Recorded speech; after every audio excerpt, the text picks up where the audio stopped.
Chapter 23:01 Sacred Territory. After a while, Sunny appeared from the swirling smoke, torrents of dazzling magma dripping from the jade exterior of his dark armor. He flicked it off his arm, then glanced at Kai. "It's finished." Sunny breathed out slowly. It appears the tyrant had been developing in the core of the volcano for ages. Previously, only its servants would have ventured to the surface, but with the expanding community of Ravenheart, the aroma of human souls must have caught its interest. It's fortunate that we handled the creature before it cracked the ceiling of the magma chamber trying to ascend. A corrupted tyrant was a formidable opponent for Kai, and it might still present some threat to Sunny, but only if Sunny wasn't attentive. Since Cassie had briefed him about what abilities the monstrous entity possessed, he managed to slay it both swiftly and efficiently. In truth, he had devoted most of the time simply exploring the interior of the volcano, not fighting the monster. There were many fascinating things to investigate there. Sunny weighed his words for a moment. "At first, I was somewhat puzzled that you didn't accompany me down, Nightingale. But once I plunged into the lava, I comprehended. Even with my supreme physique, remaining alive down there wasn't simple. I nearly got roasted alive. This isn't a normal volcano, is it?" Kai gradually shook his head. "No, it isn't. My own physique as a dragon slayer grants me substantial resistance against various forms of attacks, particularly those related to fire. But even for me, the heat inside this volcano is excessive." He sighed. "You must have reviewed the accounts Lonesome Howl and her scouts brought back. The territories west of Ravenheart are a frozen nightmare. The chill there is so extreme that even saints cannot endure. But actually, those territories hadn't always been frozen, and the hypothetical ocean beyond them wasn't frozen either. The remnants of fallen civilizations she uncovered, trapped in ice, are evidence. Furthermore," Kai's demeanor became grave, "the chill must have extended eastward gradually, judging by the remnants. And it is my conviction that it would have continued to extend, eventually transforming the entire dream realm into a frigid, frozen, lifeless world if not for this mountain range and its mystical volcanoes, which act as a shield against the deadly cold. It is thanks to them, and the ash they release, that people can dwell in Ravenheart. The earth here is so productive, and the strange entities that inhabit the snow can't pass over from the frozen wastelands." He paused for a moment and added with a slight smile, "It is also my conviction that these volcanoes had been formed, or at least enhanced, by the Jade Palace and its component. Well, in a sense." Sunny lifted an eyebrow. "I don't think Nephai's ever explained what the component of Ravenheart is, at least not thoroughly." Kai pondered his words for a moment. "It's somewhat intricate, isn't it? The citadels and their components. After all, they were established by the nightmare spell, but simultaneously, the spell didn't simply create the abilities of the citadels from nothing. Instead, in most instances, it simply adopted the natural attributes of existing locations of power and reconstructed them in a way that its bearers could readily utilize, incorporating a universal foundation to all of them at the same time. Most citadels seem to be designed to be governed by saints, but the great citadels are plainly intended for the sovereigns." Sunny nodded. "Indeed, Night Garden, for example, enabled Nephais to fix both the entrance and the exit points of her dream gate in the same world. Since only Supremes could utilize that component, it wasn't crafted to be wielded by a saint." Kai proceeded in a neutral voice. "So it isn't truly accurate to say that the volcanoes guarding Ravenheart and the lands surrounding it from the cold were created by one of its component. Rather, they were created by the power of the Jade Palace, and the spell created a component based on that power afterward." His striking green eyes sparkled. "That component is, well, honestly, I can only describe it as terraforming." The Jade Palace can gradually alter the lands surrounding it. For instance, it can make them warmer while simultaneously enriching the soil with mystical volcanic ash. As a result, numerous people can find shelter from the cold in the area surrounding Ravenheart and collect many plentiful harvests annually. If managed properly, this land can become the food basket of humanity. He shook his head. Of course, the reverse is also true. If the ruler of the Jade Palace desired to, they could transform this land into an uninhabitable inferno, contaminating the entire Tyr River basin. Oh, and I can't achieve much with my transcendent power. The alterations would be too slow and incremental. However, Nephi's can. Letter 1E59, letter 1D4EA, letter 1033D, letter 1ECD, letter 1D51F. Ehachek letter 219. Sonny scratched his helmet. Right. I think I recall Cassie and Jet assigning several prominent scientists to an extensive research initiative. Kai nodded. Indeed, Ravenheart, the Jade Palace, provides immense power to its ruler, but it is a very complex matter. After all, constructing a healthy ecosystem is a challenging task. It is simpler to disrupt things than to enhance the existing balance. So, we have kept things as they are for now. Sonny remembered the imposing black outline of the Jade Palace. The power Kai described was mystical in essence, but by naming it terraforming, he made Sonny consider it in a different framework. I wonder if we can somehow launch the entire structure to Moon, or to Mars. That'd be quite remarkable, wouldn't it? He laughed at his own thoughts and gestured to Kai. Well, you aren't mistaken. Local volcanoes do appear distinctive, but this one specifically is extremely distinctive. Chapter 2302, Exquisite Fiend. Kai lifted an eyebrow. In what way? Sonny shrugged. Well, for starters, there are formations carved into the main channel and into the sides of the magma chamber. I guess the entire area was occupied once in earlier times. The formations were too damaged and warped by the flow of time and the harsh environment, so Sonny didn't observe much about who had constructed them and for what purpose. However, the ruins resembled almost like the remnants of an ancient settlement, or at least an inhabited complex. The few buildings that were somewhat intact reminded him of the Jade Palace and the massive stone bridge in front of it. Curiously enough, the settlement appeared to have featured a pattern of defensive barriers. Those barriers hadn't been erected to shield it from the enemies descending the vents of the volcano, though. Instead, they were facing the base of the magma chamber, as if protecting the ruins from something that might rise from the molten core of the earth. Sonny had cooled sufficiently to dismiss his helmet. Conjuring the endless spring, he splashed cold water onto his damp face and grinned. Oh, and there are ancient skeletons filling every crack and hollow there. Given that they hadn't been reduced to dust by the lava, the beings they had belonged to must have been quite robust, and there were quite many of them. Kai frowned. Could it be that the corrupted tyrant? Sonny shook his head.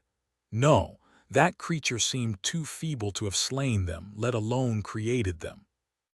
I'd say that all these beings didn't even perish in the volcano. I think someone just dumped them down like disposing of refuse. Kai grew slightly cautious after hearing those words. Who could have performed something like that? Sonny chuckled softly, then winced and coughed when smoke entered his lungs. Ah, blast it! Who do you suppose? Must have been the Jade Queen. By the way, can we exit from here? Their mission accomplished, they moved away from the brink of the bottomless chasm. As they did, Kai asked tentatively, Jade Queen. Sonny glimpsed at him and clicked his tongue. You understand nothing, do you? Have you not examined your citadel at all? I guess our resident Mr. Perfect isn't that flawless after all. Kai just smiled. I never declared myself flawless, and admittedly, academics has always been my weaker area. The notion of Kai being inferior at something that Sonny excelled at felt oddly gratifying. I knew it. That guy just glided through existence on nothing but attractive features before encountering me. Sunny had been such a beneficial influence on that simpleton. Who could have desired a better companion? He scoffed. Well, to be fair, I don't comprehend that much about the Jade Queen either. She was the initial owner of the Jade Palace actually. It was constructed for her. Letter 1 E59, letter 1 D63C, E hatchek letter 1 E67. He reflected on what little he understood about the history of Ravenheart, most of it glimpsed from the random memories he had acquired here and there, including the most unforgettable one, the sin of solace, which he had received for dispatching the remnant of the Jade Queen after it was severely wounded by St. Tyrus. That cursed sword played quite a significant role in his existence, altering its entire direction. Sunny shivered. You must realize that the tomb of Ariel was built by Ariel, the demon of dread. Apparently, he also constructed the Jade Palace for a breathtaking fiend whom he established as a queen. He also bestowed the ominous gift of forbidden knowledge upon her, whatever that implies. Ariel was called the demon of dread. He was also the demon of truth, so he must have shared with her some horrific truths. He paused for a few moments, then added in a brighter tone, well, anyway, the Jade Queen appeared to have quite the authority in the ancient past, presiding over the Jade Court. She was renowned across numerous realms for her elegance and insight, so much so that many travelers sought to gain an audience with her, enduring the snow and ash. Not everyone endured the journey, and not everyone survived the Jade Queen's welcome either. Apparently, she had a tendency of transforming those who gazed at her strangely into nightmare creatures. Well, some type of creatures at least. Kai listened to him attentively, captivated by the account. Eventually, he asked, so, that Jade Queen truly resided in Ravenheart once? Sunny chuckled. Certainly. You might even be resting in her former quarters. But that is basically all the information about the Jade Queen I possess. I don't even know what she resembled. She might have been an insect for all I know. The remnant of the Jade Queen had been, at least, a massive, oddly elegant beetle, but that didn't really prove anything. Kai slowly shook his head. The throne of the Jade Palace is designed for a human, though. Sunny shrugged. Perhaps she was an unusual monster who possessed a transformation ability that allowed her to become human. Who knows what Ariel did to her? That guy created the Great River, so we understand how peculiar his creations were. He hesitated for a while and then added, he must have valued the Jade Queen greatly, though, enough so for Nether to mark the Jade Palace on the wall of the Ebony Tower. Kai remained quiet for a while, then asked with a trace of melancholy in his voice, so what do you believe happened to the Jade Queen? Where did she vanish to? Sunny gave him a lengthy gaze. What an odd question. How would I know? Perhaps the truth she bore destroyed her. Maybe someone grew envious of her poise and her elegance and demolished her. Maybe she accompanied Ariel into the Doom War and died on one of its battlefields. He paused for a moment, then sighed. I encountered a corrupted tyrant called the remnant of the Jade Queen once. If that was what remained of her, then her conclusion must not have been joyful or elegant. Rather, it would have been grotesque. By then, they had ascended high enough for Kai to take flight comfortably. Sunny once again concealed himself in his shadow. As Kai soared across the sky above Ravenheart, a few individuals stopped and gazed upward, indicating his tiny silhouette with smiles on their faces. Of course, he wasn't in his dragon form at the moment, so there was no throng of amazed onlookers. Soon enough, Kai descended on the surface of the great stone bridge and walked toward the Jade Palace. The magnificent obsidian structure loomed above him, casting a deep shadow. Sunny felt a hint of wonder at that moment as well. He had spent several years trying to slip into the Jade Palace undetected, without success. The Raven Queen has been too mighty and enigmatic, and her daughters were too vigilant. But now, Kai Song was gone, her daughters were distributed across the dream realm, and Sunny was a sovereign himself.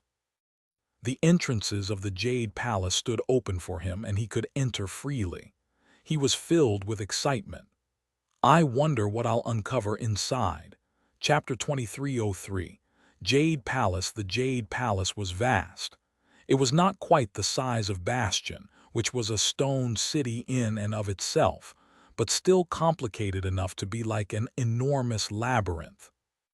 Interestingly enough, while its exterior had at some point turned entirely black, its inner walls were still pristine and white, as if cut from flawless jade. There were innumerable halls, corridors, chambers, stairwells, and passages, all interconnected into a sprawling maze. Even more confusing was the fact that some sections of the palace seemed to have been built with humans in mind, while some were far more daunting in scale, clearly meant for creatures of towering size. Despite the fact that the radiant palace had stood empty for thousands of years, it was still emanating a subtle feeling of elegant opulence and majesty. There were stone gardens within the black walls of Ravenheart, many statues and intricate reliefs, great pools of icy water, and even bubbling hot springs. More than that, the Jade Palace stretched far underground, and lower still, its foundation opened into a vast system of ice caves that hid inside the lonesome mountain. Those caves had been where the Queen of Worms had kept her great army of dead puppets. Less than 100 awakened had made the Jade Palace their home during her mother's rule. Later, it became known as Ravenheart, serving as the citadel of the great clan Song. Tens of thousands of awakened warriors were anchored to its gateway then, with numerous masters and saints living under its roof.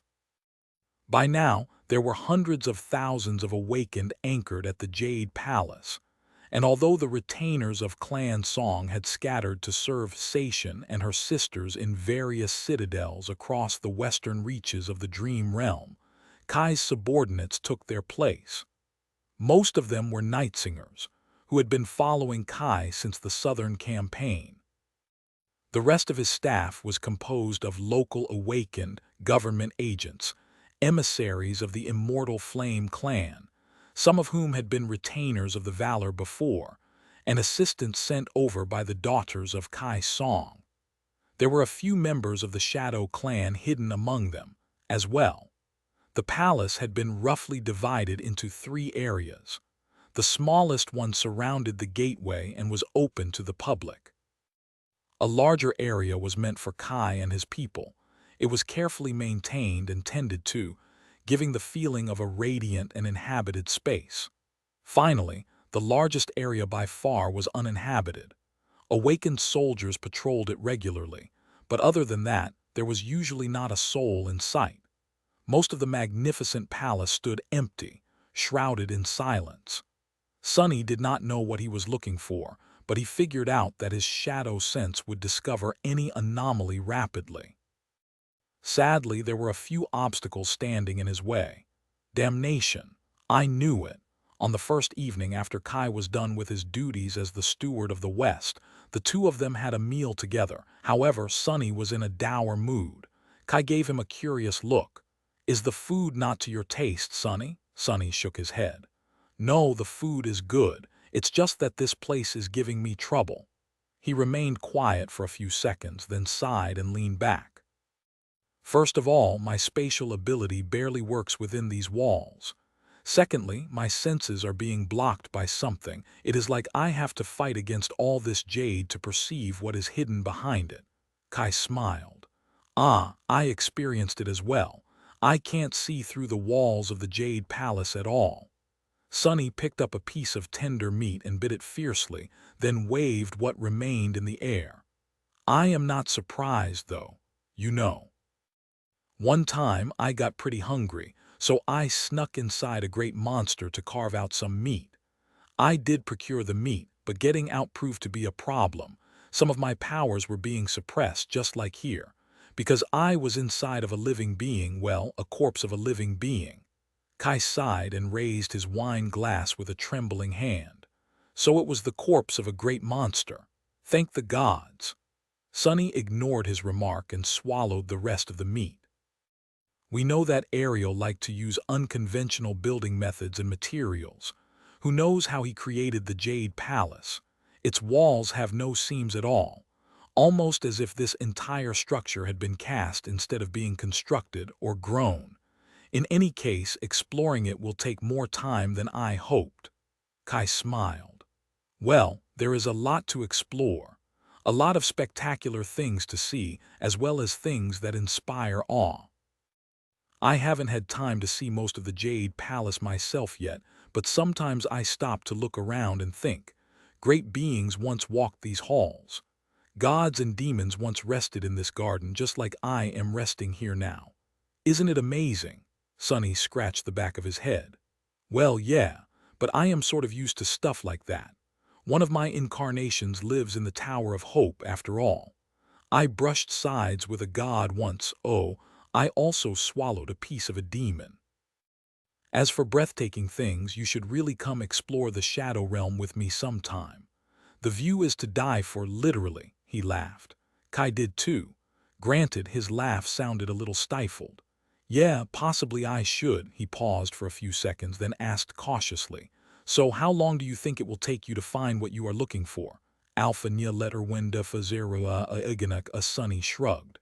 I'll start exploring earnestly starting tomorrow. After that, it is all up to luck. Why? Kai shook his head. Nothing, really. It's just that I'm expecting guests in a few days. The Song Sisters are going to be in Ravenheart for business, a couple of them at least.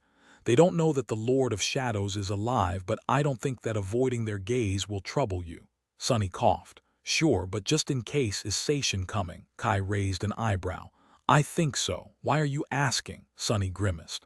That one has sharp senses. I'll be careful. He remained quiet for a bit, then shrugged. Come to think of it, perhaps I won't. After all, those Song Sisters had lived in the Jade Palace the longest, so if we want to find what we're looking for rapidly, wouldn't we want to get their assistance? Kai sighed. That is true. However, I am not sure they will be willing to help you. Sonny grinned. Don't worry about it. I can be very persuasive when I need to. He pointed to himself proudly. Do you want to know how persuasive I am, Nightingale? Not to brag, but one time, I convinced a dead man to help me by promising to kill him. Chapter 2304. Needle in a haystack. Sonny spent the next few days exploring the Jade Palace as a shadow. Not knowing what to look for, he commenced from the places that held the most significance, like the throne room. As it turned out, there were 2 throne rooms in the Jade Palace. Both were majestic, with thrones that would suit a human, but while one was obviously meant for people, the other was too immense and cavernous, vast enough to fit much larger creatures. There was a 3rd throne room, too, hidden in the ice caves below the palace, but that one had been created by Kai Song, so Sonny paid it less attention. Apart from the ice hall where the Raven Queen's throne stood, a few more caves had been polished and cultivated by the builders of Clan Song. As he found out, that was because Revel had lived in the caves below the Jade Palace once, most likely due to the fact that she was unable to step into sunlight because of her flaw. In fact, the antisocial princess was still occupying those caves. So, he kept his distance. Sonny did not find anything particularly relevant to his search in either of the throne rooms, which prompted him to search out other important areas of the Jade Palace. It was hard to say which space had served which purpose, but he eventually discovered a place that should have been the Jade Queen's bedchamber. It was the largest and most opulent one, at least, as well as one with the best view. Funnily enough, the current ruler of the Jade Palace, Kai, did not use these quarters as his own. Instead, the gorgeous chamber served as a place for strategic meetings with his staff. Sonny accidentally listened to a few of those, finding it funny how different they felt from both the meetings on the Ivory Island and in the dark halls of the Marvelous Mimic. The former tended to be solemn and dignified, while the latter tended to be irreverent and borderline nonsensical. Kai's style of leadership, however, was personable and pleasant, just like he himself. Every ruler was different. In any case, Sunny did not discover anything of note in the queen's supposed bedchamber either. Next, he secretly explored the gateway itself, which was located in a great hall close to the main gate. The tranquil murmur of water filled the hall, with clear streams of it flowing down the white walls into elaborate channels cut into the jade floor. The gateway itself was a stunning sculpture, its vague silhouette obscured by the falling water. Exploring the gateway hall was a little difficult because it was always full of people. Naturally, Sunny managed to remain unseen in the end, to no result whatsoever. After that, he even spent a day diving into various pools across the Jade Palace. Some of them were both vast and immensely deep, so it took some time. Sunny did not find any traces of Weaver's lineage, but he did find out that some of those pools had actually been guest rooms of sort, meant for aquatic creatures. Ah, this is a little frustrating. Although neither of them had made arrangements, it just happened that Kai and Sunny ended up having dinners together in the evenings. Sunny glanced at the charming saint and sighed. Maybe the thing I am looking for was never in the Jade Queen's possession. The hint only said that it was lost to Dread. Come to think of it, Ariel must have spent plenty of time in the Jade Palace. Where are his chambers? Did he have a place to stay here? Kai looked up from his food and raised an eyebrow. I don't think so. Then again, we don't really know what demons looked like, so it is hard to guess. Sunny pushed his empty plate away and sighed. Who says we don't know what they looked like? He raised a hand and made to extend his fingers. I met the demon of hope personally. What a stunner. I saw the demon of destiny as well, albeit from afar. Would not recommend. While I never met the demon of fate, I did see their arm once. That was quite memorable. Did you know that Weaver had 7 fingers? On each hand, I mean, not overall. Oh, and I've been to the grave of the demon of oblivion. Her sarcophagus is pretty human-sized. He scratched the back of his head. Don't ask me what they look like, though. It's pretty hard to describe. Kai seemed very focused on his cup of tea for some reason. He took a deep breath, then said weakly, No, I wasn't going to ask." Sunny looked at him with compassion. Poor guy. He must be really tired from work. Leaning back, he closed his eyes for a few seconds. Actually, I'm curious. You did not even ask what it is that I am looking for or why I must stay hidden. Don't you have any questions at all? Kai glanced at him for a while, then smiled faintly and turned around to his cup. I've learned not to ask unnecessary questions a long time ago. For someone like me, it's too easy to receive an answer that I would have preferred not to know. R alpha small cap N letter 22B small cap B E circumflex S. Sunny opened one eye and studied him silently. Then he scoffed. Oh, because of your flaw. He shook his head. I can't say that I understand why someone would choose to remain willingly ignorant, but actually, you might have a point. You are a saint now, so learning something that should have remained hidden can be dangerous. Some knowledge won't just hurt your feelings, it may very well destroy you. And it will only grow more dangerous the further on the path of ascension you go. Kai put down his cup and nodded. I know, some truths are not meant to be known by mortal men, and unlike the demon of dread, I can't bury the things I learn in a tomb. Sunny grinned. There's Cassie, though, she can bury them for you. His grin widened a little. In fact, who's to say that she hasn't already liberated you from a memory or two? You'd never know. Kai glanced at him in confusion, then frowned. Cassie would never do something like that without my consent. And at the same time, a familiar voice resounded in his head. Hey, this time there was a hint of indignation in it. Sunny laughed. The two of you share something in common. He shook his head with a smile. Both of you are far too nice to really make use of your terrible powers. I guess it's a relief, though. Sunny leaned forward and asked, In any case, when is Sation arriving? Unlike you, all I want is answers. So I want to ask her a couple of questions. Kai hesitated for a few seconds. Tomorrow, but she and her sisters are the backbone of the entire region under my authority. Sunny raised an eyebrow, and Kai seemed to be considering his words carefully. So, Sonny, can you tone it down when we speak with them? A little. Sonny blinked a couple of times, scandalized. What kind of question was that? Naturally, I can. Kai nodded with relief, then suddenly tensed. Wait. You said that you can tone it down, not that you will. Sonny gave him a satisfied smile. Look at you, Nightingale. You know your friend so well. Chapter 2305. Childhood home Station did, indeed, arrive the next day, accompanied by two of her sisters. Kai met them at the end of the great stone bridge and invited them into the Jade Palace, where they were supposed to have a discussion regarding the development of the Dream Realm's western reaches. Each of the seven Song Sisters controlled a citadel in the basin of the River of Tears, or in Godgrave, although some of them spent most of their time here in Ravenheart. Beastmaster was in charge of a lion's share of logistics of the human domain. For example, Lonesome Howl commanded awakened soldiers in a subjugation crusade across the wild expanse of the Dream Realm. Silent Stalker led teams of seasoned scouts to explore previously unmapped regions.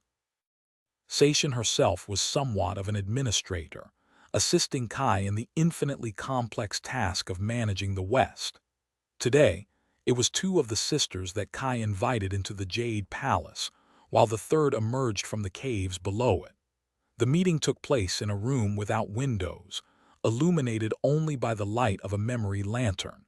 There were plenty of shadows for Sonny to hide in, but he still chose the darkest corner, wary of the three women bearing the lineage of Beast God. Revel was leaning on the wall with her arms crossed, her expression aloof, while Sation and Deathsinger took seats opposite Kai. The mood in the room was somewhat odd after all. Kai was an usurper ruling their childhood home, and they, who should have owned the Jade Palace, had to be invited in by him. That said, the atmosphere was surprisingly cordial. The Song Sisters were not exactly friendly, but they were also not hostile. Whatever emotions they felt about their mother's fate were kept private, and all they showed the world was cold practicality. Greetings. Kai smiled, ready to begin the discussion. Sonny remained hidden. In fact, he was not planning to reveal himself unless there was no other choice. Kai was supposed to serve as his proxy, asking the questions that Sonny wanted to ask. Luckily, it was quite difficult to discover Sonny if he did not want to be discovered. Not only was he a shadow, but his presence had also assumed a special quality after he attained supremacy. It was easily suppressed, disappearing completely if he wished to. I don't even have blood now, not in my natural state at least. Surely I won't be discovered. As soon as he thought that, Deathsinger looked around with a confused expression and said, her voice sounding peculiarly excited, "This room smells like death." What? Revel and Sation spared her glances while Kai coughed. Concerning the newest herd of nightmare creatures captured by Lonesome Howl in the south, it is being driven north as we speak, and is expected to arrive at the base of the Moonriver Plains in 2 weeks. I hope that Beastmaster will be ready to enthrall the selected abominations rapidly. The selection this time is skewed in favor of construction work. Procuring flight-capable creatures has proven difficult once again. Revel looked at him darkly. Something is wrong here. I paused, then asked politely, "What makes you say that, Saint Revel?" Sation was studying the room, her expression calm. When her gaze stopped at Kai, she answered instead of her sister, "Hell says that this room smells like death, and you are a surprisingly awful liar, Kai. You always have been, ever since the Bright Castle." His smile grew a little forced. Revel raised an eyebrow, her dark eyes full of amusement. "Your blood has a peculiar scent today, Nightingale. You seem stressed." Kai forced out a chuckle. "Do I?" Hidden in the shadows, Sonny let out a mental sigh. Total failure. These divine lineages were tough to deal with. With that, he manifested himself into the human form, took a few steps forward, and calmly sat down next to Kai. Revel suddenly tensed while Deathsinger stared at him with wide eyes. Only Sation remained composed, studying him calmly. Sonny smiled at her. "Please stop bullying my best friend. He gets shy around, well, anyone. and also smelling someone's blood. That's creepy. Keep your beastly habits private, please. Letter 1D597, Letter 1D622, Ogrov Beta Eoganek, Letter 1E61. Death Singer glanced at Sation and pointed at Sunny with a finger. Sister, I see dead people. Sation smiled silently while Revel smirked. So you never actually died. Why am I not surprised? Sunny looked at the Lightslayer and grinned. Oh, actually, I did die. But staying dead for too long seemed horribly uncouth, so I snapped out of it. Kai turned his head to stare at him in resigned silence. Sation, meanwhile, bowed faintly. We greet the king. Sunny waved a hand dismissively. No, no, the king. That is too formal, he smiled brightly. Just call me the Dark Lord. Sation opened her mouth, then closed it, then opened it again. Finally, she spoke in a carefully neutral tone. As you wish, my lord. Judging by your company, shall I take it that Nephis is aware of your return? Sunny nodded. If you are asking if there's another domain war coming up, then no. We have no plans of wrestling for the throne of humanity, she and I. In fact, it's quite the opposite. Sation let out a relieved sigh. I see. There was almost a hint of bitterness in her voice. She lingered for a moment, then asked tentatively, if so, to what do we owe the pleasure of meeting you, my lord? And at the same time, Death Singer pointed at Sunny again. Sister, who is this dead boy? She looked at him furtively, then added, and why is he so pretty? Sation exhaled slowly. Hell, you promised to tone it down, for some reason. Kai looked at her with compassion. Sunny, meanwhile, stared at the delicate woman with resentment. Boy, listen, auntie, never mind. Why do I even care? He was irritated a little. Our oracle is way better, and younger. Sation glanced at him, then at Kai, then back to him. Eventually, she said, Hell, you've met him before. This is the Lord of Shadows. Chapter 23:06. Forbidden fruit. As much as the Song Sisters were shocked to see Sunny, they speedily regained their composure. In truth, they must have suspected that there was something odd about his supposed death. The rest might not have seen it as peculiar, but several of Kai Song's daughters had faced him on the battlefield. They knew that he would not have gone down easily, especially not after attaining supremacy. Needless to say, you should keep the fact that I am not as dead as everyone thinks a secret. He smiled at them pleasantly. They glanced at each other. Eventually, Revel shrugged. That should not be a problem. Sunny glanced at Death Singer dubiously, prompting her to grin. No one listens to what I have to say anyway. She leaned forward a little. Except for you, Lord of Shadows, you are the only one who understands. Say, since you're a sovereign now, do you need a concubine? I can cook, I can clean. I can prophesize death, destruction, and doom. Oh, and I am very good at. She suddenly swayed and gave Sation a reproachful look. Sunny naturally sensed the older Song Sister gave the delicate oracle a kick under the table. He barely managed to maintain his composure, his smile turning a little forced. No, no, I don't need a concubine. Kai nodded seriously. He's telling the truth. Then he leaned toward Sunny and added in a whisper, She's lying, though. She can't cook or clean. Sunny stared at him flatly. I didn't need to know that. Kai blinked. Oh, right, sorry. Sation let out a long sigh. So what exactly do you want from us? Sunny hesitated for a few seconds. He did not want to reveal too much, and at the same time there was not much he could reveal. After all, he did not know what Weaver had hidden here in the Jade Palace. Eventually, he said simply, I am searching for something in Ravenheart, something that must have been hidden here a long, long time ago. Your mother knew this citadel best, but I can't ask her. So I am asking you, how well do you know the Jade Palace? Sation raised an eyebrow. How well do we know it? Quite well, I'd say. We lived here for quite some time as children. Obviously, most of us were anchored here as awakened. As well, my other sisters spent much more time in Ravenheart than me, naturally, since I spent a decade on the Forgotten Shore. Revel nodded. Sation was what, 12, 13 when our mother became a saint. The rest of us were either the same age or younger. We would spend a few months in Ravenheart every year after that until the spell called upon us. Those who survived the first nightmare would then come to anchor themselves in Ravenheart. So we've been around this palace for most of our lives. Sunny remained silent for a few seconds. Were there places Kai Song paid special attention to? Revel tilted her head a little. Naturally, the Jade Palace hides numerous secrets. There are all kinds of hidden passages, secret enchantments, and strange places here. It is difficult to answer without knowing what exactly you are looking for. Sunny frowned. A few seconds later, he asked tentatively, "Were there maybe areas that you were strictly prohibited from approaching?" Sation chuckled. "Well, Howl and Stalker were forbidden from going near the deeper pools. I doubt that is what you are asking about, though." Revel glanced into the distance, thinking. The caves were mostly meant for puppets.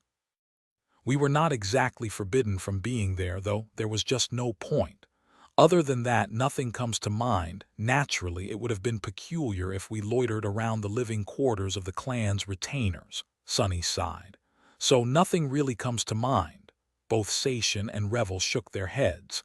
Death Singer, meanwhile, gave them a peculiar look. Goodness me, my sisters are really old now. They don't remember anything. They looked at her in confusion, causing the delicate beauty to sigh in exasperation. There was actually one room that we were completely, absolutely forbidden from entering. How could you forget? Letter 1D445 AN audible acute letter 10331 open a letter 1E67 Sation and Revel frowned. Then their expressions changed, as if they remembered something that had long been forgotten. Sation smiled. "Oh, right," Revel, meanwhile, scoffed. "That was a long time ago, but you are correct." Sunny glanced at each of them, then leaned forward a little. "Well, are you going to tell me what that room was or not? An armory, a runic chamber, perhaps some kind of hidden space where divine soul shards that power this entire place are secretly kept?" Death Singer shook her head energetically. "No, it's the toy room." Sunny blinked a couple of times. Then he blinked a few times more. Finally, he leaned back and asked in a bewildered tone, "The toy room?" Sation nodded. "Yes, the toy room, and before you ask, my lord, it is just that. It is a storage room where various toys are kept: dolls, toy knights, playing sets, peculiar oddities, and the like. Most of it has long turned to dust, naturally, because these toys are as ancient as the Jade Palace. But some of them were preserved surprisingly well, and there are too countless to count." Revel smiled wistfully. "Naturally, it was like a treasury for us when we were children. But some of those toys were really dangerous. Some were even enchanted with mysterious magic. So after a couple of incidents, our mother prohibited us from exploring the toy room." Death Singer glanced at Sunny pitifully.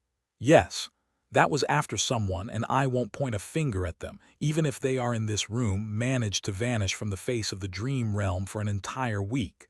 Mother almost took the whole citadel apart searching for them." Sation smiled. "So, yes. There was a place we were forbidden to enter, and that place was the toy room." A toy room. That was not exactly what Sunny had expected to hear. A clue was a clue, though. He smiled. "So, can you show me the way to that toy room?" Chapter 2307.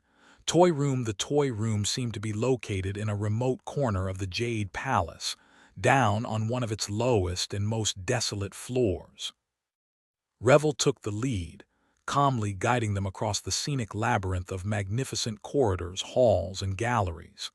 Sunny had explored some of these places already, but he had no idea that one could travel between them that speedily, or that many of them were actually connected. More than that, Revel seemed to follow a path that avoided windows, often using secret passages and activating hidden enchantments that revealed previously unseen doorways. They had not met a single soul on the way. At one point, Sunny looked at Kai. "Huh. It must have been quite unnerving to know that a murderous demoness not only basically lived in his basement, but could also get anywhere in the Jade Palace without being seen. She could probably even appear in Kai's living quarters unnoticed to do something awful, like kill him in his sleep. Poor guy must have been sleeping with one eye open for an entire year." Sunny looked at his friend with pity. Hey, Kai, she really knows her way around here. Kai seemed unperturbed, but hearing Sunny speak, he coughed awkwardly. Ah, yes, certainly. Lady Revel has lived in this palace for a long time after all. Leading them to a narrow stairwell, Revel ignored their voices and yawned. Sorry, I usually only go out at night. I would have been asleep by now considering that the sun is high up, Sation chuckled. Come now, I don't need Kai to tell you are lying. You don't usually go out even at night, do you, Revel? Revel looked at her sister with an aloof expression. Well, true. As Sunny had learned after the wall, Dark Dancer was a reclusive homebody, surprisingly enough. She preferred to hide herself in her caves unless there was a mission she had to accomplish. Technically, Revel was supposed to be managing a citadel on the Storm Coast, but since days there were long and sunny, she passed it on to one of the newly risen saints and returned to Ravenheart. Now she was more or less the cavalry.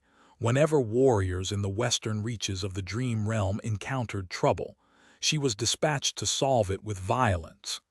Naturally, she only descended upon the battlefield at night.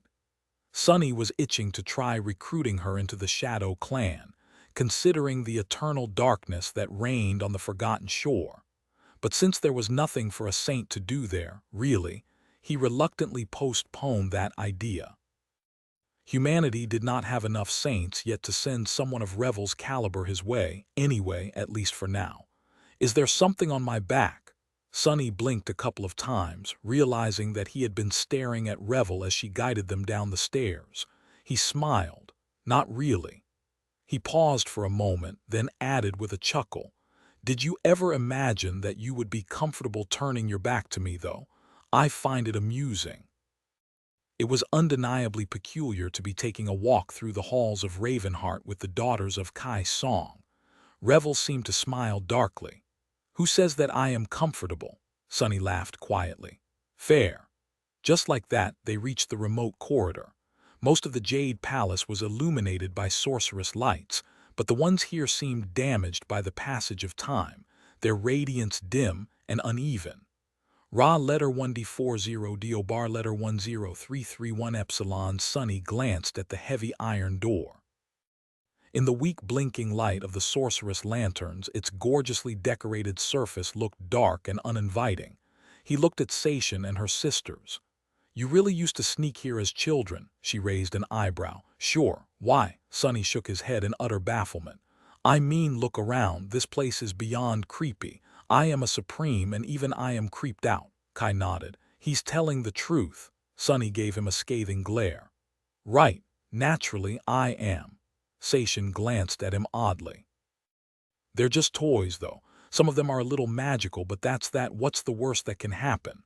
Sunny and Kai winced at the same time as if they had swallowed bitter lemons. Why did you have to say that aloud? Lady Sation, please do not say things like that. The ensuing silence was broken by Death Singer's giggle. She glanced at them brightly. Death, oh death, I feel it, we're all going to die. Sunny flinched. Not now, damn it, please. Death Singer fell silent and glanced at him with a pout. Shaking her head, Revel opened the heavy door and summoned a memory lantern. Come inside. She entered first, followed by her sisters. Sunny and Kai looked at each other and then joined them. The toy room was indeed just that.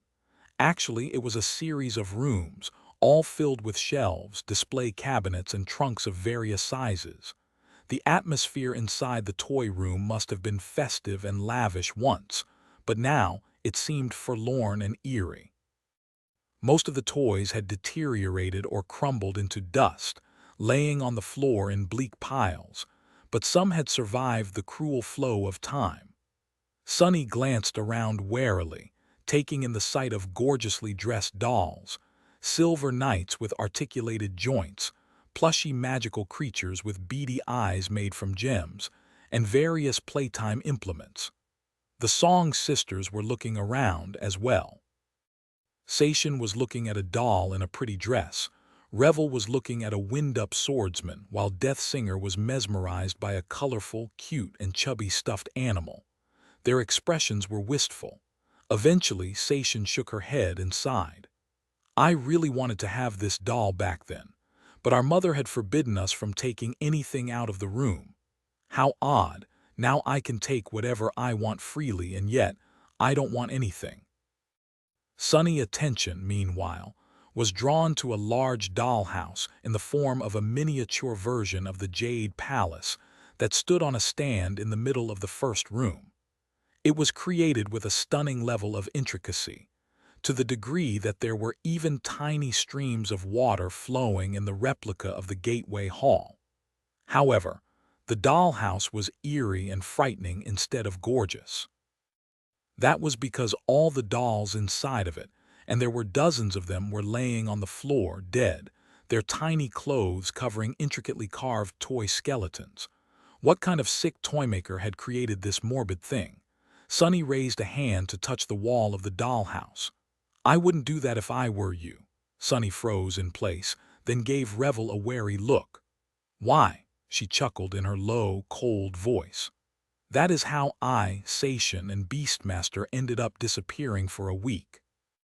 If you accidentally activate the dollhouse, you'll become a doll. Death Singer giggled. More of a doll, she means. Revel scowled at her. Stop it. Regardless, there is nothing dangerous inside, but we were pretty starved by the time our mother found us. I don't know how she reversed the sorcery of the dollhouse, either, which means that no one knows. So keep your distance. Sunny looked at the intricate dollhouses, feeling a chill run down his spine. So all these dolls had not been made to resemble skeletal remains. They had been living beings once instead. Suddenly, the toy room seemed at least 100 times more sinister.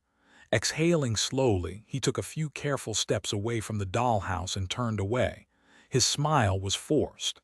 Let's look around. Carefully. Chapter 2308. Plaything Sunny really hoped that the piece of Weaver's lineage was not hidden inside the dollhouse.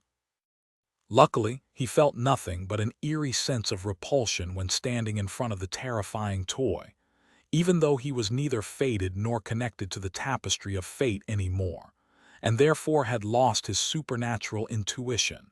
His senses as a supreme were still beyond that of a mere mortal. He would have felt something if a demon's legacy was nearby. More importantly, Blood Weave would have reacted to the presence of another piece of the demon of fate. So after studying the creepy dollhouse from a safe distance, Sunny shifted his attention elsewhere.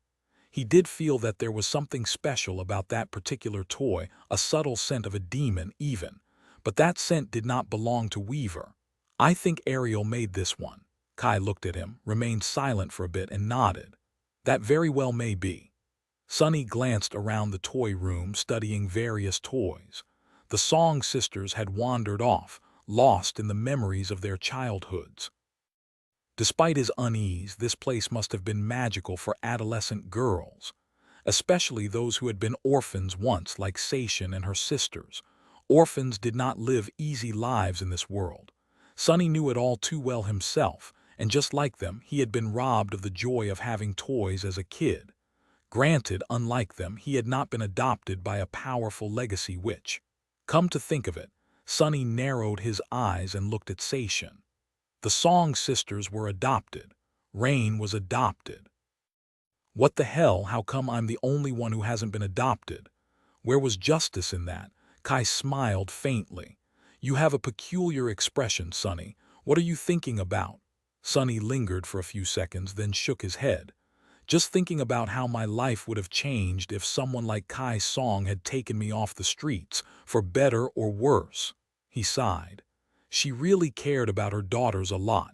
However, she also forced the lineage of Beast God on them, as well as infected them with the nightmare spell. Were they lucky or unlucky to have met her? I'm not quite sure. With that, he glanced around once more and added, his voice somber, I'm also not sure if the Jade Queen was lucky to have met the Demon of Dread. Kai raised an eyebrow. How do you mean? Sunny shrugged. Well, think about it. Why is there a room full of toys in the depths of the Jade Palace? Kai seemed stumped by the question.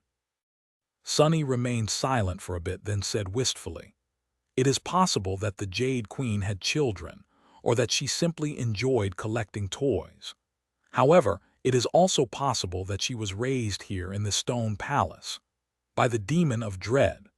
Letter 1D52F on U letter 22B letter 16D2 Ehachek letter 10314. He looked at the figurines wearing pretty dresses, dashing knights cast of precious metals, plush beasts with gem-like eyes, and the intricate dollhouse brimming with the bones of perished dolls. His expression turned somber. Demons were forbidden from siring offspring, you know, but they all seemed to rebel against that prohibition in their own ways. Weaver left behind a secret lineage. Nether created the stone saints. Hope lived among humans and cared for them as their own.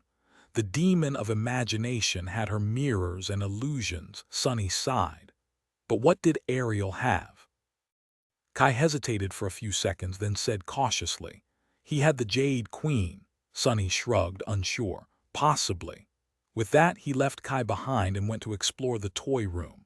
The five of them wandered the series of chambers for a while, studying the curios hidden there in ancient times. There were a lot of wondrous things to see, but none of them was what Sunny wanted to find. Eventually, only one last room remained, and coincidentally, Sunny felt his blood stir as he approached it. There. He looked at Kai and the Song Sisters, hesitated for a few seconds, and said, "Wait." They glanced at him curiously. Sunny did not know what he would discover in the depths of the toy room, but he had a strong suspicion that the fourth piece of Weaver's lineage would not fall into his hands easily. The first three had not, after all, so he had to be careful. Looking at his companions, one intended, the other three accidental, he took a deep breath and spoke. "There is a high chance that something unexpected will happen once we enter that room. Whatever it is, don't panic and let me handle it. If things seem too dangerous, retreat immediately." He paused, scratched his head, and then added nonchalantly, "Oh, and if something happens to me, wait until the next me arrives. Should only take a few days." There was a small chance that he would lose an incarnation here. That did not mean that he would give up on recovering the piece of Weaver's legacy. Revel tilted her head a little. "The next you?" Sunny gave her a wide smile. "Yeah, the next me. What did you think that being killed once would actually kill me?" She stared at him for a few seconds, then let out a frustrated sigh. "If I didn't think that, I wouldn't have tried to kill you, would I?" Sunny laughed. "Probably not. But hey. It was an admirable attempt. No, really, the ambush at Vanishing Lake was like a work of art. I gained so much that day. Thank you." Revel gritted her teeth, then ground them. "You're welcome." Kai leaned toward him and whispered, "She's lying, you're not welcome." Sunny gave him a stare and then whispered back, "Why are you whispering, fool? Everyone can hear you." Kai coughed in embarrassment. "Oh, right, sorry, it's a habit." Shaking his head, Sunny took a deep breath and summoned Slayer. The murderous shadow rose from the darkness, looking at him and his companions from behind her veil. Death Singer immediately pointed a finger and opened her mouth, her face beaming with excitement, but before she could say anything, Seishin covered her mouth with a hand. "Ah, I see you have a new servant, my lord." Sunny smiled. "Oh, she's not a servant, she's an employee. Actually, now that I think about it, the two of you are kindred spirits. She only accepts payment in blood." Seishin did not say anything, but her gorgeous eyes suddenly glistened with a peculiar emotion. Sunny chuckled. "But don't worry, I won't be collecting blood donations today. I already paid her this week, and plus, I don't want to brag, but she only has a taste for my blood." Turning away, she pushed the last door open and walked inside a small room. It had shelves with ancient toys as well, but there was also a low table in the middle of it, surrounded by soft cushions. There was something on the table. A square jade board with small hinges in the middle, which suggested that it could be folded to become a case. Its surface was separated into 7 rows of 7 squares each. Most of them were white, with only 3 squares at the bottom of the board standing out due to their vivid black color. There were intricately carved figurines standing on various squares, too, most of them representing alarming monsters. The 3 black figurines were surrounded by a dozen white ones. Sonny stared at the board intently, feeling his blood reacting to it with a peculiar tingling sensation. There were no nightmare creatures inside the room. No awful danger, no startling secrets, just old toys and the radiantly crafted jade board. Sonny raised an eyebrow, confused. What the hell is this? Slayer was already in the room and Kai entered next. He glanced around, then studied the jade board curiously. Finally, he spoke. I think it's chess. Chapter 2309. Death Game. Sonny looked at the jade board for a few seconds, then turned to Kai. Chess. Have you gone blind all of a sudden? This looks nothing like chess. Indeed. Sonny did not know too much about chess, but teacher Julius had taught him how to play during his days as a guest lecturer at the academy. A chessboard was supposed to have 8 rows of squares, not 7. More importantly, white and black squares were supposed to be placed in a grid pattern. The jade board in front of him, however, was almost entirely white. Not to mention that the grotesque figures were nothing like the ones he was familiar with. There were no pawns, knights, bishops, or rooks. Instead, there were only a variety of grotesque creatures. Kai chuckled. I meant to say that it looks like a game similar to chess. Sonny frowned. It looked more like a war map to him. But why would a war map be in a toy room? He's right. Death Singer entered the chamber next and looked at the jade board with a fascinated expression. Then she stopped moving entirely. Her pupils widened, making her glistening eyes look even larger. Sonny waved a hand in front of her face. Hello, what exactly do you mean? The petite woman turned her head and slowly focused on him, then threw a furtive glance at the board and forced out a smile. Oh. It's the death of a tyrant, also known as Death Game. It is a game similar to chess that was popular in various regions of the Dream Realm once, a long time ago. Some even say that it was invented by Shadow God himself. Sonny raised an eyebrow, then turned to the jade board as Sation and Revel came in. Really? Death Singer nodded energetically. Really, really. Sation, tell him. Sation covered her nose with a hand, as if overwhelmed by a powerful scent. Her eyes grew oddly unfocused for a few seconds, but then she regained her composure and spoke in a calm tone. Letter 1 E5F A ring small cap N, letter 1 D664 small cap B E circumflex S. It does seem that way. Death Game is similar to chess, but instead of 16 figures, each player controls 14 beasts, 2 monsters, 2 demons, 2 devils, and a tyrant. Just like in chess, each figure moves according to a specific pattern, but the rules are a bit more complicated. That is because when you play the death of a tyrant, your domain plays an important role too.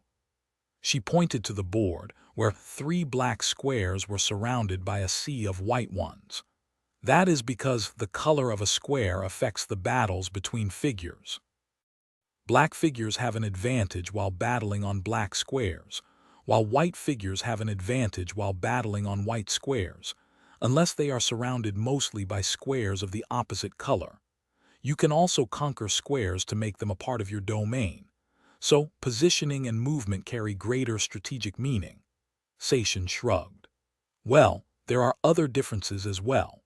For example, in some versions of Death Game, there are squares with special properties, like the castle or the shrine. The former never changes color, while the latter can give a blessing in return for a sacrifice. If 2 figures battle on a shrine square, the one that is killed is considered the sacrifice, while the one that remains receives the blessing. Sonny blinked a couple of times. Interesting, how do you know all this? Sation chuckled. How do you not know? It's a popular game among legacy children. We used to play it as well when we were young. Our mother taught us. Sonny stared at her with an unreadable expression. Then he shrugged. That's because I'm not a legacy, I guess. She seemed surprised. Actually, Kai seemed startled too. You're not, Sonny scoffed. Why did you all imagine that I was a bastard child of a powerful clan or had been raised by some sinister shadow faction? Sorry to disappoint you, but no. I am a completely self-made man." He contemplated for a few seconds, then added, "Actually, I take it back. No one in this world is really self-made, and I too have received plenty of help from generous people along the way." With that, Sonny focused on the jade board. Most of the squares were white, and there were far more white figures left standing. The black side only had 3 figures left. One of them was wearing a crown and was obviously the tyrant, while the other 2 seemed to be mere beasts. He tilted his head a little. Seems like someone did not finish a game. The black side was at a fatal disadvantage, but the tyrant was still standing, which meant that there was still a possibility of clawing one's way to victory. Naturally, it was more or less a hopeless situation. He studied the intricately carved figures for a few seconds, then shivered, suddenly overcome by an ominous sense of dread. The jade board gave him the same feeling as the eerie dollhouse. Perhaps it had been created by Ariel as well. Sonny remained silent for a while, then asked, "Who do you think the players were?" Nobody responded. But he could imagine the demon of dread and the jade queen sitting on the cushions, moving the figures across the jade board and waging a mock war against each other. Had the jade queen played white, or had she played black? In the end, it did not matter. What mattered was the fact that his blood stirred when he looked at the jade board, which meant that the key to recovering the 4th piece of Weaver's lineage was somehow connected to this death game. Sonny took a step forward and looked at the jade figures.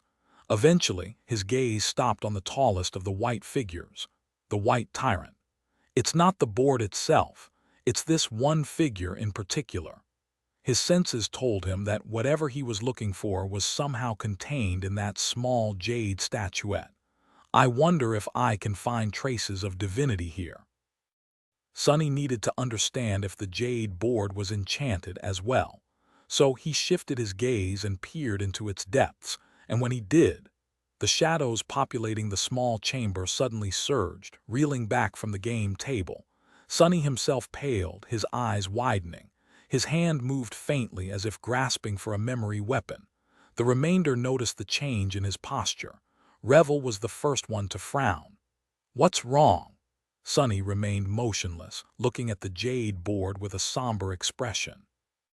Then he said evenly, "Everyone get away from that thing." Chapter 23:10, "Fear the truth, I'm going crazy." How had he not sensed a thing? Sonny had sharp senses, and they had only grown sharper after he attained supremacy. All awakened could feel certain things: presence, power, the subtle flow of soul essence, corruption. And the stronger they grew, the more sensitive they became to the hidden side of the world. Especially so when it came to beings who were twisted by the corrupting influence of the void. Just like nightmare creatures could sense the scent of human souls, awakened responded to the presence of their sworn enemies, nightmare creatures. And yet, Sonny had felt nothing until he gazed into the depths of the gorgeous jade board. Inside the death game was a sea of corruption so vast and dark that it made his blood run cold. It was contained flawlessly, with not even a drop of it seeping out, but he could see the bottomless well of appalling darkness moving subtly, surging, straining, waiting. He had never witnessed anything that malignant and pestilent before, not even when gazing at the corrupted deity, cursed tyrant condemnation. How the hell? How had he not felt it? Sonny should have become covered in cold sweat as soon as he entered the toy room. That damned demon. What the hell had Ariel been thinking, leaving something like that lying around? Everyone, get away from that thing. The rest did not know it yet, but they were standing near a bomb. A frightening, inexplicable bomb full of corruption. No, come to think of it, Death Singer had reacted to the jade board peculiarly. Sation had covered her nose as well, as if overwhelmed by the stench of blood. Sonny had noted their reactions, but having sensed no immediate threat, chose to question them later. At the moment he was closest to the jade board. Kai was directly behind him while Slayer was on the other side of the game table. The Song Sisters were closer to the door. Hearing the tension in his voice, they backed away slowly. Sonny took a careful step back as well. When he did, though, he noticed something.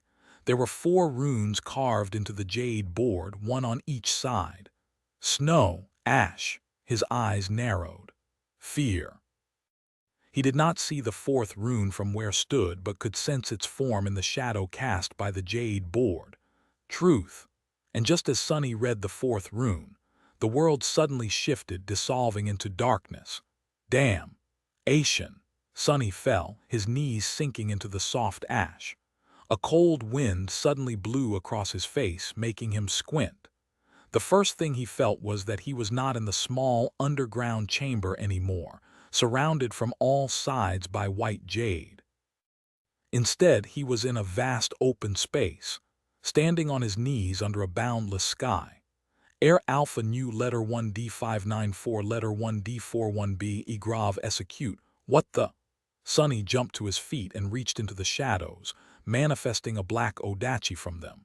The jade mantle revealed itself, covering his body like a black carapace. His shadow sense shot outward, searching for any sign of immediate danger. However, nothing around him was moving. The world was still, with only the wind blowing across the desolate expanse. It was only then that Sonny finally saw where he was. His hand trembled. What the hell? Stunned, he lingered for a moment and then lowered his sword. The Jade Palace had disappeared. Sonny was somewhere else entirely. He was standing in the crater of a restless volcano. Behind him, a billowing pillar of smoke was rising into the dark sky, with moonlight spilling through the rifts in the clouds of ash. Black flakes were falling down like snow, covering the ground in a soft carpet. Sonny could not see it, but he could feel an enormous form hidden in the pillar of smoke. It was an ancient, crumbling fortress, its tall walls half buried in the ash. As his shadow sense encompassed the world, he felt the rugged form of stone slopes that fell at a steep angle, surrounding him from all sides. There was nothing else there, at least nothing he could find at a quick glance. Sonny hesitated for a moment. Am I on the other side of the bridge? He seemed to be standing in the crater of a towering volcano. The reasonable assumption would be that he somehow returned to where he and Kai had passed days before, but where was the city? Where was the bridge? Where was the Jade Palace? His shadow sense did not find any structures on the ashen slopes. More than that, the form of the volcano felt unfamiliar. Have I been teleported to somewhere else in the mountain range then? Sonny scowled. What about Kai, Slayer, and the Song Sisters? What was going on? An ominous suspicion rose in his mind, but he ignored it for the moment. The Jade Palace might have disappeared, but his shadow sense was still being somewhat suppressed. Its range was severely limited. Sonny could only feel the top of the volcano, but not its roots or other mountains that must have surrounded it. That was troubling. The first thing he needed to do was figure out where he was. Cassie. There was no response. Turning into a shadow, Sonny glided across the ash and soon crested the edge of the crater, thus reaching the highest point of the fuming volcano. He assumed his human form once again and glanced around, his expression turning somber. The landscape in front of him was odd, to say the least. The volcano he found himself on was not a part of a mountain range. Instead, it stood apart from everything, towering above a sea of misty clouds. The sky above was obscured by ash, rare rays of moonlight illuminating the stark world. There were other lonesome peaks rising from the clouds in the distance, situated in a peculiarly symmetrical grid. There was another volcano to his right and one more to his left. In front of them, far beyond the veil of ash, 3 snowy peaks were bathed in moonlight. There might have been more lonely mountains further still, but Sonny could not see them. Behind him, the entirety of the world was vast and empty, with only the sea of clouds swirling far below. Sonny cursed quietly. Then he cursed loudly. 3 black volcanoes surrounded by pristine white peaks. Goddammit, Sonny gritted his teeth. I knew something like this would happen. He was fairly certain that he had been sucked into the death game. Chapter 23:11, Snow and Ash. This is a new one. Sunny studied the odd and magnificent landscape. The dark slopes of the fuming volcano drowned in falling ash, snowy peaks rose from the sea of clouds in the distance. Darkness and moonlight were intertwined like an elegant ink painting. A concerned expression settled on his face. Snow and ash, huh? The white side of this death game seemed to be snow, while the black side seemed to be ash. Considering that Sunny was standing on the central of the three volcanoes, he had become a warrior of ash. And not just any warrior at that. In the game that Ariel and the Jade Queen had left unfinished, the black figure on the middle black square was wearing a crown, which meant that Sunny had assumed the role of the Ash Tyrant. He groaned quietly. Curse it all. There were only 3 black squares left on the board, while the other 46 were white. There were also only 3 black figures left, the Tyrant and 2 beasts, while the white side had 12. Somehow, Sunny could not imagine Ariel losing so miserably. So it must have been the Jade Queen who had played Ash. Just how terrible were you at chess, damn it? Sunny huffed in outrage, his heart overflowing with indignation. He was not sure what the future held, but there was a high chance that he would have to finish the game if he wanted to escape the alarming Jade board. That meant killing the Snow Tyrant from a woefully disadvantaged position.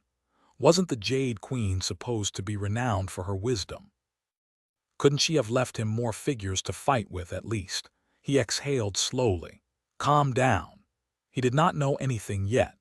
Even if his suspicion was on point, there was no telling how this death game worked. Obviously, the laws governing the artificial realm had to be different from the rules of the actual game, even if they seemed to be based on it. The battles between figures transpired according to the rules. For example, if the rules dictated that a figure had to lose, it would lose. But Sunny was not merely a figure, he was a person who was notoriously difficult to kill and infamously lethal, no less. So he could very well manage to slay the adversary despite the rules dictating his defeat. Wait, the adversary. Sunny's already somber expression turned even darker. Who was his adversary exactly? The answer seemed obvious. It had to be the Snow Tyrant and the rest of the white pieces. But what were those pieces? Since Sunny was not a figure, but a living being that the game board had imprisoned, then the rest of the figures could be the same. Remembering the dreadful depths of corruption contained within the beautiful Jade board, he grimaced. If the snow figures were indeed living beings, they had to be powerful nightmare creatures. He had been surprised to see a well of appalling darkness greater and deeper than even the soul of condemnation. But if its source was not 1, but 12 ancient abominations, then it made sense. Letter 16B1, letter 1D622, letter 1D40D, or letter 162, E grave, letter 1D61A. They are of the great rank at least. Cursed rank, Sunny sighed deeply. What about the ash figures then? He was the Ash Tyrant, but there had also been 2 ash beasts on the board. Were they nightmare creatures too, or had someone else been brought into the death game with him? Usually, Cassie would be able to serve as a messenger between him and his allies, but his mental connection with her seemed to have been broken. Sunny hesitated for a while. First things first. Before considering how to win the death game, he had to make sure that there was no way to simply escape it. If there was, then he would have no reason to fight the snow abominations, or rather, fight them unprepared. Sunny was still determined to recover the piece of Weaver's lineage, and that piece was connected to the Snow Tyrant, which meant that the Snow Tyrant and he would have to meet at some point. Sunny slowly assessed the situation. His current state was quite anomalous, and it was time to address the issue now. How odd! The first anomaly was quite bizarre. It was that he could not sense what his other incarnations were sensing. Sunny had 7 bodies, but he only had 1 mind, so that should not have been possible. And yet it was. He could not sense the shadows around his shades or around the members of the Shadow Clan either. For the first time in a long while, his mind was quiet and desolate, populated by the senses of only a single avatar. It was sort of peaceful. Even his shadow sense was suppressed, enveloping only the part of the volcano that towered above the clouds. Damn Ariel, I really hate that guy.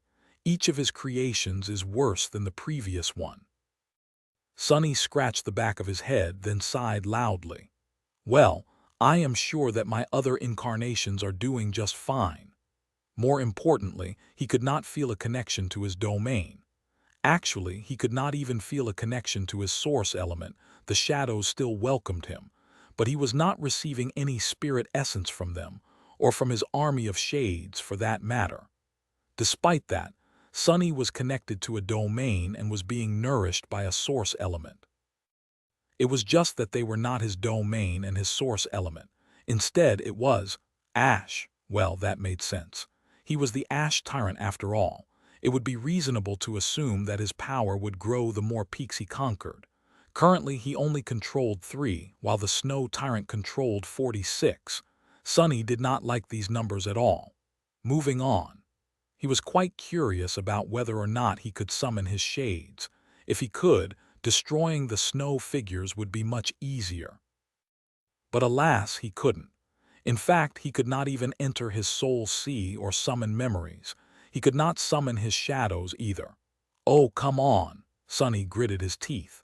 After assessing the situation, he concluded that the situation was simply ridiculous. So, in conclusion, he was trapped in a game created by the demon of dread, stripped of his powers, his equipment, and his minions. All he had was this one body and the shirt on his back. The proverbial shirt on his back, rather, since his clothes had been actually manifested from shadows. These were the only resources available to him in order to deal with 12 ancient horrors, including the ominous Snow Tyrant. Sonny lingered for a while, then smiled crookedly. This is quite unfair, isn't it? For the Snow Tyrant, naturally. Whose bright idea had it been to invite the heir of death to play the death game? Sonny shook his head. Those fools did not know what was coming for them. Chapter 23:12. Rules of engagement. Sonny could not extend his shadow sense to the neighboring volcanoes or to the snowy peaks in the distance, which meant that he could not use Shadow Step to reach them. Naturally, that alone could not stop him. If he wanted to, he could turn into a crow or weave wings out of shadows to fly to the lonesome mountains. He was not in a hurry to try, though.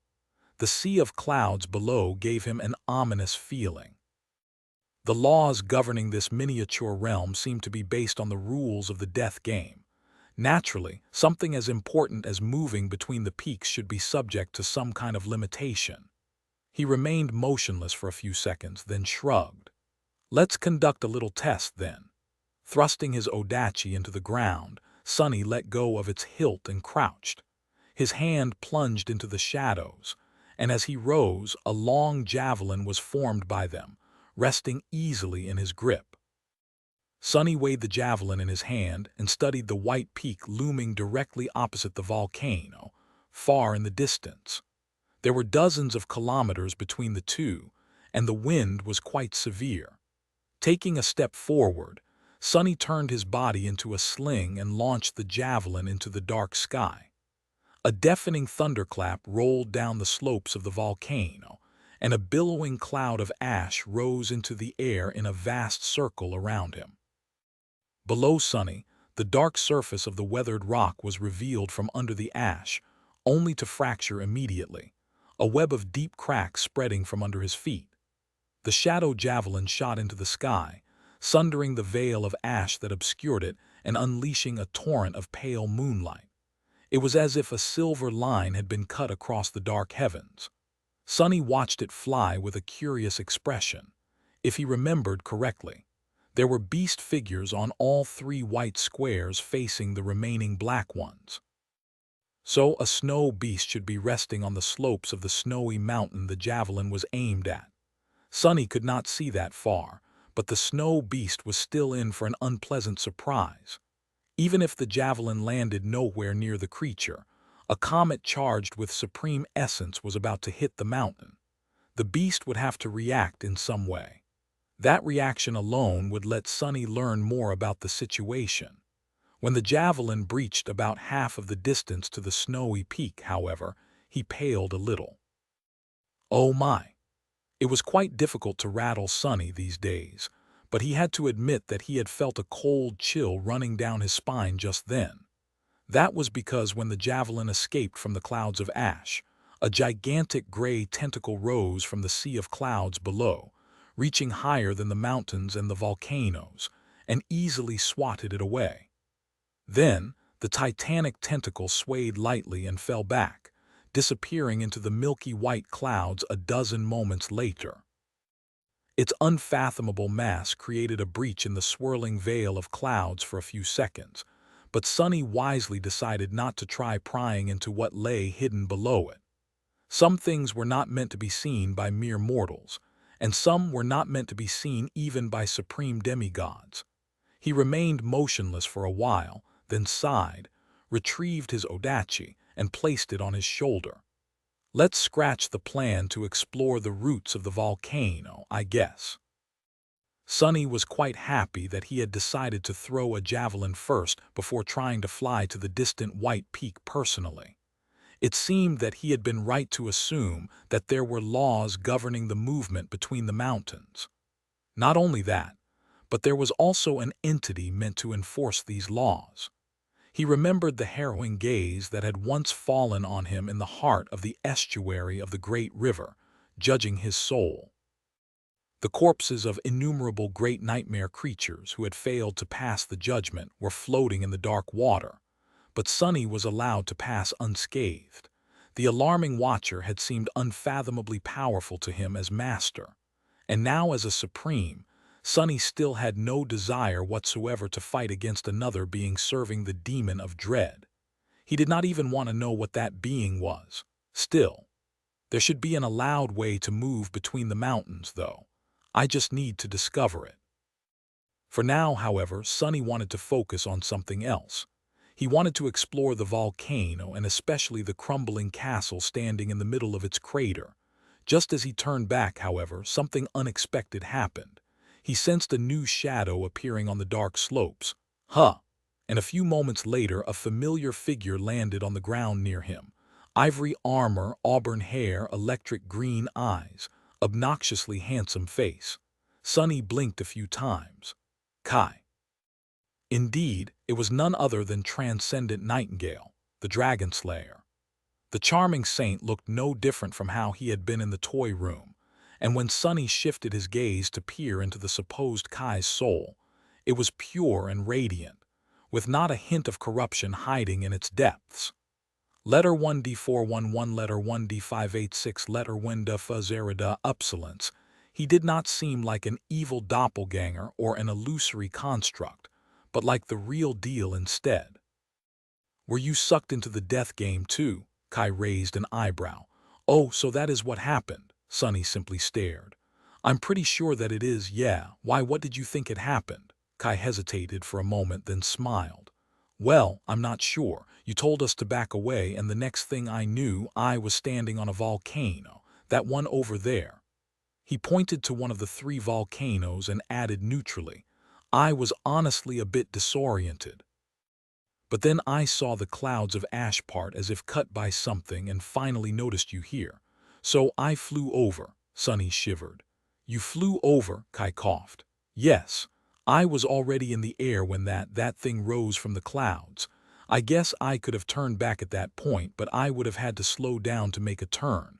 And honestly, seeing that tentacle made me want to fly faster than I had ever flown before. Sunny let out a stunned chuckle. No kidding. He remained silent for a few seconds and then smiled. Well, welcome to my volcano.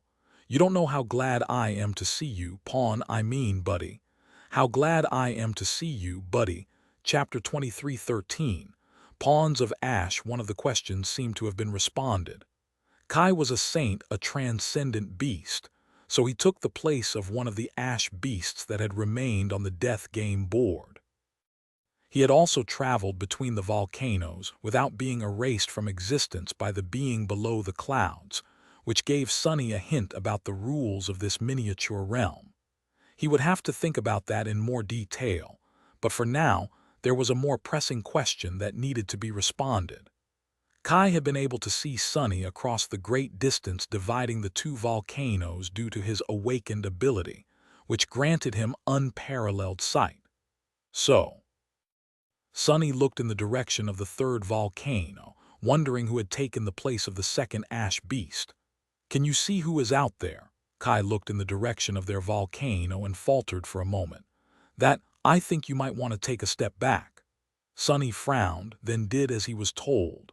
A moment later, a black arrow plummeted from the sky and sunk into the ash, right where he had been standing. Sunny stared at the arrow for a few seconds, then shook his head. He would have been able to dodge it even without Kai's warning, probably, but definitely not without rolling on the ground gracelessly. "That damn murderous lunatic," he inhaled deeply. "I guess Slayer is here, too." And it seemed that her eyesight was just as exceptional as Kai's. She lacked the ability to fly, though, so she had announced her presence in her usual barbaric way. Sunny pondered the situation. There was a small possibility that the Song Sisters were somewhere here, as well, having taken the place of three white figures. However, Sunny rather suspected that they had not been imprisoned by Ariel's game. If so, one question remained. Where had the actual Ash Tyrant and two remaining Ash Beasts gone? Looking at Kai, he hesitated a little and asked, "Hey, do you think that Sation, Hell, and Revel are fighting three ancient nightmare creatures in the toy room right now?" Kai seemed startled by the question. He looked at Sunny with wide eyes, then shivered. "I really hope that they are not." Sunny inhaled deeply. "Well, don't worry too much. Sation is quite resourceful, so I am sure she'll manage somehow. After all, she had survived on the Forgotten Shore for a decade longer than anyone else who escaped it. Revel, meanwhile, was one of the deadliest saints in existence. Not only had she gone against Sunny and lived to tell the tale, but she also conquered the spine ocean of Godgrave while annihilating 7 saints of the Sword Army and their entire expedition. And while Death Singer was sort of disarming, she was actually quite alarming as well. Sunny did not forget the first time he saw her, entering the council chamber of the Song Army with the same innocent look, but also with blood dripping from her crimson hands. Plus, they were in the Jade Palace, their former home. Considering how well Revel knew the magnificent palace, they had an overwhelming terrain advantage. R tilde A tilde eng letter 1 ED5 beta E grav letter 1 E63. Noticing that Kai still seemed worried, Sunny patted him on the shoulder. "Cassie is keeping an eye on the situation.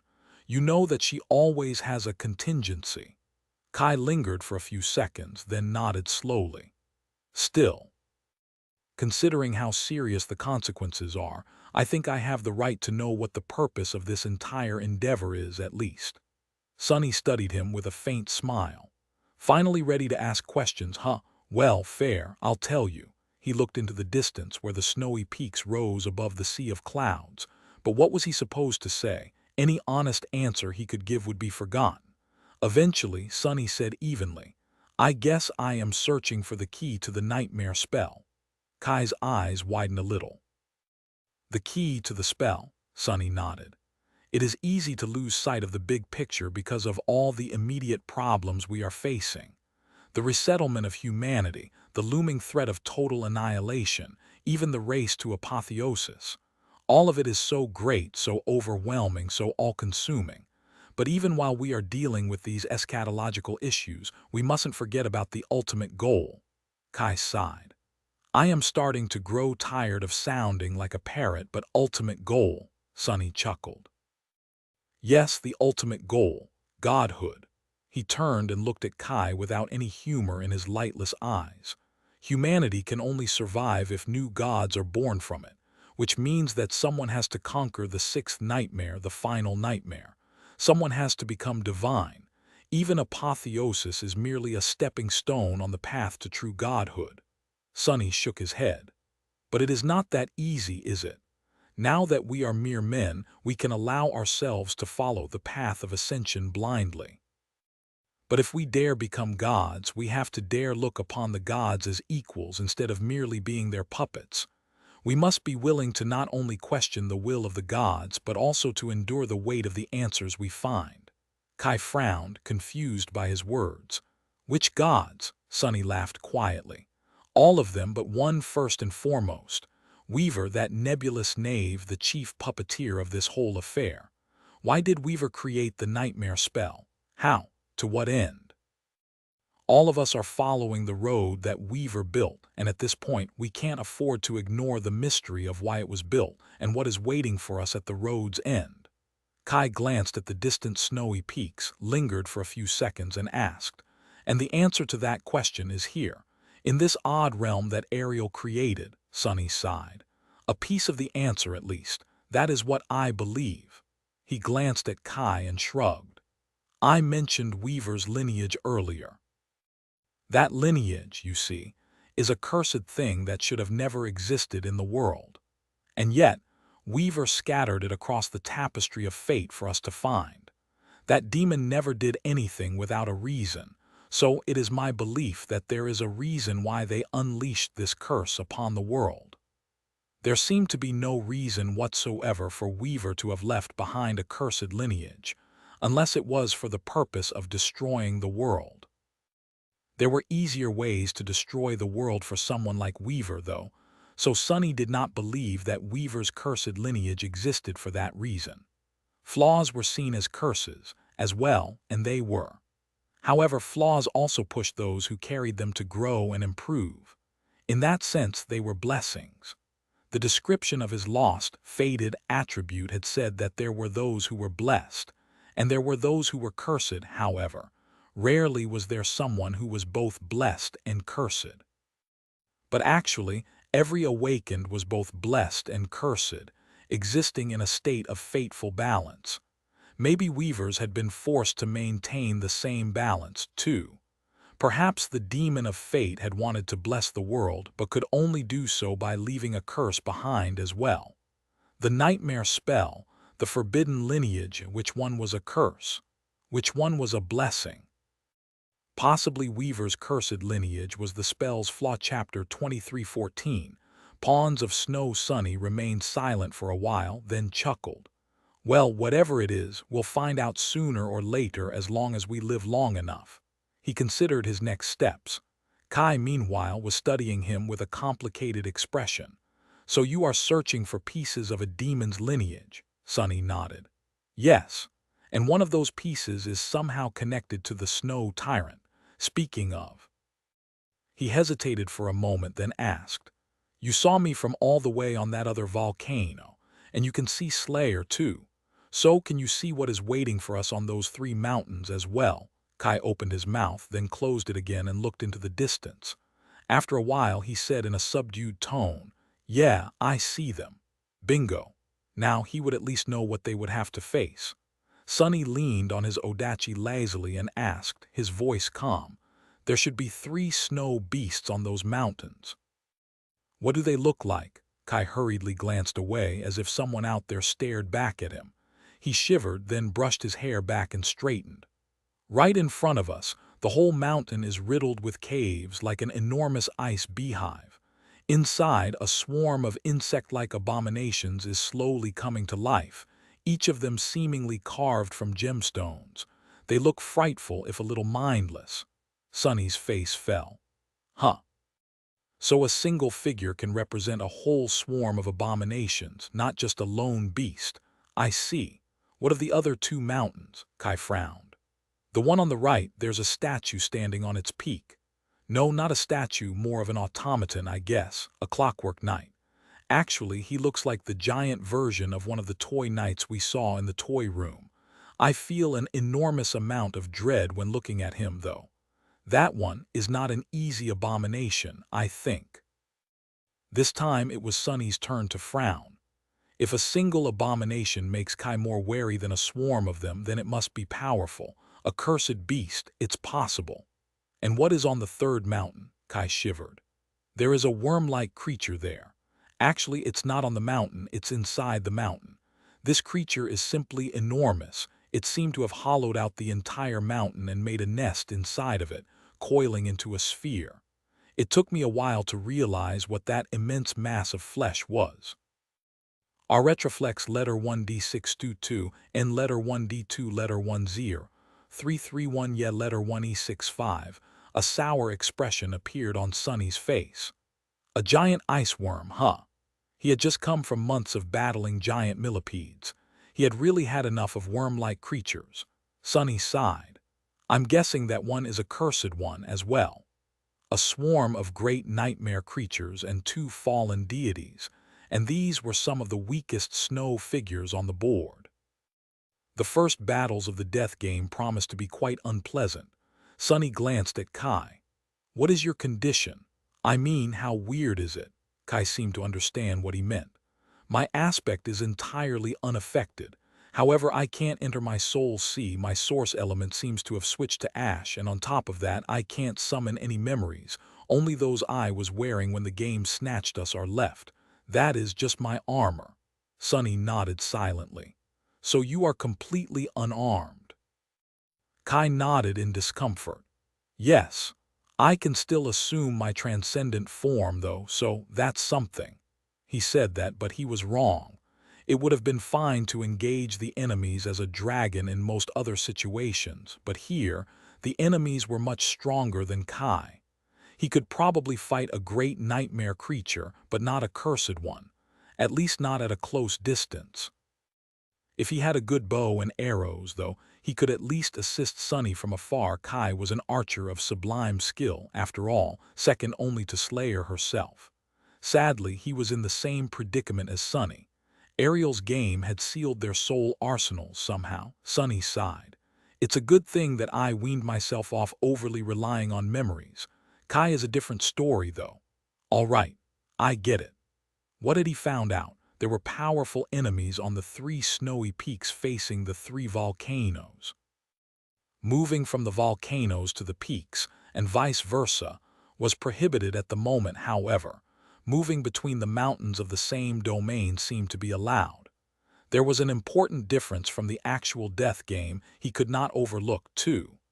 It was that Kai was currently standing next to him. If he was simply moving figures across the game board, two game pieces would not have been able to occupy the same square. There has to be a way to make an actual move.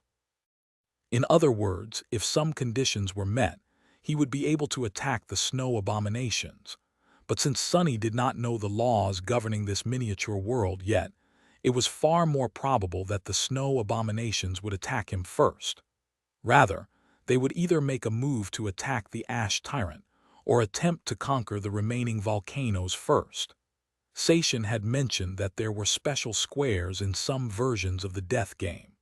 Squares with a castle, for example, never changed color. If the crumbling fortress on this volcano was one such castle, then the snow tyrant could attempt to conquer the other two volcanoes to prepare for the final siege. Are there any structures on the volcano you came from or on the one where my shadow is currently waiting to be rescued? Kai shook his head. Not that I can see. Sonny lingered for a few seconds, then nodded slowly. All right. Then, do me a favor, please. Go to the next volcano over and bring that murderous woman here. Whatever happens next, we'll have a better chance to survive it together. Kai smiled. No problem. A moment later, before Sonny had time to say anything else, he was already flying away. She's not going to kill him, right? Right, she wouldn't she? Sonny scratched the back of his head. Why am I worried? If I need to worry about something, it's that Slayer might become one of Kai's fangirls too. Shaking his head, he sat down on the ground and reached into the shadows. I won't give her any more of my blood if she does. Kai can give her his if he wants. Above him, the wound his javelin had dealt to the veil of ash that obscured the sky was already repairing itself, and the world was once again submerging in darkness. Chapter 23:15. Army of 3. While Kai was away retrieving Slayer, and hopefully not being killed by her, Sonny was busy as well. He was making a bow for Kai, manifesting it from the shadows. One would think that making a bow was quite easy. All Sunny needed was to manifest a long, narrow bar and make it bendy, then string it. Naturally, manipulating the internal structure of manifested shadows to imbue them with a suitable level of elasticity actually demanded an intricate level of shadow manifestation mastery. But Sunny was more than capable of doing just that. Once, he could barely control the outward form of manifested shadows, but by now, he could make them into pretty much anything he wanted. However, there was a difference between simply making a bow and making it worthy of a transcendent archer. It was not even a matter of enchanting the bow. Before that, the structure of the bow itself demanded careful consideration. Sunny had studied that obscure craft in the past, and he delved into it even deeper while crafting bows for Rain and Slayer. For example, there was the choice between a more traditional recurve bow and a more advanced compound bow. Compound bows offered more power and convenience, but Sunny had shied away from crafting them in the past due to how difficult they were to maintain and care for in field conditions. A weapon needed to not only be deadly, but also reliable, especially so in the dream realm, where the environment itself was often the adversary.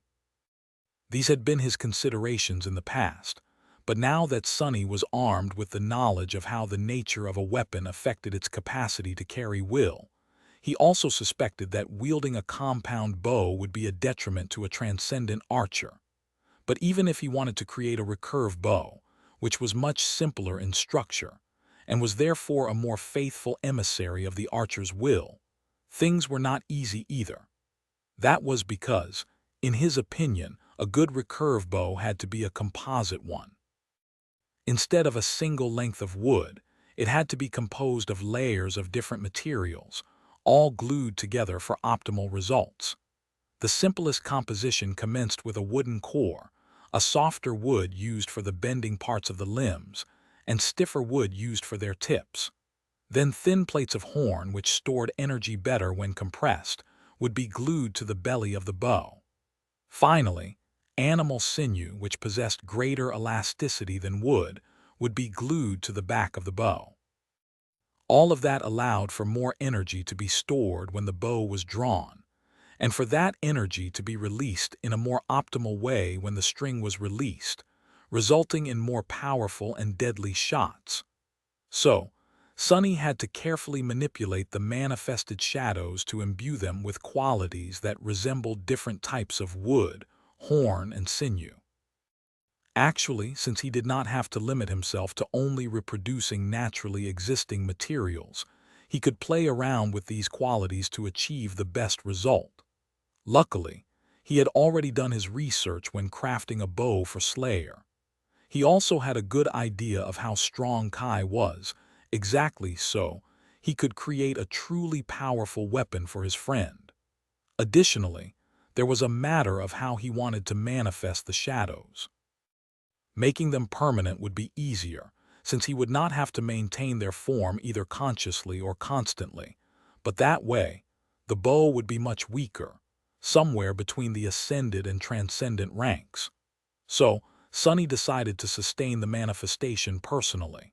That way, Kai would be wielding an ostensibly supreme weapon, something he would need desperately before too long, no doubt.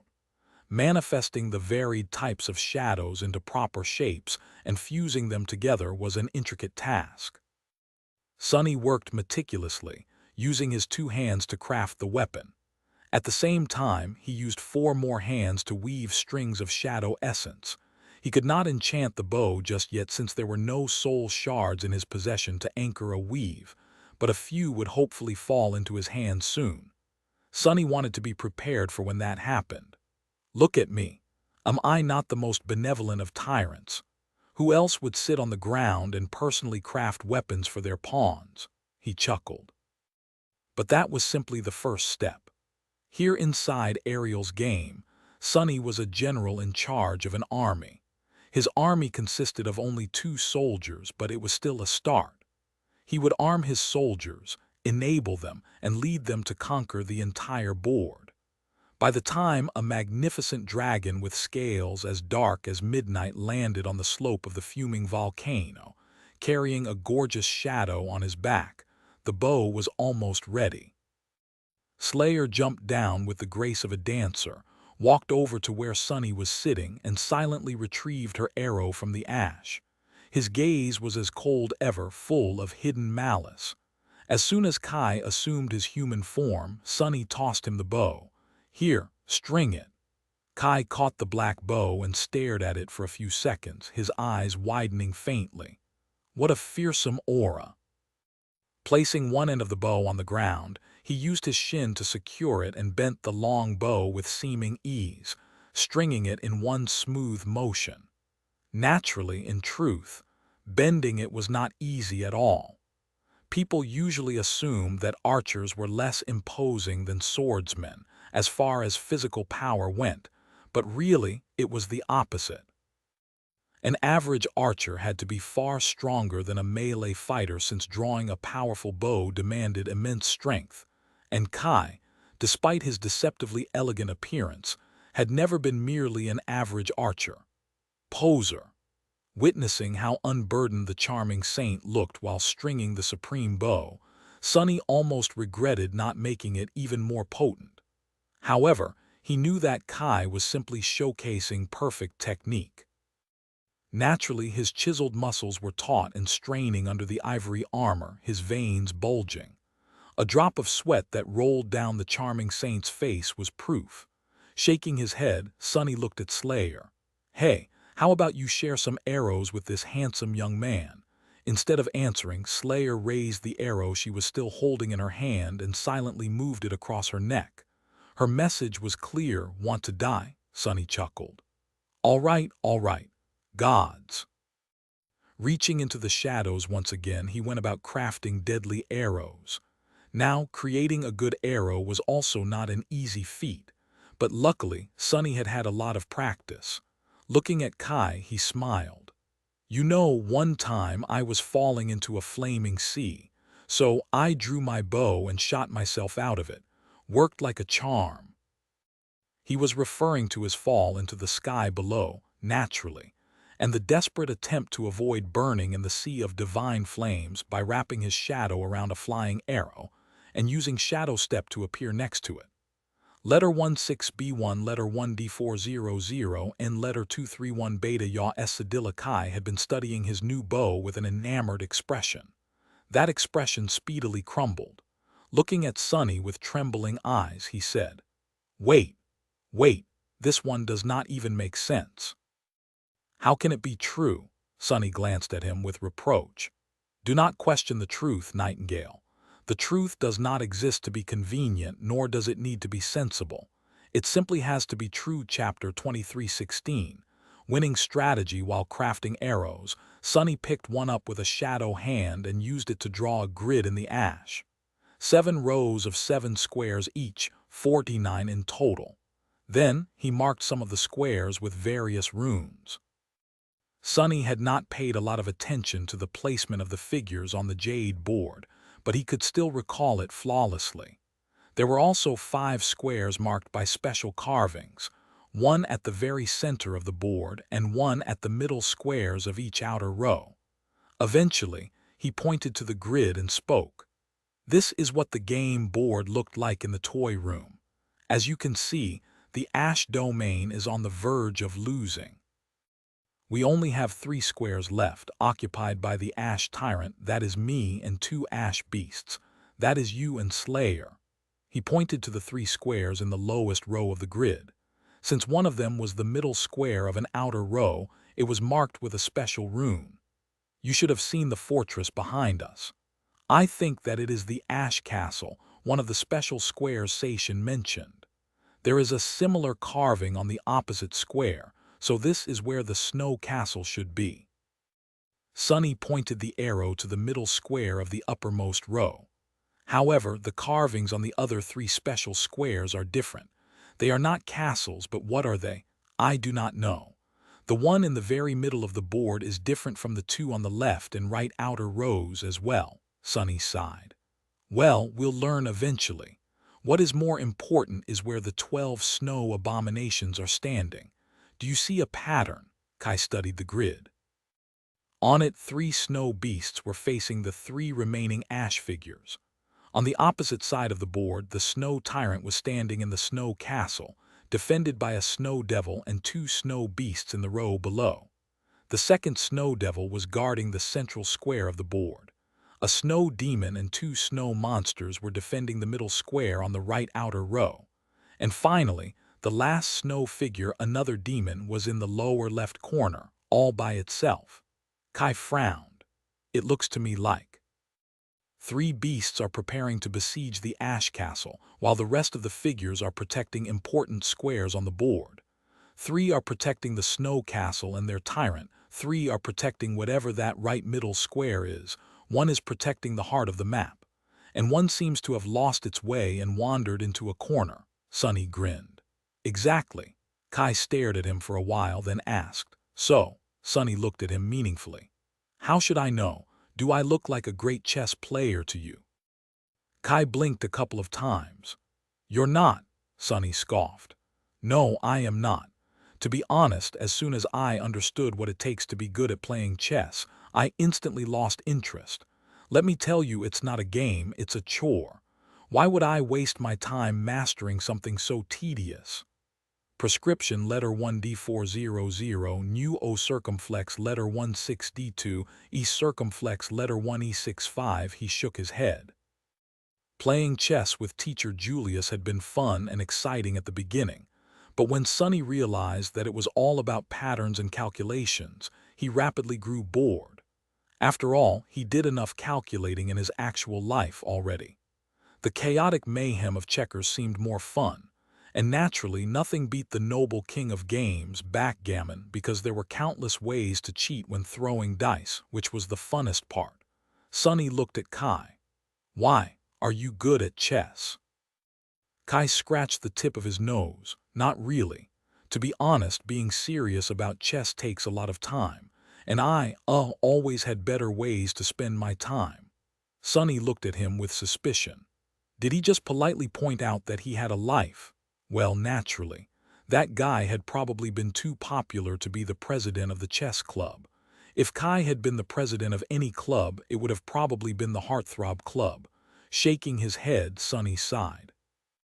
"So none of us knows anything about how to win at chess. Plus, this is not even chess, this is death game. Actually, it is a bizarre version of the death game created by Ariel, which functions according to its own set of rules. We do not know these rules yet, so it will be hard to come up with a strategy." He stared at the grid, a concerned expression on his face. But then Sunny stirred. Actually, he turned his head and looked at Slayer, who was idly standing a few steps away from them. "I was not entirely correct. There is someone among us who might know everything about how to play death game." Slayer was the shadow of a person who had lived in the dream realm thousands of years ago. Since death game had been popular among her people, she might have very well been a masterful player. Sunny scrutinized her for a while, then asked hopefully, "Hey, do you know how to play the death game? What is the best strategy?" Was victory even possible when 46 of the 49 squares already belonged to the snow domain? Slayer turned her head and looked down at him, her inky black eyes betraying no emotion. Sunny almost lost hope when she suddenly moved, looking at the grid he had drawn. The shadow remained motionless for a while, then used the arrow in her hand to carve a run in the ash. Kai looked at the rune with curiosity. "Sacrifice," Sunny nodded slowly. "Yes, sacrifice. To be precise, it's a particular kind of sacrifice, a sacrificial killing. So the strategy Slayer recommended was slaying someone as a sacrifice." Kai frowned. "Is she suggesting that you should sacrifice one of your pawns?" Sunny was looking at the grid. Eventually, he slowly shook his head. "No, I don't think so. Do you remember what Alsatian said? That there are special squares in certain versions of death game called shrines. Their adversary figures can be sacrificed to enhance your own. If the shrines were important enough for Slayer to point at them as the secret of achieving victory, Then the snow tyrant would put a lot of importance into protecting the shrines as well. From that, Sunny could deduce which of the 5 special squares hid the shrines. If I am not mistaken, they are the middle squares of the right and left outer rows. Sunny looked at Slayer and smiled. So, you can write, huh? She just stared at him silently. Sunny chuckled, then asked in a teasing tone, "Well then, can you please spell it out for us? How do we win this damn game?" Slayer regarded him silently for a moment, then leaned forward. The tip of her arrow plunged into the ash, pierced the square where the snow castle stood, and destroyed the runes describing the snow tyrant. Sunny stared at the arrow for a few seconds and then grinned. Figures, Chapter 23:17. Seed of Uncertainty. Sunny released a deep breath, then sank into thought. He examined the map for a moment, his gaze concealed by thick shadows. After a while, however, he glanced at Kai. "We're missing details about the guidelines of this realm, and attempting to discover more through experimentation appears too risky. This puts us in a regrettably reactive position. We have no option, no smarter choice, anyway, but to hold until the foe reveals their plan. We'll gain better insight about Ariel's game by observing the snow abomination's behavior." He frowned. "You noted that the bugs in the ice colony seem to be gradually stirring, while the remaining 2 beasts haven't budged yet. It's not unexpected, honestly, given they must have endured countless years trapped in this game. But now that we've arrived, they'll likely become alert soon." Sunny watched Kai for several seconds, then inquired, "Meanwhile, you commanded troops in your second nightmare and in Antarctica, correct? You also spent sufficient time with Morgan to pick up various tactics from her. What approach do you believe we should take?" Kai lifted an eyebrow and paused briefly. "I feel somewhat startled to hear mention of my second nightmare from you, Sunny. But if you're aware what happened to us in the Kingdom of Hope, you know that the only achievement I gave my troops was their demise. Regarding Antarctica, my job there was simply that of a battlefield director. Our overall approach was typically determined by Army HQ." Sunny grinned. "Nightingale, Kai, my companion. I realize you're haunted by self-doubt, but please, for heaven's sake, don't allow it to grow into a feeling of inadequacy around me. Too much humility isn't becoming for a respected gentleman, even one as striking as yourself. So quit it and embrace your achievements just once." Kai stared at him, an unusual feeling hidden in his remarkable green eyes. Sunny exhaled. The likable saint was frequently too kind for his benefit, but that wasn't his sole character flaw. He was also uncertain about himself at his core. Sunny realized that Kai had constantly felt somewhat unsure about his role in the cohort, and consequently in the larger world. He could grasp these concerns to an extent. Indeed, the individuals in Changing Stars cohort were remarkable people, each one of them from the beginning at the Forgotten Shore. There was Nephis herself, Cassie with her fortune-telling ability, Sunny and his fated meetings, and Effie, who had lasted years hunting alone through the streets of the Dark City. Later, there was also Soul Reaper Jetta Master, whom even saints respected. By contrast, Kai was a much more ordinary person. He had endured the dangers of the Dark City inside the walls of the Bright Castle, getting soul shards to handle Gunlog's demands by marketing his scarce aspect ability. In a way, he shared more traits with someone like Aiko than with the powerful fighters surrounding him. Yet Kai had met every challenge whenever his assistance was needed for no purpose beyond his basic decency and values. He wasn't pushed by some powerful fixation or dragged into action by unavoidable destiny. Instead, he merely tried his hardest to perform what he believed was the correct action. From the terrible reaches of the Forgotten Shore to the gloomy vastness of the tomb of Ariel, he improved himself gradually, until barely a handful of individuals in the world could claim they had done more, or withstood more, than Saint Nightingale, the brave dragon slayer. It was just that Kai's assessment of himself never appeared to match his deeds. Sonny might not have appreciated that his friend was always undervaluing himself, but there was little he could do about it. After all, there was some truth to what Kai believed about himself. It would have been difficult for anyone, not just him, to rival incredible figures like Sonny, Nephi's, or other giants in their circle. But now, Kai's lack of confidence wasn't merely undeserved, it was a genuine problem. Sovereigns were naturally proud, after all they had to be. Only someone extremely sure in their cause could be daring enough to impose their will upon the world. How could someone who questioned himself persuade the world to yield? So, Sonny hoped to free Kai from the absurd idea that he was somehow less worthy than the rest of them. Well, I'm really not the ideal person for this task. Actually, he was arguably the worst pick after all. Sonny had never been skilled at handling people.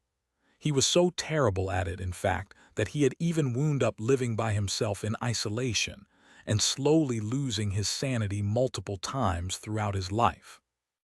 But simultaneously, he was also the ideal pick, because Kai was sharply aware of deception and fakeness while Sonny never deceived.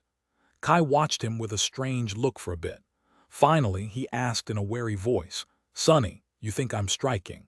Sonny blinked several times. That is your main conclusion," he breathed out slowly through clenched teeth. "Jerk, are you hunting for praise now? Fine, yes, I do think that. Your fashion is flawless, and your face is a tool of widespread destruction."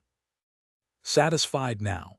Letter 1E59, letter FF41, letter FF4E, letter 1D428, beta E umlaut, letter 1D42C. Kai beamed brightly.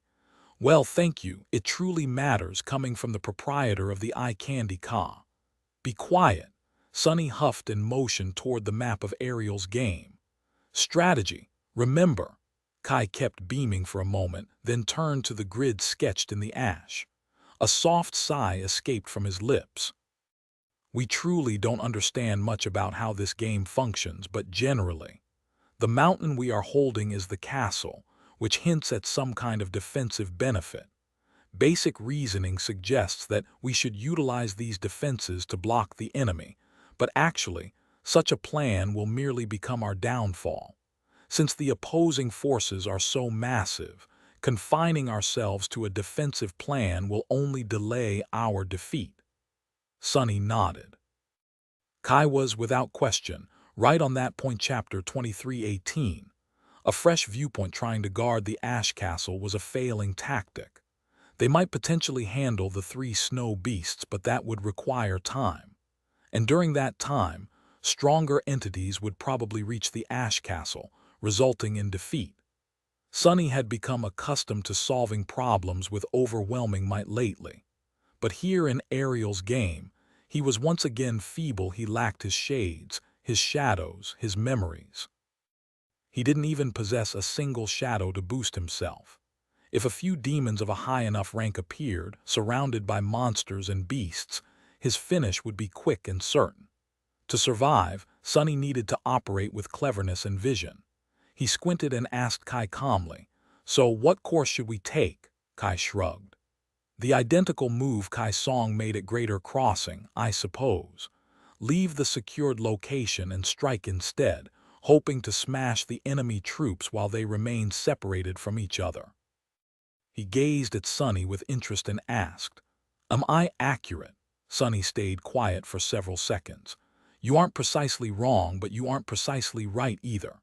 He sighed and motioned to where Slayer's arrow was protruding from the ash. "Slayer appears to grasp the core of this struggle better. Look, Kai, your reply stems from solid military thinking, but it's an outdated military thinking, one shaped by innumerable years of battles and fights in the waking world. The nature of our world has shifted, though. But our minds haven't been swift enough to adjust." He gestured to the grid. "I hear that chess is a game meant to portray a military clash, a regular military clash. Death Game, however, is a game that depicts a supernatural military clash, one where demons and devils serve as troops, and naturally there exists a tyrant." This time, Sonny pointed at himself. "In a regular war, eliminating the opposing army is a key goal indeed. It equals victory.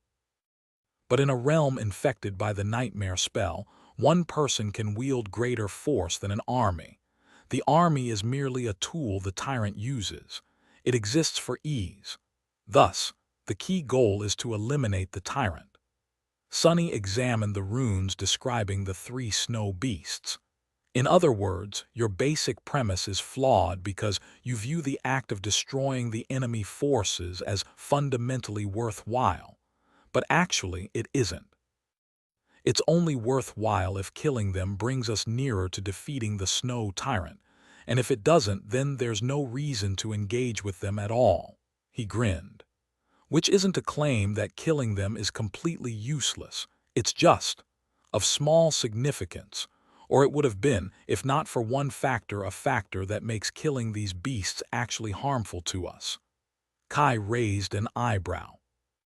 I can somewhat track your reasoning that fighting the snow abominations might not have any merit for our current situation, but harmful.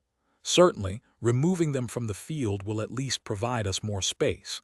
Plus, no matter how mighty the snow tyrant is, the snow tyrant encircled by the snow army would still be mightier. Sunny nodded. Indeed, but you're overlooking the initial point Slayer made. He motioned to the rune the silent shadow had marked in the ash. Sacrifice. There actually exists a method to kill the snow abominations that will make us stronger. Because of that, killing them in any other fashion will actually be no different from denying ourselves power. We badly need to kill the snow tyrant. Alpha and Cyrillica letter 16 data, agruv letter 16 next. He indicated the squares on the edges of the grid where the shrines typically stood. One was protected by several snow figures, while the other one was vacant. Killing our foes at first chance holds nearly no value. In fact, it holds negative value. Just because we can defeat them doesn't mean we should, unless we defeat them in one of these shrines. Do you comprehend now? Kai remained silent for a long while, pondering. Eventually, he asked in a quiet tone, "Are you certain you're not a talented chess player, Sunny?" Sunny scoffed. "What are you discussing? This has nothing to do with chess. It's just basic sense." Kai gave him a skeptical look. "I wouldn't label such sense basic, though." Then he turned and glanced at Slayer with interest. "It's also remarkable that your employee was able to not only understand the essence of this game but also explain it by marking a single rune and sticking her arrow into the ash. She is quite expressive." Sunny couldn't help but chuckle. Actually, he almost fell over from laughter. "Oh, do you admire her now? I notice you have a preference." "My employees," he smirked. "Be wary, though. This one is a true heartbreaker. Actually, that's how we met." Kai looked at him in puzzlement. "She broke your heart?" Sunny nodded vigorously. "Exactly. Well, to be specific, she shot an arrow through my heart. Stung terribly." Turning to Slayer, Sunny smiled pleasantly. "But don't worry. The next time we met, we struggled inside a dead god, who was moving around inside the remains of another, greater dead god. And when the dead god collapsed, I returned the favor by killing her. Oh, and after I killed her, we battled for about another year, this time inside my own soul. I even died myself meanwhile. Quite a thorough selection process, as you can see. But how else can one discover good employees?" Kai stared at him blankly. Meeting his empty gaze, Sunny raised an eyebrow. "What, do you use a different hiring method for the night singers?" Kai shut his eyes for a moment and asked, his voice lacking all emotion. "Sunny, can I ask you something?" Sunny blinked a couple of times. "Sure you can." Kai breathed in deeply. "Do you perhaps suffer from some kind of mental disorder?" Sunny frowned. "What, of course not." When Kai breathed out slowly, he added with a smile, "Suffering from mental disorders, how common, if anything, mental disorders suffer from me." Kai's eyes trembled. Chapter 23:19. Learning journey. Observing Kai, Sunny experienced a deep feeling of humor. However, that humor came and disappeared quickly. Releasing a breath, he glanced upward. The sky of the tiny realm was hidden by the clouds of ash, but it appeared clear above the snowy mountains. It looked like the moon was sinking. The night would end soon, giving way to the light of day. Somehow, Sunny sensed that this brief period of calm wasn't going to continue much longer than the night. What will the snow tyrant attempt? And what could the snow tyrant attempt? Actually, Sunny noticed the faint oddness of his situation. He had taken the role of the ash tyrant, who was a character of crucial importance, certainly, but merely a character nonetheless. Sunny wasn't the player. His belief that there existed a difference between the two rested on several facts. Primarily, if the players of Ariel's game were meant to serve as tyrants of their respective domains, then there would be no snow tyrant anywhere in this manufactured world after all. The original players of the game had vanished long ago. Additionally, his position as the Ash Tyrant hadn't given Sunny any fresh abilities, including the ability to direct lesser Ash figures. Kai and Slayer weren't forced to follow him because of the rules of the game. They simply heard him out because he was Sunny. Likewise, if there existed a snow tyrant on the opposite side of the board, would they have any influence over the snow abominations? He couldn't be certain. Based on the answer, though, Sunny confronted two entirely separate dangers. If the snow tyrant could manage the figures freely, then he would face an organized and deadly force. This game would become a contest of two minds. If not, the beasts would wander freely, and the main challenge blocking his path would be this manufactured realm itself. We'll know soon. Kai lifted an eyebrow. What? Sunny released another breath. We'll know what type of battle this is once the snow abominations begin to move. He examined the three snowy mountains. If they're simple beasts, they'll hurry to consume us immediately. If they're servants of a tyrant, though, they'll seize the other two volcanoes first, to strengthen the snow domain and weaken the ash domain as much as possible before the final attack. Our reaction will vary greatly depending on what they choose to do. He formed a needle from shadows and started completing a quiver for Kai. Less than a minute later, it was finished. Sunny placed the arrows he had built into the quiver and handed it to the appealing archer with a grin. Here, this should work for now. Getting up, Sunny wiped the ash from his clothes and motioned to the column of smoke climbing into the sky behind them. We should likely investigate the castle while we can. As they moved down into the crater, Sunny looked at Kai and then asked quietly, "You have some practice battling great nightmare creatures, correct?" Kai nodded. "Yes. As a government saint during the conflict in Bastion and afterward as the guardian of Ravenheart, I've encountered a few." Sunny grinned darkly. "How did it go?" Kai's face turned serious, like challenging gods. He stayed quiet for several moments, then added with a sigh, "The great ones are tougher and more terrifying than monsters of lower ranks, true. But I've long grown used to fighting against enemies who outmatch me in all aspects. The issue is that confronting them feels unlike a standard fight. It's as if reality itself supports their side. Letter 10342, letter 1D4B6, letter 1033D, Audible acute letter 162, Eogonek letter 1E65. Sunny nodded. Reality does indeed support their side because they compel reality to support their side.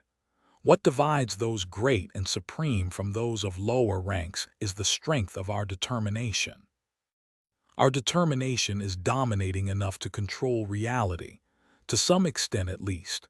Well, you must understand all that already. After all, both Nephi's and I spent considerable time sharing our knowledge with Cassie, who then produced a document for those who need to be informed. Kai watched Sunny with a remote expression. "Yes, I understand. However, I regret saying this, Sunny, but I don't believe that anyone else will manage to duplicate what you two have achieved, reaching supremacy naturally. I mean, that isn't my lack of confidence talking. It's just that you and Nephi's often fail to recognize how remarkable you are, failing to recognize it severely." Sunny pressed his lips together. Kai, meanwhile, released a sigh. "Which means that the rest of us will need to do it the conventional way. We will need to face the fourth nightmare." Sunny watched him for a while, then looked elsewhere. Only 4 individuals have ever lived through the 4th nightmare. You will meet great nightmare creatures there too. So, consider this small trip of ours as training. I'll deal with the cursed ones if we must confront any, but the great nightmare creatures will be your task. I'm confident you'll succeed after all. Sonny wanted to mention how he had slain a great devil as a sleeper, but stopped himself for once. Now wasn't the moment for jokes. I'll support you. You have 2 ideal instructors with you anyway. I am a supreme myself while he pointed toward Slayer. She is probably the most successful killer I have ever known. Not only that, but her main killing instrument is a bow as well. So observe her closely and learn from her. There was truly no better example for Kai than Slayer. So, Sonny had great expectations for him. Having 2 skilled archers helping him against the snow abomination sounded wonderful. He was seldom blessed with such assistance. Kai smiled. I will. Sonny paused for a few moments, considering what else to mention. It wasn't about encouraging Kai to try his hardest. He had never lacked encouragement. It was more about showing him a viewpoint that would make him want to do beyond his hardest. To have the desire to triumph no matter what. This was the sole way to endure in the harsh world of the nightmare spell. Finally, Sonny asked, Your nightmares, how did you endure them? Kai thought about his question for a while, then replied with a slight smile. I endured because of the people who stood beside me. Sonny nodded. Indeed, because nobody survives in the dream realm alone. He gazed at Kai and added flatly, But to those people, you were and will be the person standing beside them. Their survival will rely on you just like your survival will rely on theirs. Kai's look shifted subtly and his smile faded. Seeing that shift, Sonny glanced away. So how many more people will endure the 4th nightmare in the future depends on you. Accept responsibility. Kai stayed quiet for a long time, then nodded silently. By then, they had arrived at the crumbling castle. Chapter 2320.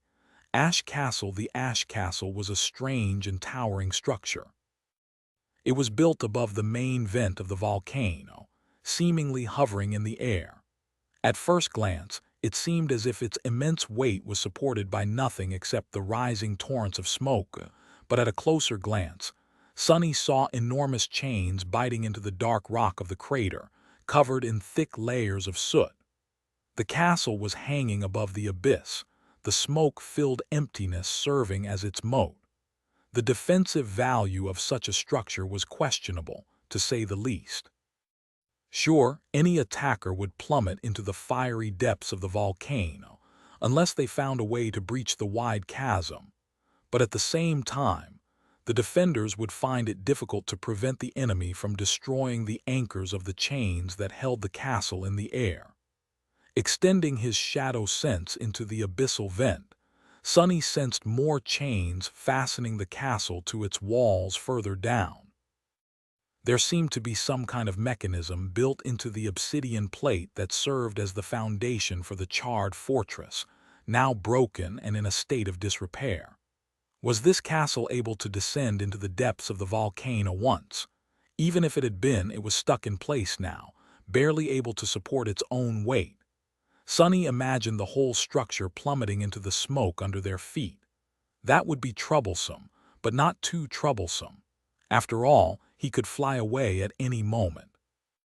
The drawbridge of the castle was raised, so Sonny manifested 2 raven-black wings and offered Slayer a hand. She glanced at it chillingly while Kai smiled. I see you are a gentleman. As Slayer took his hand, Sonny strained his muscles and tossed her into the air. The nimble shadow shot over the chasm like a bullet, disappearing into the smoke. A few seconds later, she landed on one of the crumbling towers of the castle, twirled to regain her balance, and summoned her bow in one graceful motion. Her skirt flared, and by the time its hem fell to rest on her smooth ebony thigh once again, an arrow was already nocked on the string of the black bow. Kai watched all of that happen in silence. Sonny was blinded by the smoke but could sense the shadows. The charming archer, however, could see everything transpire just fine. He sighed. Never mind. Sonny smiled. What did you expect me to give her a ride? Thanks, but no thanks. The last time she mounted me was too memorable." He paused for a moment and then added in a glum tone, "I mean, she cut off my wings, strangled me, and almost drove a knife into my skull." Kai blinked a couple of times. "She did." When Sonny nodded, he gave him a reproachful look. "You know, something like that would have been good to know before I carried her across the sea of clouds on my back." Sonny grinned. "I did cross my mind to give you a warning, but I was sure that she would not try to kill you. Well, mostly sure. Reasonably sure. I was somewhat sure that she would not try to kill you." With that, he jumped into the chasm, spread his wings, and allowed the currents of heated air to carry him across the abyssal moat of the Ash Castle. Kai followed a few seconds later with a quiet sigh. If there had been something perilous waiting for them inside, Slayer would have already turned it into a pincushion with her arrows. So, the two of them landed calmly on the cracked floor of the castle's vast courtyard, then walked toward the crumbling keep. Slayer allowed her bow to turn into a slender chain vambrace, then climbed down the tower with lethal grace. She seemed to plummet from one support to another, wedging her short swords between the weathered stones when there was none to find purchase on. In just a few short moments, she reached the ground and joined them. Aralpha O circumflex small cap B, Eogonek letter 1 E69. When they entered the keep, Sonny glanced around with a surprised expression. Huh. What looked like a castle from the outside was actually merely a crude model of one. There was nothing inside, really no floors, no chambers, no complicated maze of corridors and stairwells. Instead, there was simply a vast empty space, the floor covered in ash that piled like mountains in the corners. It seemed that even Ariel's attention to detail had a limit. Well, it makes sense. After all, the ash tyrants that had populated this castle once would not have been humans. Their size would have varied greatly, too. The towering gate of the keep hinted that some of them were truly enormous. "Do you see anything under the ash?" Sonny did not know what he wanted to find exactly, but he had hoped to discover some clues about Ariel, his game, and the Jade Queen. Kai shook his head slowly. "It's all in ruins, but there is some kind of pedestal in the center." They looked at each other, then made their way to the heart of the empty keep. There, the floor of the castle opened into a great circular pit. Smoke rose through the opening like a rugged pillar, escaping through a similar one in the roof of the Ash Castle.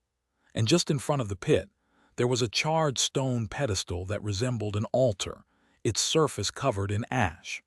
Walking closer, Sonny hesitated for a few seconds, then brushed the ash away. His hand felt two small shapes hidden beneath it, clearing more of the ash. Sonny picked one of them up and studied it impassively. There in his palm lay a bestial figurine cut from flawless white jade. It was the figure of a snow beast. 2 of them. 12 of the 14 snow figures remained on the board, which meant that the player of the Ash domain had managed to slay two beasts. And here, 2 snow beast figurines were resting on an altar. That could not have been a coincidence. "Why do you think these figures are here?" Kai's question made Sonny frown. He remained silent for a few seconds, then shrugged. "I'm not entirely sure." Then he suddenly remembered something, the ancient bones resting in the depths of the Ravenheart volcano. Following an impulse, Sonny shifted his weight a little and tossed the figure of the snow beast into the pit. It disappeared into the smoke without a trace. A dozen seconds passed in silence, and then Sonny was suddenly somewhere else. Chapter 23-21. Truth or Death. The world was coming to an end. On an endless white plain, the corpses of lesser gods lay broken and shattered. Rivers of ichor were flowing across the fractured ice like molten gold, cascading into the depths of an imprisoned ocean. High above, the sky was broken as well. Tendrils of nothingness were seeping through the fissures, slowly consuming the vast expanse of the firmament. A giant was kneeling in the middle of the silent battlefield, grasping his head with 2 enormous hands. Golden blood and viscous streams of gray matter were flowing through his fingers, and his radiant eyes were darting around, feverish and dazed. His gorgeous ivory armor was torn, and his spear lay on the ice, forgotten, still brimming with the echoes of destructive lightning. The giant was a deity, his spirit as vast as a world. His lips moved, whispering, I am, I am, I am, I am." His whispers were full of dread. Then he suddenly grew still and glanced down at the empty vastness of the broken ice in front of him. The giant's expression slowly grew eerily calm, and his voice grew even, sounding deeper and lower than it had before. He lowered his hands, allowing his broken skull to come undone, and spoke, "Hail, Weaver, firstborn of the forgotten god." As he did, a nebulous figure was suddenly revealed on the ice, shrouded by a tattered mantle and wearing a fearsome mask. A voice that was like 1,000 hopeless prayers resounded from behind the mask, making the giant shiver. "Brother, my brother, why are you hiding inside this hideous corpse?" The giant laughed with a voice that was not his own, then spoke in an insidious whisper. "Ah, must you offend me so, Weaver? Must you abandon all fear when facing the demon of dread? All of us demons have sworn to destroy you. Why are you here? Why have you revealed yourself?" The fearsome mask of the nebulous demon stayed still. Weaver remained silent for a while, then spoke. "My brother knows what everyone fears, and therefore he knows everyone's truth. However, I know no fear. What then is my truth?" The wind moved the tattered mantle, revealing nothing of what was hidden beneath. "I thought I'd offer you to play a game." The dying giant gazed upon him, light dimming slowly in his golden eyes. "A game? Ah, what kind of game?" The demon of fate responded to the dying deity. "A game of death, naturally. Whoever wins will give the other one a truth, and if I lose, I will allow myself to be destroyed." The giant shuddered and collapsed, and as he did, the broken ice swallowed his corpse. A faint whisper drifted above the harrowing battlefield. "Come, I accept." The world suddenly disappeared into nothingness, replaced by a familiar room. A masked figure was sitting on the cushions in front of an exquisite jade board.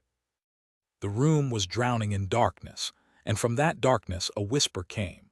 "Letter 211 Alpha small cap N, letter 22B, letter 1D401 E grave, letter 1D4A. I know what truth I seek. But what truth can you, who sees the depths of fate, be lacking? What is it that you wish to learn, Weaver?" The fearsome mask of the demon of fate glanced at the darkness. 1,000 intertwined voices resounded from below it, making the darkness tremble. "Do you know how fate can be broken, brother?" A porcelain hand rose from the depths of the tattered mantle and grasped the figure of a figure carved from white jade. "That is what I wish to learn."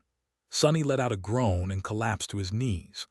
Ah, the echo of the insidious whisper and the aftershock of the nebulous voice were still ringing in his ears. He shuddered, feeling a terrible pressure crushing his mind. "Sonny!" Kai was startled, rushing to support him. Sonny waved him away. I am fine." He was indeed fine, if a little worse to wear. "What happened?" Sonny slowly picked himself off the floor and glanced at the remaining jade figure on the altar. "Hell if I know." His voice sounded subdued. One moment he was standing in the keep of the Ash Castle, and the next moment he was in the middle of a distressing battlefield, the world coming undone around him, witnessing two demons having a peculiar conversation. Weaver and Ariel, fate and dread. The master of lies and the keeper of truths. Weaver's nebulous figure seemed to be a bit ragged, for a lofty divinity. The conversation must have taken place during the Doom War, when the sinister demon was being hunted both by their siblings and by the gods. That porcelain hand looked familiar, as well. It must have been the one Weaver had assembled from the parts of the broken mannequins in the Ebony Tower. Ariel, meanwhile, seemed to have been possessing the body of a defeated divine champion, the giant who wielded a spear infused with ferocious endlessness of golden lightning. Sunny had not seen what the demon of dread actually looked like until the very end. Possibly Ariel did not look like anything at all. Maybe the demon of dread existed only as a whisper. In any case, Weaver had offered to play a game with high stakes, and Ariel accepted. I think I just saw a vision. Of sorts. What Sunny had seen did not feel like a vision. Actually, it did not feel like anything he was familiar with. It was as if he was there but not there. As if he was present but also absent. As if he had simply learned the truth of what had happened on that day. Sunny winced, feeling the pressure of witnessing three gods, two demons, and a dying divine human subside slowly, allowing him to breathe freely once more. Who was that giant? Kai, meanwhile, raised an eyebrow. Are you prone to receiving visions, Sunny? Sunny shook his head. No, rather it seems like throwing the figure of the snow beast into the volcano triggered it. He hesitated for a while. In any case, I think I was wrong. Kai frowned. About what? Looking around, Sunny remembered the jade board and the desperate position of the ash domain. The ash was losing desperately. He inhaled deeply. I don't think that the Jade Queen played ash. Sunny looked at the figure of the snow beast once more and said, his voice subdued, I think the demon of dread played ash. As for snow, it must have been played by Weaver. Chapter 23-22, Beast Sacrifice. Sunny considered the peculiar vision he had received for a while. Eventually, his eyes gleamed darkly. They were playing for truths. Ariel had been a collector of truth, but one mystery he could never solve was Weaver. Weaver, meanwhile, seemed to have been interested in finding a way to change fate. That truth alone was priceless. Sunny had suspected that the demon of fate had a complicated relationship with their own source element, domain, aspect. In any case, the nightmare spell seemed to have been designed with the explicit purpose of training its carriers to defy and twist fate. Sunny firmly believed that the appraisal the spell gave to those who conquered nightmares was connected to how much they strayed from the original flow of fate, at least. But having a strong suspicion and hearing it with his own two ears were two different things. Granted, Sunny only learned that Weaver was searching for a way to change fate, not why. He did not know what the demon of fate had discovered either. In any case, the two demons had played death game. The winner was supposed to be rewarded with a truth, and Weaver had utterly crushed Ariel in the end. Rewarded, huh? Was that what had happened to him? He had sacrificed the figure of a slain figure and received a truth as a reward. But why that truth in particular? Sunny stared at the remaining snow beast figure, then at the pit opening into the main vent of the volcano. Wait, was it simply because he wondered who the players of this game had been? My head was full of questions, though. Why this one in particular? Was the answer given at random, or did the strength of a sacrificed figure play a role? Would he learn something far more important if he sacrificed a snow monster figure? A demon, a devil, a tyrant. Suddenly, Sunny was very glad that there were 12 whole snow abominations left on the board. He had many questions. Sunny had spent a decade slowly learning the secrets of the world. By now, he knew more about the truth of existence than almost anyone, but he still desperately needed to know more. Why had the Doom War started? How did it end? How did the gods die? How did demons perish? Was the forgotten god still imprisoned in the void? Where had the nightmares and the dream realm come from? What had been Weaver's goal? Why was the nightmare spell created? To what end? And countless less grandiose questions as well. For example, what did he need to do to kill Uris? What lay at the heart of Shadow Realm? When had the demon of Oblivion died? How could she have been dead before Nether and his siblings rebelled against the gods? I think.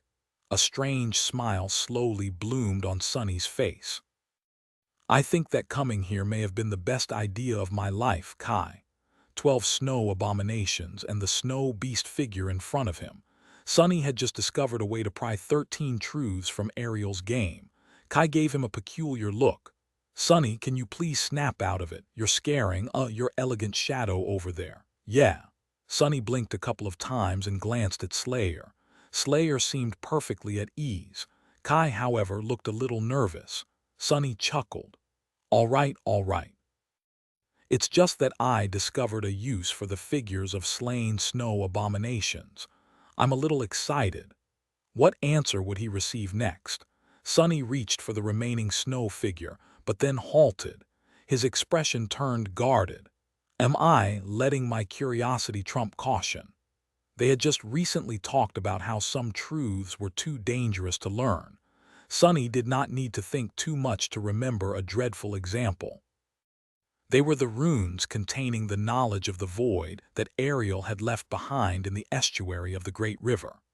Letter 1E5D, letter 1D51E, yeah letter 1ED1, letter 1D51F. Yaw letter 1D634, the closer one's soul was to being divine, the more resistant it was to the corrupting influence of the void. That was why awakening could destroy the seed of nightmare blooming in an aspirant's soul. That was also why Sunny could endure knowing more about the void as a supreme as he could as a master or a saint. But that did not mean that he could endure much of such knowledge, not at all. And he definitely could not endure what Weaver and Ariel could. Even they had not been entirely immune to corruption, so what hope did Sunny have? If Ariel's game granted him a truth that he could not endure, what was he going to do? Sunny hesitated for a while. Wait, isn't it wonderful, though? This incarnation of his was currently separated from the other 6. Their minds and memories would fuse once again after Sunny escaped Ariel's game, but not before it. So even if his mind was infected by corruption as a result of learning something he was not supposed to know, he could simply kill himself. That way, his other incarnations would never come in contact with the forbidden knowledge. Kai frowned a little. What are you thinking about? Sunny shrugged absent-mindedly. Killing myself. Kai was suddenly standing very near, looking at him intensely. No, you mustn't. Sunny glanced at him in confusion. Huh? Kai grabbed his shoulders, a rattled expression on his face. We don't know each other that well, and I won't presume to know what scars lay hidden in your heart, but you must not, Sunny. In this world we live in, a human life can be lost in an instant. But that only makes it more precious, just like your life is precious, too, Sunny scowled. What are you on about, fool? Then realizing how his words must have sounded to Kai, who could feel their sincerity, he winced. Oh, you misunderstood. I wasn't really thinking about killing myself, just this version of myself should the need arise. It's not that big of an issue. Plus, this wouldn't even be the first or second time I killed myself. As you can see, I'm still perfectly alive. Kai stared at him silently for a while, then slowly let go of his shoulders, turned away, and coughed a couple of times. Oh, I see. Never mind, then. Then his expression turned cold and wary, full of concerned apprehension. Sunny sighed. This guy's such a handful, really. Listen, why would I kill myself? I am filthy rich, drop-dead gorgeous, have an awesome castle, and my girlfriend is literally the most gorgeous woman in the world. Who would want to die and leave all that behind? Kai glanced at him and shook his head. No, it's not that. I just looked beyond the castle. Sunny raised an eyebrow. And a dark expression appeared on Kai's face. Do you remember saying that we'll have to wait for the adversary to make the first move? Well, he sighed. I think they're making the move now. Chapter 23-25, Crystal Hive. Although Sunny insinuated that he was not going to join the battle, in truth, he knew that he would have to. His carefree demeanor was nothing but a facade. The situation was quite bleak. In the west, the enormous worm had finally emerged from the billowing wall of snow. Its massive head reached the ethereal glass bridge, and as its pale body rippled, the cursed beast speedily crawled across the abyss of gilded clouds. The clouds were painted in vibrant shades of gold and magenta, while the gossamer bridge glistened in the sunlight. The sight of it was as gorgeous as the snow worm was grotesque. Its massive body extended and extended from the snowstorm, already spanning several kilometers in length. And yet, Sunny still could not see its tail. In fact, he had a peculiar feeling that he might not see it at all, as if the Cursed One's body defied the concept of finality, as if the length of the ghastly nightmare creature was simply infinite, becoming as great as it needed to be. A beast like that could probably devour the roots of an entire realm. And yet, Sonny felt far more pressured by the clockwork giant marching across the fantastical bridge of glass-like snow in the east. Now that the creature had drawn closer, he could discern a few details of its appearance. The giant did, indeed, look somewhat similar to the toy knights they had seen in the Jade Palace. However, that similarly was shallow. The nightmare creature was clearly a construct, its massive body assembled from wood, brass, and weathered hide, shaped to resemble a mighty warrior wearing a suit of heavy armor.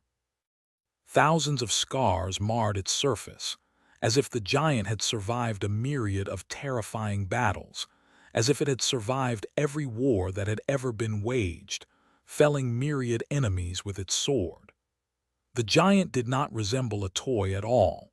If anything, it resembled a training dummy that had served some warmongering deity before coming alive and subsequently succumbing to corruption. Maybe it had. The giant was marching across the bridge with measured, heavy steps, and even from a great distance, Sonny felt pressured by the unhurried inevitability of its approach. Luckily, the two Cursed Ones were heading for the two volcanoes that Kai and Slayer had abandoned. The detestable ice hive, however, was heading directly for the Ash Castle. By now, the first of the crystalline abominations were already emerging from the vast network of caves they had perforated the mountain with. Their transparent bodies seemed to ignite under the sun, shining with reflected light. The first few were already on the glass bridge. They stopped, shook the snow and ice of their crystal carapaces, and then leaped into the air. Translucent wings unfurled behind them, glowing like golden panes of stained glass. Great! So they can fly too. Behind a veneer of nonchalance, Sonny felt concerned. He continued to craft arrows while observing the adversary through the shadows. As soon as the first of them rose into the air, its wings shattered, broken by Kai's arrow. The nightmare creature plummeted down, doomed to disappear into the sea of clouds. Before it could, however, two of its kin swooped in, tearing the struggling beast apart and devouring its crystalline flesh. Sonny frowned. Not quick enough.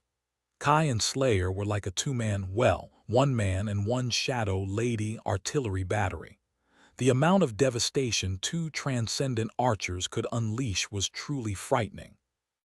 With each shot, hurricane winds rose and ravaged the slopes of the towering volcano, making the ground shake. Roaring thunderclaps tore apart the silence, making Sonny's ears ring. And they were rapid, too. When he imagined what the two of them could have done to the great alloy ramparts of Falcon Scott, he felt a chill run down his spine. Slayer rapidly killed several abominations, piercing their crystalline bodies without discrimination. Kai, however, had learned his lesson and tried to aim for more vulnerable spots, like the wings or the eyes. He managed to send a few insect-like beasts plummeting into the clouds. As well, two of them were torn apart by their siblings, while the third landed on the ethereal bridge and scurried across its surface, only to die half a dozen moments later when Slayer's arrow pinned it to the glistening glass. Thinking back to the battle against Usras of Condemnation, Sonny was surprised by how efficient the two archers were in slaying great beasts. And yet, their startling lethality was nowhere near enough to prevent the ice hive from reaching the volcano, let alone annihilate it. At best, they would dispose of a couple dozen of the eerily gorgeous crystalline abominations before being forced to engage them in melee. And once the swarm of great beasts descended upon them, they would be overwhelmed in a matter of moments. Sonny had to prevent that from happening. However, even Sonny himself was not sure that he could contend against scores of great beasts. Perhaps if he had his shadows with him and could amplify his body, he would have stood a better chance. Alone as he was, however, Sunny was only marginally stronger than each individual crystal nightmare creature. He had some advantages thanks to his aspect naturally, but while it was enough to face a dozen or two great beasts, fighting the entire hive could easily get him killed. Fighting against overwhelming odds, a hair's breadth away from death. Ah, how nostalgic Sunny's expression crumpled. He would rather not revisit this particular part of his tumultuous past. There had to be some trick, some strategy he could come up with. There was about half a minute left before the dwellers of the ice hive reached the volcano. Great beasts could move with startling speed, but Kai and Slayer were aiming for the swiftest ones first, so the abominations were slower to reach their target than they would have been otherwise. I have 30 moments to come up with a plan. Sunny began to craft another arrow and then rushed forward, grabbed Slayer and pulled her into the shadows. Kai, dodge! Kai was already in the air by the time Sunny finished the sentence. In the next moment, the slope of the volcano exploded, drowning in vicious white radiance and incinerating heat. Letter 1D5 to F Cyrillica, letter 1D40D, Obrivapana, letter 1Data sa H apata, 2326. Attack and defense. Sunny was tossed out of the shadows and rolled across the melting rock, still holding Slayer in his embrace. A moment later, he pushed himself off the ground and carried both of them dozens of meters away, to safety. Kai was in the air, embers burning in his auburn hair. The bronze elements of his ivory armor had turned radiant on the left side, and wisps of smoke were rising from beneath his pauldron. There was a long scar left on the slope of the volcano. The layer of ash had been burned away, and the rock beneath had turned to lava, flowing down like a red river. Hell! Sunny came to his senses when Slayer's elbow connected with his ribs, pushing him away. A moment later, she was already drawing her bow without sparing him a look. Kai was doing the same in the air, using only the strength of his core to pull the string. Far away, the crystalline swarm was speedily devouring the distance between the snowy peak and the volcano. The insect-like abominations had assembled into an odd formation in the sky, their translucent wings almost touching each other. These wings were like lenses, focusing the light of the rising sun into a beam of pure white destruction. Each individual beast might not have been too dangerous, but when scores of them worked together, the defenders of the Ash Castle could very easily be turned to ash themselves. Sunny blinked a couple of times, appalled. It seemed like the crystalline nightmare creatures were not as easy as they looked. 15 moments, perhaps. Cursing under his breath, he called out, "Kai, are you all right?" The archer responded from above, his voice sober. "Yes, I am not easily burned." It seemed that his words were both an answer and a command. As soon as he finished speaking, the fiery embers shining in his hair were extinguished, and the smoke rising from beneath his armor was blown away by the wind. Sunny smiled darkly. "Keep dodging, then." Another beam of incinerating light illuminated the slopes of the volcano, but this time, all three of them evaded out of the way in time. None of them were burned, however. Slayer and Kai had to slow down their barrage for a brief moment. Sunny frowned. Are we actually going to die here? Even if they had more time, Kai was running out of arrows. Slayer, meanwhile, was recalling hers, but each one took some time to return. After all, these arrows were not memories. Unlike Saint, Slayer could not summon and dismiss memories, so her armaments were merely enchanted in ingenious ways to resemble them. Her bow could turn into a slender chain and wrap itself around her arm like a vambrace, while her quiver was enchanted to summon arrows back through a special spatial storage. Actually, quite a fascinating piece of sorcery went into marking the arrows and connecting them to the hidden dimensional layer of the quiver, as well as into making sure that they could be summoned back from a distance. But Sunny had no time to admire his own handiwork at the moment. He hesitated for a split second, then glanced into the shadows. What Sonny wanted to do was reach his hand into them and retrieve the corpse of the first great beast that Slayer had killed, which was still laying on the slope of the distant mountain. However, as he moved faintly to do just that, he suddenly was overwhelmed by a cold, dreadful sensation. It was as if something vast and frightening was looking back at him from the shadows, warning him to stay back. "What is going on?" Sonny was startled. This was the first time he had felt something like that. The dark expanse of shadow was supposed to be his home, so encountering something far deadlier than him, there was an unwelcome novelty. It almost felt as if a titanic tentacle would rise from the darkness to grasp him if he dared to step foot or even lay a finger on the snowy mountain. Are we prohibited from attacking the enemy peak? Why would the being hiding beneath the clouds allow their arrows to land, but forbid them from moving across the sea of clouds personally? Sonny shifted his reasoning, forcing himself to think about what was happening as a game. The snow domain was attacking, so the ash domain was defending. That made a peculiar kind of essence. Shooting at the attackers was considered an act of defense, but moving to the snowy peak seemed to be against the rules. What happened to offense being the best defense, though? Sonny's gaze turned darker. While he was considering what to do next, Kai and Slayer had managed to slay a dozen more abominations. The crystalline beasts were quite near by now, enough so that Sonny could actually see shattered crystals and ancient bones resting inside their transparent bellies.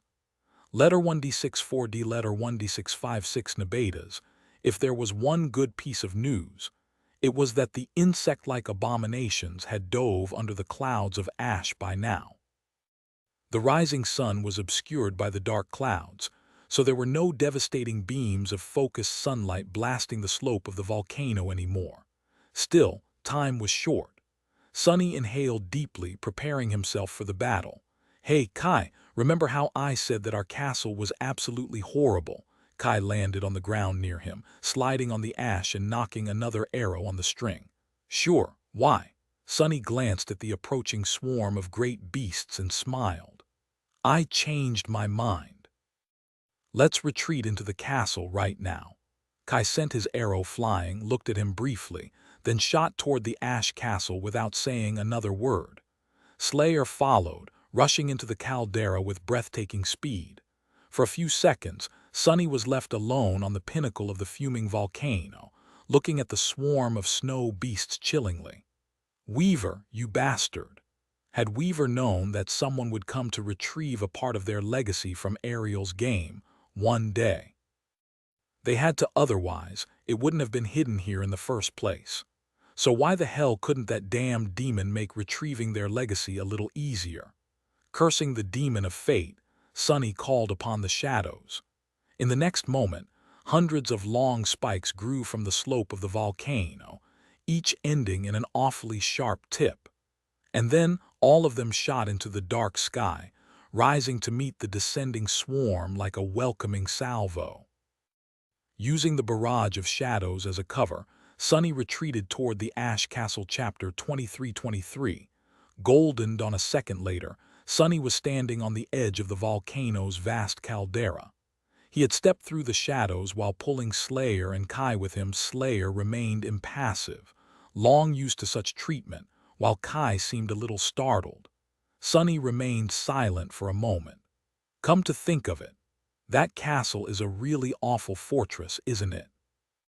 The ash castle stood above the main vent of the volcano, at the very heart of the caldera, which meant that its walls and towers were lower than the surrounding slopes.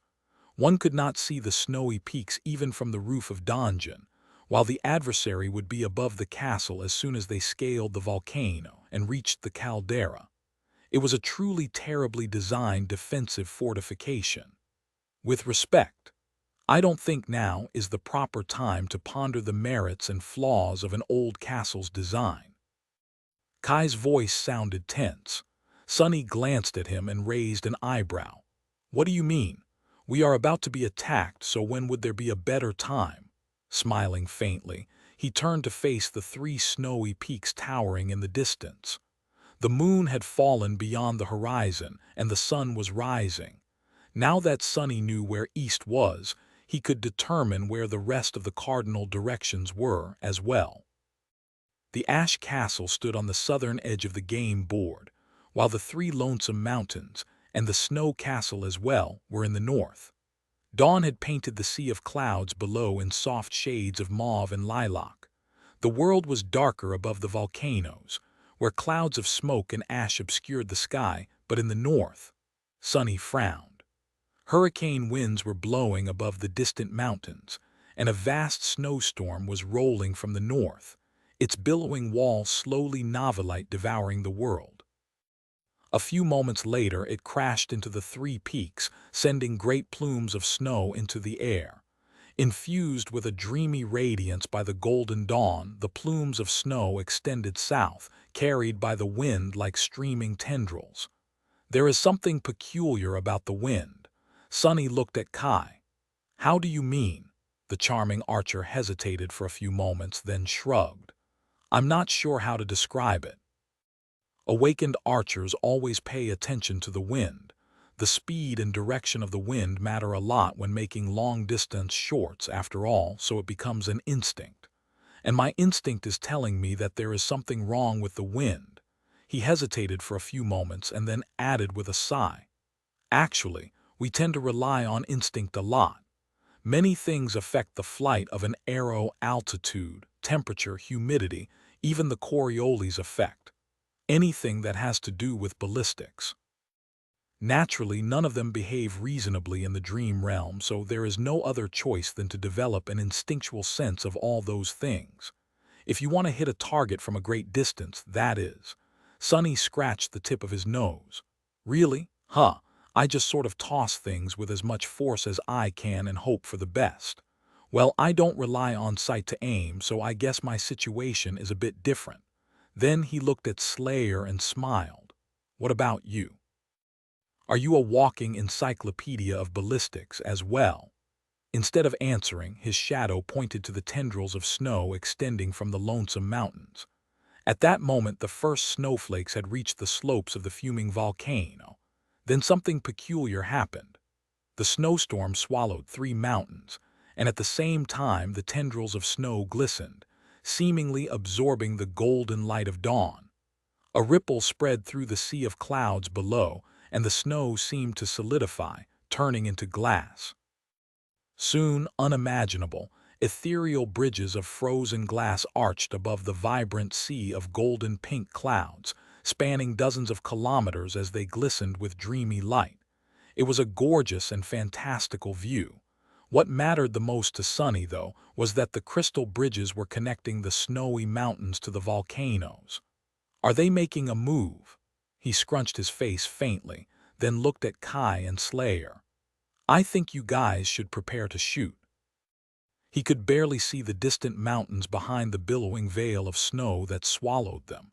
However, he could feel it, a heavy and oppressive feeling that permeated the air, screaming of a looming threat. Letter 1E5B a letter 1033D O umlaut beta E umlaut S. Kai shivered, prompting Sonny to ask, What do you see? The charming archer hesitated for a few moments, then spoke quietly. On the eastern mountain. The clockwork giant is coming to life. Ice is falling from his joints, and he is reaching for an enormous sword that was thrust into the snow. On the western mountain, the huge worm is slowly unfurling its long body. It's slithering through a tunnel, its head is, at least. That thing is even more enormous than I thought. His gaze shifted a little. And on the mountain right in front of us, the hive of the crystalline insects is in a frenzy. They have already awakened from their slumber and are rushing outside, clearing the entrances of the ice caves from the snow and ice that had blocked them. There are much more of them than it seemed. Sonny frowned. Each of the mountains was connected to one of the volcanoes, so it was reasonable to assume that the clockwork giant would conquer the eastern volcano, the snow worm would conquer the western volcano, while the crystalline hive would attack the ash castle. He had expected the snow abominations to either go for the empty squares or attack the castle together, but it seemed that they were going to act independently, going for both targets. So, what does it say to me? He had no idea. What Sonny did know at the second was that a swarm of great beasts would soon descend upon him and his companions. He gave Kai a long look, then outstretched a hand. Nothing happened. Damn it. Sonny had wanted to summon the shadow chair, but alas, he had no access to his memories. So instead, he brushed the ash from a nearby boulder, sat down, and gestured at the ethereal glass bridge. Noticing a confused expression on Kai's face, Sonny smiled.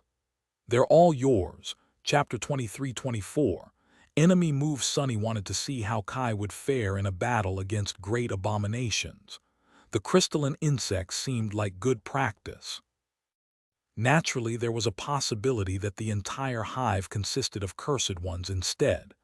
But if that was true, the three of them were already dead. There was nothing much to do. Kai stared at Sonny with a stunned expression. "You're really not going to do anything?" Sonny smiled pleasantly. "How can you say that, buddy? I'll do plenty naturally. Enjoy the view, relax, appreciate the weather. Oh, I'll craft new arrows while you waste the ones I already made, too. So make every shot count." Kai kept looking at him for a few more seconds, then turned to look at Slayer. He did not say anything, but his expression was quite telling. It was as if Kai wanted to ask, "That's what you're dealing with on a daily basis?" Slayer spared him a short look and shrugged. Sonny, meanwhile, leaned back and closed his eyes. "Let me tell you, Saint Nightingale, my previous disciple set quite a high bar. Ah, she was such a joy to train. What other teacher can boast that their student earned a true name before even becoming an aspirant? So no pressure, but please don't disappoint me. I have high standards because of her." Kai sighed and knocked an arrow on the string of his bow. "She is my student as well." Sonny blinked a couple of times. "Huh," Kai smiled faintly. "A girl who earned a true name before becoming an aspirant. You mean Rain, right? The only person in the world who awakened without the nightmare spell. I was her archery tutor for a short while back in NQSC, numerous years ago. I think Effie introduced us. Small world, huh?" Sonny cleared his throat. "Right, oh, I see. I think she mentioned knowing you. I was the one who convinced you to give her lessons, fool." Naturally, Kai did not remember that. He took a deep breath, raised his bow, and slowly drew it. Then he spoke evenly. "Strike true." His clear voice was not loud, but it somehow managed to drown out the howling wind. The stalwart authority contained within it moved the world, making the world listen. Sonny sensed a faint flow of essence, and the arrow he had crafted suddenly seemed much more than it had been before. As Kai allowed the string to escape his relaxed fingers and sent the arrow flying, Sonny remembered his battle against the Dread Lord. Actually, I might have been wrong. Kai seemed to be plagued by doubt, which did not lend itself well to being a sovereign. But on the other hand, the very nature of his aspect forced him to constantly practice exerting his authority. In a way, a supreme like Sonny could bend the world to his will, but Kai did not have to. The world simply listened to him, following his commands voluntarily. Was that preparing him for supremacy, or was it a detriment instead? Sonny was not sure, and he had no time to ponder this issue at the moment either. What he was sure of, though, was that a giant tentacle would not rise from below the clouds to destroy Kai's arrow, not this time.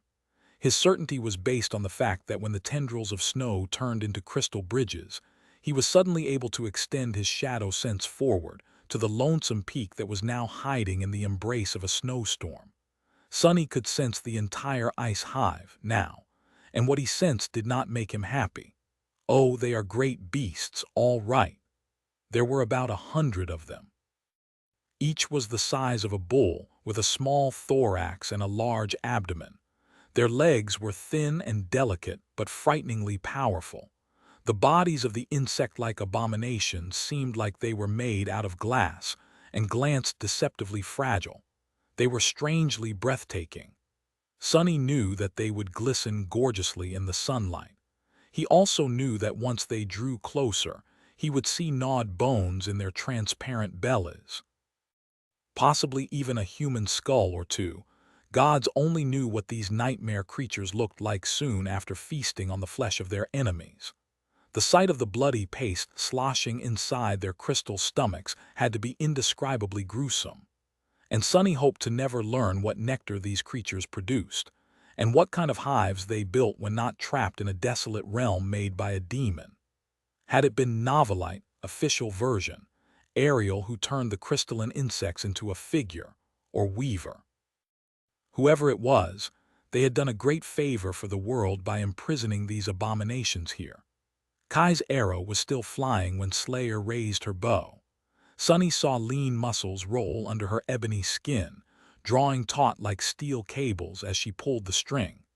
Her graceful figure was like a work of art sculpted from smooth obsidian, with every little detail carved with obsessive care.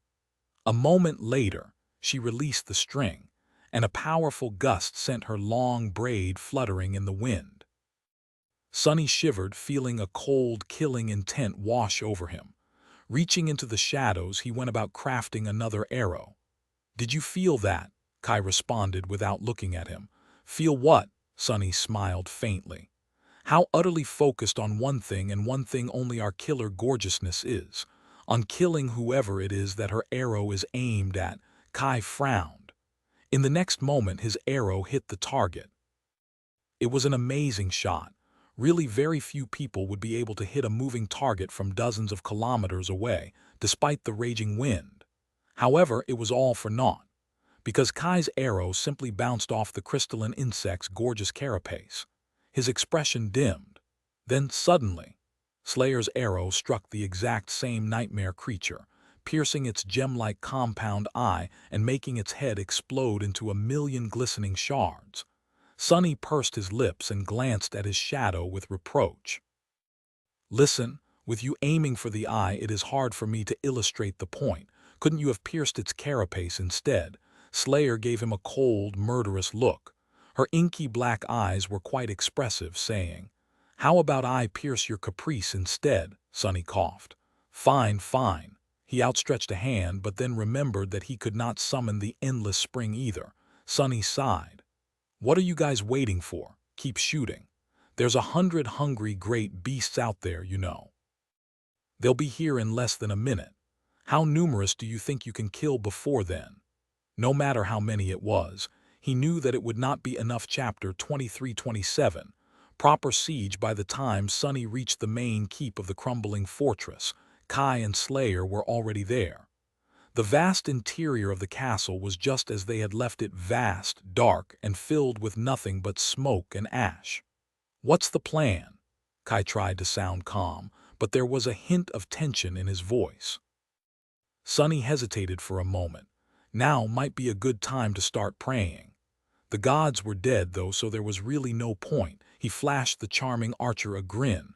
"Hey, don't be too worried. This is not even one of the top 10 worst situations I've been in." Kyer forced out a pale smile. Oh, that's a relief then. Just out of curiosity, though, what might one of the top 10 worst situations you've been in look like? Sunny scratched the back of his head. "Well, this one time I met a particularly loathsome bird. That one was pretty gruesome. Did I mention that I hate birds, by the way?" Crow would have been quite offended to hear him saying that, but luckily the peculiar echo was not here right now. Sunny turned to the gates of the keep. "In any way, the plan is simple." Answering his call, the shadows surged and rose.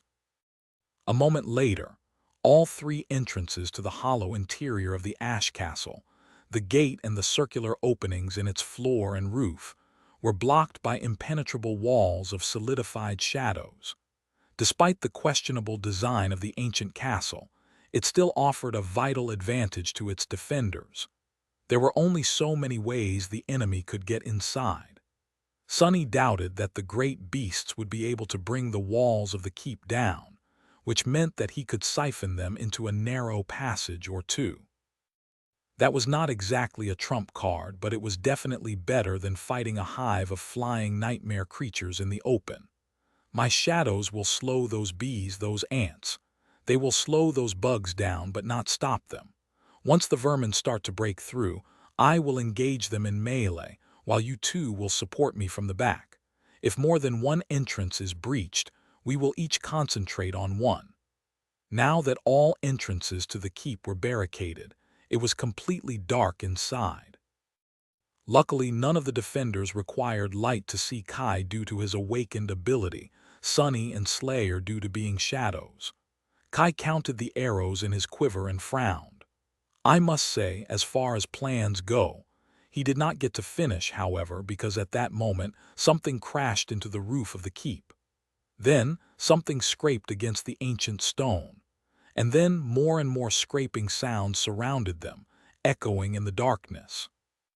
Kai's face paled as he glanced up, his gaze penetrating the walls of the ancient fortress. Sunny could sense what was happening outside as well. His expression dimmed. The muffled impacts and the dreadful scraping fused into a strange litany, and then the castle shook again as a deafening thunderclap made him wince.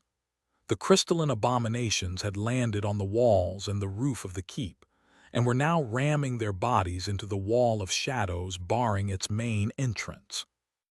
The first crack appeared on the surface of the manifested shadow. Hold! As Kai commanded the dark barricade to stay intact, the second impact failed to produce a new crack. The third, however, did not. Sunny frowned. What to do, what to do? It used to be that he always lacked the means to deal with the endless tribulations facing him, searching for solutions desperately. Now that Sunny was a supreme titan, however, there were almost too many tools at his disposal. R tilde letter 1 D6 3C N letter 1 E D9 small cap B E Ogonek. Execute his versatility was nothing short of singular. So it was not so much a question of finding a solution as a question of choosing the best solution out of many that were available to him. Taking a deep breath, Sunny split his mind into 3 streams. Prepare yourselves. One stream focused on repairing the crumbling barricades, as well as manifesting shadows outside the castle. As the great beasts attacked it, sharp spikes protruded from its walls, impaling them. Black hands rose from the ash to break their limbs, and heavy chains wrapped themselves around their bodies, pulling them onto the spikes. Sadly, the great beasts were both too powerful and too cunning to be severely harmed by the manifested shadows.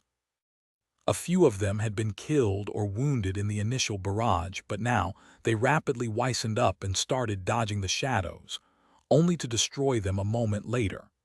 The crystalline insects were astonishingly nimble, both in the air and on the ground, so they fared well against the shadows. Still, they were forced to concentrate on destroying the barricades, which allowed Sunny to focus his countermeasures only on those spots and thus increase his efficiency. It was a proper siege. One where the besieging army consisted of enormous glass-like insects, while the defending army consisted of one man controlling the shadows cast by the castle, but a proper one nevertheless. The second mind stream was reserved for controlling Sunny's own body in the inevitable melee, while the third partition of his mind was responsible for analyzing the situation and looking for the best solution to it. Sunny felt like he was missing something, and this feeling of making a mistake was driving him mad. Above, a violent impact shook the castle, and the seal of shadows blocking the opening in the roof of the keep suddenly fractured.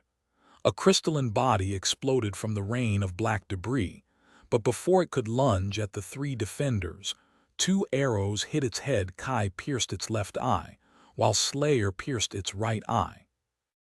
The body of the enormous crystal insect plummeted down, while another got stuck in the quickly mending barricade. It would have freed itself a second later, but a split second later, a black arrow slid in the crack between its thorax and abdomen, severing the great beast in 2. Slayer had killed it, and therefore the handy bracelet spoke into Sunny's ear. "You have slain an enemy." He scowled. "What am I missing?"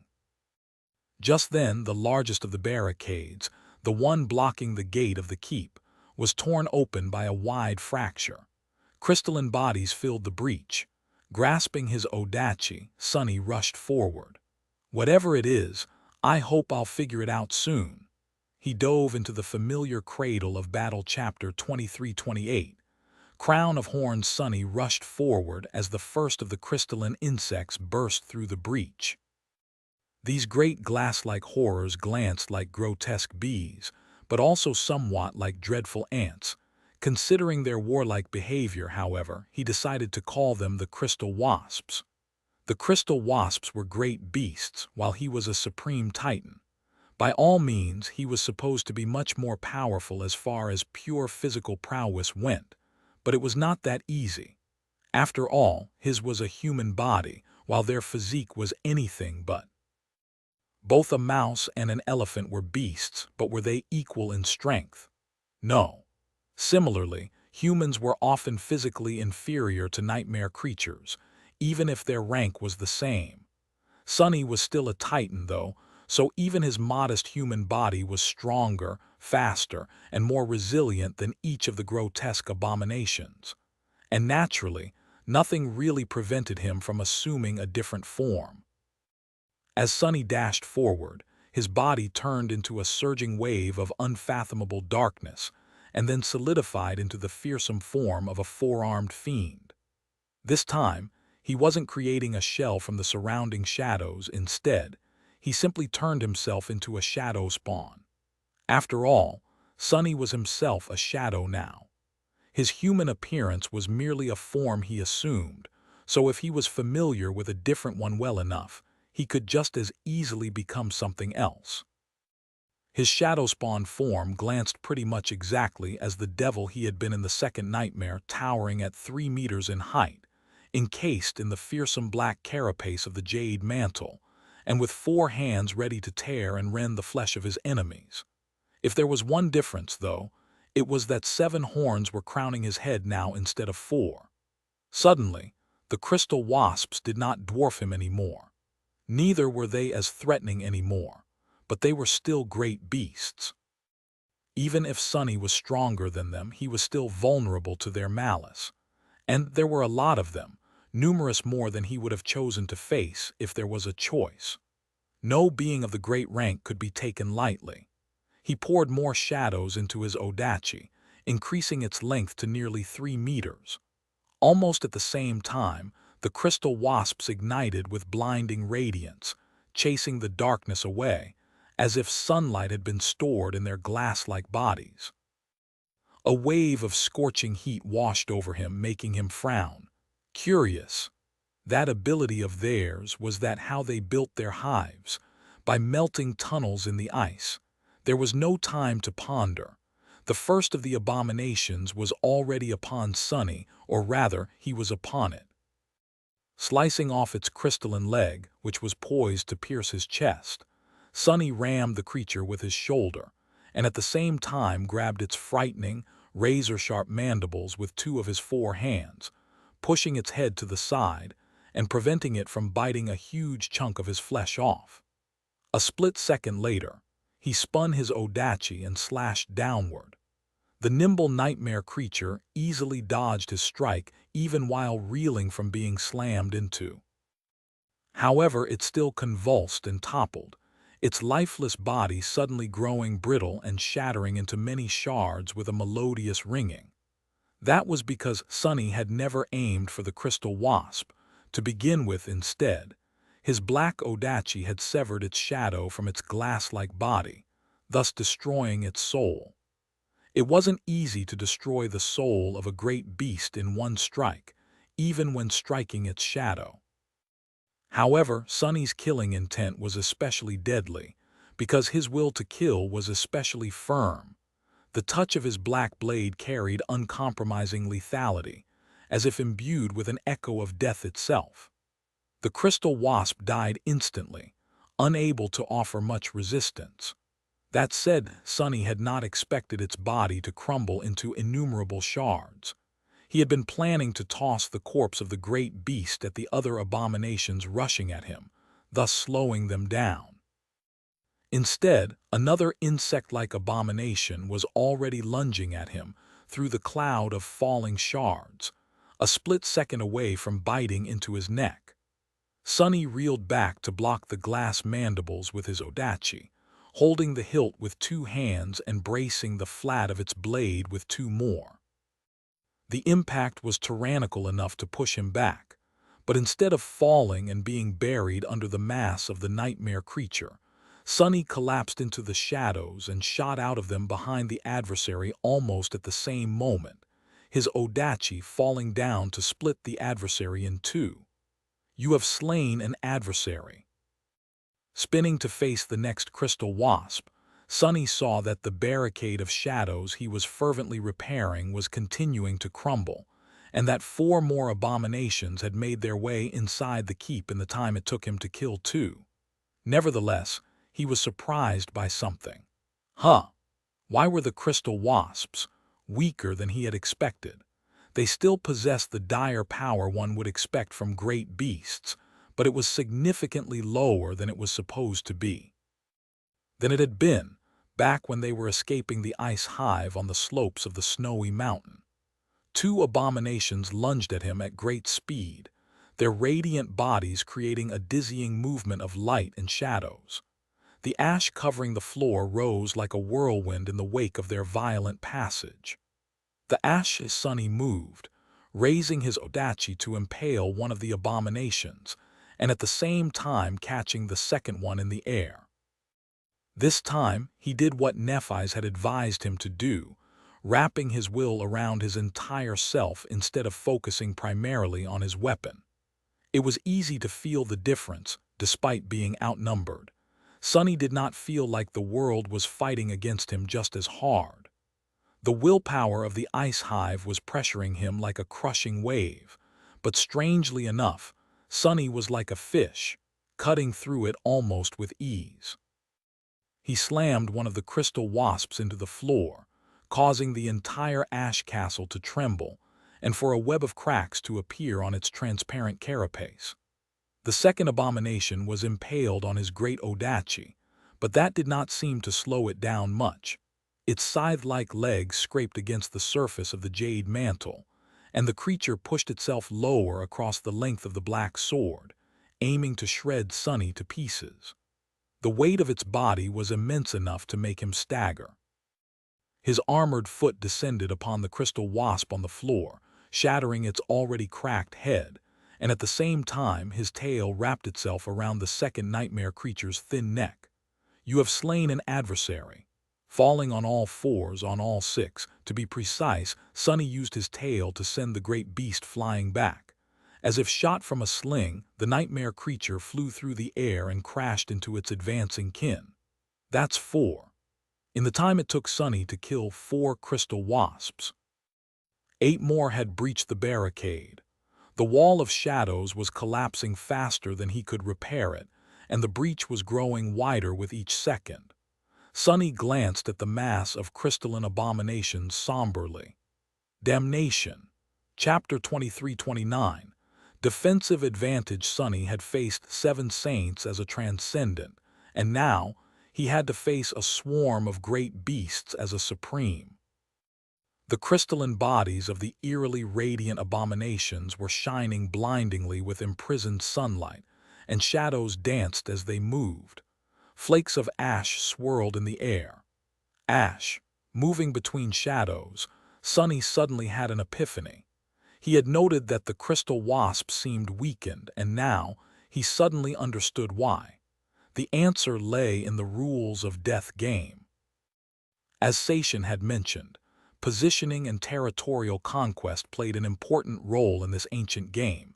That way, the power of domains was expressed through rules. Figures had an advantage while defending squares of the same color, and were disadvantaged when attacking squares of the opposite color.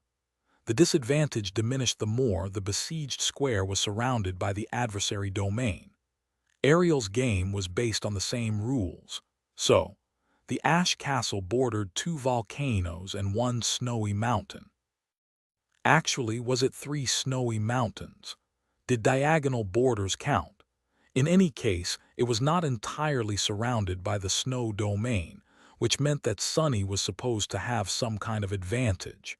He had not felt any boost to his power, though, which meant that his advantage lay elsewhere. To be precise, it was the abominations of the snow domain who were weakened by the surrounding ash. That is good to know.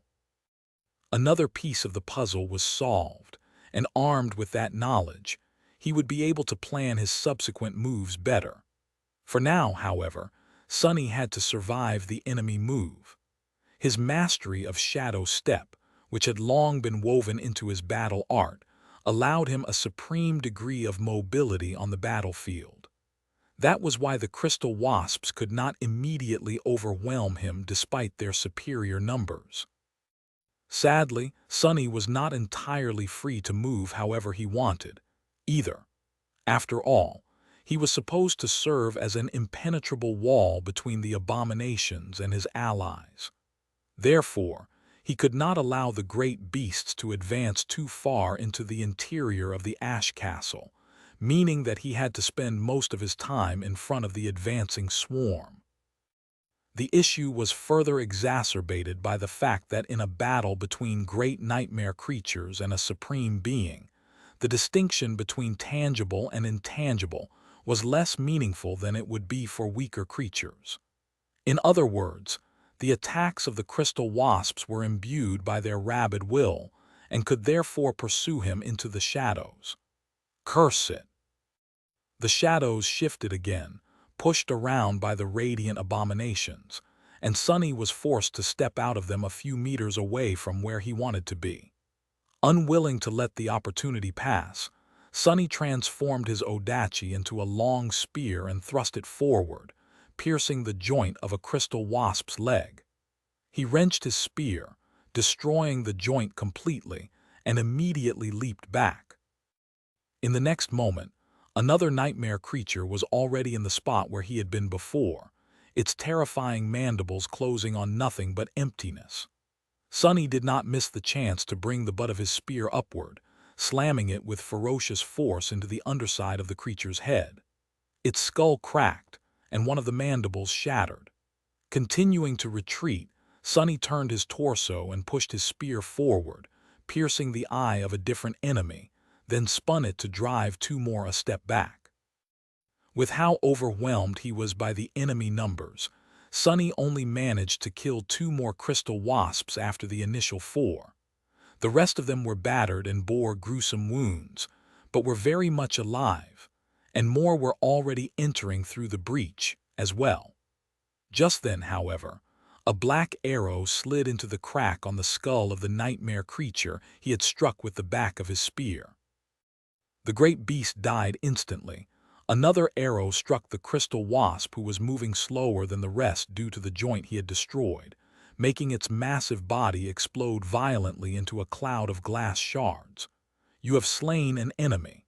Having already finished off a few abominations, Kai and Slayer were helping as best they could. But there were just too many beasts. Sunny could sense them scurrying across the exterior of the ash castle, forcing their way inside. His artillery support had managed to keep the crystal wasps off his back until now, but things were rapidly turning from bad to worse. That was because, apart from the main barricade, the other two seals of shadows were crumbling too. The crystalline abominations were ramming their bodies into them with harrowing force, making the entire castle rattle and shake. Slayer was already splitting her attention between the main entrance and the lower seal. Kai would have to concentrate entirely on the upper seal soon. It was unclear how long the two of them would be able to hold the crystal wasps back. Catching his spear with his lower hands, Sunny moved it in a wide horizontal arch to behead a wounded nightmare creature, and at the same time caught another one with his upper hands. As the claws of his gauntlets sank into the crystalline carapace, he strained his muscles and viciously ripped the gigantic beast in two. Ra all letter 1 zir, 331 e grav s that cost him. Not a second later, something slammed into his back, and he felt a sharp pain permeating his body. Roaring, he spun, grabbed the attacking crystal wasp by the neck, and then slammed its head with his own. The nightmare creature's head exploded into a rain of shards, and it fell into the ash lifeless. You have slain an enemy. This can't go on much longer. What was he missing? A part of his mind was still trying to puzzle out the peculiar feeling of failing to realize something. As he did, an especially violent impact shook the castle, and the upper seal collapsed completely. Pale light poured into the dark interior of the keep, and then the darkness was torn apart by the radiant figures of the crystal wasps that burst inside, spreading to scurry across the ceiling. Slayer dodged a falling piece of rabble and gracefully dismissed her bow. Unsheathing her two swords, she lingered for a moment and tossed one of them to Kai. He caught it easily and flew back, hovering just behind her. "Sonny, what's the plan?" Losing his cover fire, Sonny was forced to retreat as well. Stepping out of the shadows back to back with them, he allowed himself to return to his human form and glanced at the swarm of great beasts surrounding them from all sides. "Ah, I see now." His lips twisted into a vicious smile. "No worries. Leave it to me, buddy. My plan is to slaughter them all." Chapter 2330. Volcanic Glass. Sonny was no stranger to strategic retreats. There was no shame in running away with his tail tucked between his legs. When facing an adversary that he could not defeat, that was the best choice. And just a few seconds ago, Sonny had been sure that they would not be able to defeat the ice hive. The problem, though, was that there was nowhere for them to retreat. They were trapped on the volcano, and trying to escape it would provoke the ire of the being that dwelled beneath the clouds. Sonny had considered destroying the chains holding the ash castle above the main vent and plummeting into the fiery depths with the crystal wasps, but that did not seem like a good idea either. And then it hit him. "You have slain an adversary." Ah, Sonny suddenly realized that there was a disadvantage to possessing overwhelming strength. Being strong tended to make one stupid. He had grown powerful enough as a sovereign to develop bad habits. No, truthfully, it might have started to happen all the way back when he was a saint. When Sonny had been weak, he obsessively considered every single possibility to find a way to survive. But after becoming strong, he fell into the habit of relying more on his strength than on his mind, wrecking his enemies like a supreme sledgehammer. That was why he had been slow to understand how to defeat the ice hive. "I have slain these enemies." Sonny had killed about 10 crystal wasps, and Slayer had killed a dozen more first as they flew across the sea of clouds, and then here in the main keep of the Ash Castle. The handy bracelet had announced the kills, even if it couldn't determine the rank and class of the slain enemies. It couldn't determine them because Sonny's cores were already saturated, and he received no shadow fragments for the kills. However, that did not mean that he received nothing. The shades of the slain crystal wasps would still enter his soul sea, even if Sonny had no access to his soul sea and was cut off from his domain. They would. He was pretty sure that even Ariel would not have been able to change that. And why would he? Why would Ariel rob the Ash Tyrant of all power? Sonny and Kai could not summon new memories, but the memories they had summoned before entering Ariel's game were still working as intended. He was pretty sure that if he created new ones, they would be able to use them as well. Apart from that, some facets of their aspects were suppressed, but their aspect abilities still worked just fine. Sonny could use his dormant, awakened, ascended, and transcendent abilities, so why wouldn't he be able to use his supreme ability? His domain was not gone after all. It was merely replaced with the domain of Ash. Wouldn't it be reasonable to assume that his supreme ability was also substituted instead of being entirely blocked? What was the point of granting him a domain if he could not make use of it? I see now. This should work, right? Having thought that, Sonny immediately erased the thought from his mind. A new thought took its place. I see now. This will definitely work. There was no place for doubt if one wanted to force his will upon the world, and Sunny was going to do just that. Even if he could not enter his soul sea and summon the shades he had earned before entering Ariel's game, Small Cap R Alpha letter 2115 Obreve E Circumflex, who was to say that he could not summon the shades he had earned after entering it. Even if someone said it, Sunny was not obliged to believe them. So, just as the crystal wasps surrounded them, some of them rushing across the ash covering the floor of the castle, some moving across its ceiling, Sunny inhaled deeply and turned into a shadow. Then he activated his supreme ability, opening a gate between his soul and the world, and called upon the shades. For a moment, nothing happened. "Sunny," Kai's voice sounded nervous. Slayer, meanwhile, crouched into a low stance, preparing to take as many great beasts as she could with her into the embrace of death. Then a gust of cold wind blew across the interior of the ash castle, and the ash stirred. The ash stirred and rose, forming dark shapes. Just as the crystal wasps rushed to devour Sunny and his companions, obsidian wasps, shades formed by ash, their bodies resembling volcanic glass, rose to face them. There were 20 of them, so the enemy still outnumbered the defenders of the castle manyfold. But it did not matter, because with each great abomination they killed, a supreme shade would join the ranks of the defenders. Assuming his corporeal form once again, Sunny grinned and threw a poignant look at Kai.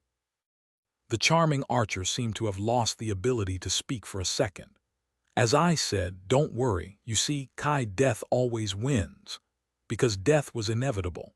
With that, Sunny tossed his spear into the mass of crystal wasps, killing one of them, and rushed forward while manifesting a new weapon out of the shadows.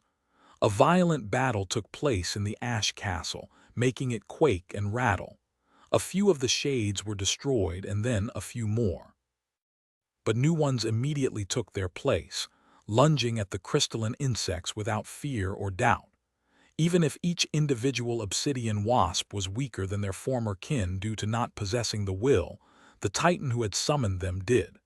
Sunny could also fight much more freely now that he was supported by a small army of shades. As a result, his lethality increased explosively.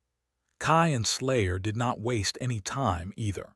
Soon enough, the outcome of the battle hung in precarious balance. The ice swarm had been reduced almost by half, and the number of the ash shades swelled. Victory was not decided yet, but Sunny felt that the odds were in their favor. It was then that a subtle ripple seemed to spread through the world. Almost at the same moment, the remaining crystal wasps did something peculiar. They all turned back and rushed away, escaping the ash castle. Sunny was startled. Are they fleeing?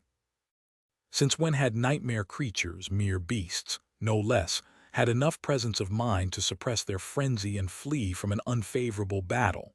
Frowning, he followed the crystal wasps outside. Cresting the edge of the caldera, Sunny witnessed a breathtaking sight. The crystal wasps were flying back to the distant mountain.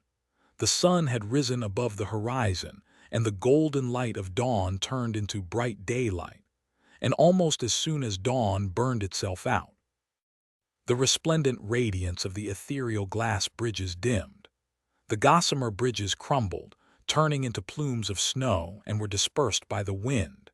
Before too long, nothing connected the lonesome mountains once again.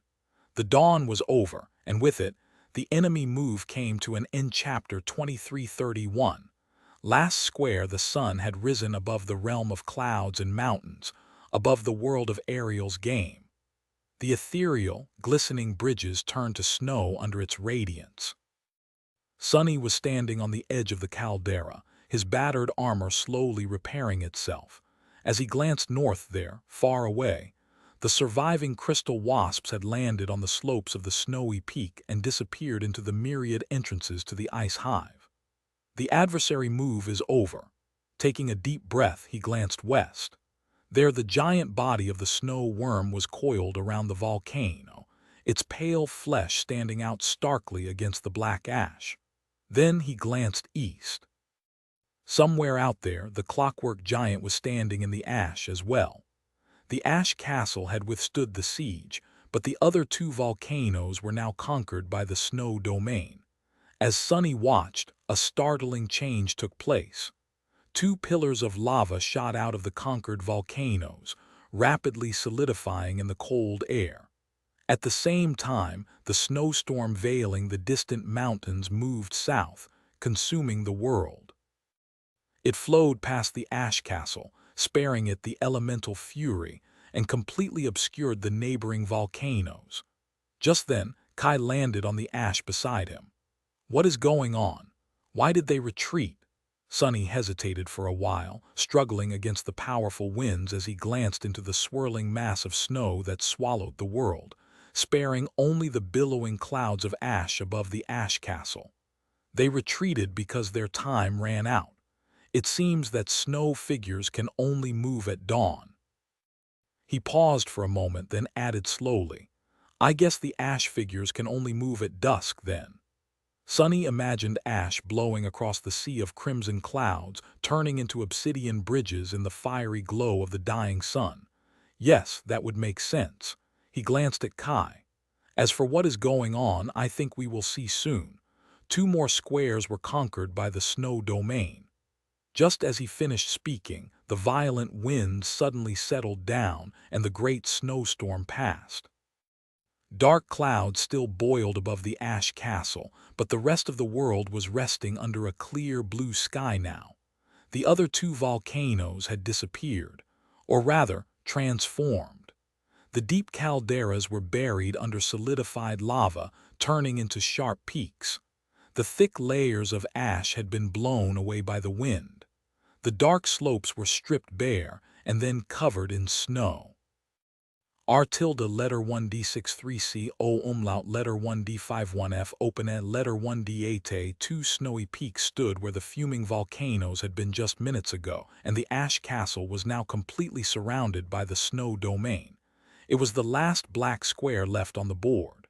Well, that sucks, Sunny sighed, then patted Kai on the shoulder. I'm going to be quite busy, but you can rest until evening. We'll do something exciting then. Kai blinked a couple of times. Sure, I'll wait. What are we going to do in the evening? Sunny simply shrugged. I have no idea yet, but it is bound to be exciting, doesn't it? With that, he turned back and headed back to the ash castle. Some time later, Sunny was sitting on the floor, feeling a little miserable. These damn demons. Ariel had done something incredible, hiding 49 mountains inside a game board and populating them with powerful abominations. The demon of dread was truly great and awful, but that godly bastard. Did he not think to provide the poor nightmare creatures imprisoned in his game with basic necessities? There was no food to be found anywhere, unless Sunny wanted to dine on an infinite amount of worm meat. Much worse, there was no water.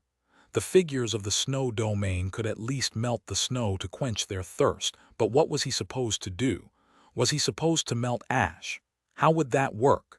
Sunny shook his head dejectedly. Of course, he did not really need to eat or drink. As a supreme demigod, he could simply sustain himself by absorbing essence, and more than that, he was a shadow, not a real human. But not needing food and not wanting to eat were two different matters. Otherwise, he would not have been pampering Nephi's with delicious meals at every opportunity. There was Kai to consider as well. As a saint, he could last quite a while without water, but not to the degree of not needing it at all. Perhaps Ariel had not designed this game for humans. One more problem to solve. As Sunny was relaxing on the soft ash, there was a lot of activity around him. After all, just because he was sitting and doing nothing didn't mean that he was doing nothing. All around him, the shades of the crystal wasps were busy at work. There were a couple of dozen of them left intact, while the rest were being rebuilt and repaired within the dark depths of his soul. Some were collecting soul shards of their fallen kin, or perhaps even retrieving them from their own corpses, while some were gathering and sorting crystal fragments themselves. Sunny observed his worker wasps with a curious expression, wondering if they would be able to focus sunlight into destructive beams with their obsidian wings. If they could, Then he would be able to melt the snow on the mountains from a distance, then collect the water in some kind of giant reservoir. As he considered this matter, Kai descended from above and landed on the ash near him. Glancing at Slayer, who was standing motionlessly behind Sunny, he bowed politely and offered her the short sword she had lent him previously. "Thank you, Lady Slayer." Slayer glanced at him before accepting the sword and sheathing it silently. Kai shivered under her gaze, then sat down near Sunny and exhaled slowly. Sunny looked at him. "How are your wounds?" Kai had been caught in that first solar attack, but it was hard to say how bad his burns were underneath the armor. The charming archer shook his head with a smile. "It's nothing serious. As I mentioned, I am not easily burned." Sunny clicked his tongue. "That might be true, but we are stuck here without a healer and there are numerous battles ahead. Such small wounds will accumulate if we're not careful." His own back was shredded pretty badly. Luckily, he healed at breathtaking speed. As a supreme, this wound would be gone in no more than a day. Of course, a new one would very likely take its place. Kai hesitated for a few seconds, then said suddenly, We really defeated 100 great beasts, didn't we?" He shook his head in disbelief. Sunny lingered with the answer. Eventually, he said, "I guess we did. That was a humbling experience, wasn't it?" Kai chuckled. "Humbling? I wouldn't say that. I think it was more of an unbelievable experience." He glanced at Sunny, swept his hair back, and then said ruefully, "I know that I'll regret asking. But that was probably a routine battle for you, wasn't it?" Sunny studied Kai for a few seconds, then shook his head with a faint smile. "No, actually, that was a novel level of peril even for me." Chapter 2332, Payday. Sunny chuckled. "Actually, I haven't felt this weak in a long while. It was a good reminder, though I was beginning to grow arrogant." Kai stared at him incredulously for a bit. "Beginning? Did you say beginning to grow arrogant?" Sunny gave him a reproachful look and laughed. "Ah, right. Your first impression of me was meeting the Lord of Shadows. Don't let it deceive you, though. That haughty guy is merely one of the roles I played. The real me is not nearly as conceited," he scoffed. "I mean, why does someone as incredibly wealthy, unimaginably powerful, and unbearably handsome as I even have to be conceited?" Kai blinked a couple of times. "Indeed. I think I understand. I had to play the role of myself for a long time, too, back when I was a singer. I guess you had your reasons." He paused for a moment, then asked curiously, "But what is the real you like then?" Sunny shrugged. "The real me? Oh, I am a modest man with modest goals. All I really want is to run a quaint cafe, make a little money on the side by selling memories, become a god, and go on romantic dates with my girlfriend from time to time." Kai stared at him silently for a moment. "Excuse me. What was that in the middle?" Sunny smiled brightly. "What, becoming a god? Isn't that a given? One can't even run a cafe in peace these days without becoming a god first. It is honestly annoying. Plus, my angelic girlfriend is a tad ambitious, so I have to keep up." Kai coughed a few times. Sunny, meanwhile, glanced at the pile of soul shards the obsidian wasps had dutifully put in front of him. The shards shone gorgeously, dispelling the deep darkness of the ash castle. His eyes glinted. "Look at that, Kai. Dozens of supreme soul shards. Can you even imagine how much this pile costs? That is at least a crapton of credits right there." Kai glanced at the radiant shards, remained silent for a moment, then smiled with a hint of wistfulness in his mesmerizing green eyes. "Oh, indeed, you reminded me of someone just now when you said that." Sunny glanced at him briefly. "You mean Aiko, right? She used to work for you at one point, didn't she?" Kai nodded. "Yeah. She was my manager after I awakened. But we haven't seen each other in a while." "How is she doing?" Sunny let out a laugh. "Aiko? Oh, she is having a blast. It is a bit funny. She used to run a gambling den in the Bright Castle, but now she pretty much runs the entire Dark City. She also manages Shadow Clan's network all over both worlds. Running a secret organization of that scale is a complicated affair, so she spends a lot of time in Bastion." Letter 1E5F, letter 1D656, N letter 1ED7B, E hatchek letter 1E65, Kai let out a quiet sigh. That's good. I'm happy that she's happy. Although, to be honest, I am a little surprised. We went our separate ways because I wanted to follow the path of ascension and use my power for a noble cause, while she wanted nothing to do with causes after the Forgotten Shore. I thought she wanted to be a civilian. So I didn't expect her to end up as a sovereign's personal assistant. Sonny scratched the back of his head. Well, it just ended up like that. I didn't set out to exploit her that way initially. I simply hired her to help me run a memory shop. But one thing led to another, and before I knew it, she was in charge of my entire operation. He blinked a couple of times. Come to think of it, wait, have I been conned? Did she hoodwink me into bankrolling her shady underground empire with my fortune? Kai laughed. No, no. I am sure you are exploiting a mere awakened like her, supreme sunless and not the other way around. Definitely, Sonny grinned. Yeah, naturally, obviously. Finishing enjoying the view of the soul shards, he turned to several piles of crystal fragments instead. The obsidian wasps had chosen only the suitable ones, separating them into several large piles by form and size. He picked one up and traced his finger along its edge. His jade skin was instantly cut, which was impressive enough. No blood seeped out of the cut, and a few seconds later it had already healed itself. Wonderful. The soul shards would become the anchors for weaves of the memories he wanted to create, but the remains of the crystal wasps could serve as an excellent medium for the enchantments. After all, memories had to be crafted from something, and materials harvested from great nightmare creatures were superior to permanently manifested shadows. These crystalline shards were especially sharp and durable, making them perfect for crafting arrowheads.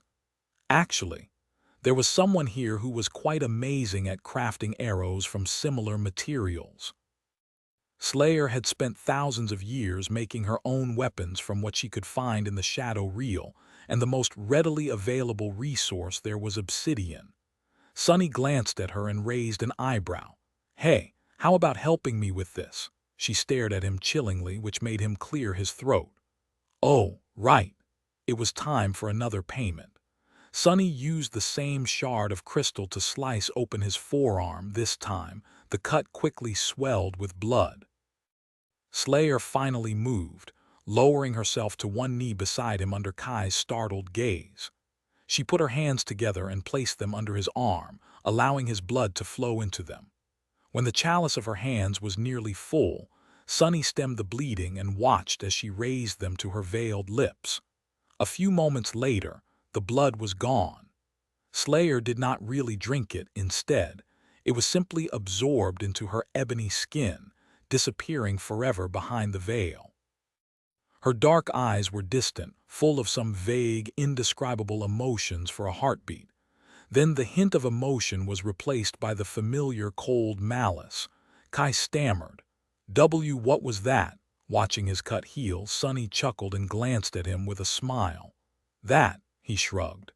That was payday. Chapter 2333.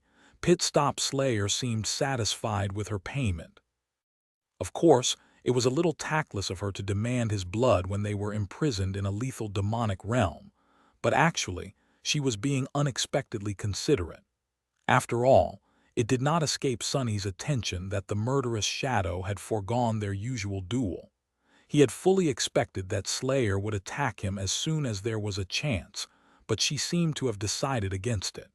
This was the first time Slayer spared him the hassle of beating her into submission. I guess we're making progress. Tossing the crystal shard back onto the pile, Sonny pointed to Kai's bow. Give that here. Receiving it, he studied the weapon thoughtfully. Unlike the arrows, he was not planning to turn the bow into a memory. Doing that would have required imbuing it with permanence, which would weaken it. But that did not mean that he could not enchant it. Sonny had created plenty of enchanted items that were not memories, after all, like various implements for the Radiant Emporium and the Beast Farm.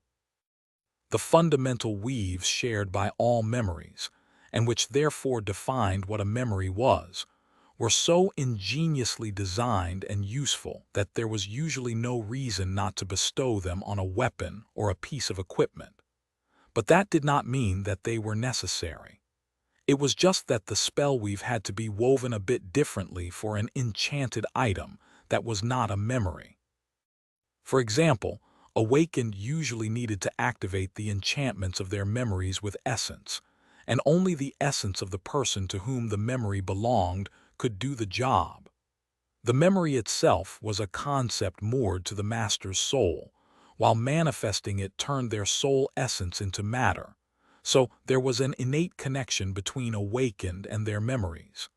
An enchanted item was different, since it was inherently ownerless. So Sunny had to either weave the identity of the master into the enchantments or change their activation principle entirely, allowing them to accept anyone's soul essence. The latter offered a sea of possibilities. Sunny was especially concerned about Kai's reserve of essence. The charming archer was merely a transcendent beast, after all, so his essence capacity was 1/7 of what Sunny himself possessed as a saint. The enemies they faced, meanwhile, were immensely powerful. Kai would need as much firepower as he could get to fight them effectively, but truly potent enchantments would burn through his soul essence in moments. There would be no time for him to fully replenish it either, considering that they might need to enter battle twice a day. Sunny had to strike a careful balance between potency and sustainability. If the bow could accept anyone's essence, however, he could assist Kai by using his own. He could even make the bow an essence vessel and saturate it with powerful supreme essence in advance. Sunny sighed. Now that he had become the ruler of the Ash domain, which was reduced to a single volcano, he felt like a pauper again. His tens of thousands of shades were gone, and the seemingly boundless river of spirit essence that constantly flowed into his soul had run dry. Compared to what he usually enjoyed, there was merely a trickle. So he couldn't go all out and supply Kai with an ocean of his essence. Additionally, Sunny did not know how to make his essence follow the charming archer's commands. It was an interesting challenge, though. He was not sure that he could solve it, but he felt like he could cheat it somehow, at least to some degree. Yeah, that solution might work. This one too. I just have to be modest in my ambition. He could not replace Kai's essence with his own, but he could at least supplement it. As for enchantments themselves, Sunny was no stranger to crafting bows and arrows. He had gone through the process of designing the optimal combination both for Rain and for Slayer, so all he had to do was adjust a few things with Kai's aspect in mind. For example, unlike most archers, Kai could see through solid objects, so wouldn't it be prudent to design him an arrow that could phase through matter? Wait, such an arrow would be amazing in the hands of any skilled archer. Why had he not made one before? Well, it was probably because making things pass through matter was not that easy. He could potentially play with tangible and intangible states, possibly even use an altered version of the unseen enchantment of the Moonlight Shard, but there were a few obstacles to overcome. Making an arrow pass through solid matter was easy in theory, but in practice, there was no such thing as easy matter in the dream realm. All materials had their own mystical properties, especially so the bodies of living beings. So as much as Sunny wanted to make an arrow that would phase through the armor of a nightmare creature and strike directly at the tender flesh beneath, he couldn't, for now. Making an arrow that could phase through a mass of rock and strike an adversary hiding behind it, though, that was a possibility. Oh my, I'm inspired. Summoning 4 shadow hands, Sunny lamented the absence of Weaver's needle and got to work. He would work on the bow first, then the quiver, and finally craft a few arrows. Kai needed some kind of melee weapon as well. The weapon could be crafted from the larger pieces of shattered crystal left behind by the slain wasps. There were supreme materials and supreme soul shards at Sunny's disposal, so he would be able to create something truly destructive. Letter 10342, Anya letter 1D630, letter 1D401 open S symbol 329, the only limit was time. He had until sunset to prepare Kai for battle, so he had to be modest in his ambition. That's all right. I can take it one step at a time. He could weave a basic enchantment for the bow and create a couple of arrows today. Then, he could continue to improve the bow and add new arrows to Kai's arsenal after each battle. There would be more dead abominations and more materials for him to work with, as well. His beasts would continue to grow stronger with each day. His army of shades would continue to grow in number as well, which was a good thing because at the end of it all they would have to face the snow tyrant. We are going to need all the power in the world to kill that thing, for sure. Sunny became engrossed in weaving chapter 2334. Bitter solitude as Sunny worked. Kai remained silent for a while, resting. It did not seem like he was ready to sleep, and there was nothing really for him to do on the barren volcano. The charming archer glanced at the walls of the crumbling fortress for a while, or rather through them. He was observing their enemies, most likely. The remaining crystal wasps, the snow worm, the clockwork giant. Stop staring at the frightening nightmare creatures, Kai. That will only wind up more, not help you recover. Kai slowly glanced away from whatever horror he was observing and focused on Sunny. Eventually, he asked, "That is a strange form of sorcery." "I don't think I've ever seen anyone enchant something in that way before," Sunny nodded. "I don't think there's anyone else capable of performing this form of sorcery in the world anymore. I'm the only one." Kai had to have an idea of what his aspect abilities were, so he would know that creating memories was a skill Sunny possessed, not an ability. The charming archer glanced at him with interest. "How did you learn it?" Sunny responded without looking up, his 6 hands forming the spellweave inside the black bow, one string of shadow essence at a time. "Oh, one of my attributes allows me to see the spellweave of memories, while another one allows me to touch it. One time, I was in a pretty desperate situation, so I figured out how to create a rudimentary memory to escape it." He smiled faintly. "Then, it was just a lot of research, study, and experimentation. I slowly taught myself how to do more by watching what the spell does." He glanced at Kai briefly. "What about you? You seem to be perfectly suited for shaping with that aspect of yours. Have you not tried to master it?" Kai chuckled. "Oh, I tried. I seem to be a special case, though. Some people have a talent for shaping while some people don't. What I have, however, is negative talent." Sunny raised an eyebrow. "How so?" Kai shrugged with a smile. "Because of my aspect, the true names I invoke are extremely powerful. In exchange, however, it is especially difficult for me to master them. Lady Nephi's thinks that it's the way for the world to balance things out." He sighed. "I can't even speak the names as a human, at least not yet. I can invoke them pretty easily as a dragon, though, almost as if a dragon's maw is meant to bellow them. But it's of no use, really, since I can barely keep the names in my mind. Even after years of effort, I've only mastered a meager few." Sunny contemplated his words for a few seconds. "I'm not buying that someone like you is not meant to be a shaper. Maybe you just have not met the condition to master the sorcery of names yet. Things will probably change dramatically when you reach a higher rank. Alternatively, it might be connected to your aspect legacy. Or not. You have not received it yet, have you?" Arcute a tilde nu o bar e circumflex letter 1D64 Kai shook his head. "No, but I don't see how an aspect legacy can help me become a better sorcerer. Aren't legacy relics usually just powerful memories?" Sunny chuckled. "Usually, yes, but not always. Oh, and technically, legacy relics do not need to be powerful, they just need to complement your aspect greatly." He pointed to himself with one of his 42 fingers. "Take me, for example. My aspect legacy is actually a skill set of sorts. I developed it myself, but the spell had helped me take the first step, or rather, take it faster. It also used to reward me with relics when I reached certain milestones. Then there is Nephi's, whose aspect legacy is based in understanding, and who is rewarded for it with nothing except knowledge. He returned to weaving the strings of shadow essence. So even though most aspect legacies are indeed memories, or more rarely echoes, not all of them are. They remained silent for a while.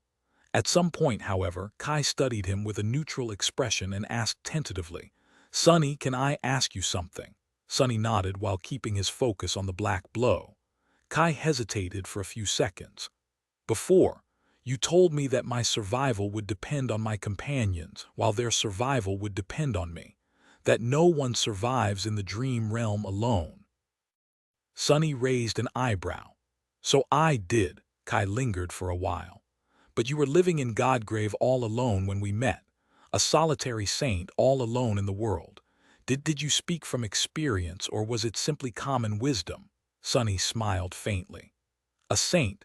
A saint was someone who had braved the dream realm and conquered 3 nightmares. As far as Sonny knew, there was only one person who had conquered the 3rd nightmare alone, the Princess of War, Morgan of Valor. Kai seemed to be curious about his previous solitude. He sighed. "I spoke from experience. I had someone to depend on too in the past. I had companions." "You were one of them, dummy." Kai glanced at him mournfully, not saying anything, and yet it seemed like he wanted Sonny to say more. Sonny chuckled. "Well, it did not end well." He picked up one more soul shard and placed it into the weave, carefully anchoring innumerable strings of essence to it.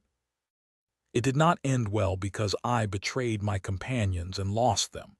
I want to say that I had a good reason to abandon them.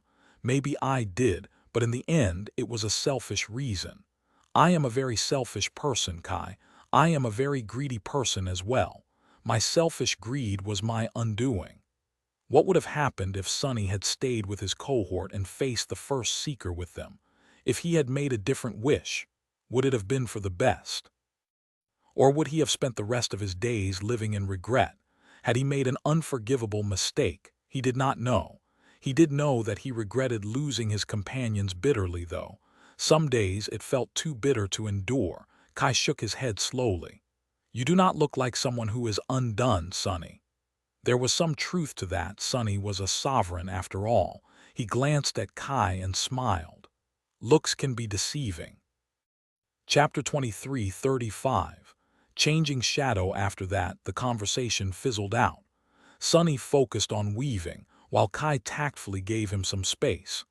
"This is a bit tricky." Sonny had done quite a bit of weaving in his life, but he could not remember ever having to enchant something on such a strict deadline.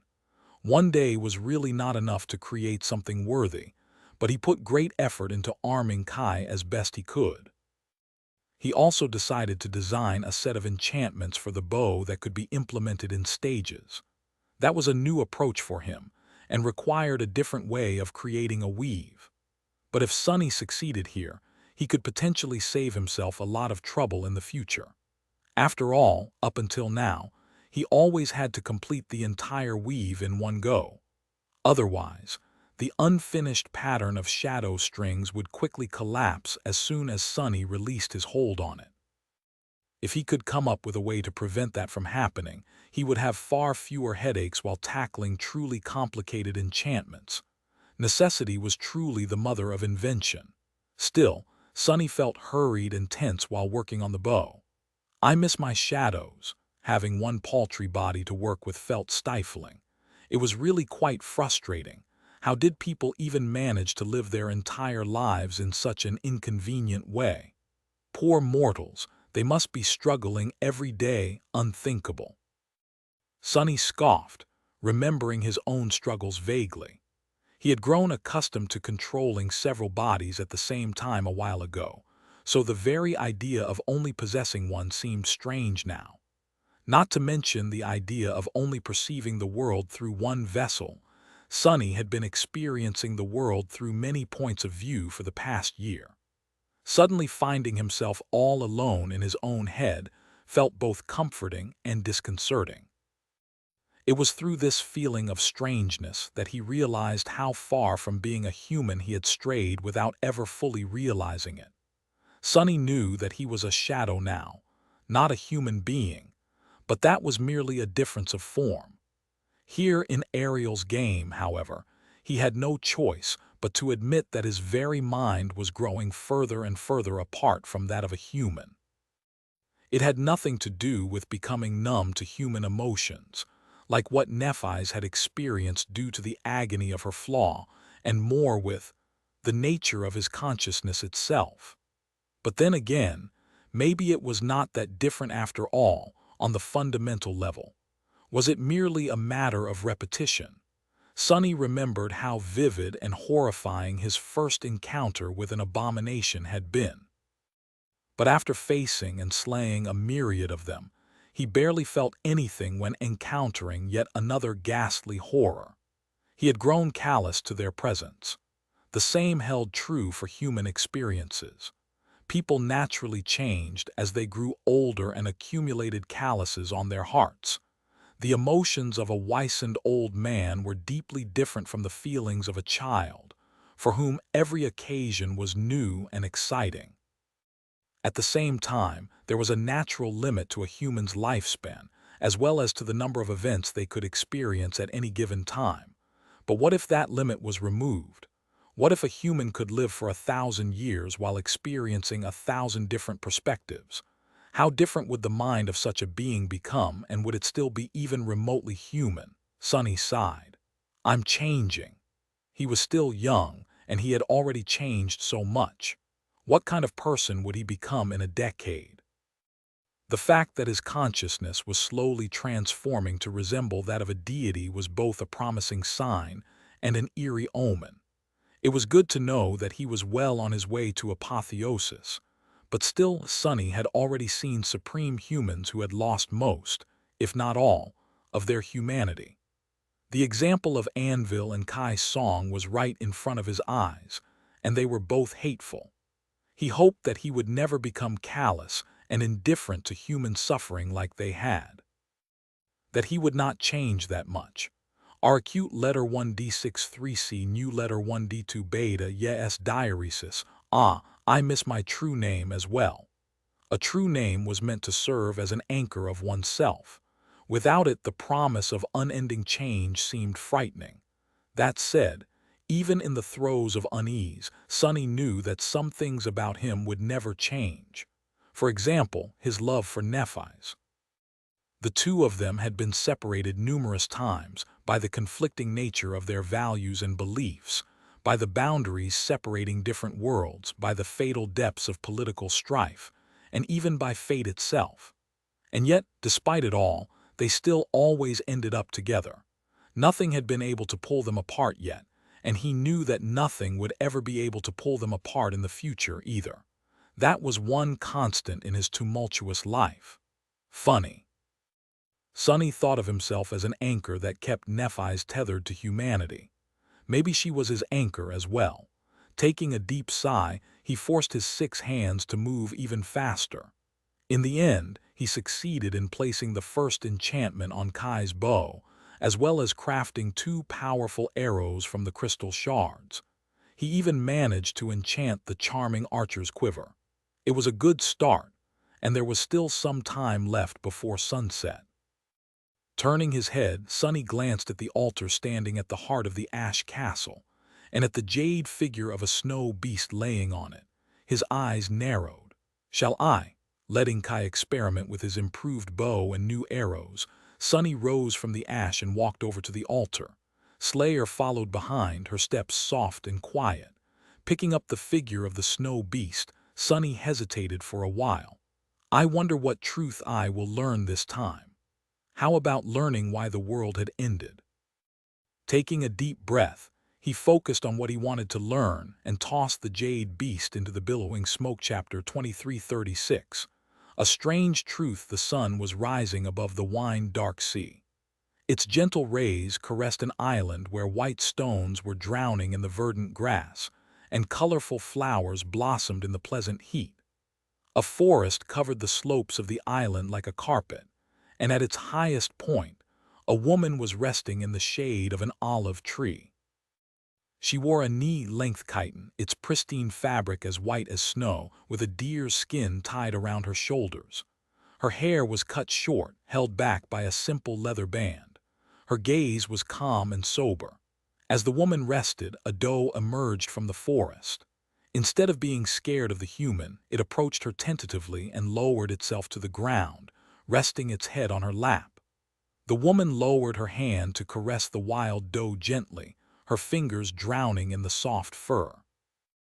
Then she suddenly turned her head and glanced at the sea, its surface rising and falling tumultuously.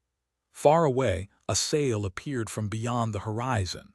A ship was approaching the island, struggling against the waves. The wind had brought a storm, and with it came the guests. 3 people disembarked from the ship: an old man, a warrior carrying a round shield, and a child with red hair. They made their way along the winding path and approached an old shrine. The shrine was neither grand nor magnificent, but it emanated a feeling of solemn holiness. Its walls were built of white marble, with rose vines covering them like a cloak. An altar stood in front of the shrine, with fire burning in a stone bowl. The old man made an offering to the altar, placing fresh grapes, leaves of laurel, and hawk feathers on its weathered surface. Finally, he burned incense in the bowl and stepped back, kneeling reverently on the ground. The warrior stood behind him, leaning on his spear. The child, meanwhile, furtively reached his little hand to snatch the grapes. Shocked, the old man slapped the boy's hand away. "Oro!" The boy flinched away and stumbled, his lips trembling. "Let him have it." The woman's voice resounded from the other side of the altar. She appeared without making any noise, as if by magic. The forest seemed more alive in her presence, and roses suddenly bloomed on the vines behind her. The boy froze, looking at her with wide eyes. The old man lowered himself to the ground while the warrior bowed deeply.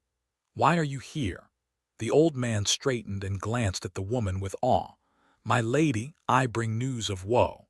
She regarded him silently, making the old man continue. "A supreme beast is rampaging on the northern borders of our kingdom. The mountain gate is no more, and several cities have already been ravaged. We've come to beseech you as a hero to defend our lands once more." The woman's gorgeous face remained expressionless. "Is there no warrior left in the kingdom to defeat a rampaging beast?" The warrior glanced away in shame. The old man, meanwhile, smiled wistfully. "There are those who can kill the beast, my lady. However, only you can stop its rampage without spilling blood." The woman remained silent for a while, then turned away without saying a word and disappeared into the shrine. Letter 240 A umlaut eng letter 1 ed1 letter 1 d587 epsilon s cedilla. A few minutes later, she returned carrying a bow and a quiver of arrows, a leather bracer fastened on her forearm. The old man shifted and glanced at her with glee. "Our ship," but she simply shook her head. "No need." She picked up a hawk's feather from the altar, glanced at it silently, and then threw it into the fire. A moment later, 2 wings like those of a hawk unfolded from her back, sunlight pouring through the brown feathers. The woman fastened the quiver to her belt and stretched her wings, preparing to take flight. Before that, however, she lingered for a few seconds. Taking the grapes from the altar, she offered them to the boy, and then awkwardly patted him on the head. "Don't let your elders kneel in your stead, boy." A second later, her graceful figure soared into the air. The boy was left on the ground, looking at the sky with wonder in his eyes. A mountain chain lay in ruins. Beyond the broken cliffs and fractured land, pillars of smoke were rising into the sky from a devastated city. And on the plain in front of it, a huge boar lay on the ground, dead, a flood of crimson blood flowing from its wounds like a river. Its carcass was like a towering hill, and the woman who stood below it glanced like an ant in its shadow. Her quiver was empty and her face was concerned. She inhaled deeply, then grimaced, as if appalled by something. "Poison!"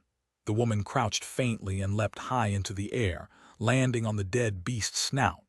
She ascended its corpse like one would a mountain, eventually reaching the huge boar's vast back. There, hidden by the coarse fur, hundreds of great javelins bristled like a palisade, their metal corroded and covered in rust.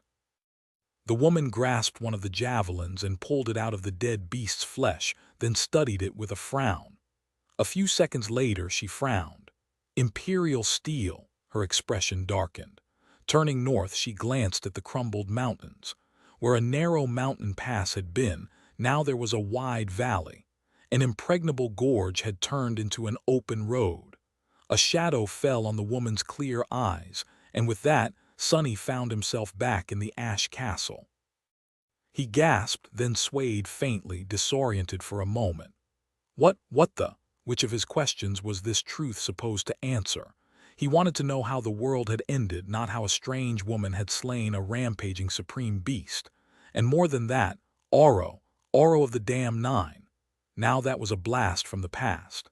As Sonny spat the name of the young Imperial soldier he had killed once, in his first nightmare, Slayer shifted faintly behind him.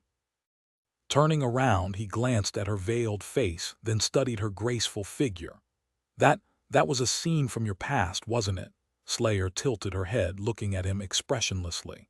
Sonny stared at his shadow for a few seconds, then glanced away. Right. She doesn't know what truth was revealed to me, and on top of that, she doesn't even remember her own past. And even if the truth Ariel's game had shown him was about Slayer, technically, it was not her past. Because Slayer was not the woman from the vision he had been shown, but a shadow creature born from the woman's shadow instead, long after the woman died. Still, there must have been a reason why Ariel's vision had given him this truth and not any other. The scene must have been important somehow, as important as two demons meeting in the middle of the Doom War. If it was, however, Sonny had no idea why. He took a few deep breaths, trying to suppress his frustration, then slowly regained his composure. No. It's fine. There were 12 more snow abominations for him to slay, and 12 more truths for him to uncover. One of those should hold the answer he sought. Chapter 2337. Actionable strategy. The sun was rolling toward the horizon, so Sonny and his companions left the dark interior of the ash castle and scaled the slopes of the caldera once again. The pillar of smoke rising into the sky gave birth to billowing black clouds, and flakes of ash were falling down like snow. The last volcano, surrounded by snow-covered mountains from all sides, and their pristine white peaks loomed oppressively in the distance. While Kai and Slayer were preparing for battle, Sonny assessed his army. He had a saint, a transcendent shadow, and 24 supreme shades at his disposal. Each individual obsidian wasp was powerful and lethal, but peculiarly enough, Kai and Slayer, the ash beasts, were much more lethal than the shades despite their inferior rank. And naturally, there was Sonny himself, the ash tyrant. With a sigh, Sonny drew the map of Ariel's game in the ash again and studied it with a concerned expression. Kai fastened the black quiver to the sash of his ivory armor and glanced at him questioningly. You seem troubled, Sonny nodded slowly. I am a little. By now, we know a lot about how this realm works, enough to plan a strategy at least. However, there are still two questions that are left unanswered.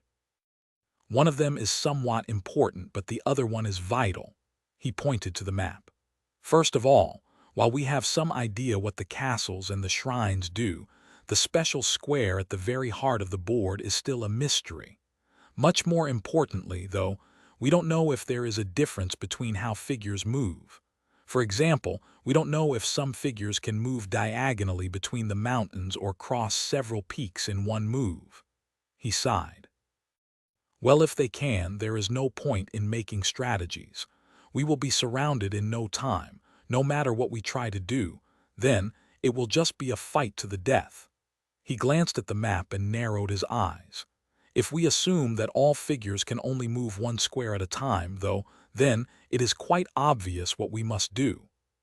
On the grid in front of him, the snow tyrant was guarded in the northern castle by a snow demon and two beasts. One snow devil guarded the center of the board, while the second one guarded the eastern shrine with two monsters.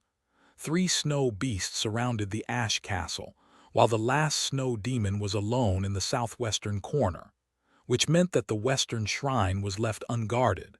Sunny pointed to it. We need to reach that square, entrench ourselves, and kill as numerous enemies there as we can. The problem, naturally, is that the snow demon in the left corner can get to it much faster. Oh, and that we are surrounded by snow beasts from all sides. He smiled darkly. So, we need to kill one of them before they attack us from all sides come dawn. He would have preferred to spare all 3 snow beasts to kill them later at the shrine, but the situation left him with little choice. He had to break the blockade around the ash castle tonight, before the snow worm and the clockwork giant received a chance to attack the ash castle from west and east simultaneously. So the only real choice Sunny had was which of the 3 snow beasts to attack. Naturally, finishing off the ice hive was the easiest choice, which was not to say that it would be easy. That said, he would rather deal with one of the cursed ones first. Sadly, he could not. Launching an attack on the mountain conquered by the ghastly worm would bring him too close to the snow demon in the far west, while challenging the fearsome giant would take him further away from the western shrine, well on his way to being caught by the group of snow figures guarding the eastern shrine. So only one choice remained. Sunny glanced at the 2 shrines, suddenly remembering the 4 words carved into each side of the jade board.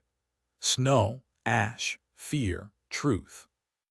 Suddenly, he realized that the rune of ash was carved just below the square where, as he knew now, the ash castle stood. The rune of snow was directly opposite under the square where the snow castle stood.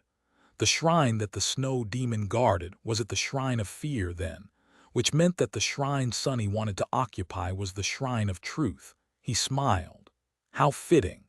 His hair was disheveled, so he tied it back with a band made of shadows. Then Sunny moved his shoulders, stretching them before the battle. Prepare yourselves. We are going to wipe out the ice hive from existence today. While somewhat unfortunate, it was not a bad choice. That way, at least, Sunny would gather more shades before facing the truly powerful snow abominations further down the line. Just as he spoke those words, the sun finally touched the distant horizon. Its radiance turned vibrant red, painting the sea of clouds with 1,000 shades of scarlet, crimson, and carmine. It was as if the lonesome mountains were rising from a sea of blood. The volcano shook. Then it roared, and the pillar of smoke rising from its depths swelled, growing wider and more voluminous. The clouds of ash above them boiled. A powerful wind blew from the south, scattering the ash and carrying it north, west, and east. Just as it had happened with the snow, the plumes of ash reached across the glowing red abyss of sunlit clouds, absorbing the intense radiance of the eventide. Soon enough, the tendrils of ash solidified into huge obsidian bridges, which glowed with the reflected light of the setting sun as if imbued with burning embers. It was a pretty sight. Sunny inhaled deeply, then commanded his troops forward. Attack! Chapter 2338. Dire penalty. Sunny jumped down to the surface of the obsidian bridge, testing it carefully. The bridge was hundreds of meters across and dozens of kilometers long, arching gracefully above the glowing sea of crimson clouds. It was not monolithic, but rather an airy and ethereal structure of chaotically interwoven streams of obsidian that glanced far more fragile and delicate than it was supposed to be. In truth, Sunny suspected that even if he had access to his full titanic strength, he would not be able to put a dent in the obsidian bridge. So, he did not have to worry about it collapsing beneath him. Turning into a shadow, he glided across the smooth obsidian with great speed. Sunlight burned in the depths of the volcanic glass like embers, and the winds howled above. Kai and Slayer followed behind, escorted by the insect like shades. He could have carried them all to the distant mountain through the shadows, but there was a possibility that they had gotten the rules of Ariel's game wrong, and that the being dwelling beneath the clouds would react negatively to the Ash domain advancing. So, Sunny wanted to leave himself a chance to react and retreat in case that happened. Luckily, nothing of the sort transpired. This was good news for Sunny, since he planned to rely heavily on their ranged advantage when dealing with the ice hive. The mountain was perforated by countless tunnels that formed a complicated network. Besieging the crystal wasps in their home would be quite a treacherous affair, so Sunny wanted to lure at least some of them out first. Kai's new arrow was going to be of great help in that regard. Since it could phase through solid matter, he could use it to wound the snow abominations while they were hiding in the depths of their ice fortress, enough so to send them into a rage at least. Sunny had half expected that the crystal wasps would hurry to the surface themselves, forming a solar array to bombard the attackers with gigantic beams of incinerating light while they crossed the bridge, but that did not happen either. The nightmare creatures seemed quite comfortable waiting for the adversary in the depths of the hive, where they had both the terrain and the numerical advantage. However, Sunny's plan met a different obstacle. Just a few moments after stepping on the bridge, he suddenly emerged from the shadows and swayed, a strained expression on his face. Ah, that feels awful. He expected that attacking a square of the snow domain would weaken him, just like the crystal wasps had been weakened when attacking the Ash Castle. However, he did not know just how severe the penalty would be. Sunny felt sapped of his vitality, frail and feeble, as if he had aged several decades in a single moment. His body was weakened, while his soul was frozen, the essence circulating sluggishly as the rate at which it was replenished fell drastically. Behind him, Kai staggered in the air, while Slayer came to an abrupt halt and slid across the obsidian surface, keeping her balance with the grace of a dancer. Her eyes remained cold and menacing, but her brow curved in a subtle scowl. Even the obsidian wasps seemed to slow down. Sunny looked back, at the ashen slopes of the fuming volcano, wondering if the weakening hex would be removed if they returned. Kai and Slayer had already shown that they can hit targets on the distant mountain from the edge of the caldera. After all, so, crawling back to start a purely ranged assault was a possibility. It was not a very good decision, though, because it would take Kai numerous hours to significantly reduce the number of enemies from that far, let alone to eradicate the ice hive completely, if that was even possible. And the time they had to conquer the snowy peak would run out as soon as the sun disappeared behind the horizon. Sunny frowned. They were close to the middle of the obsidian bridge, just about to escape from under the clouds of ash and see a clear sky. Looking at Kai, he said evenly, "Kai, try wounding one of them from here."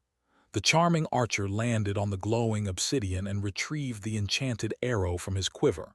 The crystal arrowhead glistened as he knocked it on the string, and then nothing happened.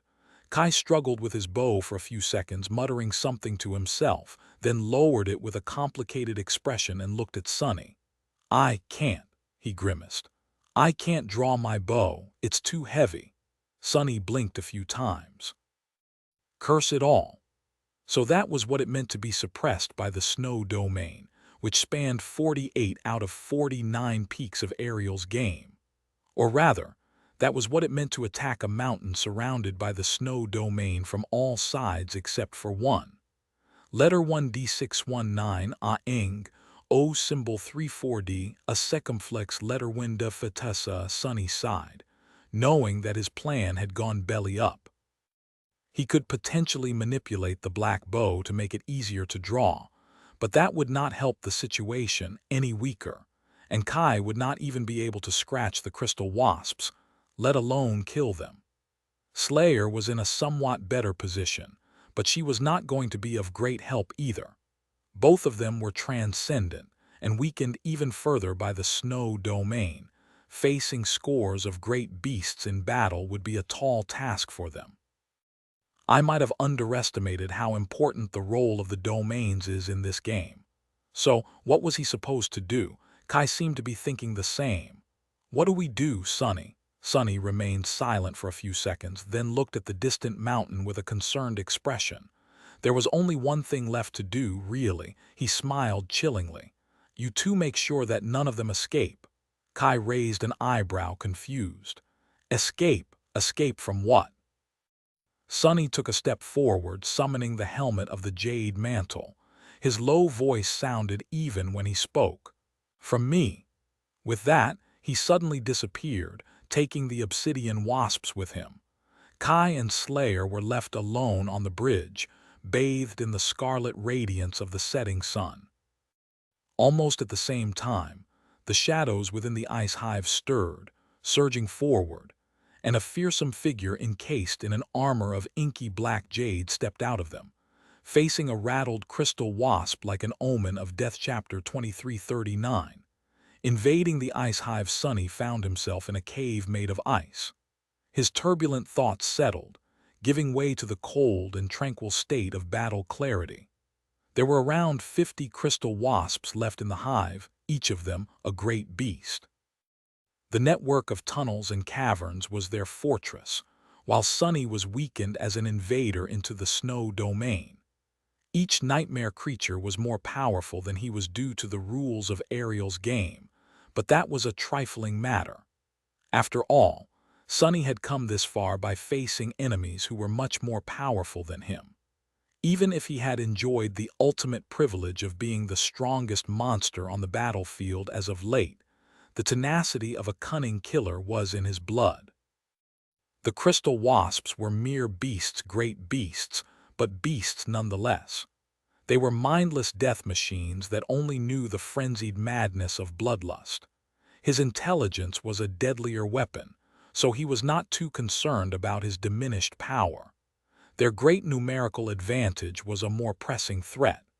Even though the tunnels of the ice hive were somewhat narrow, Sonny knew that he could be easily overwhelmed here.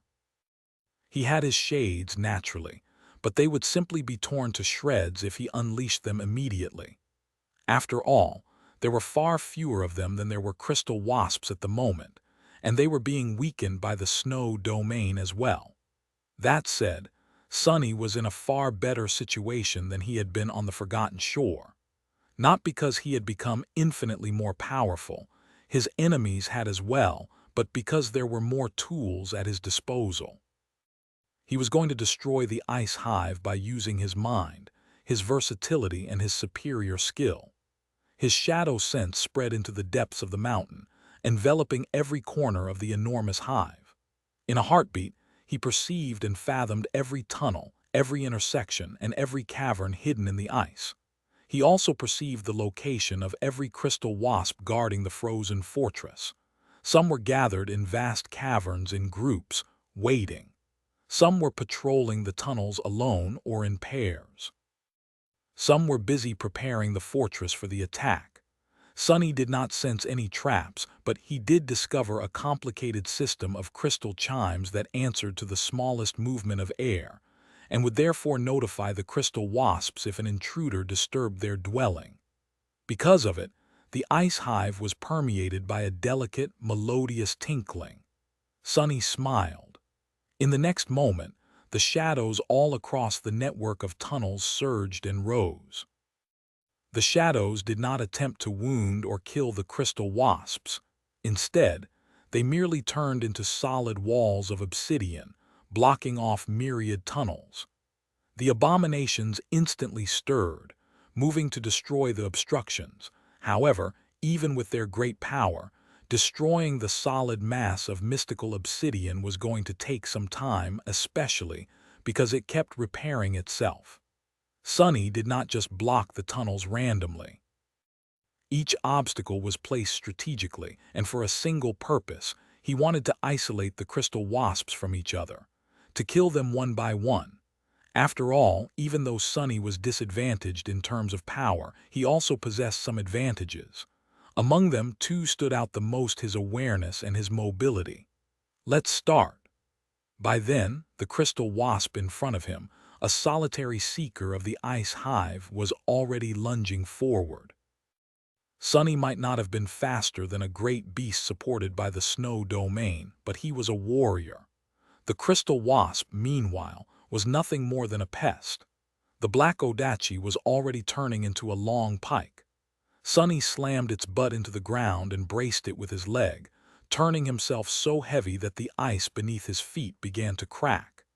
He channeled his will into the blade of the pike, commanding it to pierce the adversary, and into its shaft, commanding it to remain whole. Letter 1D445, letter 1D400, ya letter 1D630 beta, ya letter 1D4AE then. He commanded himself to hold. The great beast was flying at him at spectacular speed, so it had no time to stop. Its own momentum impaled the nightmare creature on the pike, the impregnable crystal carapace shattering as the black blade pierced its chest and exited through the crack between the thorax and the abdomen. Naturally, the malevolent wasp was still alive, straining to push its body along the pike's length to rip Sunny apart. He strained his muscles, raising his weapon, and the massive abomination impaled on it. Then, with a hiss, Sunny thrust the pike upward with all his might and pinned the nightmare creature to the tunnel's ceiling.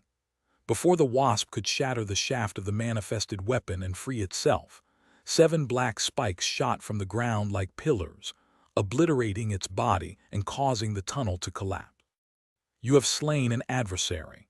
Sunny was already someplace else.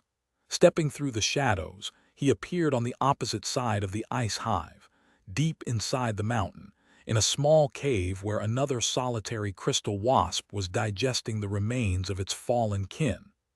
Those of the abominations who had escaped the previous battle with grievous wounds were mercilessly devoured by the less damaged beasts to mend their wounds.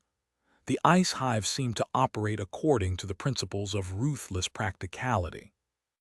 Sunny did not have time to observe how the crystal wasps turned their food into crystalline liquid, and how they used that liquid to heal and strengthen themselves, manifesting a sword out of shadows. He severed one of the nightmare creature's legs at the joint and danced away from its retaliation. The rest was simply a matter of technique and swordsmanship. Despite the great beast's superior size and physical might, Sunny rapidly crippled it, thus reducing its agility, and then beheaded the creature with a precise strike. You have slain. That's 2. He was gone by the time the corpse of the nightmare creature hit the ground. 49 to go. Chapter 2340. Conquering Tyrant Sunny began with the crystal wasps who had been caught in his shadow maze alone. The obsidian barriers he had erected were strong, but not as strong as they would have been outside the snow domain. The enraged great beasts would destroy them sooner rather than later, so he had to act rapid. His hunt was rapid and brutal. Using Shadow Step to instantly move between distant areas of the ice hive, he picked the stragglers off one by one. His combat skill and indomitable killing intent were more than enough to slay the fearsome crystal abominations, even if clashing with so numerous great beasts in quick succession was rapidly depleting his stamina. In a narrow tunnel, Sunny severed a menacing crystal wasp in 2 with a razor-sharp odachi, and then pierced its head through the eye when the upper half of the nightmare creature kept crawling at him in a murderous frenzy. In an ice cave where drops of water were falling into a vast and clear pool from a forest of crystal stalactites, he kept another great beast at a distance with a spear for a few seconds, then found an opening and split its abdomen open with a vicious strike. Its head shattered under his boot a second later. In a passage so narrow that a single crystal wasp could barely fit inside, Sunny closed the distance to a frenzied great beast, diving past its scythe-like legs, tore its carapace open with the gauntlets of the jade mantle, and shattered the delicate flesh beneath with his fists. The melodious sound of wind chimes was drowned out by the clangor of battle, thunderous thunderclaps, and the loud ringing of shattering crystal. By the time Sonny was done dealing with the solitary nightmare creatures, he was faintly out of breath. The entire slaughter had taken him no more than a couple minutes, and he had never stopped moving, seamlessly stepping between the shadows as if the sequence of brutal clashes was one uninterrupted battle. 37 to go. That was how many crystal wasps there were left in the ice hive. Sadly, things were going to get harder from now on. The rest of them were grouped together, and as he dealt with smaller groups, the larger ones would break through the shadow barriers and fuse. But that was all right, because by killing the solitary abominations, Sonny had made sure that the number of his shades swelled. It had to swell a little more, though. 14 more will do. 14 great beasts, such a trifle. Wincing as if in pain, he assumed the form of the shadow spawn and dove into the shadows, holding a black odachi in each of his 2 pairs of hands. Shooting from the darkness in a large vertical cavern, he jumped onto the wall and ran up its icy length, his claws sinking into the hard ice. Dim, diffused light was streaming from somewhere far above, and the 2 crystal wasps waiting on the wall instantly moved, rushing down to obliterate him. Because of where the source of light was located, their long shadows reached Sonny before the nightmare creatures themselves could. He slashed at their shadows with both of his swords, causing the wasps to let out ear-piercing screeches and fall down, crashing into the distant floor of the cavern while convulsing in agony. By the time they recovered enough to move again, he already plummeted down and shattered one with the unbearable weight of his body. There was a deafening boom, and the floor of the cavern cracked as a cloud of ice particles and crystal shards rose into the air. A split second later, Sonny emerged from the mass of pulverized ice, his 2 swords lashing out to pierce the vital points of the remaining nightmare creature. "You have slain." He dove into the shadows, carrying the twitching corpse with him. Emerging in a cave where 2 more crystal wasps were furiously attacking an obsidian wall, he tossed the corpse at one of them and attacked the other. "You have slain." And so it went. I'm tired. Even at this breakneck speed, Sonny felt nervous that he would not be able to slaughter the entire hive before the sun disappeared behind the horizon. What would happen if the Ash Domain's move came to an end before the snow figure protecting the square was slain? Considering how hastily the crystal wasps retreated from the volcano in the morning, nothing Sonny would want to learn. Soon enough, he ran out of pairs of nightmare creatures to kill.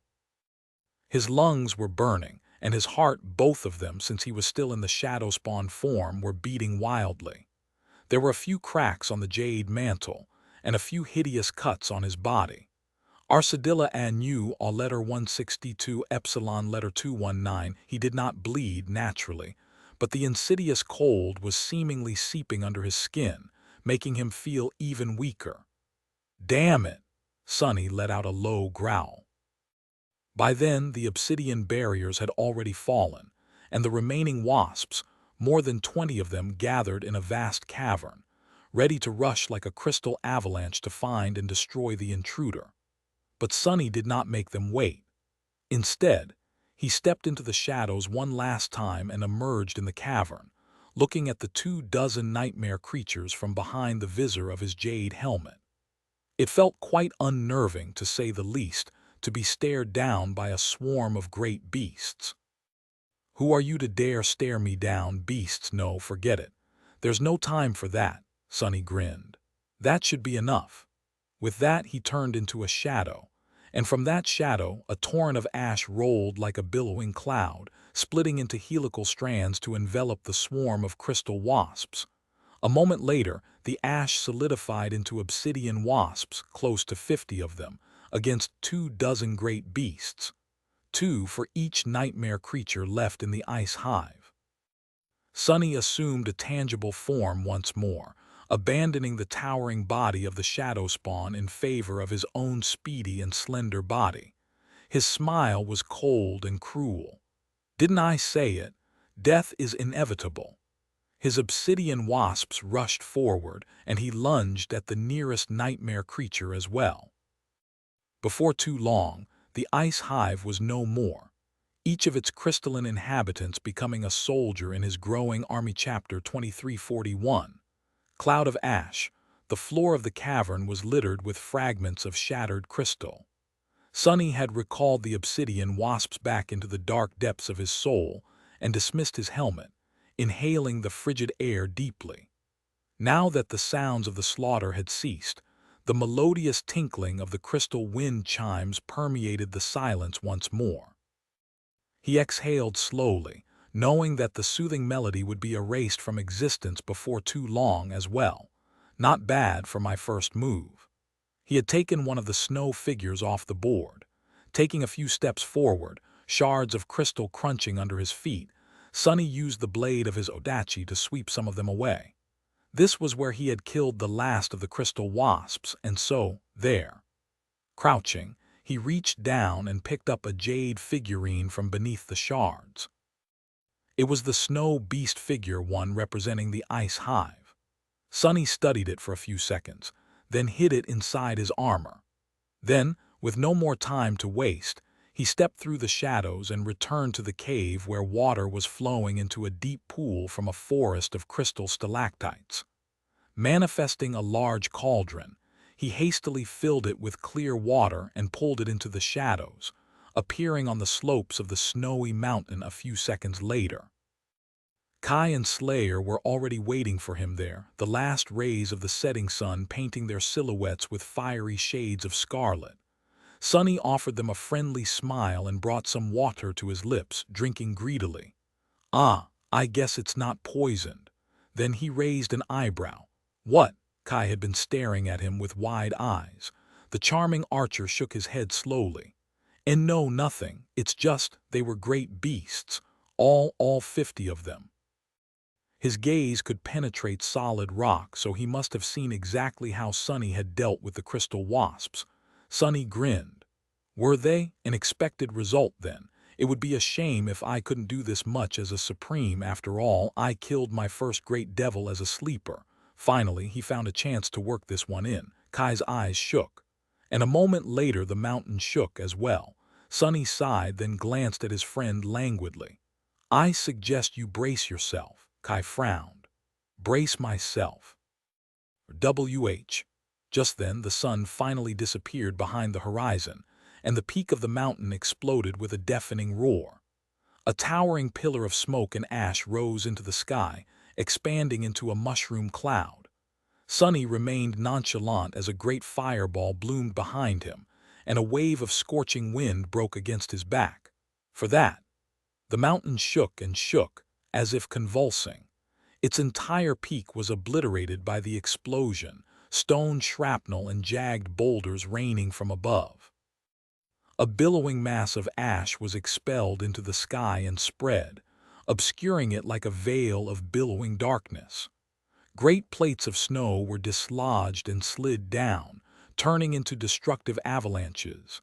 Then, the slope of the mountain split, and a flood of luminous lava flowed from its shattered peak, evaporating the snow.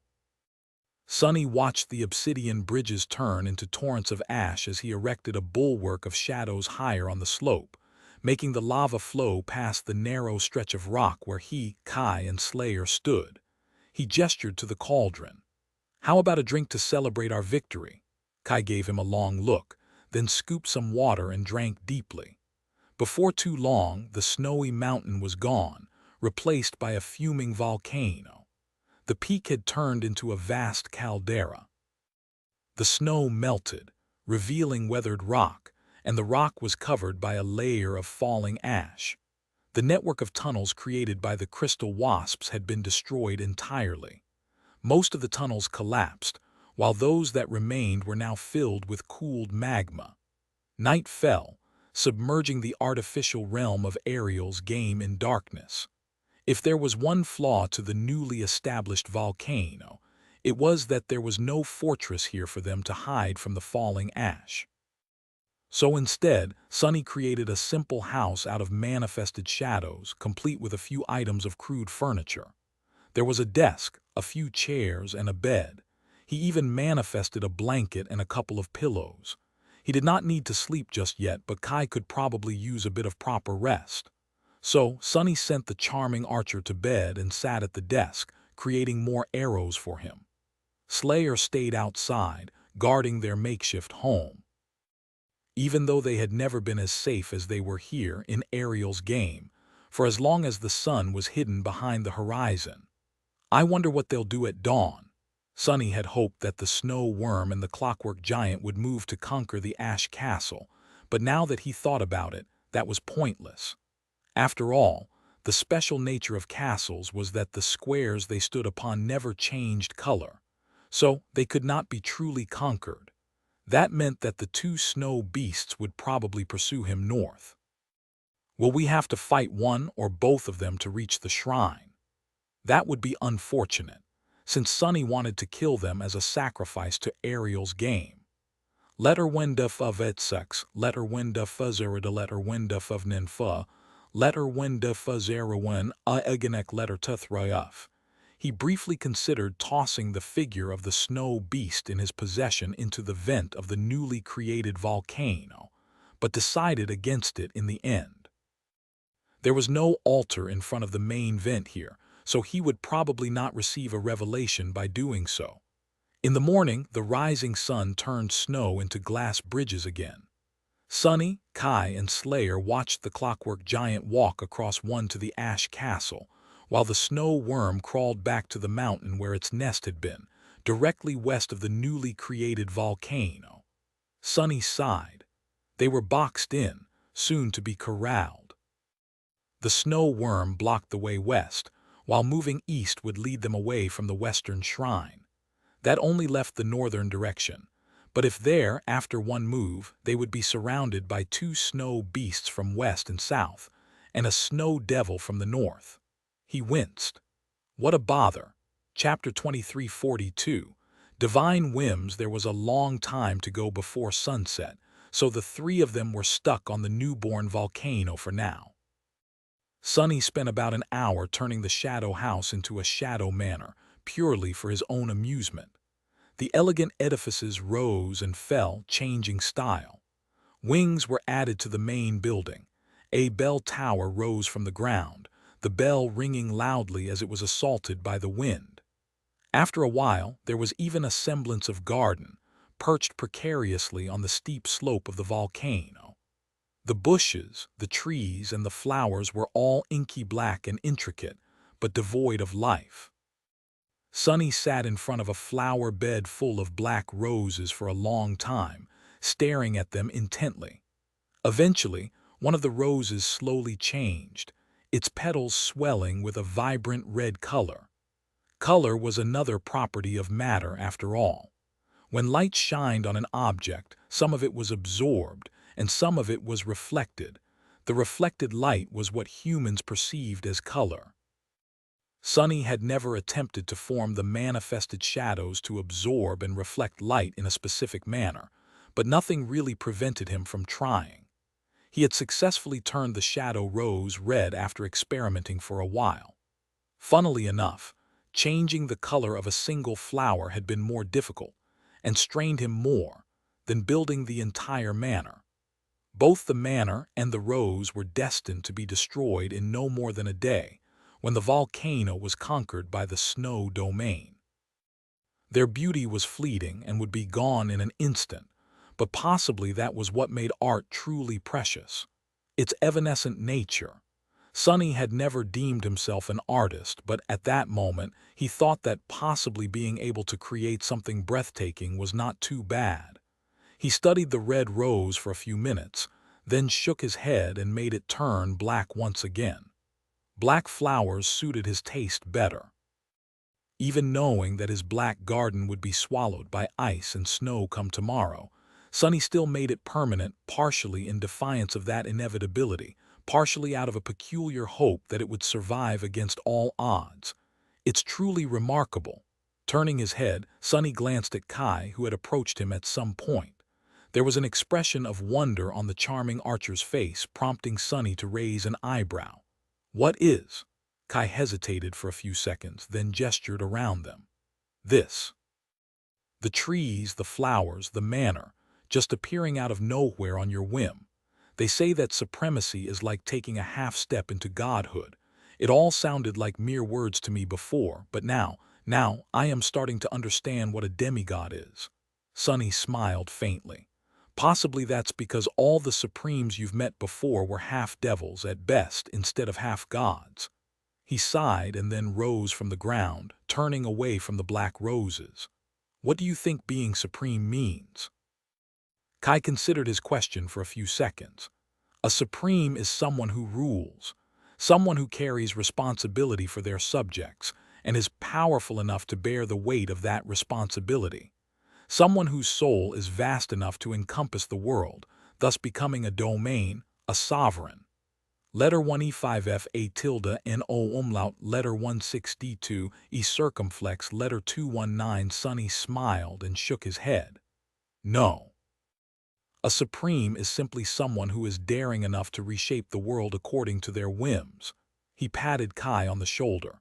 You are bound to become supreme yourself one day soon, so I suggest you start daring. Kai stared at him blankly for a bit, which made Sunny sigh.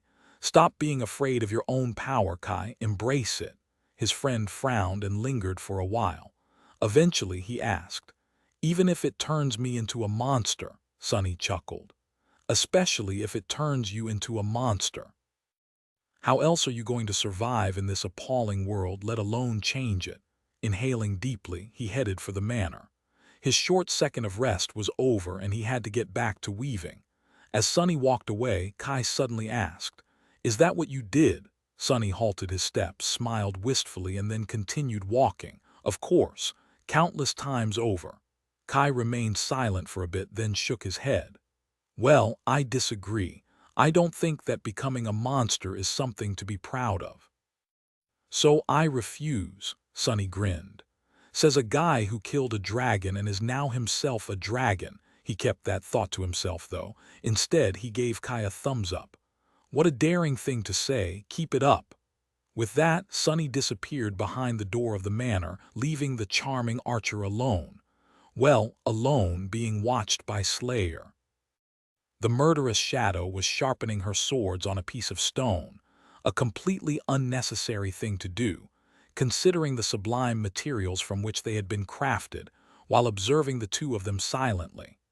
There was no particular emotion in her inky black eyes, but the measured movement of a blade across the surface of the stone slowed down for a moment.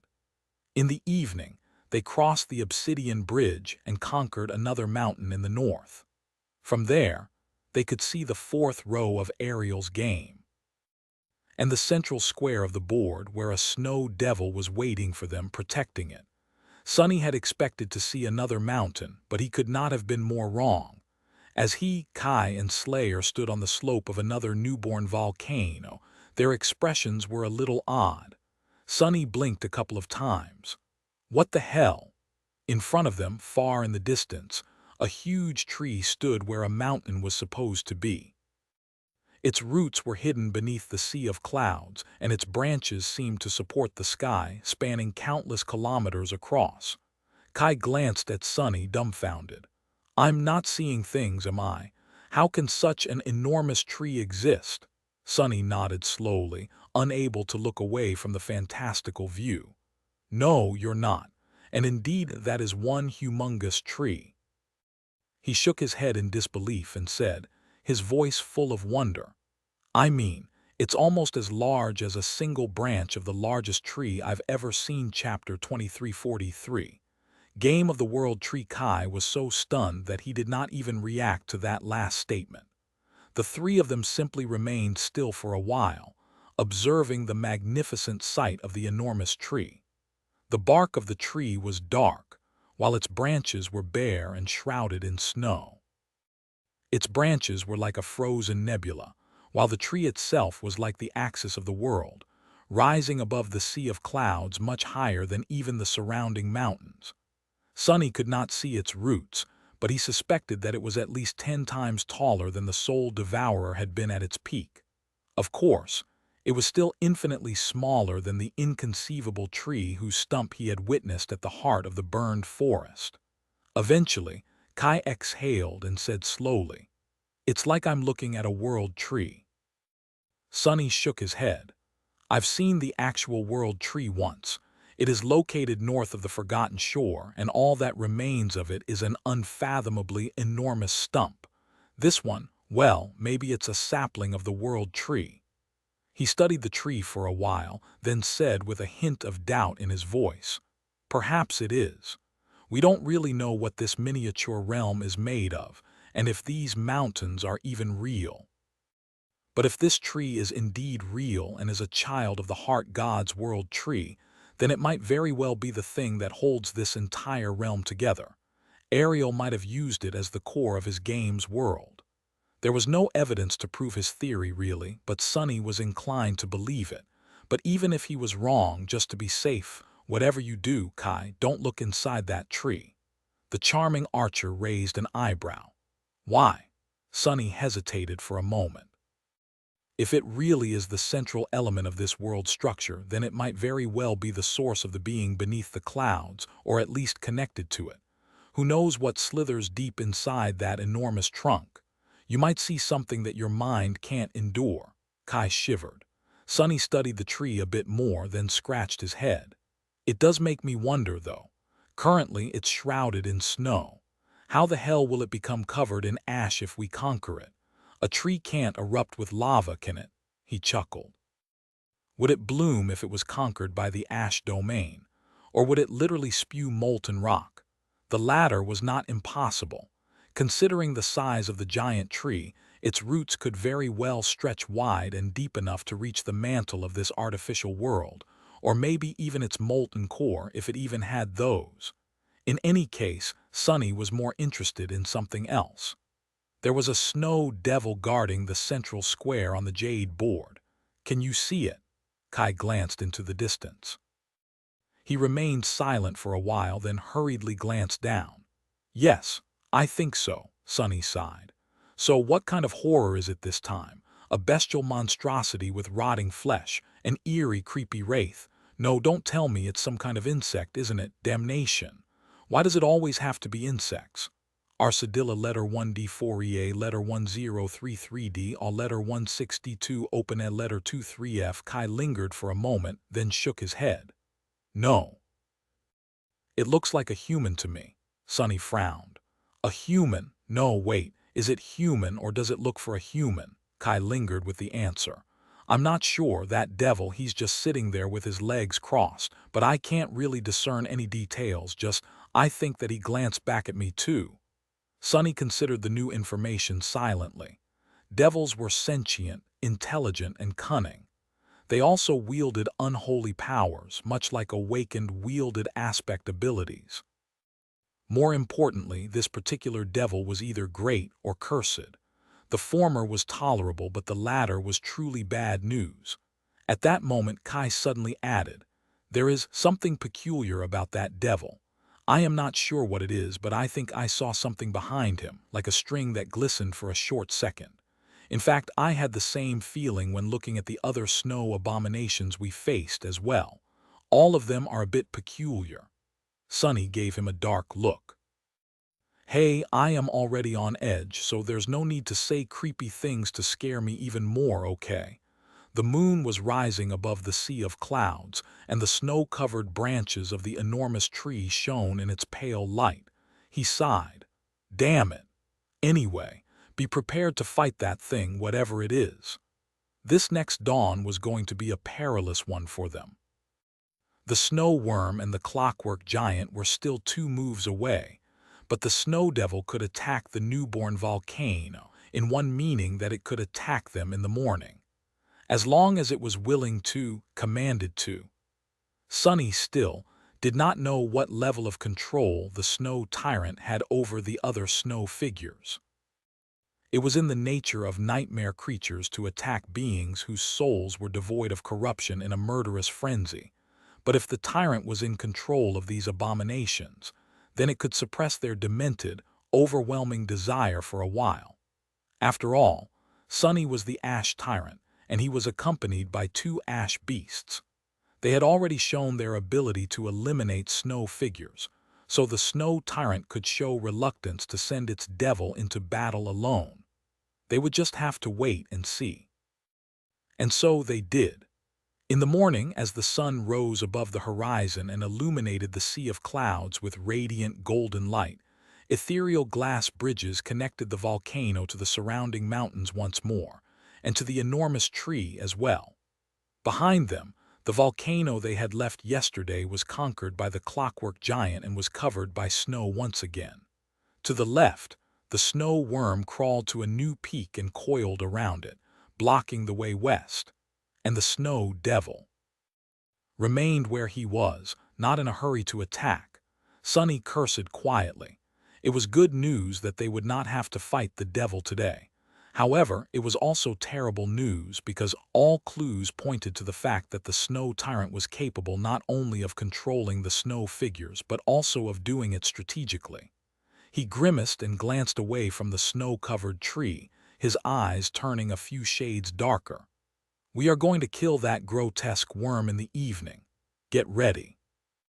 It seemed that he would finally slay his first cursed beast. Chapter 2344. Nature of the Beast. There were a few minutes left before sunset. Sunny, Kai, and Slayer were on the slope of the volcano, waiting for the obsidian bridges to span the vast divide between them and the mountain where the snow worm lay in wait. Sunny was calm, while Slayer was her usual malevolent self. Kai, however, seemed worried. Watching him count his arrows for the 10th time, Sunny sighed. "That worm is a beast, which means that it is huge, strong, and dumb. Dealing with a dumb beast is not that difficult. However, it is also of the cursed rank, which means that it is a lesser god. I know that you are a specialist in killing dragons, Kai, but have you ever killed a god?" The charming archer slowly shook his head. "Number have you?" Sunny chuckled. "Not really. I did kill a dead god once, though." Kai took a deep breath, prompting Sunny to smile. "It was a minor god, and the Shadow Realm did most of the job. I only dealt it the last blow." He paused for a moment, then shrugged. "I have yet to slay a cursed beast, but in normal circumstances it would not have been too big of a problem. Sadly, I am severely weakened by the current circumstances, so we will have to really apply ourselves today. If we don't kill that thing before night comes, we'll probably die." They did not simply have to kill the snow worm, they had to kill it before the sun disappeared behind the horizon.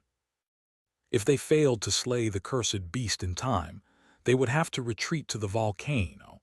And if they did, all three snow abominations would attack them come dawn, two cursed beasts and a devil of unknown rank.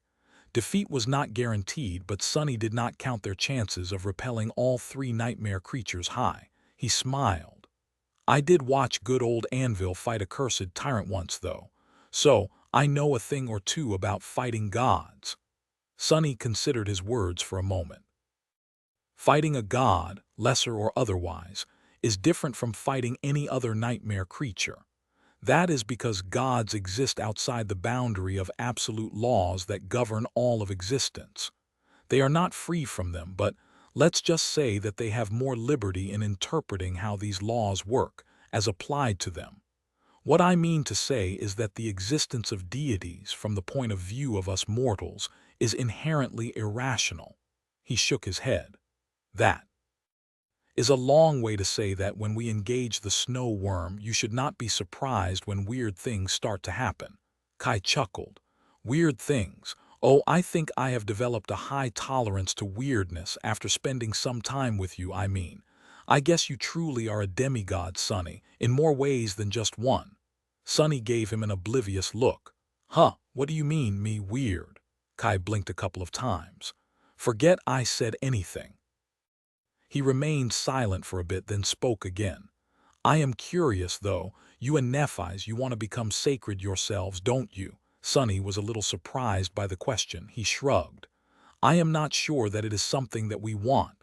Rather, it is a means to an end. It's something that we have to do." Kai smiled. "Doesn't that mean that soon enough you will become inherently irrational too? Aren't you afraid?" Sunny scratched the back of his head. "Well, I haven't thought about the issue from that point of view before, he hesitated. But yes, I am a bit afraid. Actually, I am very afraid of what I will become and what I won't be anymore.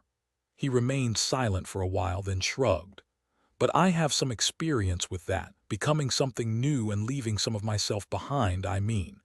I am not sure if I should say this, but did you know? Actually, Sonny glanced at Kai somberly. You may not believe it, but I haven't always been this good-looking. Kai stared at him. Sonny gave him a solemn nod. Indeed, I know it's hard to believe, but if anyone can, it's you. After all, you can sense when people tell lies. Kai cleared his throat. I see. So, correct me if I am wrong, but are you saying that you becoming attractive is a change of the same magnitude as someone mortal becoming a god? Sonny stared at him with indignation. I am definitely not. That bastard. But at least Kai wasn't counting his arrows anymore. Instead, he shook his head and laughed quietly. For what it's worth, I doubt you'll leave a lot of yourself behind even if you do become a deity, Sonny. I am not sure how to describe it, but you seem like someone who will always be himself, no matter the circumstances. Sonny smiled. Then he frowned. Are you perchance implying that I am already so weird that becoming any weirder will be impossible? Kai coughed. No, naturally not. I definitely was not implying that, Sonny grinned. Good, good, because if you had, I was going to take it as a challenge. Just then the sun finally touched the horizon, and the volcano they were standing on spat out a billowing cloud of ash. Soon enough, a bridge of glossy obsidian connected the ashen slope to the distant mountain, glowing in the scarlet radiance of the dying sun. Sonny smiled. Let's hurry. You know what they say, the early bird gets the worm. He jumped down to the surface of the bridge, utterly appalled by himself. Gods, what the hell did I just say? Did I really say that? The early bird gets the worm. It seemed that hanging out with Kai so much after being deprived of the charming archer's company for so long was having a negative impact on his sanity. That joke was truly, unforgivably terrible, worthy of being spoken by that despicable old fool, Jest. The last thing Sonny wanted was to resemble Jest in any shape or form. Groaning inwardly, he rushed forward. He had to kill a cursed beast, and he had to do it quickly. Chapter 2345. Infinity and finality. As Sonny ran across the surface of the obsidian bridge, his figure turning into a dark blur, Kai and Slayer drew their bows. A moment later, black arrows streaked across the sea of clouds and fell, piercing the snow worm's pale flesh. Out there on the slopes of the volcano, they were still within the bounds of the ash domain. Therefore, they could exert their full power. Granted, their power was not great enough to seriously wound a cursed beast.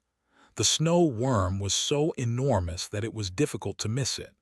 At the same time, its body was so vast that their arrows were no different from tiny needles, dealing almost no harm to the nightmare creature.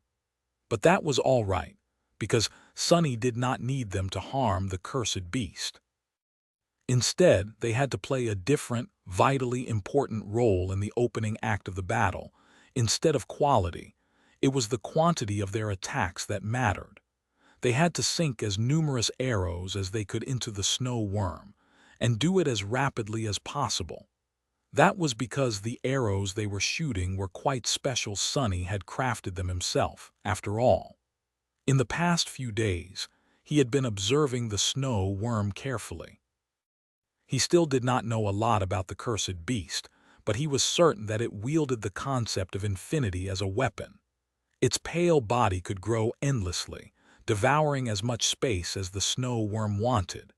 It could become dozens of kilometers long, or shrink to merely a few hundred meters. Naturally, that also made the snow worm nearly indestructible.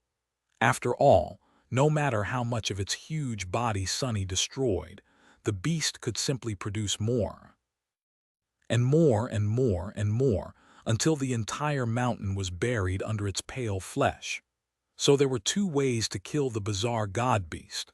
One way was to destroy its rotten soul, which Sonny could achieve by focusing on attacking its shadow. The other was to suppress its power, somehow. But naturally, Sunny did not have to pick just one strategy. He could very well implement both, and the arrows were meant to accomplish the latter. He had been crafting the arrows to subdue the snow worm for the last 2 days, and had made quite a few of them. The enchantment woven into the jagged crystal arrowheads was based on one of the memories he had crafted for Rain in Godgrave, in case of emergency. The purpose of that enchantment was to lock something in space, which was supposed to save her in case the veil of clouds above Godgrave unexpectedly broke. Now, Sunny was not too knowledgeable about these matters, but he was pretty sure that the concept of infinity was innately connected to the concept of space. At least it was in the context of the snow storm, which existed as a living being that could potentially occupy an infinite amount of space.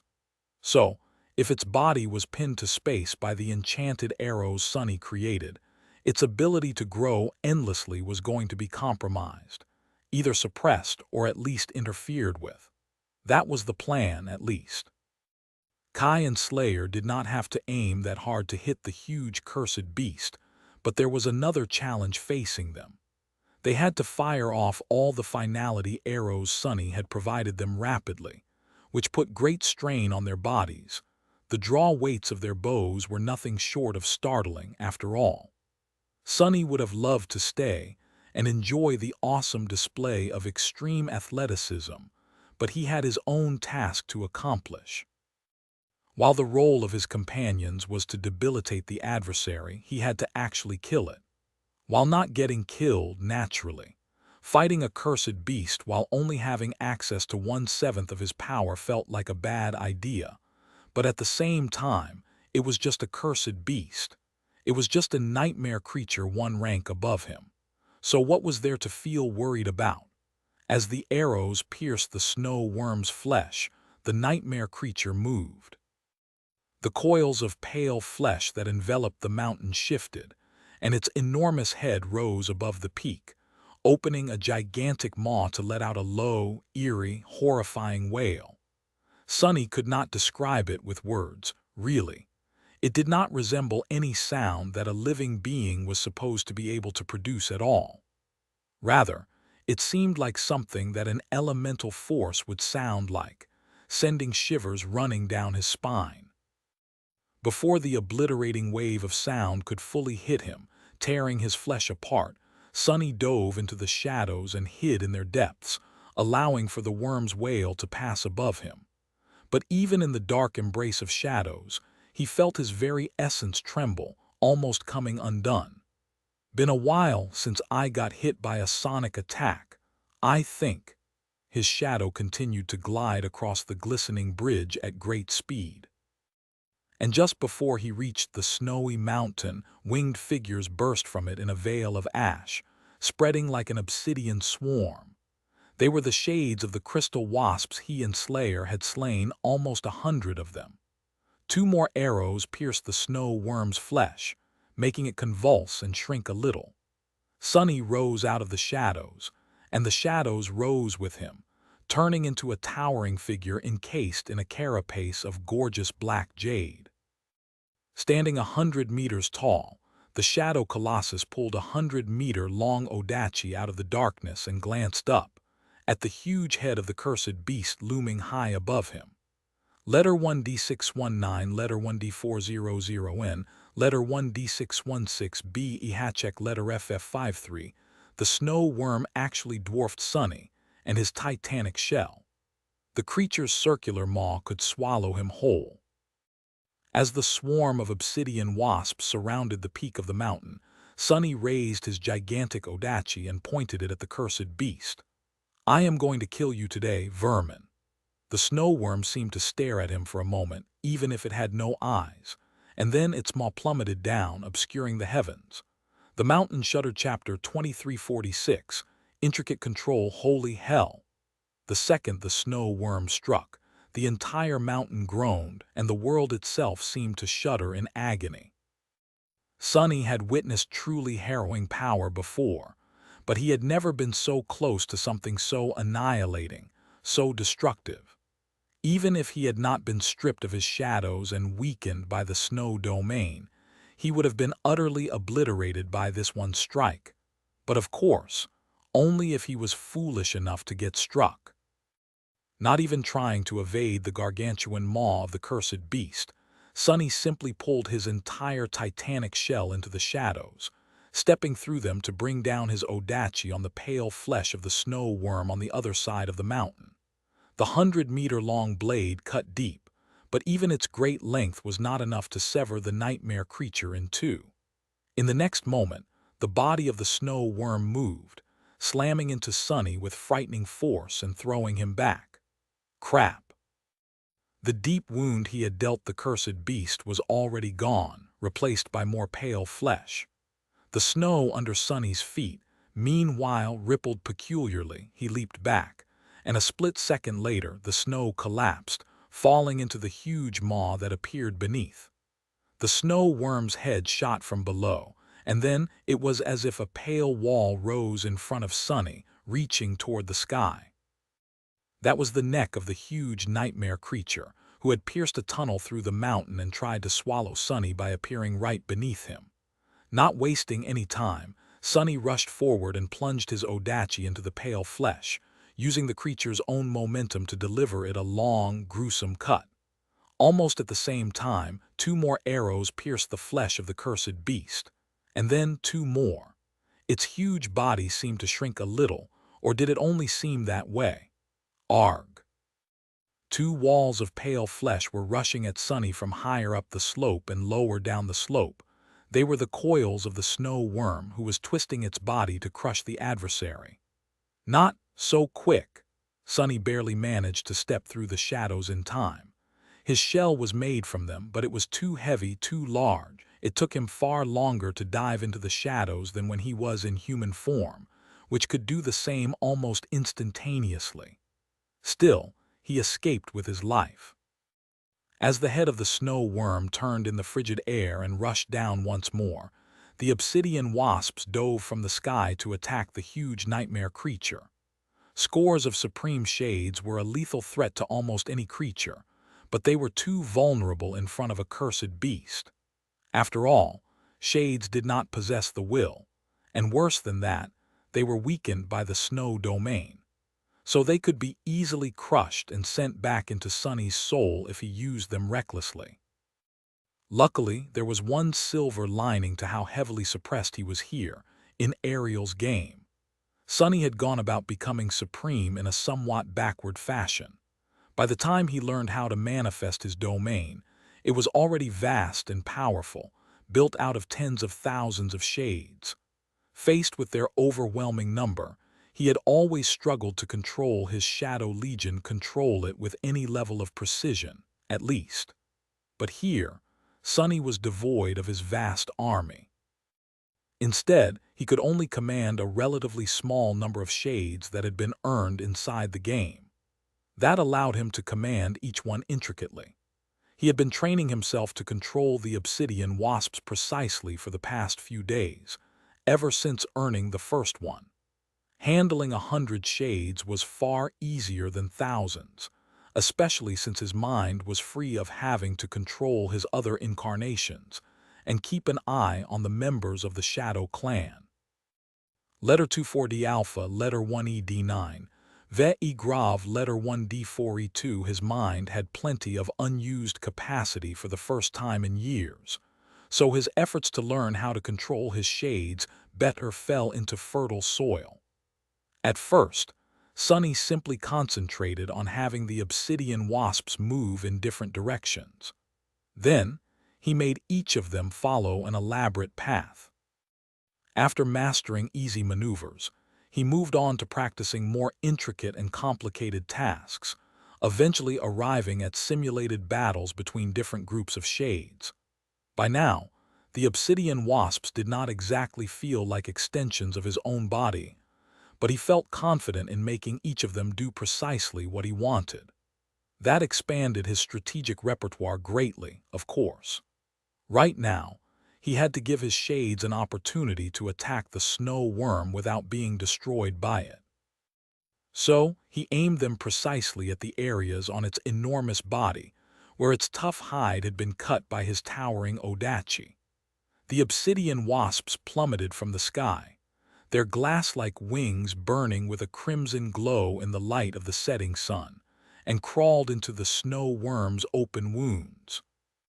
Hidden within its voluminous body, where they could not be crushed and devoured by the cursed beast, they bit into its flesh, burying themselves deeper and deeper into it as their legs and mandibles cut and shredded the nightmare creature's muscles. The snow worm was huge, but its size could be used as a weapon against it. For now, no more than a dozen shades had managed to crawl into its wounds, but there were going to be more wounds, and more obsidian wasps finding their way into the creature's body. The arrows shot by Kai and Slayer, meanwhile, were constricting the snow worm's ability to expand itself more and more. It's working. As the cursed beast's head fell from the sky on Sunny, its shadow covered him. Turning his odachi downward, he plunged it into the nightmare creature's shadow, then collapsed into it to flee the horrifying maw at the last possible second. His strike dealt some damage to the creature's vast, corrupted soul, not enough to threaten its life, but enough to be felt. The snow worm's flesh rippled in agony. "I think I can kill it." The only question was, would Sunny be able to kill the damned monstrosity in time? The sun was setting, and the clock was ticking. If he was not quick enough, the one being killed would be him. Chapter 2347.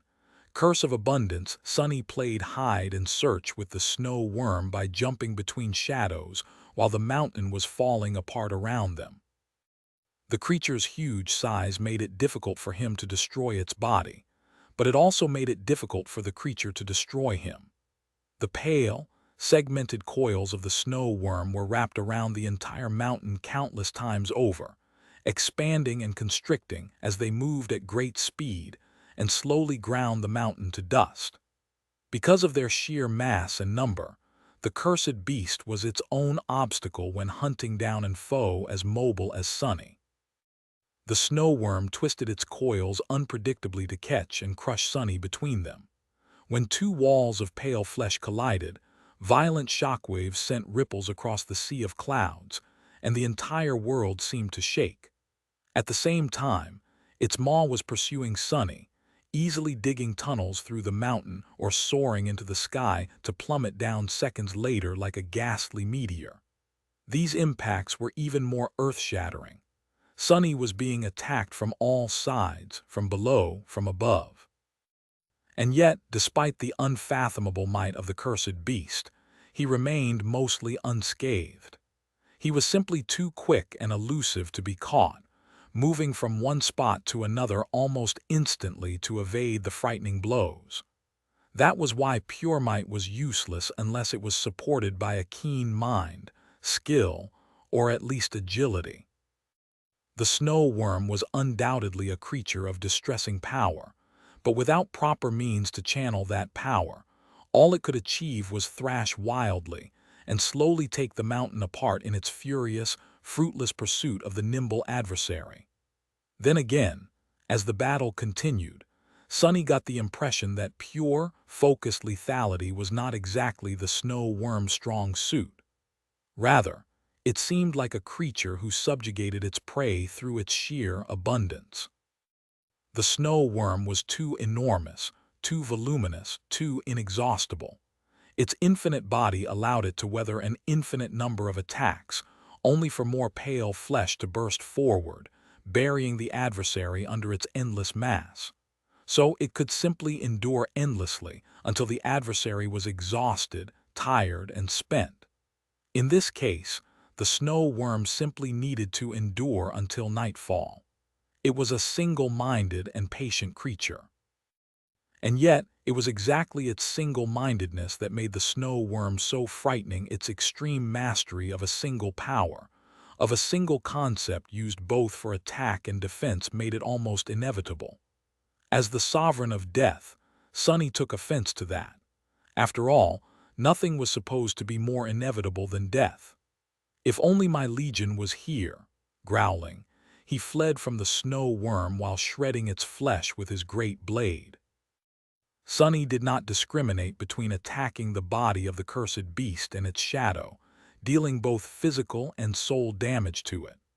The soul of the snow worm was as vast and seemingly endless as its flesh, hiding an infinite amount of vile darkness. When souls received a certain amount of damage, they collapsed and crumbled, except for Sunny's own tenacious soul, which was reinforced by soul weave and therefore had no such threshold. And yet he felt that the soul of the snow worm was too enormous, too ancient, and too deep to be destroyed that way, at least while he was devoid of his shadows and weakened by the snow domain. Perhaps that was what the souls of all deities were like, or perhaps the soul of this corrupted deity in particular was especially abundant. In any case, destroying it was not something that could be accomplished easily. Fortunately, Sunny was nothing if not resourceful. Even if dealing a sufficient amount of soul damage was not feasible, he had other means of destroying a soul. After all, he wielded the power of shadows, the power of death. Just as Nephi's had mentioned, each will was unique and his was all about killing intent. It was the will to see living beings die. That was both his natural affinity and a skill he had developed by wielding serpent, the slaying blade. In other words, his will was more effective and efficient than it was supposed to be when implemented for the purpose of killing. And while the snow worm was a being of a higher rank than Sunny, its will was not as sophisticated as his. Sunny understood it as he was desperately fighting the detestable creature. Yes, the snow worm was more powerful than him, and its will was far more harrowing. However, just like a mindless beast could not fathom a combat technique, the colossal nightmare creature could not wield its will with focused intent either. The will of the snow worm was not much different from the elemental and largely directionless will of the millipede swarm. And so, Sunny actually had a clear advantage over the profane deity. Therefore, he could infuse each of his soul attacks with the power of death, with the focused will to see the adversary die, and that will slowly accumulated, poisoning the soul of the snow worm. The quantity of damage he dealt to the adversary's soul might not have been sufficient, but its insidious quality was a completely separate issue. Letter 1d6-4d a ring. Yet letter 1d6-1-6 beta epsilon, even if each cut dealt to the shadow of the cursed beast was insignificant due to how vast it was, all of that vastness was poisoned by the death will regardless of its nearly endless nature. As soon as Sunny expressed enough will to kill the snow worm to overcome its will to live, the creature was going to die. Which was not to say that he would be able to achieve that before the sun disappeared beyond the horizon. However, that was only half of Sunny's strategy. The other half was far simpler. He simply wanted to rip, shred, and devastate the snow worm's huge body. That, too, was a way to kill the enormous cursed beast. Chapter 2348. Death will every cut Sunny dealt to the snow worm's voluminous body served a purpose, and that purpose was to allow more obsidian wasps to crawl inside it. By now, almost all of them had found their way into the cursed beast. They were slithering there, wreaking havoc and mangling tissue while burrowing deeper and deeper. Even if the wounds Sunny dealt to the huge nightmare creature were relatively insignificant, being mangled and devoured by 100 supreme shades from the inside was not. And yet, the snow worm endured the harrowing amount of damage being dealt to it almost effortlessly, demonstrating the vast divide between the supreme and the sacred, or rather, cursed ranks. More than that, even buried deep within its flesh, the obsidian wasps were not entirely safe. In fact, numerous of them had already been destroyed.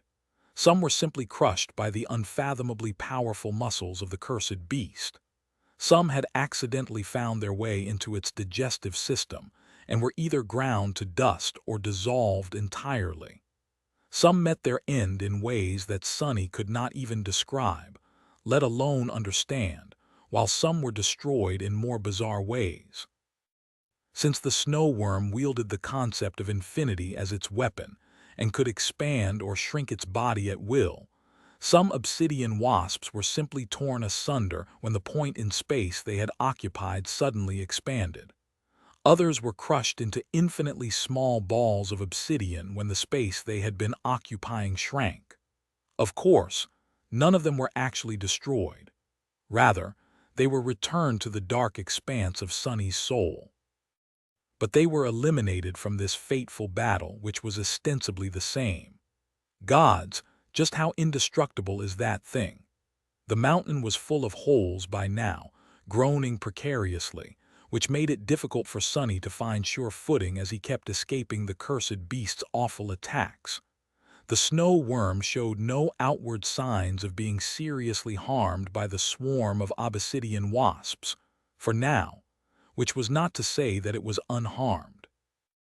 In fact, Sunny could sense the cadence of the battle slowly changing. He felt a bit of vicious joy as he realized that his preparations had not been for naught, and that his strategy was working. Just as he had planned, he was going to defeat this overwhelmingly powerful adversary by using his advantages, his intelligence, cunning, and skill. By then, Kai and Slayer had sunk all of the finality arrows he had crafted into the worm's flesh. The enchantments Sunny had so laboriously created were locking various segments of its body in space, making it more difficult for the creature to exercise its infinite power. At the same time, the obsidian wasps were ravaging the snow worm's insides, while Sunny was poisoning its soul with the power of his deathly will. Kai and Slayer, meanwhile, switched to purely annihilating arrows, helping him wound the cursed beast as much as they could. Their transcendent wills were added to his supreme killing intent, tipping the scales. As Sunny poisoned the soul of the snow worm more and more, suffocating the very spark that kept it alive, the creature weakened. The weaker it became, the less it could resist the binding power of enchantments constricting its power. And the more constricted its power was, the more physical harm the obsidian wasps could deal it, which in turn made its life force weaken more. It was a virtuous cycle, a wicked cycle. It was a cycle that would bring this huge, mindless, corrupted deity to death. Come on, you scum, die faster. Sunny's shell, too, was slowly coming undone. Even if he managed to avoid being struck by the snow worm directly, the damage dealt to the Shadow Colossus through simply being in the epicenter of unimaginable destruction was mounting. Still, he persisted. Because he could sense it slowly but surely, the enormous body of the snow worm was shrinking. Instead of infinitely growing, it was gradually reducing in size. He could not see the result due to the sheer scale of the snow worm, but he could sense it through the shadows. Already, there were fewer coils surrounding the mountain, and as the battle continued, the rate at which the snow worm was shrinking only accelerated. By the time Kai had run out of arrows, Sunny could already see its tail. The maw of the creature, too, had diminished in size. It could still swallow Sunny in one bite, but at least not without doing some chewing first. As he stepped through the shadows and rolled on the heavily damaged, perforated slope of the mountain, a new shadow suddenly joined the fray. What is this maniac doing? A haunting sound that resembled a song suddenly permeated the sky, and a sonic wave struck the head of the cursed beast, shredding some of its flesh and changing its direction slightly. A gorgeous dragon plummeted from above, landing on the cursed beast's back and striking at it with its long, sharp claws. At the same time, Kai seemed to have spoken something. The snow worm largely ignored his command, but not entirely. Letter 1D52F Alpha, Nye letter 20F E umlaut letter FF53 Sunny almost missed a graceful figure that shot an arrow into an open wound of the cursed beast from the dragon's back. Slayer wanted to kill the weakened deity as well. The sun had already fallen halfway behind the horizon. We need to hurry. After that, the demise of the snow worm was hastened. The damage dealt to its soul and body had accumulated, and its ability to command infinity grew unstable. It shrank its body more and more, crushing the obsidian wasps within, but it was already too late. Soon enough, the cursed beast could barely wrap itself around the mountain. Then its maw became too narrow to swallow the shadow colossus. That, ironically enough, made it more dangerous, since it could maneuver much better for a short while. So, Sonny abandoned his shell and continued the battle as a human. Before too long, the snow worm shrank to a truly pitiful size, no more than a kilometer from head to tail. Then, it became even smaller, similar in size to Soul's serpent. And then finally, Sonny exhaled tiredly as he leaned on his odachi, looking down at a pale maggot that was wriggling in the mud. That tiny maggot was the formerly proud cursed beast. Sonny glanced at it darkly, his eyes hidden in the deep shadows of the falling dusk. How could something so great become so pathetic? Was that how the gods died? His tone was strangely forlorn. Maybe I'll learn before ending this game. With that, Sonny brought his foot down, crushing the tiny maggot under his armored boot. There was a second of silence, and then he heard the familiar words, "You have slain an adversary." Sonny sighed with relief as the last vestige of the sun disappeared from view. He had killed his first cursed one today, chapter 2349. One less pawn, so a deity only accounts for this much in the end. Looking down, Sonny did not feel too triumphant. Rather, he was troubled. Killing a cursed beast sounded like a startling accomplishment, and it was, in a sense. However, as a supreme titan, that was what he was supposed to be capable of. The true challenge would come when he had to face cursed demons, devils, and tyrants, the dreadful deities who were just as intelligent and cunning as he was, if not more. And then there were beings as distressing as cursed terrors and titans, like the vile thieving bird who had stolen his very fate from him. Sonny did not expect easy victories once he graduated to battling those creatures. Just as he thought about it, a chill ran down his spine.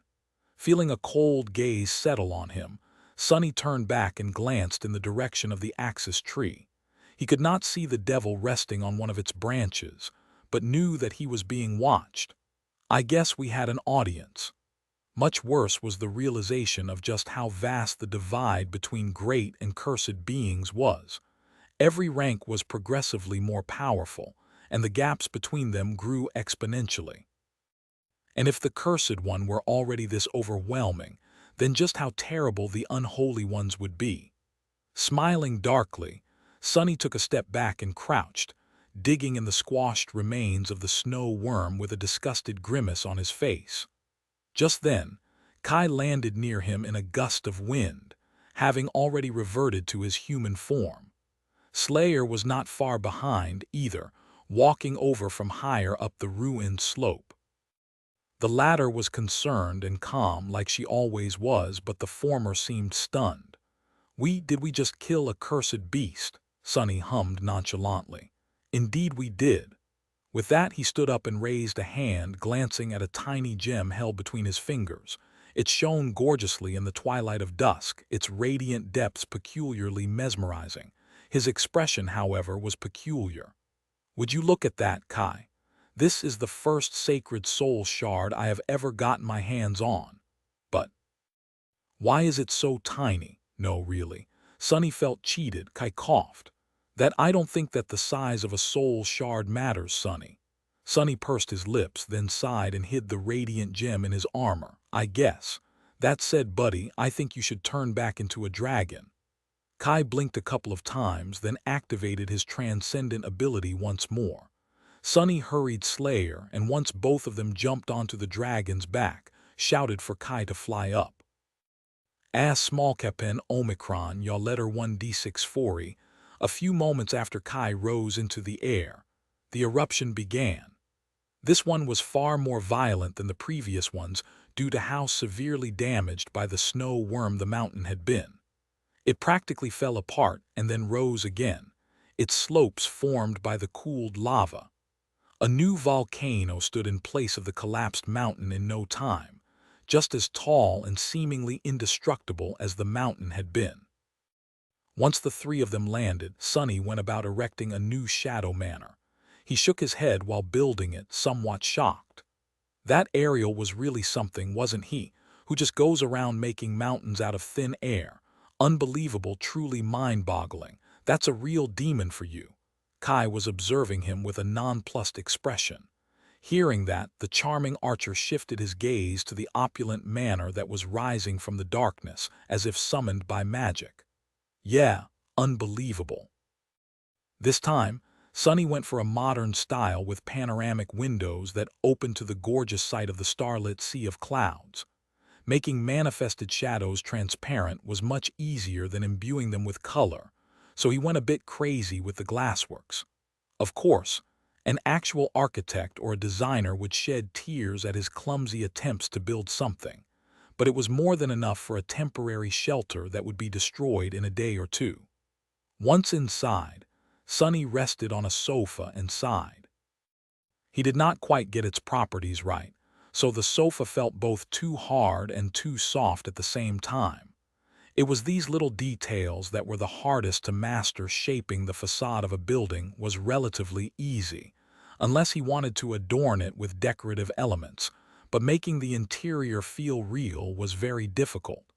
He was exhausted, both physically and mentally.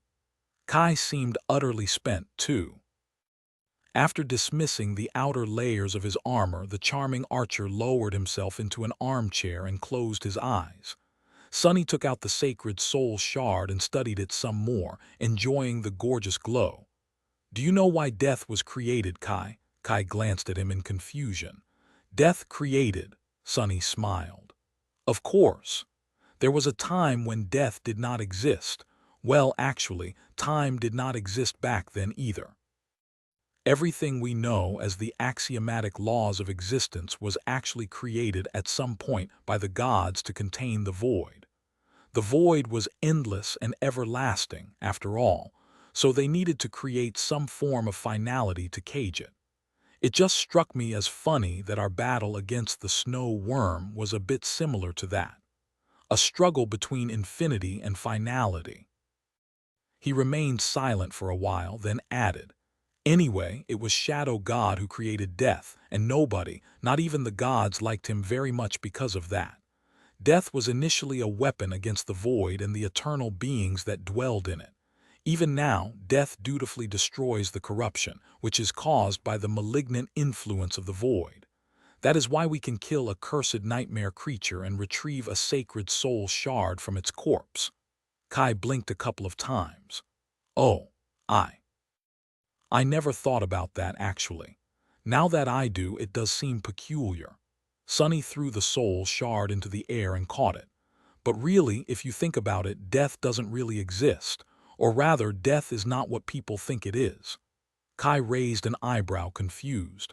Sonny chuckled. "People think of death like it is the end, but actually, it is merely a transformation. Shadow God swallowed everything that died and digested it, I guess, within himself.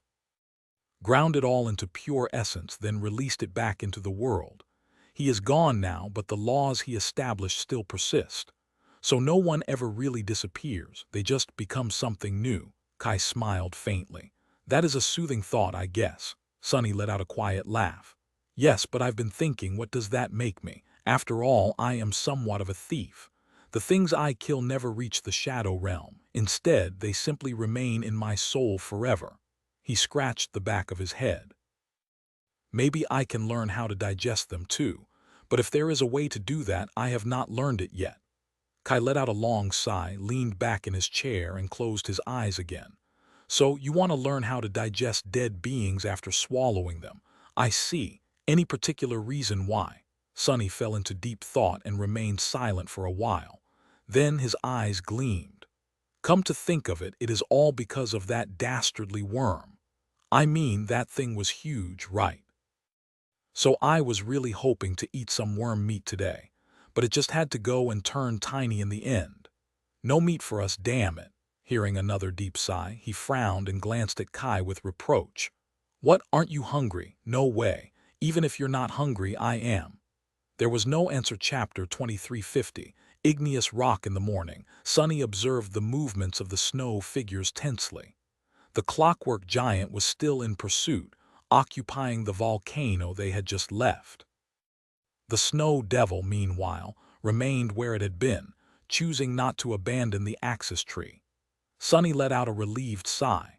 At this point, his position on the board was still precarious. He needed 3 moves to reach the Shrine of Truth, and so did the Snow Devil.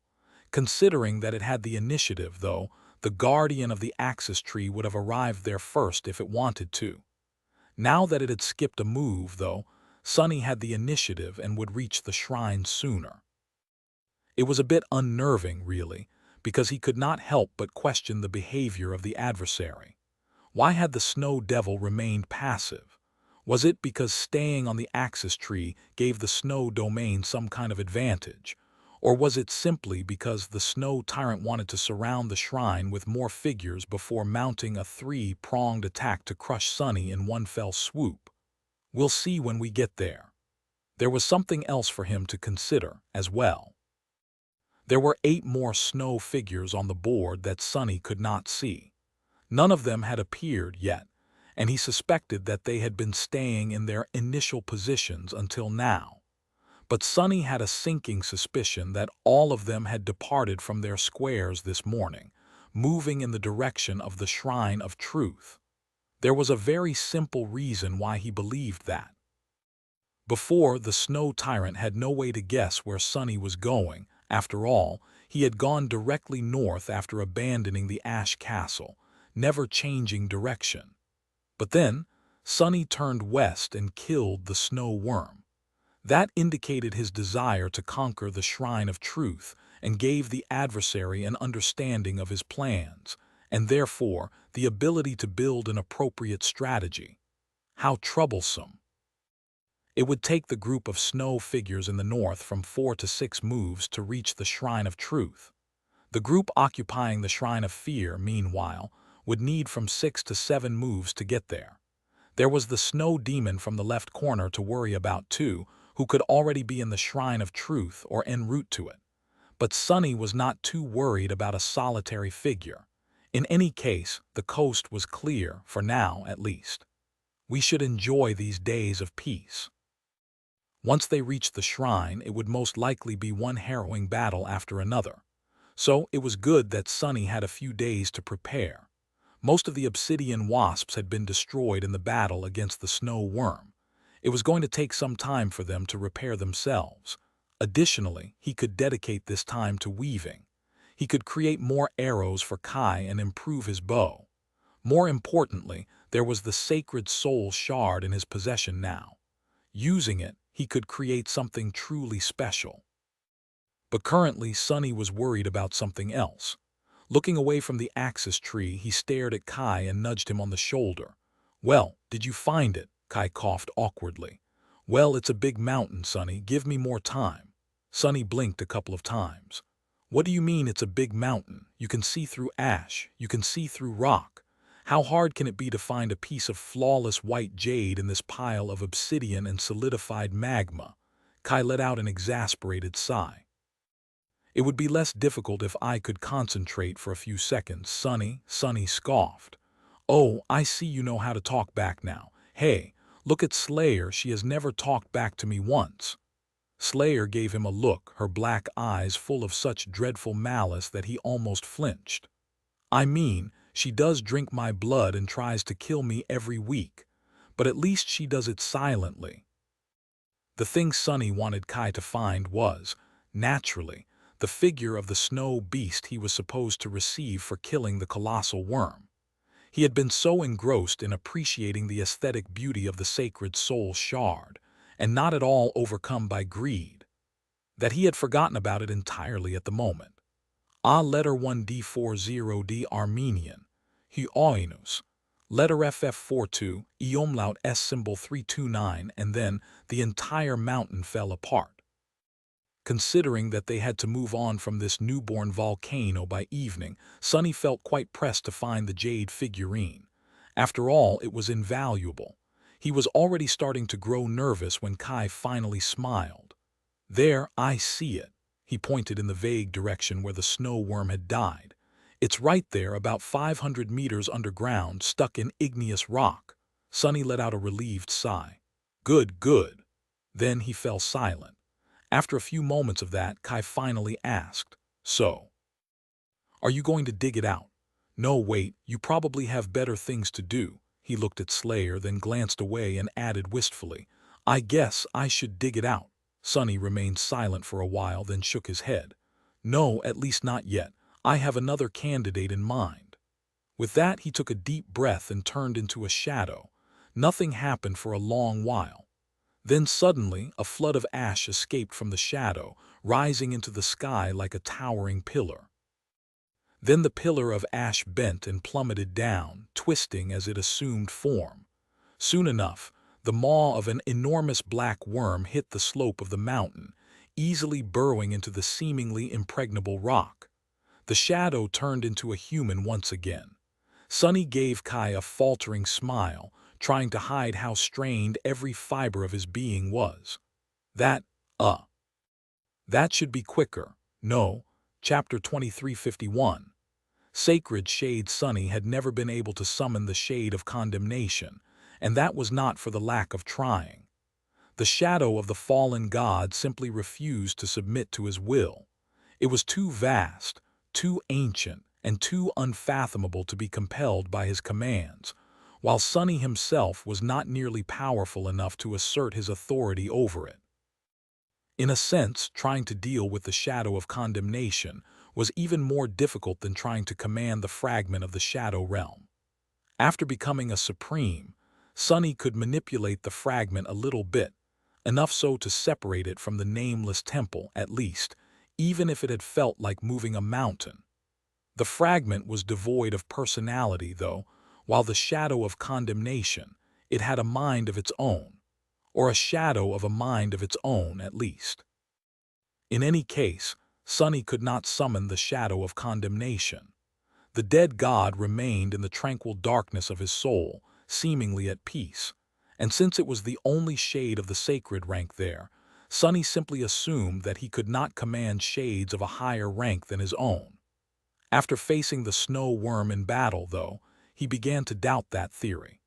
The cursed beast had been frightening and dreadfully powerful, true, but not beyond the realm of understanding when compared to Sonny. More than that, Sonny had already experienced, if not overpowering, then at least defeating the creature's will. Plus, unlike condemnation, he had killed the snow worm with his own two hands, metaphorically speaking. In truth, naturally, he had killed it with his boot. So who was to say that he could not command its shade? How could the shadow of a mere beast rebel against the Lord of Shadows? So that was exactly what Sonny tried to do. He tried to summon the shade of the snow worm and make it follow his commands. The result was both promising and disappointing. Just like condemnation, the snow worm, Abundance, refused to answer Sonny's call. Really, it was not even so much a refusal as it was a flat-out indifference. Both sacred shades simply ignored Sonny and his commands. However, unlike condemnation, Abundance was not so immense as to be indomitable. So, Sonny let his temper flare and descended upon the easy-minded shadow with all the ferocious power of his cold and imposing will. "Come here, you." That, too, felt like moving a mountain. The thing, though, was that Sonny actually possessed enough willpower to move this particular mountain. And so, the mountain responded his call and came to him. Sonny felt a crushing pressure fall upon him the second the shadow of Abundance reluctantly passed through the gate of his soul and escaped into the miniature world of Ariel's game. That should be quicker, no. He pretended to smile while wincing on the inside. Controlling a sacred shade was different from controlling the other members of his Shadow Legion. Summoning his army of shades, even those of the supreme rank, felt effortless and natural. Summoning the shade of Abundance, though, required him to keep overcoming its reluctance both continuously and meticulously. Needless to say, that put quite a strain on Sonny. Letter 1E5F, letter 1D51E, letter 2115, or letter 10331, E circumflex, letter 1D4A, in short. It was like riding an enraged bull. Sonny assumed that bulls were some kind of horse-like creatures who somehow managed to be even more ill-tempered than horses, considering that the only horse he knew was Nightmare, that painted a pretty horrifying picture. He did not know why anyone sane would choose to ride such a creature, but the experience must have been similar to his attempts at keeping abundance under control. There was another unexpected complication to summoning a sacred shade, as well. Usually, Sonny did not need to worry about essence while commanding his Shadow Legion. The flow of it he received from his shades was far greater than the expenditure needed to keep them summoned. The situation was reversed for the Shadow of Abundance, though. Not only was the Ash domain weak and feeble when compared to Sonny's actual domain, but keeping the damn worm summoned was consuming his essence at a disheartening rate. He would not be able to maintain the summoning indefinitely. He would not be able to maintain it for too long, even, which meant that calling upon sacred shades was a tool that had to be used strategically. It was still amazing news for Sonny, though. Not because Abundance would be able to excavate the volcano and retrieve its own figure faster than Kai would, naturally. Rather, it was because Sonny had been worried about the rank of his enemies for a while now. It was a stroke of great luck that the first snow figure they had faced was a swarm of great beasts. Slaying them had not only weakened the snow domain, but also strengthened Sonny. If the rest of the nightmare creatures on the board had been cursed, however, then he would not have been able to grow his army exponentially. And that was what Sonny had been counting on.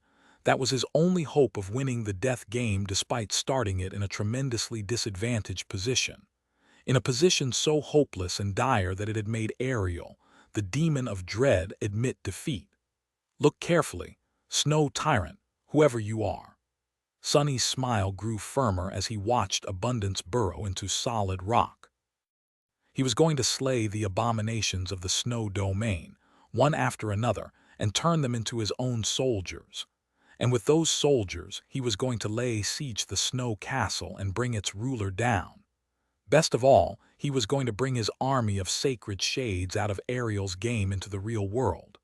So, the piece of Weaver's lineage was not the only boon he would carry away from this peculiar, lethal miniature world. How nice. There are 10 of them left, aren't there? Kai glanced at him dubiously. What are you thinking about? You look suspiciously cheerful. Sonny laughed happily. I was just thinking about how there are 10 more eldritch horrors waiting to kill us in horrendous ways. Isn't it wonderful? Kai exhaled slowly. Wonderful, oh wonderful, wonderful, he says. And he means it too. That is not the word I would have used at chapter 2352. Shrine of Truth. In the evening, they abandoned the newly formed volcano and moved west. And in the morning, the volcano was no more, conquered by the clockwork giant and transformed into a snow-covered mountain. Sonny quietly mourned the destruction of yet another manor he had built. What even is the point? Ah, I already miss my weirdly stiff, but overly soft sofa. He did not miss any memory more than he missed the shadow chair. Now that they had moved one more square west, the axis tree finally disappeared from view. That was a relief for Sonny, who did not need to feel the gaze of the snow devil anymore. But at the same time, it made him tense, because they had no way of knowing what the devil was doing now. That paled in comparison to the fact that they finally saw the Shrine of Truth, though. Well, Kai saw it, possibly Slayer too. Sonny was simply comforted by the thought that it was there. He could see 8 surrounding peaks from the current square. The shrine was 2 moves away, diagonally northwest of their position.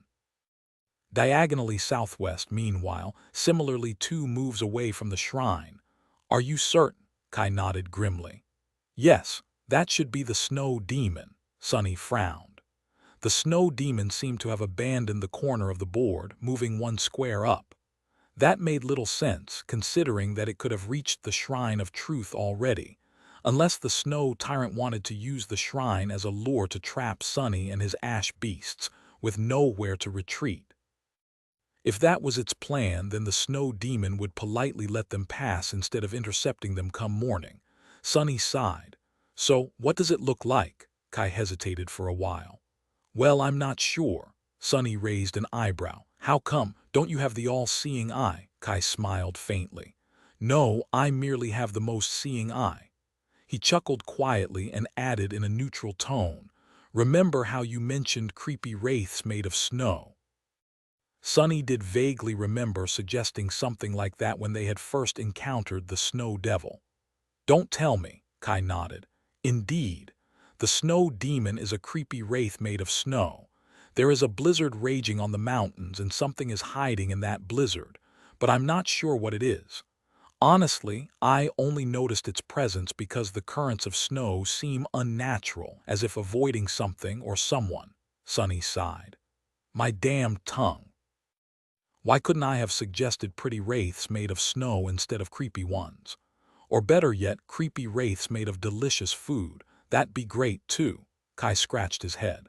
Can wraiths be made of food? I thought wraiths were supposed to be intangible. Sunny grimaced. You make a fair point. He lingered for a moment and then added in a disgruntled tone, have I ever mentioned that I hate wraiths? I once spent a few thousand years with a wraith stuck in my head. It had its uses, sure, but by the dead gods. Having a head wraith is so obnoxious, I do not recommend. Letter 1D411 or yeah, letter 1D668. Kai stared at him silently for a while. Eventually, he asked in an even tone, who do you hate more, wraiths or birds? Sunny blinked a couple of times. What an interesting question. He contemplated the answer, then shook his head decisively. Birds are still worse. Definitely. With that, he wandered off to find a place to rest. Sunny had been joking, but hunger was letting itself be known. It was merely a psychological dependency, of course, since he could sustain himself on nothing but his essence. Kai was far from being weakened by the lack of food as well. Saints could go without sustenance for a long while, but everything was relative, of course. If it been Effie whom Sunny took with him on this journey, for example, she would have been dead or dying from hunger by now because of her flaw. The realization that he could have led one of his friends to their death, and had only been spared that guilt by dumb luck, made Sunny feel enraged. He had not felt that powerless in a long, long while. It was not a good feeling at all, but the truth was both obvious and ruthless. No matter how much Sunny had grown, and no matter how well he prepared, he was still nothing in front of beings like the demon of dread. The laws of a miniature realm Ariel had created to use as a toy were enough to render all Sunny's power meaningless. I'll throw this damned board into the sky below after we get out of here. But of course, he wouldn't. Ariel's game was too precious. Once it was cleared of the frightening abominations left here by Ariel and Weaver, it could be populated by far more manageable monsters. Then it could be used as a training tool for the saints who aspired to become sovereigns, or even for those supremes who had risen to their rank only recently. After all, while the Ash Domain was a downgrade for Sunny, the experience of ruling it could be precious to someone else. He sighed and went about his business. In the morning, the snow demon remained where it was, indicating that Sunny's suspicion was true. The snow tyrant was leaving the road to the Shrine of Truth wide open, intending to completely surround them there. Sunny did not mind, though. In fact, that was exactly what he wanted to happen as well. They traveled one more square west in the evening, reaching the westernmost column of squares. At dawn, the snow demon once again remained in place, while the clockwork giant once again conquered the volcano they had just left. That makes two. Once they reached the shrine, both the snow demon and the snow beast would make one move north, surrounding Sunny and his companions from south and east. That would only leave an enemy to close the blockade from the north, and then The three of them could attack the shrine together. Sunny did not know who the enemy would be, but he was going to find out soon. Finally, on their sixth sunset in Ariel's game, they reached the Shrine of Truth. Stepping on the slope of the lonesome mountain, Sunny knew that this was where the decisive battles of this death game were going to be fought. He sighed heavily. Game on, I guess. Chapter 2353. Sacred Battlefield. The square of the shrine was not different from the rest of them. It had been a snow-covered mountain before, but now that the ash domain swallowed it, the peak of the mountain shattered, and rivers of lava flowed down its slopes, melting away the snow and ice. Soon enough it was covered in ash. Sunny and his companions slowly ascended the slope of the newly born volcano, not in a hurry to reach the caldera. There was some time to spare, after all, since their enemies would need at least 2 moves to launch an attack. It's interesting. Sunny glanced at the pillar of smoke rising into the sky. He was reminded of his first nightmare. The nameless temple had also been located atop a snowy peak after all. But now the peak of the mountain had exploded and crumbled, replaced by the crater of a fuming volcano. This meant that the Shrine of Truth could not have been located there. Was it hidden in a cave? He could ask Kai, but really, Sunny was not that curious. Kai, meanwhile, seemed a little troubled. This time there will be 3 snow figures launching an attack at the same time, won't there? Sunny shrugged. Most likely. The charming archer exhaled slowly. The 2 we killed were already terrible enough. Are you sure we will be able to handle 3 at the same time? Sunny hesitated for a little while. Well, we also have the obsidian hive and the shadow of abundance with us now. And we don't need to kill all 3, we just need to hold out until the sun rises. If we fortify this place well, it should be doable. His expression darkened a little. The real problem is that we will have to repel them the day after that, and the day after that, and the day after that, as countless times as it takes until one side is entirely obliterated. He smiled faintly. But that was the very reason we decided to come here, wasn't it? To grow stronger every time a snow figure is sacrificed to the Shrine of Truth. In fact, Sunny hoped that he would be able to make use of the shrine even before the first siege. He carried 2 jade figurines, after all. The idea of wasting 2 truths pained him, but if the figures could be sacrificed to strengthen him and his allies, he was willing to part with them. Kai chuckled. You are still full of confidence, I see. Aren't you even a little bit afraid? Sunny shook his head. Why would I be? These things stopped scaring me a long time ago. It's like I've exhausted all the fear allotted to me at birth, but I am not completely fearless. Do you know what really frightens me? Kai raised an eyebrow. What? Sunny took a deep breath and shivered. Watching Nephi's pour honey on the pancakes I made, now that's frightening. Kai blinked a couple of times. What's wrong with honey? Sunny gave him an indignant glare. Everything. The better question would be what's right with honey. Who in their right mind would taint innocent pancakes with something so vile? The charming archer just stared at him silently for a while, then took a shaky breath. And you're being sincere, too. But if you fear honey so much, why not tell Nephis to stop using it? Sunny coughed and glanced away. Well, why would I? If she likes honey, I am willing to fill the entire ivory tower with honey. If that is not enough, I'll replace the water in the lake with honey, too. Kai laughed. Aren't you sweet? Just like Sunny gave him a dark look. I suggest you stop there, pal, if you know what's good for you. Kai only laughed louder. Eventually, they crested the edge of the caldera and began the descent. Soon enough, they reached the main vent of the volcano and the pillar of smoke rising from it. The Shrine of Truth rested on a platform suspended above the abyssal chasm on soot-covered chains. Unlike the Ash Castle, though, there was no fortress on the platform. Instead, there was a charred temple built from large blocks of stone, its edifice turned black by ash and smoke. Tall pillars, a broad frieze, a triangular pediment decorated by weathered reliefs. The Shrine of Truth looked vaguely familiar, like a shabby cousin of the nameless temple. The 2 were not exactly the same, but definitely resembled each other, as if built in the same style. Sonny stared at the charred temple for a few seconds. Curious. He knew that the nameless temple was truly ancient, since it had been originally dedicated to all 7 gods of the pantheon.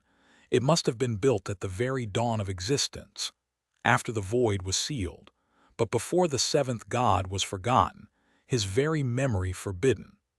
The demons had been born roughly at the same time, so this kind of temple must have just become ingrained in Ariel's mind in the days of his youth. So, when he needed to create a rough model of a temple, he could have simply defaulted to this style without thinking too much. Sonny tilted his head. Was it right to think about demons in such easy terms? To imagine them so human? Demons had been born sacred, having been torn from the soul of a god. So they could not have been too human, that said. They had been young once, too. They had experienced passions and sorrows, too. They had walked the path of ascension and elevated themselves to the divine rank. So, who was to say that they had shared no similarity to mortal men like Sonny and Kai? Shaking his head, he turned to Slayer and grinned. "Should I toss you over the chasm again?" She gave him a cold, sinister look, then took a graceful step toward Kai, stopping near him silently. Sonny opened his eyes wide. Ah, the bitter pain of betrayal, chapter 2354. Plentiful choices. The interior of the Shrine of Truth was much like the interior of the Ash Castle, a mere facsimile of an actual structure, as opposed to a real one. It was one vast chamber, more modest in size than the smoke-filled hall of the crumbling fortress, but still large enough for an enormous abomination to occupy. Of course, there were no nightmare creatures inside at the second, just Sonny, Kai, and Slayer. The shrine was not exactly comfortable, but at least there was no ash falling on them from above. The smoke was contained in the middle of the great chamber, so the rest of it was clean and even pleasantly cool. Kai studied their temporary shelter for a few seconds, then sighed. "Honestly, it is a bit of a downgrade compared to the houses you've been building. You are getting quite good at making those." Sonny chuckled. "Am I? That's good to hear." He shook his head. "I spent most of my life being homeless, you know. So in the end, I got myself a home that can follow me around and eat my enemies." He let out a wistful sigh. "Who knew I wouldn't be able to bring it with me this time?" Sonny shook his head again and headed toward the pillar of smoke. Apart from its form and size, the interior of the Shrine of Truth was different from the Ash Castle in 2 ways. First of all, since this volcano had just emerged, there was only a thin layer of ash on the floor. Secondly, Sonny reached the circular pit leading to the depths of the volcano and stopped, looking at its edge with a thoughtful expression. "I feel like I was right." Instead of a single pedestal, there were 2 altars in front of the pit. If Sonny's suspicion was correct, they were meant for the jade figurines. One altar would allow him to exchange a snow figure for a truth, while the other would most likely allow him to sacrifice it in exchange for some kind of boon, either for himself or for his warriors. He was not going to decide how to spend his trophies just yet, though. First, he needed to learn the identity of the 3rd snow abomination they would be fighting in 2 dawns. "Let's rest for a bit."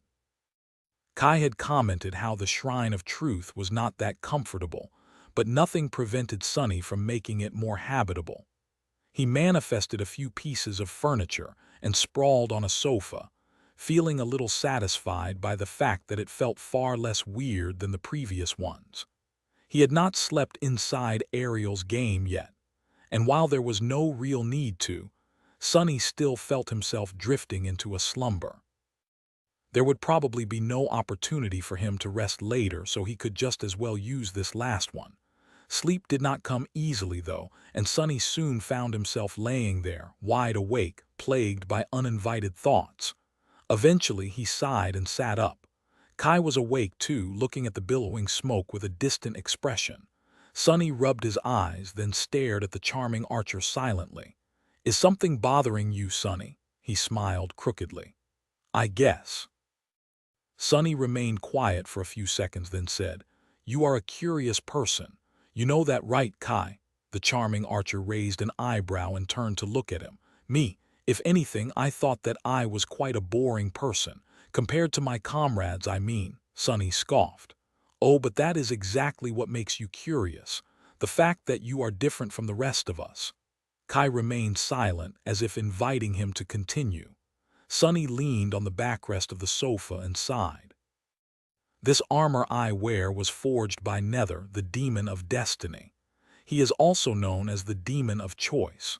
And here we are, searching for a piece of the demon of fate. Fate, destiny, choice. You might not know it, but all these things are of great interest to me. He crossed his arms.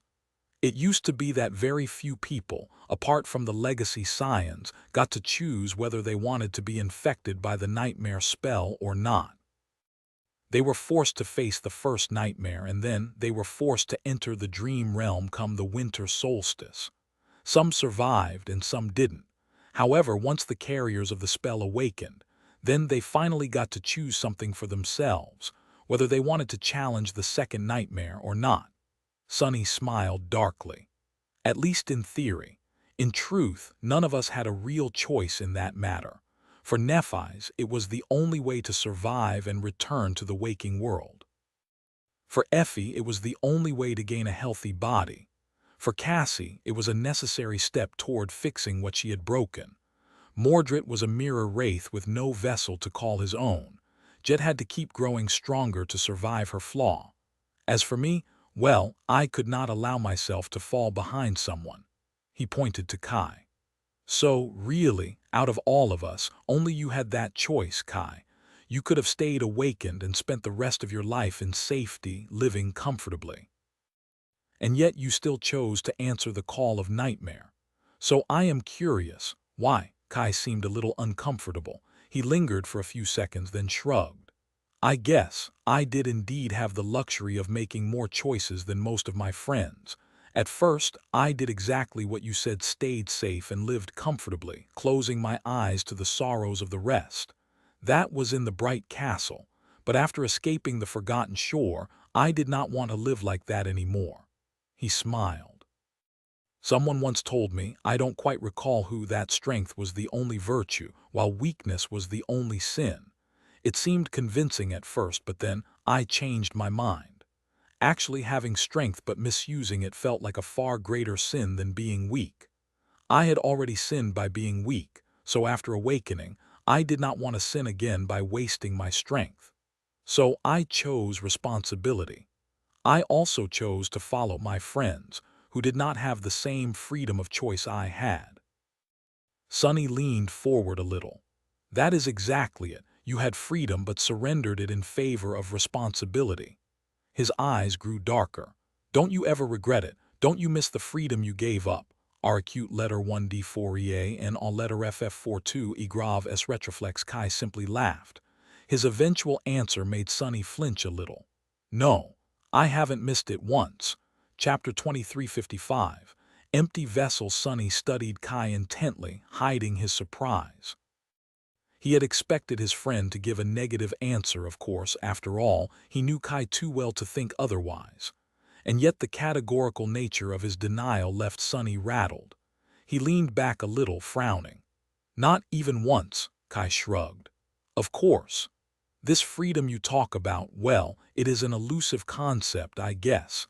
It changes depending on how you define it. Are we talking about freedom from responsibility, from duty, from having to act on behalf of the others? The charming archer smiled softly. If so, then I see no reason to regret surrendering it. You seem to regard freedom as something inherently positive, but is it really? To me, it seems that freedom is neither good nor bad. Rather, it is like a transparent, empty vessel. You can fill it with good things or bad things, making it either benign or malignant, but the very act of placing something in the vessel breaks it, and you're not free anymore. So I guess it's a bit of a paradox. He sighed. The only way to remain free in this context is to leave the vessel empty. And while emptiness is neither benign nor malignant, it is certainly much sadder than either. Kai shook his head. The things I filled my vessel with suit me fine. So what if it's not empty and transparent anymore? Why would I want to live a life of emptiness anyway? Sonny slowly shook his head. I guess there's no reason, but still, doesn't everyone want to be free? Kai considered his question seriously. True, people generally long to be free to live their lives the way they want. That is, not to be free for the sake of freedom. So what they really want is freedom to make their own choices, not freedom from the consequences of those choices. Even if they become bound to something as a result, unable to do as they want anymore as a result. Sonny smiled bitterly. Ah, that old nugget of wisdom. He remained silent for a while, looking into the distance somberly. Someone told me once that no one is really free in this world. Everyone is chained to someone or something, so the only real freedom there is the freedom to choose your own chains. He grinned darkly. Of course, I proved this wisdom wrong. Using your metaphor, I put the broken vessel back together and cleaned it until its walls were transparent once again. Kai raised an eyebrow. Peculiar. You are telling the truth, and yet what you say can't possibly be true. Sonny was surprised. Can't possibly be true. How so? Noticing his bewilderment, Kai chuckled. I mean, I might have some responsibilities, but they are really nothing compared to what you, Sonny, have chosen to bear. You volunteered to fight in the domain war despite not having a stake in that fight, carried the weight of innumerable lives on your shoulders, faced a sovereign in battle and took his crown. Now, you are one of the two guardian angels of humanity. Well, possibly a guardian devil is a more fitting term. Sonny's face twitched. Please don't mention angels when I'm around. Kai gave him a strange look, then shrugged and continued. What I mean to say is that you used to enjoy infinitely more freedom than I had ever possessed, and you discarded it all in favor of infinitely more responsibility than I will ever bear. So how can you claim that your vessel is empty? He coughed and glanced away. Oh, and also, can we steer away from this whole empty vessel metaphor? Honestly, it's not one of my best. Lyrics were never my strong suit, but still, I used to be a musician, so it's a bit embarrassing. Sonny blinked a couple of times. Sure, we can. He remained silent for a moment, then shrugged. Well, if you put it that way, there does indeed seem to be a contradiction. Actually, it was exactly as you said. I had strived to break free for a very long time, but when I finally did, it came at a cost.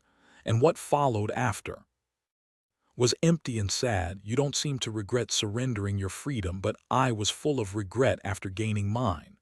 I was alone and had nothing, so I made a choice to come back and change everything. That, of course, bound me to a lot of things, and now I feel compelled to see them through. Kai smiled.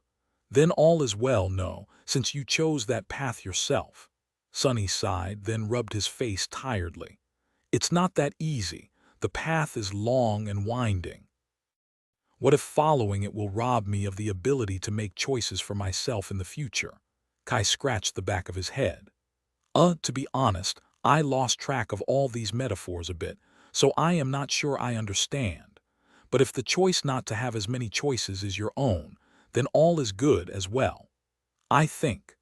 Letter 213, letter 1D51E, small cap N, letter 20F, letter 10331, E grave, letter 23F. Sonny looked at him and smiled. Then he laughed. So it's okay to be chained as long as I decide to wear shackles myself. All this talk, and we ended up where we began. Kai gave him a guilty look.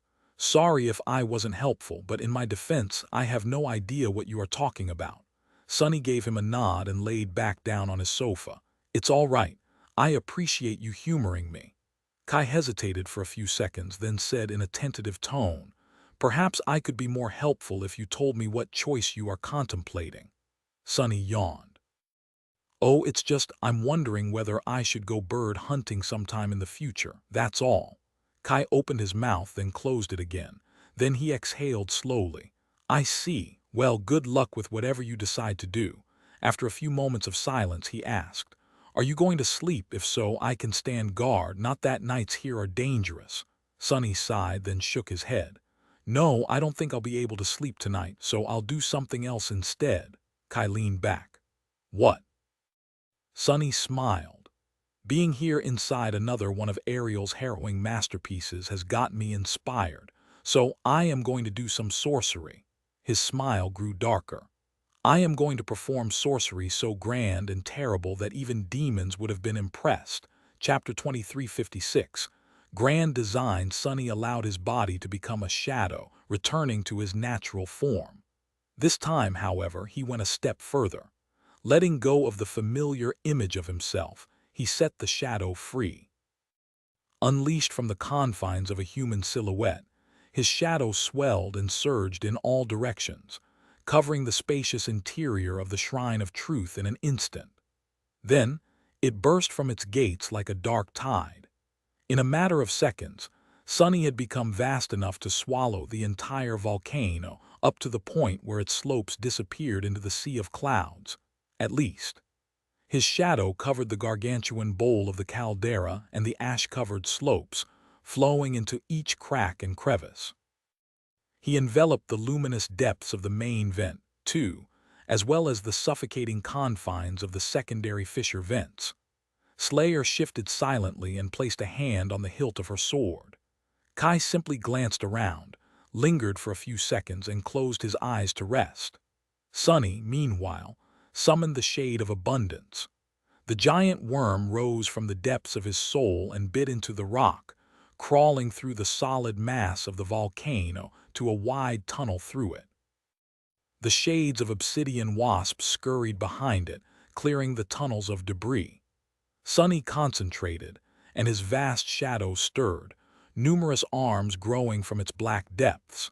His essence flowed like a torrent, and his countless hands wove it into black strings. He had considered for a long time what he would weave for the upcoming siege.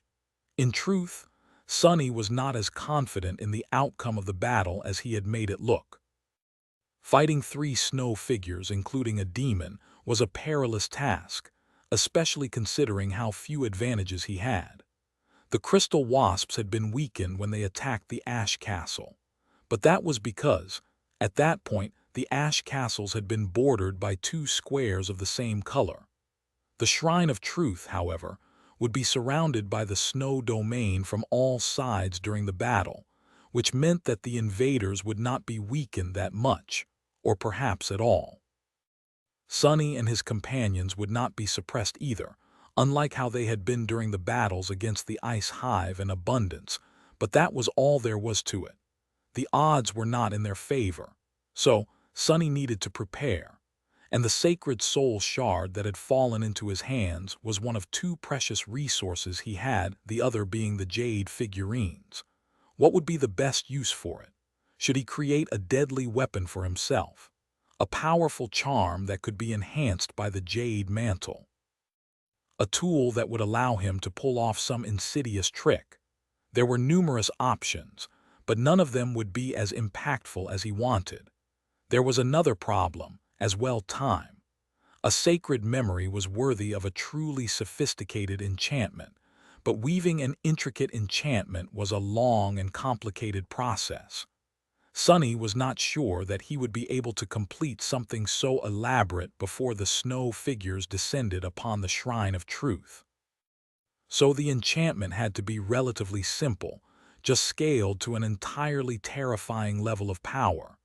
No weapon, charm, or tool he could think of would be able to produce the results he needed while bound by these limitations. So Sonny decided to do something else. He decided not to create a memory at all. Instead, he decided to enchant the mountain itself, all of it, from the deepest part of the caldera to its steep, ash-covered slopes. The sacred soul shard would serve as the core of his grand enchantment, while the tunnels Abundance created would become channels for the strings of shadow essence, forming the complicated patterns of an enormous spellweave. That spellweave would turn all of the fuming volcano into a magical fortress where Sonny would face the cursed warriors of the snow domain and slay them all one by one. Of course, creating such a spellweave was not an easy task. The paths carved by Abundance were crude when compared to what Sonny could weave when creating a memory, so he could only imbue the mountain with a relatively simple enchantment. But that was all right. He had just an enchantment in mind, a perfect solution to numerous of the problems facing him. The scale of forces involved was so distressing that Sonny could not be sure that his great masterpiece would survive a single battle. But that was all right, too. As long as it served its purpose, he would have a few more powerful shades to assist him during the next siege. So much work, he sighed silently. Controlling abundance was difficult, commanding the obsidian wasps on top of that was straining, and he had to weave the strings of essence to boot. I better hurry, though. The night passed rapidly.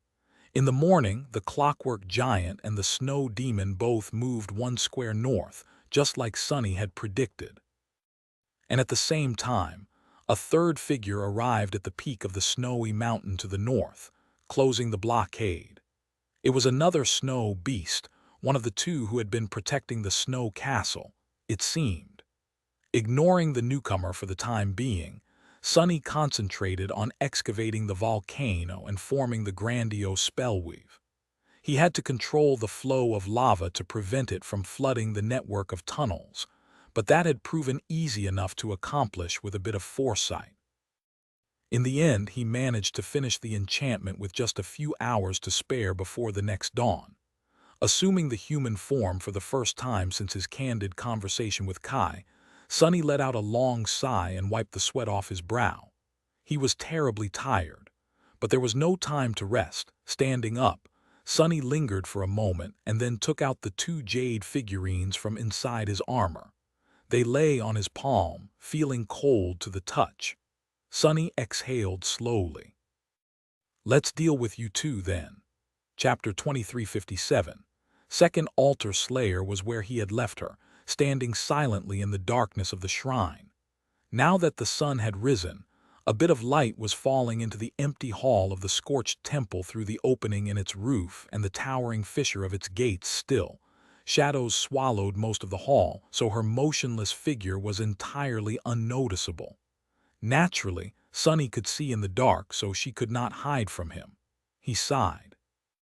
Slayer was a peculiar shadow. She had been a shadow of a mortal woman once. That woman perished, and her shadow traveled to the shadow realm like all shadows did. However, once there, she refused to be destroyed like the rest of them and persisted, hunting down the others like her to sustain herself.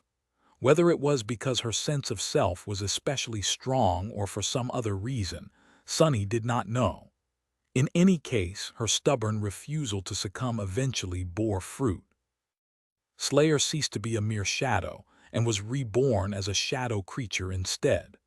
The passage of time had erased what little remained of her original self, turning her into the feral, ruthless huntress Sonny met.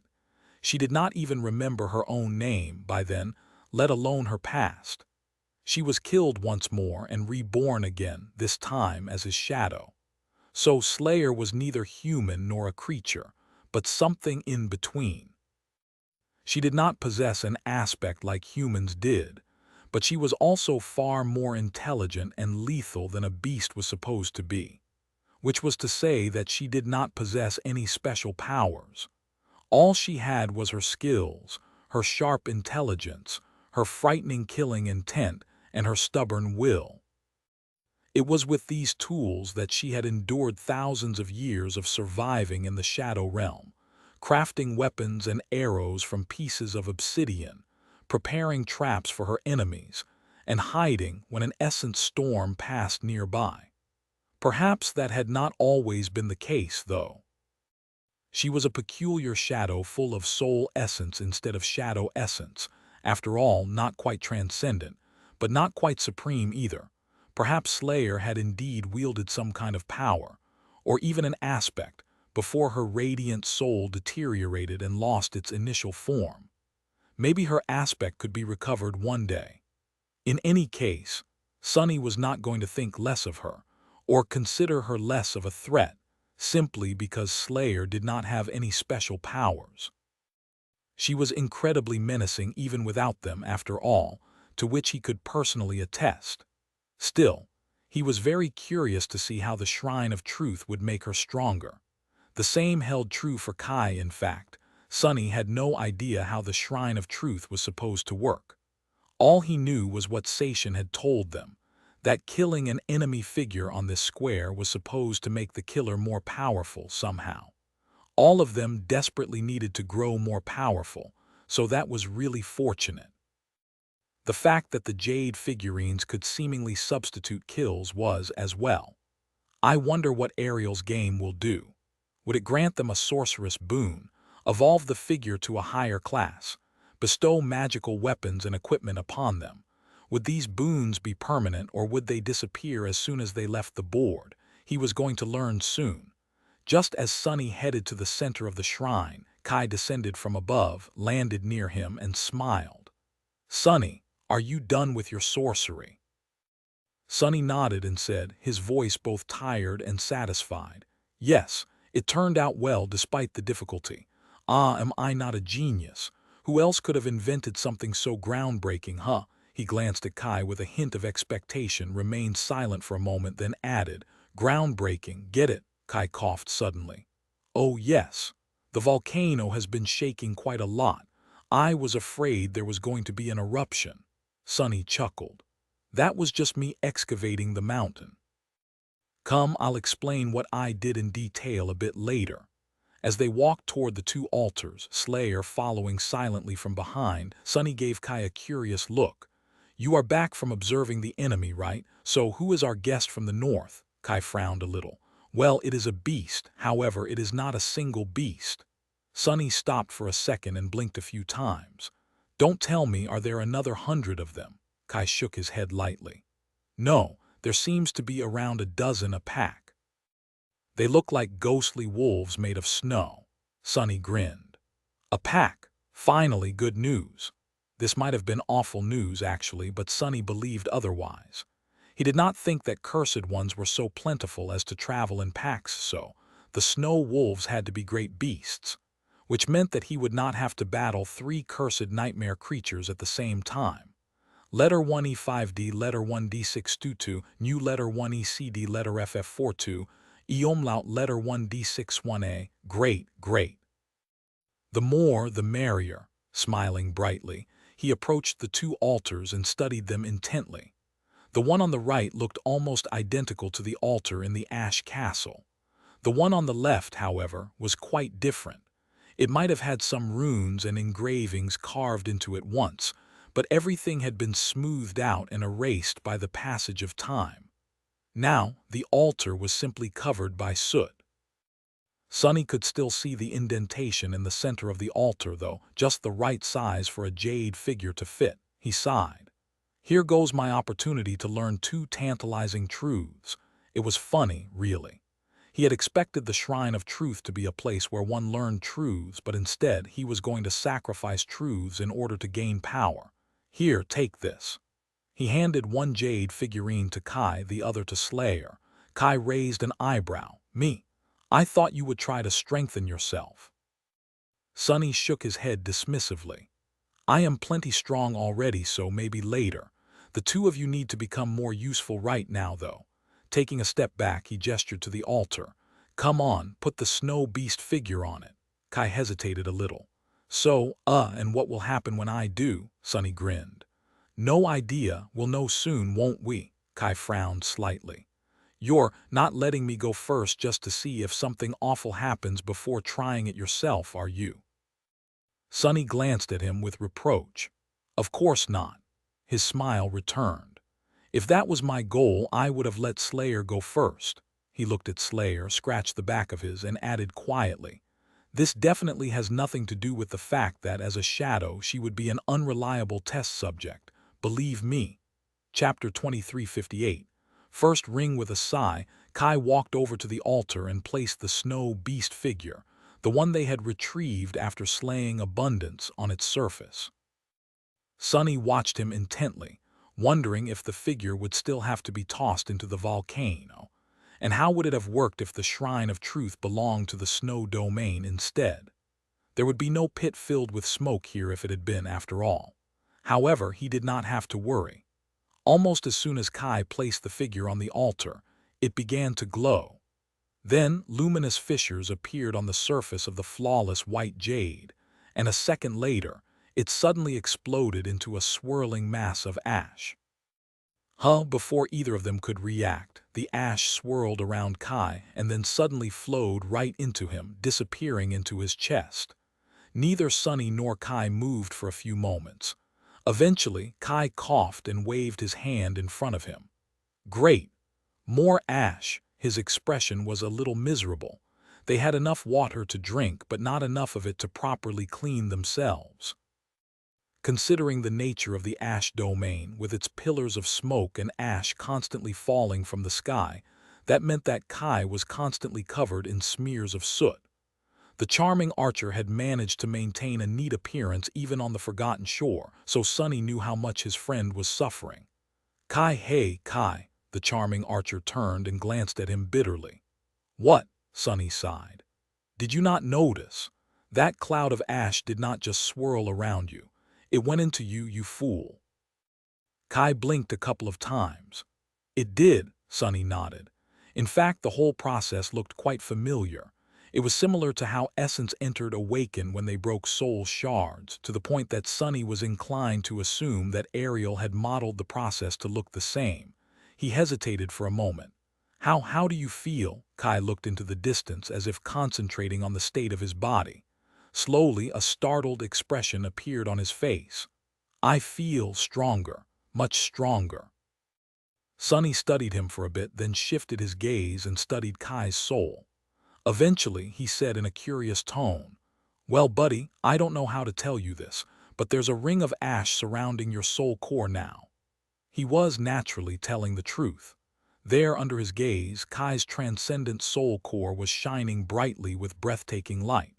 But now, there was a ring of ash suspended around it, many black flakes shining with reflected radiance. It looked very much like a planet surrounded by a thin ring system. Peculiarly enough, the soul essence that flowed in and out of Kai's core passed through the ring of ash first, assuming a new and peculiar quality. Kai flinched. There's ash inside me. He looked like someone desperately wishing to take a shower. Sunny cleared his throat, then patted him on the shoulder. Relax. It's mystical ash, not real ash. Point is, it's making you stronger, so all is good, right? Kai let out a long sigh. Sunny studied him for a moment, then asked, But more importantly, how much stronger is it making you exactly? The charming archer remained silent for a while, then said evenly, I am not entirely sure, but I feel like I can crush a mountain. Sunny grinned. How about you try crushing me first? He summoned a pedestal made of shadows and put his elbow on it, inviting Kai to an arm-wrestling match. After a brief struggle, the back of the charming archer's hand slammed into the pedestal, and he took a step back, massaging it with a pained expression. Ouch! Sunny contemplated for a bit, then smiled. You're not exactly as strong as a supreme beast, but you are way stronger than a transcendent should be now. Your essence has become more potent, and even your will seems to be receiving a boost. I can understand the former, but how the hell does the latter work? Letter 1f zera zera, letter to win fuv, letter 1s da v agruv sectian. Not only had Kai's will become more intense, but it also felt familiar somehow, cold and murderous, quite unpleasant really, like the will of a despicable, unhinged psychopath. Wait, that was the flavor of Sunny's own will. He blinked a couple of times, then stared at Kai again. No, it actually makes sense. Kai was being enhanced by the ash domain, and who was the ruler of that domain at the moment? It was Sunny. So the source of the force empowering Kai was not Ariel's game itself, but the ash tyrant. The ash beast was being strengthened by the power of its ruler, with the laws of the miniature realm and the ash itself serving as intermediaries. But if I am the master of the ash domain, Sunny extended his power outward, trying to form ash like he had always shaped shadows. To his surprise, it worked. A bit of ash rose into the air, solidifying into a crude effigy of a human. Allowing the effigy to crumble, Sunny peered into Kai's soul once more. If I can manipulate this ash, then won't I be able to influence that ash as well? And indeed, he felt a subtle connection. Using this connection, Sunny poured more of his will into the ring surrounding Kai's soul core. It accepted a bit but rejected the rest as if reaching its capacity. Sunny looked up, studying Kai's face. "And how much stronger do you feel now?" Kai moved his shoulders slightly. "I can't say that I feel any stronger, but I am not quite sure how to explain it, but I do feel much deadlier." Sunny remained silent for a while, staring at him with a neutral expression. Then he grinned widely. "That you are." With that, he looked the other way. "Slayer, Slayer, you turn now. Come on, put the figure on the altar." As the same minor miracle happened to his shadow, Sunny laughed. "Great. Amazing. That is almost like a miniature, way more modest version of what happened to me once." Kai gave him a hesitant look. "And what happened to you exactly?" Sunny shrugged dismissively. "Oh, nothing too insane. I just received a blessing by making a sacrifice on an altar once too. Naturally, I did not have such handy jade figurines with me back then, so I had to sacrifice myself. Good thing Shadow God was in the mood to rise from the dead for a second and bless me." Kai sighed. "Right. Nothing too insane." Indeed. Chapter 2359. First Siege. Kai and Slayer had little time to get used to their new power. Granted, Slayer had not required time for adjustment at all. She simply took the change that had happened to her because of the boon of Ash in stride, as if remembering something she already knew instead of coming to terms with something new. Then again, she wasn't very expressive, so it was hard to tell what was on her mind. "Why am I always surrounded by stoic women?" Sunny chuckled. Perhaps it was neither good luck nor bad luck, but simply a sign of the times. Considering the world they all lived in and the horrors Awakened faced, it was really not that surprising that there were a lot of strong, silent types walking around. Couldn't be me. Kai, meanwhile, had spent the few hours left until sunrise training. He performed a variety of exercises and shot his bow hundreds of times, slowly getting used to his newfound strength. Sunny observed him, feeling like he was watching an intricate masterpiece of a machine tune itself to perfection. Then the sky in the east finally brightened, and as the violent winds howled in the distance, a familiar snowstorm enveloped the world.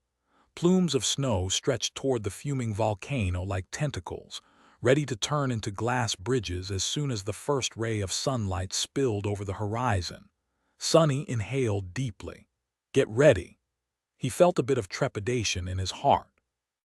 This time, they were going to be attacked by three figures of the snow domain: a cursed demon, a cursed beast, and a pack of great beasts. Therefore, he had to split his forces to face all three threats simultaneously. Slayer and a number of obsidian wasps would be defending the north slope of the volcano against the snow wolves. Kai and the Shadow of Abundance would defend the east slope against the clockwork giant. Sunny and the rest of his shades were going to face the cursed demon on the southern side of the mountain. The odds were not in their favor, but thankfully, they did not have to defeat their fearsome enemies. All Sunny and his companions really had to do was hold the enemy back until the dawn exhausted itself. That said, Sunny had no intention of choosing a passive strategy. Only death was waiting for them that way. True, they could simply hold the enemy back, but that would simply mean facing the same threat tomorrow. And by tomorrow, their power would be diminished.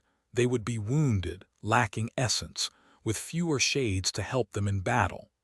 The burden of consecutive battles would only mount after that, and sooner or later it would crush them. So, Sunny had to finish today's battle and every battle after that, in a way that would leave him more powerful than he had been yesterday. That meant removing at least one snow figure off the board, or better yet all of them. If he managed that, there would be new shades in his slowly growing army, and new jade figurines for his companions to sacrifice. Let's hope things go according to plan. Sunny had an ace hidden up his sleeve. Naturally, the grand enchantment he had woven into the mountain. But there were certain conditions that had to be met for his sorcery to work, and both he and his companions would have to work hard in order to make sure that it delivered the desired result, which was complete and utter annihilation, of course. What do you think, guys? Will we convince the snow tyrant not to underestimate us too much? He looked at the obsidian wasps that surrounded him from both sides. Considering their size, Sonny had to crane his neck a little to look at their expressionless, gem-like eyes. Letter FF52 A umlaut new letter 1D2 ve umlaut section, their eyes were huge and compound, so he could see hundreds of his reflections staring back at him. It was a good thing that Mordred wasn't around. In any case, the wasps did not respond, making him sigh in disappointment. I mean, who does that bastard take me for? Sending a mere demon and two beasts to kill me, how humiliating. He forced out an unconvincing smile. Of course, Sonny knew that the snow tyrant was probably not trying to kill him seriously today. Rather, today's battle was merely meant to wound and exhaust the ash tyrant until the true elites of the snow domain arrived, the devils, the monsters. The coming days would be quite eventful, to say the least. This was one more reason why Sonny had to destroy as many snow figures as he could this morning.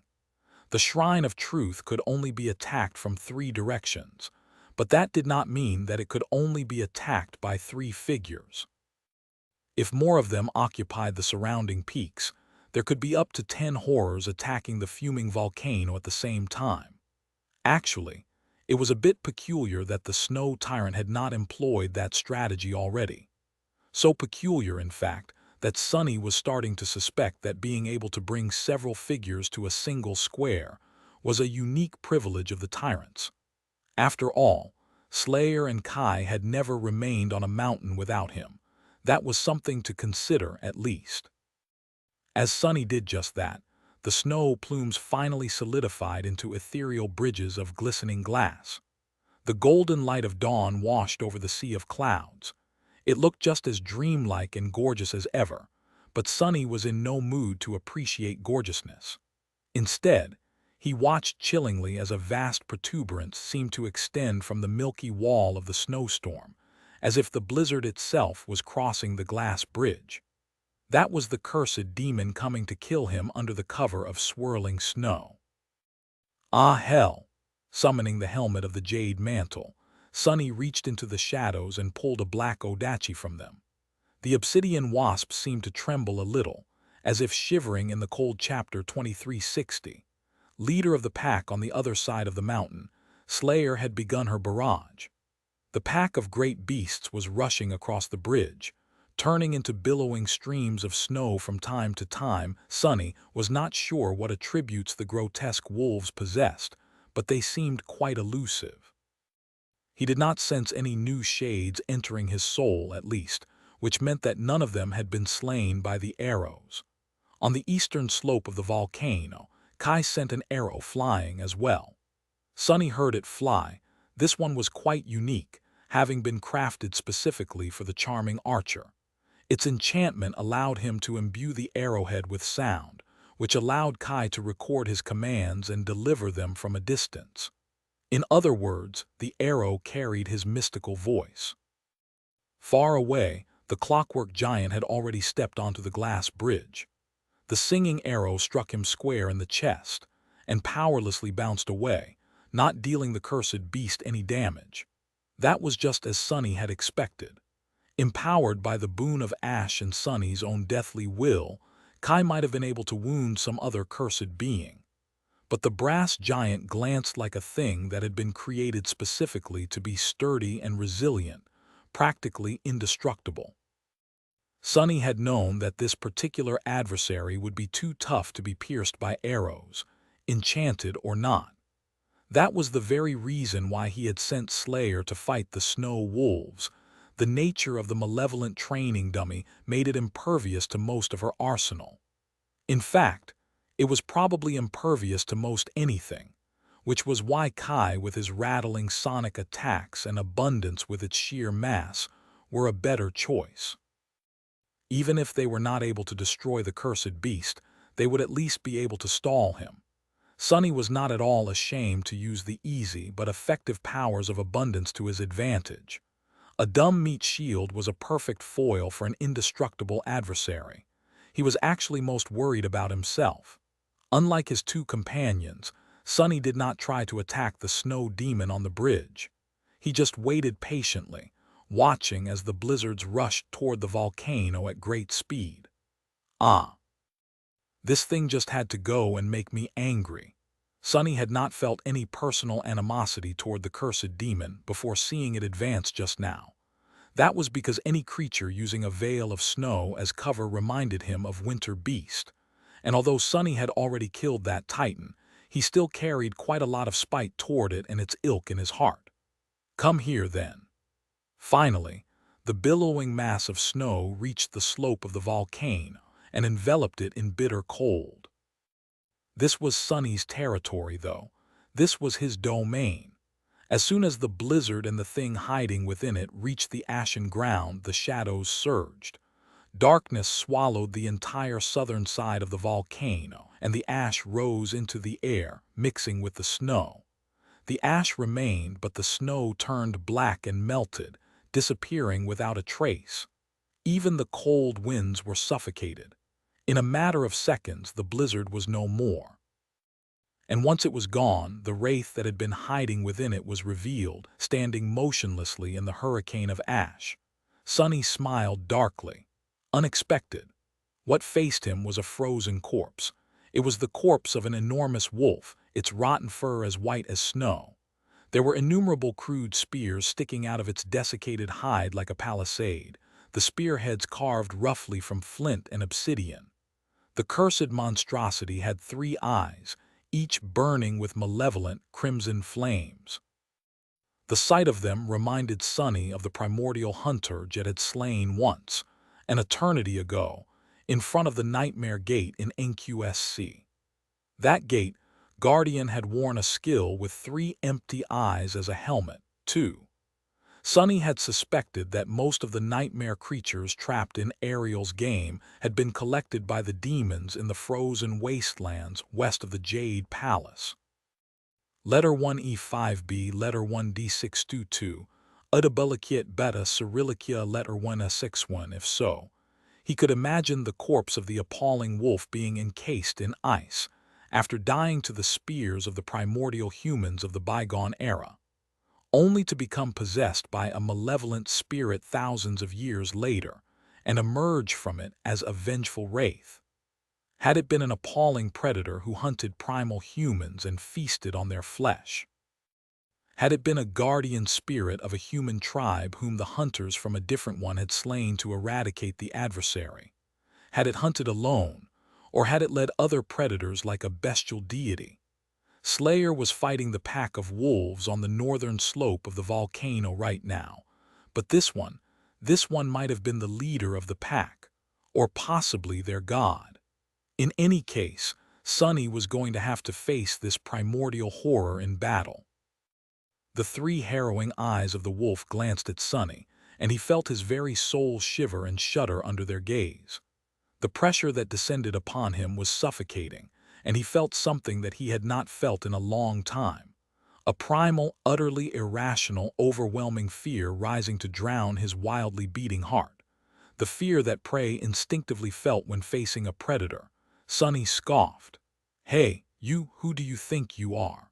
He took a step forward, walking between the obsidian wasps. Then he pointed to the ground with the tip of his odachi. "This here is my volcano, so I suggest you tuck your tail and run." Instead of answering, the cursed demon lowered itself to the ground and let out a dreadful growl. Sonny felt a cold shiver run down his spine, and his very soul shook as if straining to remain intact. He was quite certain that this malevolent growl alone could have snuffed out the souls of many humans of a lesser rank, mundane people, awakened, possibly even masters. Saints would be left paralyzed and writhing in agony after being exposed to this malice, he grimaced. "Very well. Come closer, then. I'll give you the honor of becoming the second god I've slain." Chapter 2361. As old and as true as the sky, the wolf lunged forward. As it did, the world itself seemed to crumple and shrink, the space folding on itself as the cursed demon tore through. Sonny felt it in his bones, an alien, violent presence invading his domain, its boundless ferocity pushing against the brittle walls of his authority, making them rattle and crack. Not so quick. Sonny gritted his teeth and pushed back, asserting his will over the dark expanse of the towering volcano. As he did, the surrounding space became less pliable and more indomitable, as it was meant to be. So what if the snow demon was a god? Sonny was a sovereign within the bounds of his domain. He was the ultimate authority here, and a mere cursed one was not powerful enough to assert dominance over his kingdom. The three-eyed wolf might not have been weakened by the ash domain, because the shrine of truth was surrounded from all sides by snowy peaks, but it was still an invader here. The rules of Ariel's game were not helping Sonny, but the laws of existence were. Any adversary would be at a great disadvantage when attacking a supreme within their domain, especially if that supreme was a titan. As Sonny's titanic will clashed with the will of the snow demon, the distressing advance of the latter slowed down enough so, at least, for the obsidian wasps to rush down the slope and intercept the wolf before it could leap at Sonny. The shades moved in harmony with each other, assembling into a crescent phalanx as they scurried down the slope at great speed, some moving on the ground, some jumping into the air and unfolding their translucent wings to fly. Sonny was getting better and better at commanding his shades, so this kind of intricate control was not beyond him anymore. The wasps were meant to break the snow demon's momentum, stall it, and attack it from both sides, opening it up for the punishing attack by Sonny himself. However, before they could descend upon the grotesque fiend, the figure of the giant wolf suddenly burst into a hurricane of snow. The billowing white wall swallowed the front rows of the shades and simply erased them from existence, each snowflake cutting into glossy obsidian like a razor-formed blade. Sonny lost dozens of his obsidian wasps in an instant. Feeling concerned, he quickly called the rest of them back and thrust his Odachi deep into the ground. A web of fractures shot through the slope of the volcano from the point where the black blade pierced the rock, and in the next moment, roaring geysers of luminous lava shot from under the ground, making the raging snow shine with a gorgeous red glow. The snow demon coalesced into its bestial form once more, jumping over the fiery fissures to tear into the retreating shades. Its awful maw opened and closed, easily crushing several of them between the jade fangs in one bite. The rest of the obsidian wasps escaped into the air, circling around the cursed nightmare creature like a swarm. By now, Sonny knew that his shades would not be able to buy him much time, but they could still buy him a second or two to think, at least. I wonder. Sonny had not fought a lot of cursed nightmare creatures just yet, but he already suspected that each of them embodied some kind of concept, or at least wielded one as a weapon. The snow worm, Abundance, was the easiest example. The name Sonny had given it was also its essence. That cursed beast had used the concept of infinity to make itself inexhaustible, indestructible, and inevitable, until it had met an inglorious end by Sonny's hand. What concept did this cursed demon embody then? What was the weapon it used? Then again, beasts were easy creatures by definition. Demons, meanwhile, were beings of a far higher order and sophistication. They were cunning, insidious fiends whose dreadful malice was born of keen intelligence. So, possibly what a cursed demon embodied was incomparable to the easy nature of Abundance. Who is this adversary of mine? Sonny felt that victory or defeat, as well as his very survival, depended on finding a correct answer to this question. The creature in front of him had been a bestial spirit once, a primordial predator who had hunted the first humans at the dawn of time, only to fall to their flint spears when the humans learned to be hunters instead of prey. Are a letter tuz erupt as perhaps it had been corrupted by the void back then already. Perhaps it had been a benevolent guardian spirit of a human tribe before falling prey to human malice and being reborn as a harrowing wraith. In any case, it was truly ancient. It was a being from before history existed, having been born and slain in the age when even the gods were young, let alone the world they had created. A horror from the beginning of everything. So, wasn't Sonny's thinking too constricted by the complexities of the modern era? He felt something, a hint of an intuitive understanding. It came from the primal fear he had felt when the snow demon's gaze fell upon him. Why did the grotesque wolf have to embody a concept of anything? Why couldn't it just be the embodiment of a wolf, of the wolf, the first, or perhaps the most flawless member of their storied tribe? Sonny shifted faintly, watching the wolf eviscerate the swarm of hapless supreme shades. If his enemy was indeed the embodiment of the concept of a wolf, then it was already at a deadly disadvantage. It was alone, after all, while the true strength of a wolf was the pack. Just as Sonny thought that, a litany of dreadful howls resounded from the other side of the volcano, where Slayer was fighting the great beasts, the snow wolves. He paled. Crap! At that moment, he knew that he had to prevent the wolf from uniting with the pack of lesser beasts on the northern slope of the volcano at all costs. And he also knew something else. His odachi rippled and elongated, turning into a black spear. Sonny dismissed most of his armor and aimed his spear at the distressing demon. If his enemy was truly the source and embodiment of all wolves, then who was its greatest adversary?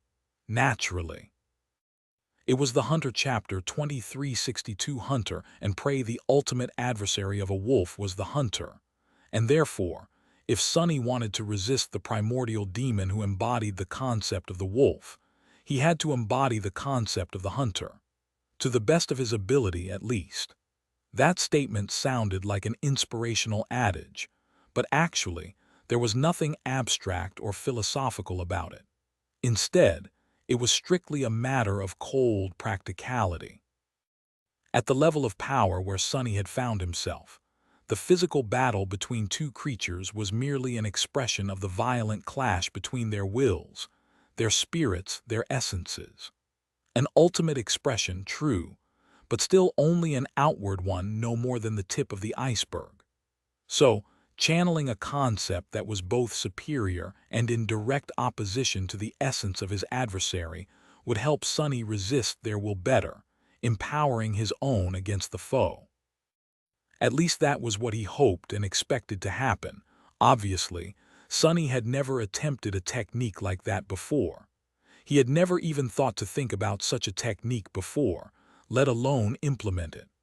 Luckily, Sonny had several vital advantages as far as channeling the concept of the hunter went. First of all, he was a hunter, one of the most accomplished hunters of mankind, no less. The number of powerful nightmare creatures he had hunted was almost incalculable, and there were few people in the world more knowledgeable about how to stalk prey. Secondly, he had witnessed the primordial hunters from the era of the wolf once, a long time ago. Not only had he witnessed and battled them, but he had also learned their primal, ruthless battle style. He even used it when sparring with Morgan during the Southern Campaign, increasing his familiarity with the combat techniques of those prehistoric humans. And lastly, Sonny was a master of shadow dance. That power of his allowed him to learn the essence of the enemy and assume their form. But even if there was no adversary for him to shadow, or if he did not dare to shadow anyone due to the fear of losing his unmoored, untethered self, he still had a great wealth of experience channeling the mindset and physicality of someone other than himself, of becoming someone else, even. Shadows were a malleable sort, after all. So, even if Sonny had never attempted to channel an opposing concept to gain an advantage in a battle of wills with a superior adversary, he was still sufficiently confident that he could pull it off. Flying down the slope of the volcano while the wolf was distracted by the obsidian wasps, Sonny steeled his mind. Feel it. As Sonny lunged forward, the tip of his spear slicing the fabric of the world apart, he imagined himself as someone else. His imagination summoned a vision from the depths of his being, and submitting to his will, that vision came true. He could almost feel it, he did feel it. The chill of the early morning as he left his crude hut, its walls made of rough hide, the drops of dew trembling on the blades of grass, the smell of fresh blood in the air, the cries of his kin, the ghastly sight of a body ravaged by beasts. The wolves had attacked his tribe in the night, stealing a life. The anger, the sorrow, the hunger. The dark malice in the eyes of his fellow tribesmen who glanced at him for guidance. He was the best hunter among them, after all, their leader, their chieftain. The familiar weight of his spear as they headed toward the woods, the polished texture of its well-worn shaft, the wicked sharpness of its flint blade. With this spear, he was going to kill the wolf. He was going to kill it because it had dared to prey on his kin, because it had dared to hunt in his territory. Ha! Sonny could feel his blood growing hotter, running faster. His eyes glinted with harsh, murderous light. His clear mind was engrossed with the channeled image, his movements turning sharp and economical, devoid of elegance or grace. His will had become different as well. It changed to fit the essence of a fearless, ruthless hunter. In the next moment, Sonny was upon the wolf. His spear lashed out, aiming for the beast's glowing, malevolent eyes, bringing with it the absolute finality of death. However, the wolf was a ferocious and cunning predator as well. It was larger than Sonny, stronger than Sonny, faster than Sonny. It was hungrier than Sonny, too.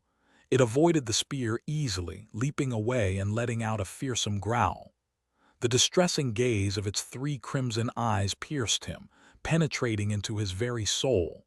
And suddenly, Sonny was little and weak. He was prey paralyzed by fear.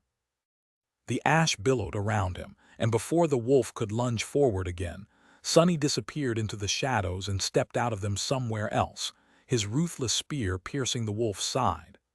"I!" The ancient fiend whined and exploded into a storm of obliterating snow, retreating down the slope of the volcano to take shape again. Sonny took a step forward and aimed his spear at the cursed demon once again, his lips twisted into a vicious grin. "Am no one's prey."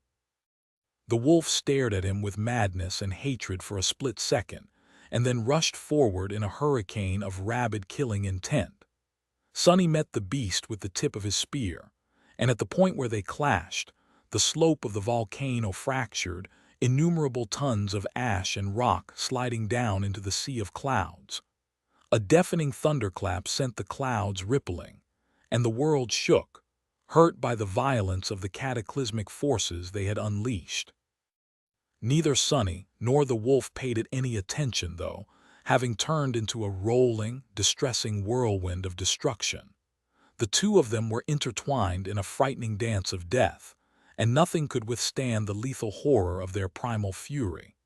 The towering volcano shuddered. Chapter 2363. Shattered rock.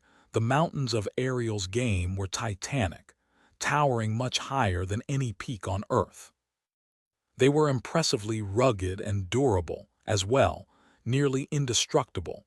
They had to be, considering that each was meant to become an arena for tremendously powerful beings. And yet, in every battle Sonny had fought in this miniature realm, the mountain in question would inevitably be damaged. The 2 clashes with the ice hive and the harrowing battle against abundance had resulted in dreadful devastation.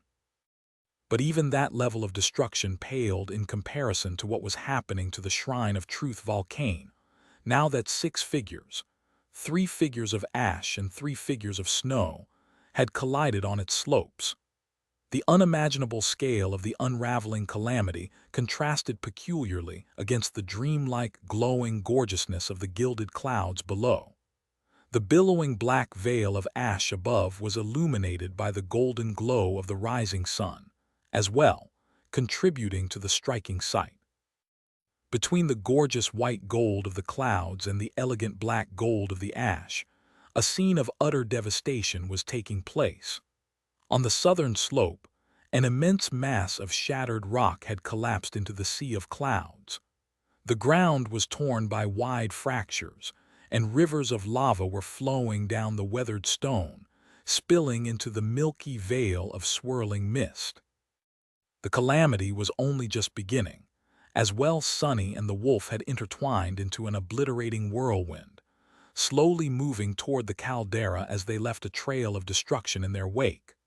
On the northern slope, the snow wolves had reached the end of the glass bridge.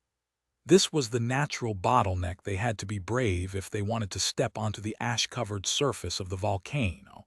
So that was where the phalanx of the obsidian wasps met them, scurrying forward to keep the enemy away from Slayer. The snow wolves were quite cunning, though. Instead of colliding with the orderly battle formation of the insect-like shades, they turned into a rushing mass of snow and tried to bypass them. These great beasts were intelligent enough to know that the lethal archer hiding behind the obsidian wasps was the true threat, and so they were determined to deal with Slayer first. Their attempt had been spoiled, though, when the wasps unfolded their translucent wings. A hurricane wind was raised by the beating of the obsidian wings, pushing the avalanche of snow back and arresting its advance.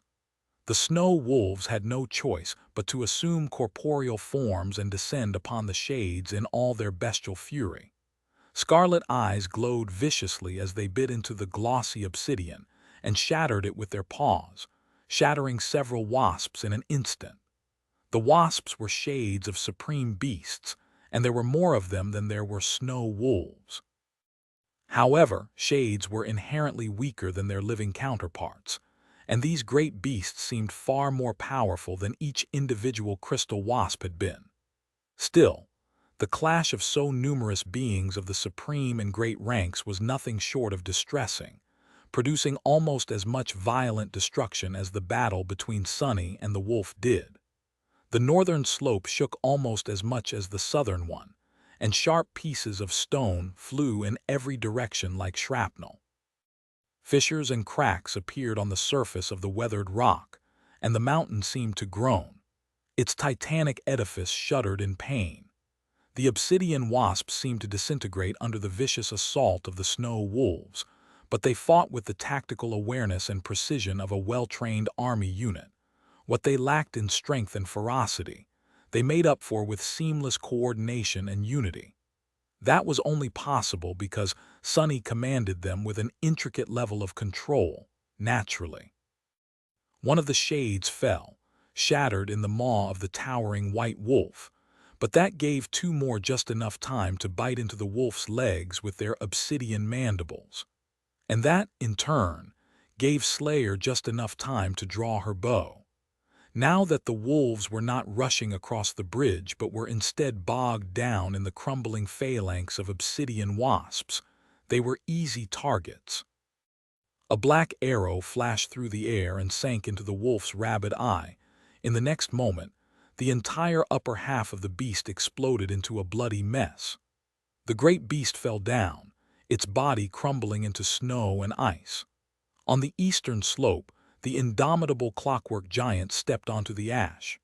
Its stiff motions were measured and inevitable, and the world itself seemed to be bending around him, as if pushed by the crushing mass of the cursed beast's heavy presence. The giant glanced up, at the huge body of abundance that was already descending upon him like an avalanche of black flesh. His sword rose like the blade of a guillotine and fell down, cleaving through the enormous worm's neck. Even the great sword's immense length was not enough to cut cleanly through it, though. And even though the cut delivered by the clockwork giant extended far beyond the brass blade of his sword, leaving a huge scar on the face of the mountain, Abundance refused to be beheaded. Instead, the giant was buried under the endless flesh of the worm shade. The volcano shook and shook from the cataclysmic impact, a hurricane of ash rising into the air as the weathered rock split and turned to dust. The surface of the volcano broke, but the indomitable brass giant did not. Instead, it simply carved his way through the flesh of abundance, emerging on the other side with mechanical, unfeeling malevolence. As soon as it did, a sonic wave crashed into him violently, making the ancient metal rattle and pushing the cursed beast back. High above, a dark dragon was soaring among the ash, its eyes shining with a gorgeous silver light. Kai was a saint, and saints were not supposed to battle cursed ones. However, he was strengthened by the boon of ash and emboldened by Sunny's own deathly will. So today, he could achieve things he would not have been able to achieve otherwise. Like, for example, meaningfully affecting a sacred shade with the mystical power of his voice. No sooner than the clockwork giant staggered back into the coils of abundance, an eerily gorgeous voice thundered from above. "Crush him!" And suddenly, the giant found it much harder to escape from the endlessness of the black worm than before. The mountains shuddered, breaking apart, as the cursed abominations and the sacred shade clashed on its slope, the breathtaking dragon unleashing the annihilating power of its songs on the shattered slope. Letter 1E59, letter 1F00, letter FF40, letter 1ED1, letter 162, epsilon, S symbol 329. The sun crawled slowly from behind the horizon. Chapter 2364. Wolfbane Sunny was bleeding. It was a peculiar and unpleasant thing, but he could not stem the flow of blood from his wounds. His side was torn apart and his forehead was cut. Blood was flowing down his face, stinging his eye. The world had turned half red, and the shaft of his spear was slippery in his hand. Of course, the smell of blood only made him hunger to kill his adversary more. The only thing he regretted was that the wolf did not shed blood as well, despite being cut and mangled by his spear. The vile thing was a corpse after all, and corpses rarely bled. Sunny himself was not a corpse, but he was not in the habit of bleeding either. Today was the exception to the rule, though, because of who his adversary was. The wolf was the epitome of a predator, and therefore, everything that it hunted was prey was supposed to be prey. And it was the nature of the wolf's prey to bleed, to be mangled, torn, and devoured.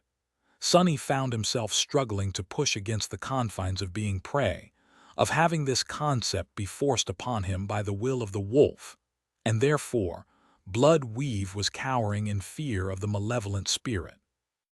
Of course, he was not bleeding as much as a normal person would. If he did, he would have turned into a corpse himself already. His will was resisting the cursed demon viciously, and to great success. That was why Sunny was still alive. That was why the wolf could not move freely on the slope of the volcano, and that was why the harrowing fiend had more wounds on its body than Sunny did. And the reason why Sunny's will was so effective against the will of a being that was far more ancient, far more powerful, and far more frightening than him was, in large part, because he did not wield it blindly. He wielded it as a swordsman would a sharp blade, with finesse and precision. He had donned the essence of the hunter, too, making that weapon uniquely suited to fight against the wolf. Sunny pierced the cursed demon with his spear, scorched him with lava, and set his obsidian wasps upon it like hunting dogs. He poisoned its soul with death will, smothered it with ash, and chained it with manifested shadows. He broke its fangs and shattered its bones, slamming the giant wolf into the slope of the volcano with the power of a supreme titan. He made sure that every step the vile fiend made inside his domain cost more than it could afford to pay. And pay it would. Arg! Barely blocking the swipe of an enormous paw with the shaft of his spear, Sunny was tossed back. The wolf moved with speed which made the concept of time meaningless. The world, those parts of it that were not pushed by Sunny's own will, seemed still. Flakes of ash were frozen in the air, and fountains of lava had turned into glowing statues. The sun stood motionless, half hidden behind the horizon. Feeling the iron taste of blood on his tongue, Sunny wanted to laugh. He had wanted to hold out until the dawn exhausted itself, hadn't he? That hope seemed senseless now. At the speed with which he and the wolf were moving, the dawn might as well have been eternal. Landing on the jagged rocks, Sonny slid on the ash and righted himself with the butt of his spear. The wolf was already upon him, and there was no time to evade. "You damn grotesque monstrosity." Sonny did not have time to evade, and he did not even have time to dive into the shadows. So he did not even try. Instead, a split second, whatever that meant now, before the wolf's inescapable jaws snapped shut across his torso, he simply turned into a shadow himself. Letter 1D Fourier eng obrive ve e umlaut letter FF53. It did not matter for a cursed demon whether its enemy was tangible or intangible. So Sonny kept himself manifested as a clump of matter, a formless mass of darkness that was pushed by the fiend's snout like fabric. Instead of biting him in two, the wolf simply got entangled in him, carrying both of them hundreds of meters up the slope with its lunge. Then, Sonny imbued his formless body with the weight of a mountain, pushing the wolf down. His spear was hopelessly beyond reach now, but that was all right, because there were 100 perfectly fine spears sticking out of the creature's back, their ancient flint blades still retaining their lethal edges. 100 hands rose from the formless mass of darkness entangling the cursed demon and grasped the shafts of the ancient spears, rending them out of the wolf's hide and then plunging them back with vicious strength. The wolf let out a distressing, soul-destroying howl, and tore into Sonny's formless body, shredding it apart with its fangs and its claws. The pain was blinding. Everything about Sonny, his body, his soul, his spirit was being torn apart. But he simply laughed, continuing to stab the rabid beast with the 100 flint spears. Some of them broke, but more remained intact, piercing deeper and deeper into the fiend's flesh. More still plunged into its shadow, rending it to shreds. The wolf fell and rolled, crushing Sonny under its weight. Both of them were receiving grievous wounds, but Sonny knew that the wolf would easily outlast him. There would be only one winner in this reckless exchange of mortal wounds, and it was not going to be the human. The volcano shuddered once more, another section of the southern slope becoming utterly pulverized and broken. In fact, most of the southern slope was simply gone by now. The eastern slope looked better, but not by much. Abundance was on the verge of collapsing there, and Kai was battering the indestructible brass giant with sonic blasts to buy the huge worm a little bit more time. Slayer had managed to slay a few more snow wolves on the northern slope, but most of the obsidian wasps were already gone. She had to abandon her bow and unsheath her blades, slicing open the throat of a lunging beast as she dove beneath it. The terrain of the volcano had completely changed, the very landscape being reshaped by the frightening battle. It almost felt like the entire mountain was ready to collapse. Drowning in pain, bloodlust, and fury, Sonny thought chillingly. It should be time, shouldn't it? He would have smiled if he had a mouth. The spear, after all, was not the only weapon of a hunter. The hunter's best tool was a trap. Chapter 2365. Lured into a trap, Sonny was wounded. The wolf was wounded more. It was because Sonny was defending his domain while the wolf was invading it. It was also because Sonny was especially tenacious, while the wolf was simply furious. Plus, Sonny fought with a spear, the purpose of which was to keep the fangs of the enemy away from his body. The wolf, however, fought with its body, so naturally its body had received more damage than Sonny's own. But that was not going to last much longer.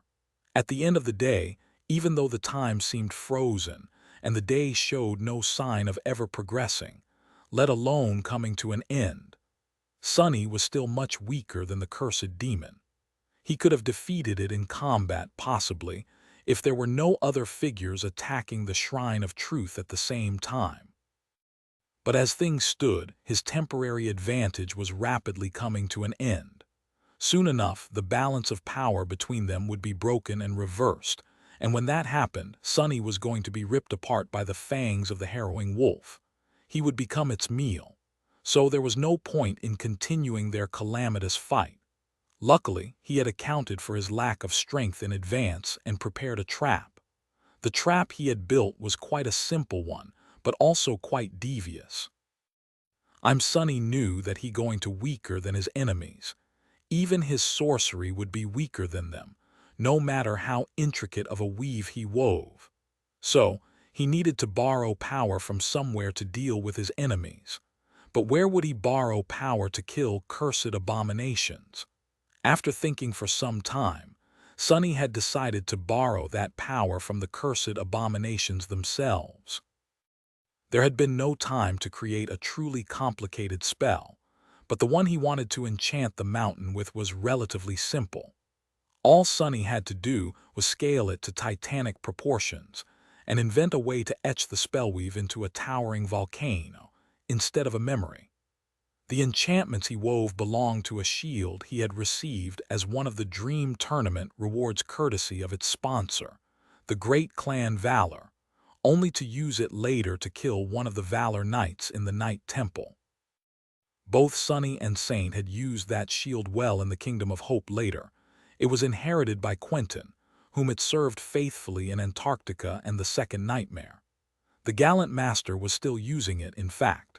That shield was no other than Patient Avenger, and its enchantments were called Burning Heart and Cold Steel. Burning Heart, enchantment description. This shield can store a portion of fire damage it receives to enhance another weapon of its wielder or unleash a destructive shockwave. Cold Steel, enchantment description. This shield can store a portion of impact damage it receives to enhance another weapon of its wielder or unleash an immolating wave of fire. As Sonny had already noted, the mountains of Ariel's game were incredibly sturdy, and yet they were on the verge of toppling after each titanic battle, since the forces unleashed by the clashing figures were simply too awful. How could they not be, when literal gods were fighting on the weathered slopes? So Sonny had enchanted a fire-breathing mountain in a way that allowed it to absorb the damage it received, store it, and then unleash it in one distressing, world-ending conflagration. To be precise, he had enchanted the volcano to incinerate everything and anyone touching its surface.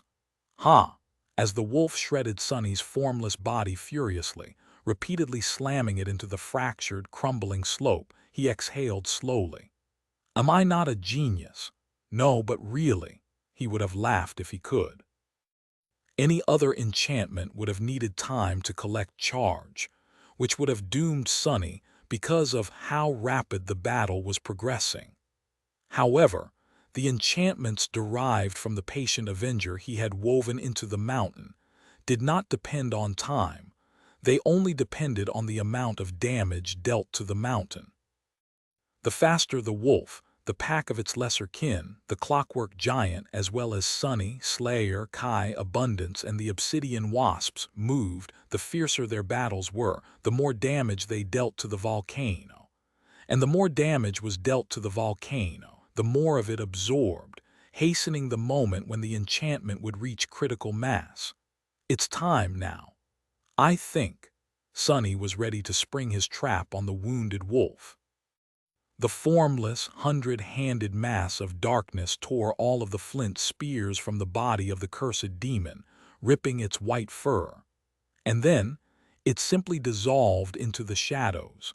Sonny sent himself to the Shrine of Truth. At the same time, Slayer was pulled into the shadows as well, appearing next to him in a stagger. If the murderous shadow was surprised by suddenly being taken out of the fight, she did not show it. If anything, she seemed dissatisfied by the fact that Sonny had robbed her of the chance to kill more wolves.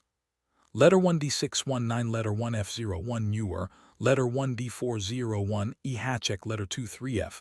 Kai had just landed on the shattered rock a split second ago to avoid a world-severing strike of the Clockwork Giant's sword. He was pulled into the shadows, too, and there was suddenly a giant dragon in the vast hall of the shrine. The surviving Obsidian Wasps and the Shade of Abundance were dismissed, leaving only the snow abominations on the slopes of the volcano. That was quite a dangerous situation, not only because the enemies could converge freely on the caldera, but also because the wolf could unite with the pack of great beasts, regaining its greatest strength. But naturally, Sonny was not planning to give the nightmare creatures a chance to meet. Assuming his human form and falling to his knees, awash in blood, he grinned wildly and sent a pulse of essence into the scorched floor of the ancient shrine, activating his spell chapter 2366. Grand enchantment, brace yourselves. Slayer sank one of her swords into the floor of the temple, while Kai crouched low to the floor. The sight of a crouching dragon was peculiarly magnificent, but also slightly comical. Sonny had no time to laugh, though. He could feel an abyss of shadow essence raging somewhere deep below him, the gigantic weave he had etched into the mountain coming alive at his touch. The pulse he had sent spread through the intricate web of essence strings running through the vast network of tunnels abundance had created, and then the entire mountain moved. Some distance away, on its southern slope, the wolf had been given no time to reach the caldera. On the northern slope, the snow wolves were still disoriented by the sudden disappearance of their enemies. On the eastern slope, the unflappable brass giant was taking a step. The ash covering the slopes of the volcano suddenly ignited with a soft glow, as if the rock beneath it was shining. The soft glow rapidly turned into blinding, luminous radiance. Then the ash was incinerated, dissolving into the searing light. Sonny belatedly remembered his own advice and glanced for something to take hold of. Damn! The shadows rose to envelop the shrine of truth, and the platform it was resting on, into an impenetrable cocoon. The world turned white and absolutely silent. Outside, the entire volcano suddenly ignited with pure white light, shining brighter than the rising sun. The luminous white mountain was like a finger pointing at heaven, carved from peerless white jade.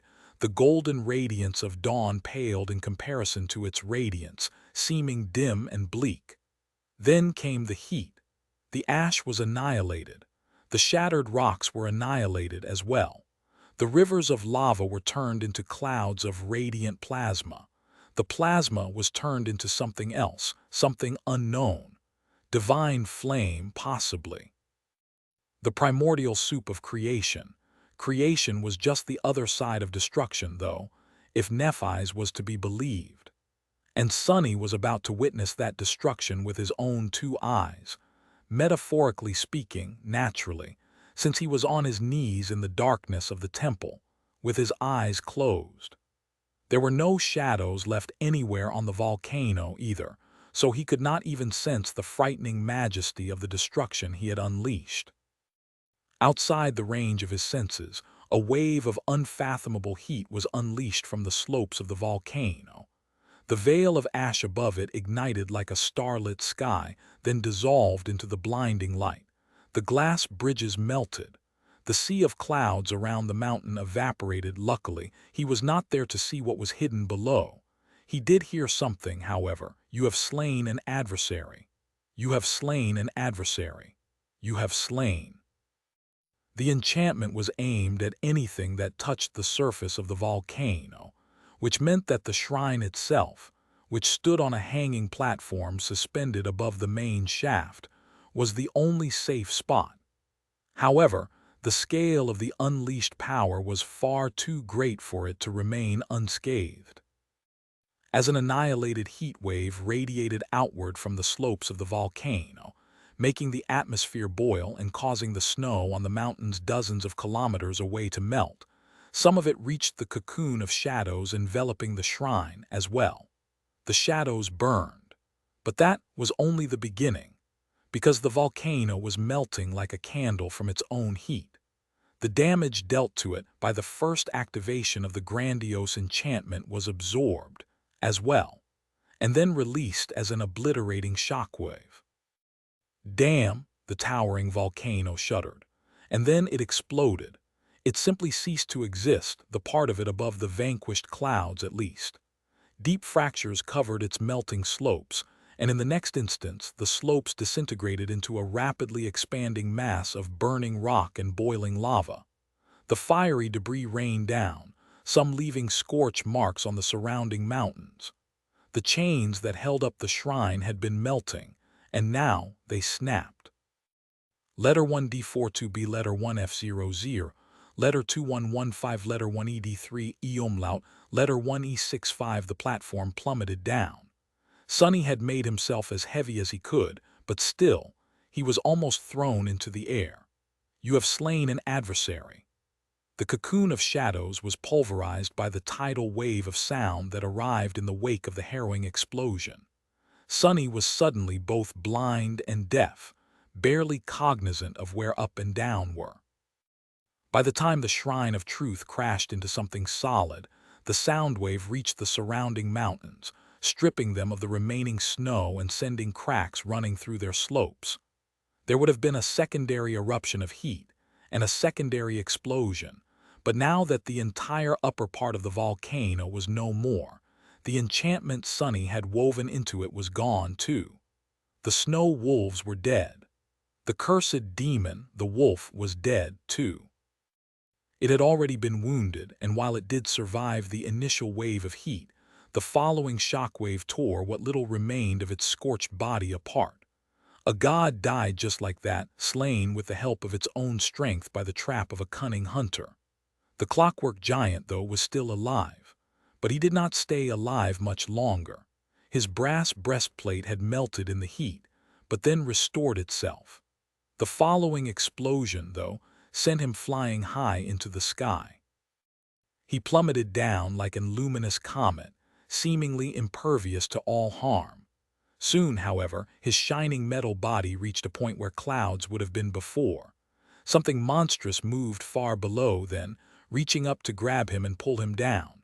Soon enough, the sinister construct was no more. The clouds slowly flowed from afar, repairing the vast rift in the torn sea. The melting glass bridges finally cooled, turning into peculiar and gorgeous sculptures.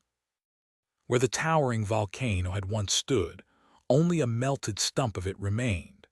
White mist washed against the glowing rock, turning into steam. The entirety of the broken volcano had turned into a giant bowl, filled to the brim with lava, and in the middle of the fiery lake, a lonely platform floated on the lava, supporting the weight of a scorched temple.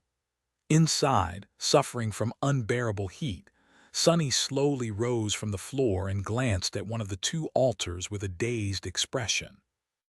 There, 3 jade figurines had appeared at some point, as if summoned by magic. He smiled, causing the crust of baked blood covering one side of his face to crack. His voice was hoarse and unsteady. I think we won. Chapter 2367, Lake of Lava, your wounds are quite severe. Sonny was sprawled on the floor, his breathing labored. Kai had assumed his human form and was standing above him, a concerned expression on his face. His worry was appreciated but entirely misplaced since there was no real need to fret.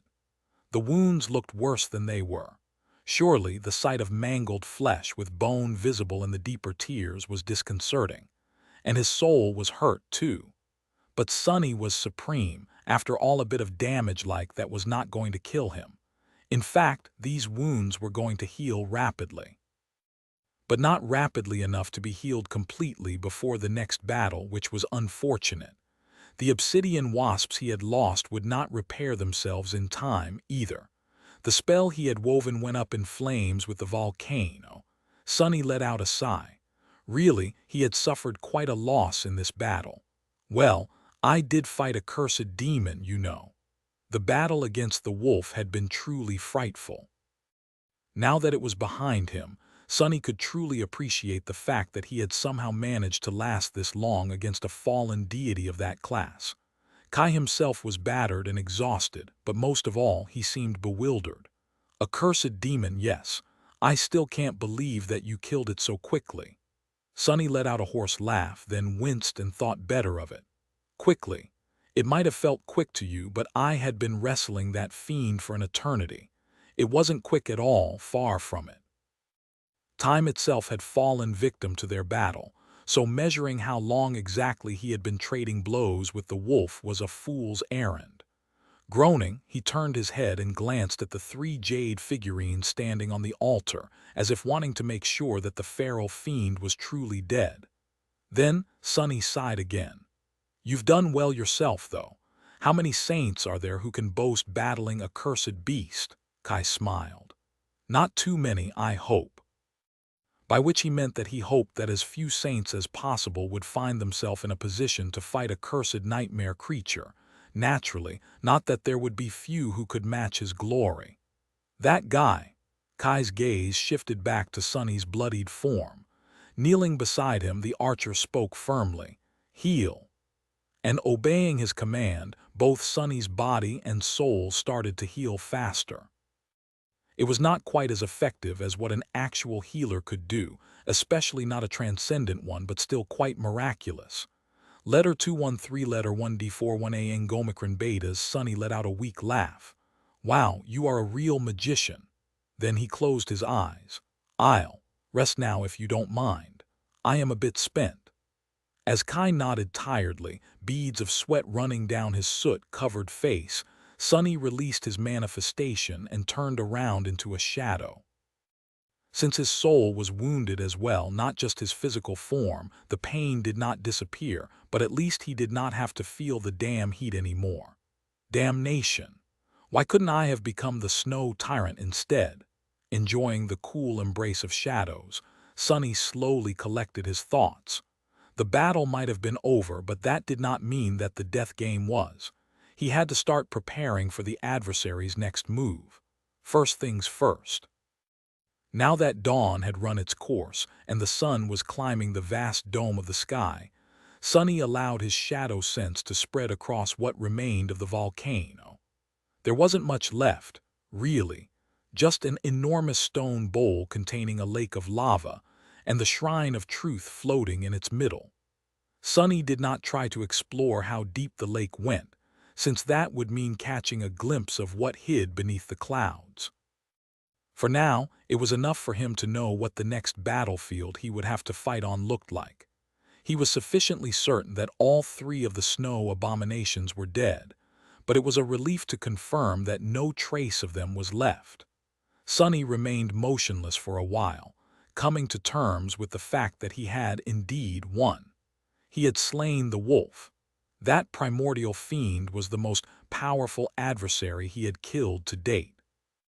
The battle against the ancient fallen deity had without a doubt been dreadful and tremendously harrowing, and yet it had not been as desperate as Sunny expected it to be. But that was simply because he was too used to utter desperation. In truth, the battle had ended the way it had because he entered it sufficiently prepared. He had understood the nature of the adversary and devised a strategy according to that knowledge, executing the plan splendidly. The beast had died in the hunter's trap. And now, no trace of the beast remained. Sunny groaned. Actually, he would have preferred it if some trace of his enemies had remained. The wolves seemed more like wraiths than actual beasts, which meant that eating their meat would have probably not been an option anyway. But what troubled him more was that there were no soul shards left in the wake of the 3 snow figures, either. They had probably drowned in lava, or possibly had been outright destroyed with the nightmare creatures. Sunny had never witnessed soul shards being destroyed with their hosts before, but then again, he had never witnessed such a battle either.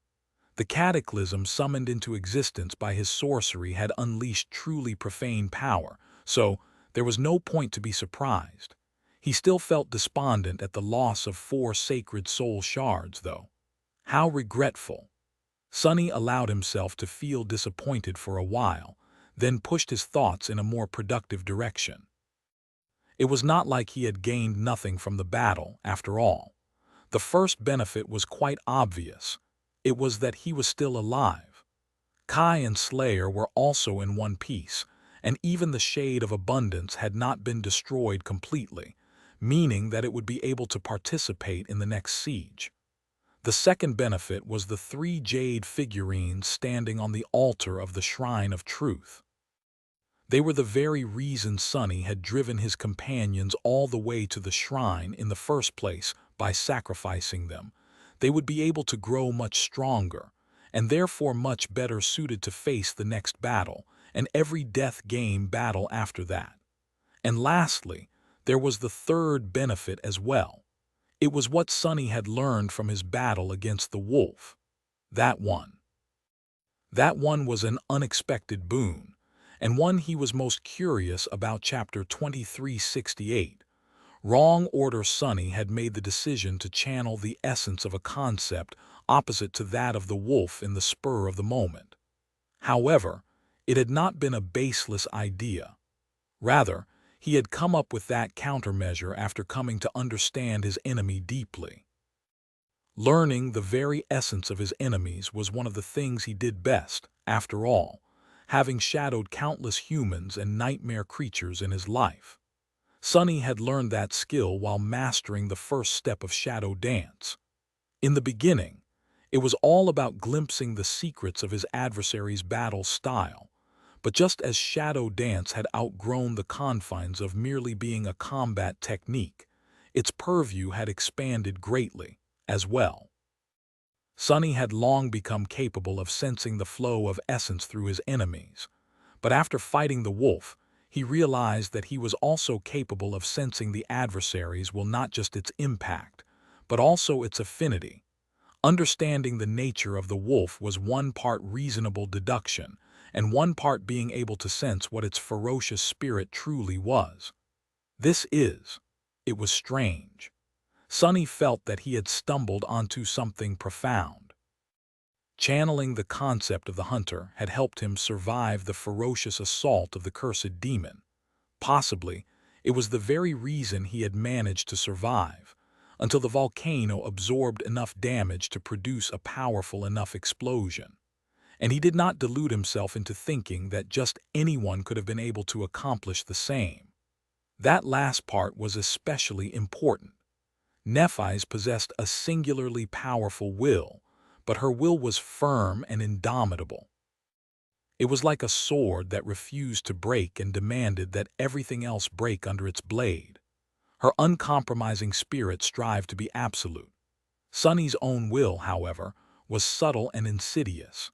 Nephis described it as a weapon that only knew how to kill, and there was certainly truth to her words, but that slaying weapon was flexible and versatile, willing to assume any form it needed to kill the enemy. Just like shadows were inherently formless, and therefore willing to assume any form.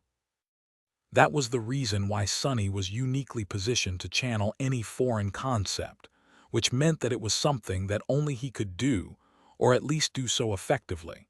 That ability suited him perfectly. So perfectly, in fact, that he wondered if he was meant to discover it. Not in the grand way of being fated or influenced into stumbling upon it, though more so in the way of that ability being the next step on the path he had been walking all along. Was this the sixth step of Shadow Step? I think it is. Sunny felt that it was, and that was why he was so bewildered. After all, he had not mastered the fifth step yet. How novel! This was the first time his understanding of shadow dance had become greater than his actual mastery of it.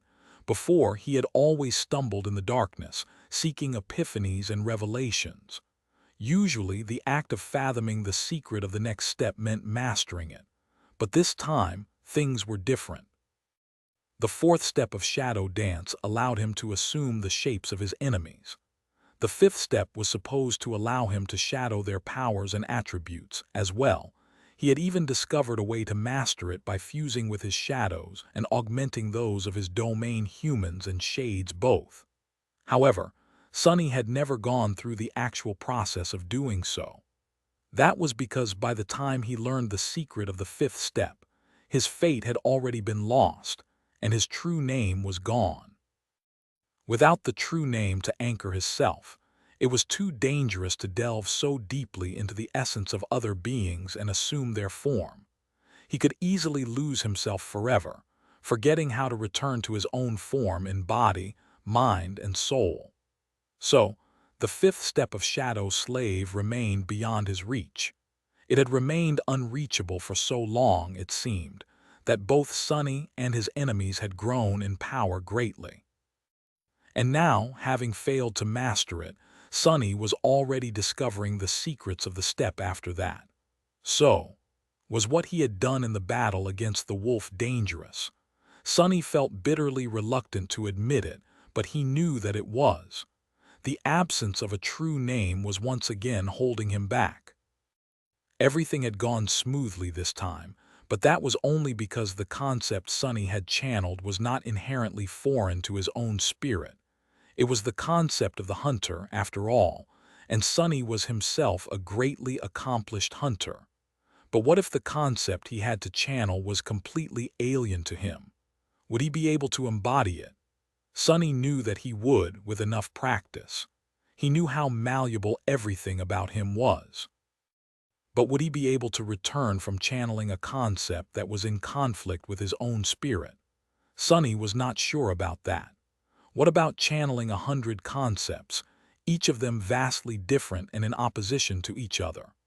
Well, that sounded like a perfect way to fall into complete lunacy, and Sunny already had precious little sanity left. He was already afraid of losing himself, or at the very least his humanity, to the nature of being supreme, or becoming something he despised on the path to apotheosis. This feels awful. Damn. Sunny felt like he had found a shiny weapon, only to discover that he was incapable of picking it up, like he was denied something he was owed. He stayed nestled in the shadows, hidden in the darkness of the shrine of truth, unseen and motionless. His wounded soul was once again being ravaged by the scathing feeling of regret. If only he had chosen differently, if only he had not surrendered to his desperate wish, if only he had not betrayed his friends and still possessed his true name. But Sunny knew that these thoughts were meaningless. There was no way to turn back time, and even if he could, regret would have been eating him alive all the same, just for a different reason, for a far worse reason. No matter how much he regretted what he did, it was better than regretting something that he had never dared to do. Which was not to say that he could not correct his mistake and be rid of all this regret altogether. All he had to do was make a choice and get his fate back. I've already killed a cursed demon, now killing a cursed terror did not seem so impossible anymore. But Sunny still had doubts. Sometime later, he emerged from the shadows and rubbed his face, chasing the uninvited thoughts away. He had no time to ponder these difficult matters now, because there were numerous enemies he had to kill. Prescription letter 1F00, ya Omicron letter 10331 ya S circumflex right. On to the next point of the agenda. His gaze fell on the 3 Jade figurines chapter 2369. Fine thread once again. Sunny gave Kai and Slayer 1 jade beast figure each, to be sacrificed to the shrine of truth. Everything happened as it had happened before. After being placed on the altar, the figures turned to ash and were absorbed by them. A second ring was added to the one already encircling their soul cores. Well, a soul core in the case of Kai. In the case of Slayer, though, Sunny was not entirely sure what to call the radiant ember at the heart of her unfathomably dark self. A shard of a core in a shadow of a soul, possibly. Looking at it, he remembered what Yuri's had told him once, that his shadows were not entirely complete. If there was a way to complete them, Sunny did not know what it was. Or if there was a need or a benefit to completing them. All he knew was that Slayer had been complete before being slain by his blade, but now she was a part of him, just like the rest of his shadows. Another mystery to solve one day. The second ring of ash made Kai and Slayer much stronger. It also allowed Sunny to imbue them with far more of his will, enough so that he would not worry about sending either of them into a battle with great nightmare creatures. As for the cursed ones, well, Sunny himself was not too confident when facing those. With how much his companions were enhanced by his will, however, they would at least be able to help him take the cursed ones down. Their arrows would not bounce off the flesh of those fallen gods without leaving a scratch. That's something. That was quite a boon, actually. The shadows of the wolf and its pack were resting in his soul now, as well as long as Sonny could summon the shade of the sacred demon into existence. His small army was going to become tremendously more powerful. Still, he studied the third jade figure, the snow demon figure, which was left laying on his palm. He wanted to become stronger, as well. 5 of the snow tyrant's abominations had already fallen by his hand, including 3 cursed ones. But instead of making him feel secure, the experience of those battles only made Sonny feel trepidation. The battle against the wolf had been a close one. He had triumphed in the end, and it was quite a spectacular victory. And yet, nobody knew better than Sonny how easily he could have lost his life instead. How was he going to fight a cursed devil? There was a qualitative jump in power between monsters and demons because demons were sapient. But there was just as significant of a jump between demons and devils because devils wielded profane and distressing powers. What was he going to do when a fallen deity unleashed its powers against him? What if that deity was accompanied not by beasts but by monsters, or even creatures of a higher class? So, Sonny was not going to refuse more power. That said, he also wanted to learn the truth. Whatever boost he could receive from sacrificing the snow demon figure to the shrine of truth was bound to be, if not insignificant, then at least marginal. Kai and Slayer could borrow his will with the help of Ash, but what would Sonny borrow? At most, his strength would somewhat increase. Knowledge, on the other hand, was the origin of all power. It was none other than Weaver himself who had said it. So, learning a useful truth could actually give him far more power than sacrificing a figure would. Or not. I've decided, Sonny sighed. I think I am going to toss this thing into the lava.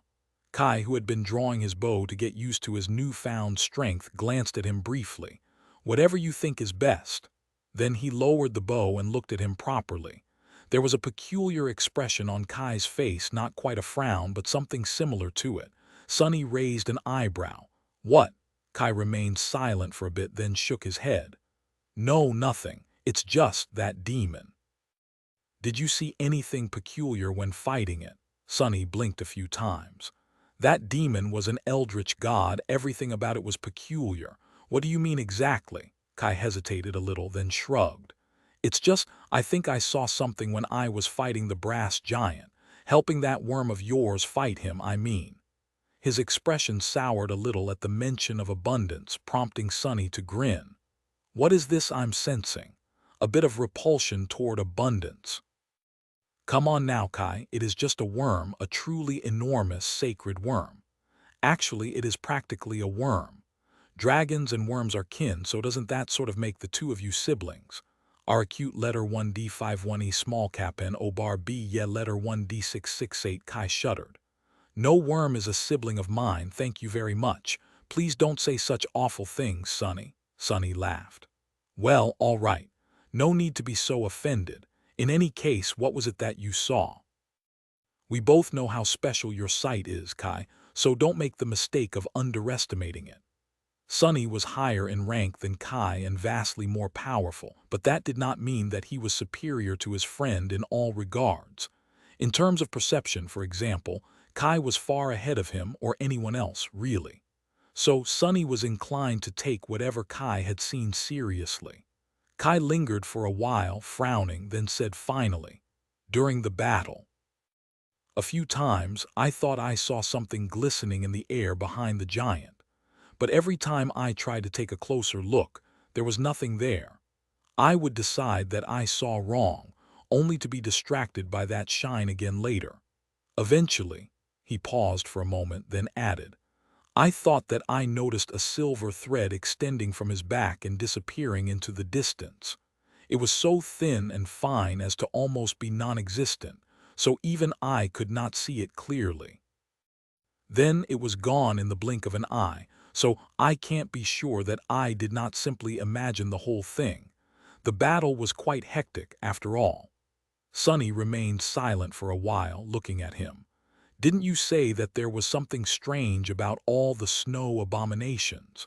Could they have strange threads extending from their backs as well? Sonny himself had not seen or sensed any threads. But if these strings were as infinitely thin as Kai had said, there would be no shadows left by them on the ground, and therefore there would have been nothing for him to sense. It sounded quite suspicious, though, summoning imagery of puppets being pulled by puppeteer strings. The snow tyrant had to be controlling its figures somehow, so Sonny responded to that imagery strongly. Kai shrugged. I don't know. Sonny let out a sigh. Keep an eye out for these threads in the days to come, then. If you do notice another, let me know. With that, he headed away and left the temple.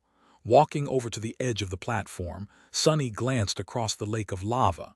The heat here was almost unbearable, so he did not loiter around and directly tossed the jade figure into the lake. As it was swallowed by bubbling lava, he took a few steps back and sat down.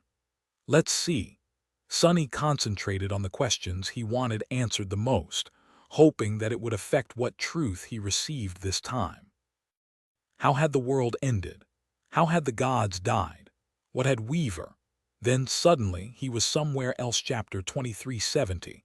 A cruel fate. The mountains had collapsed, creating a vast valley.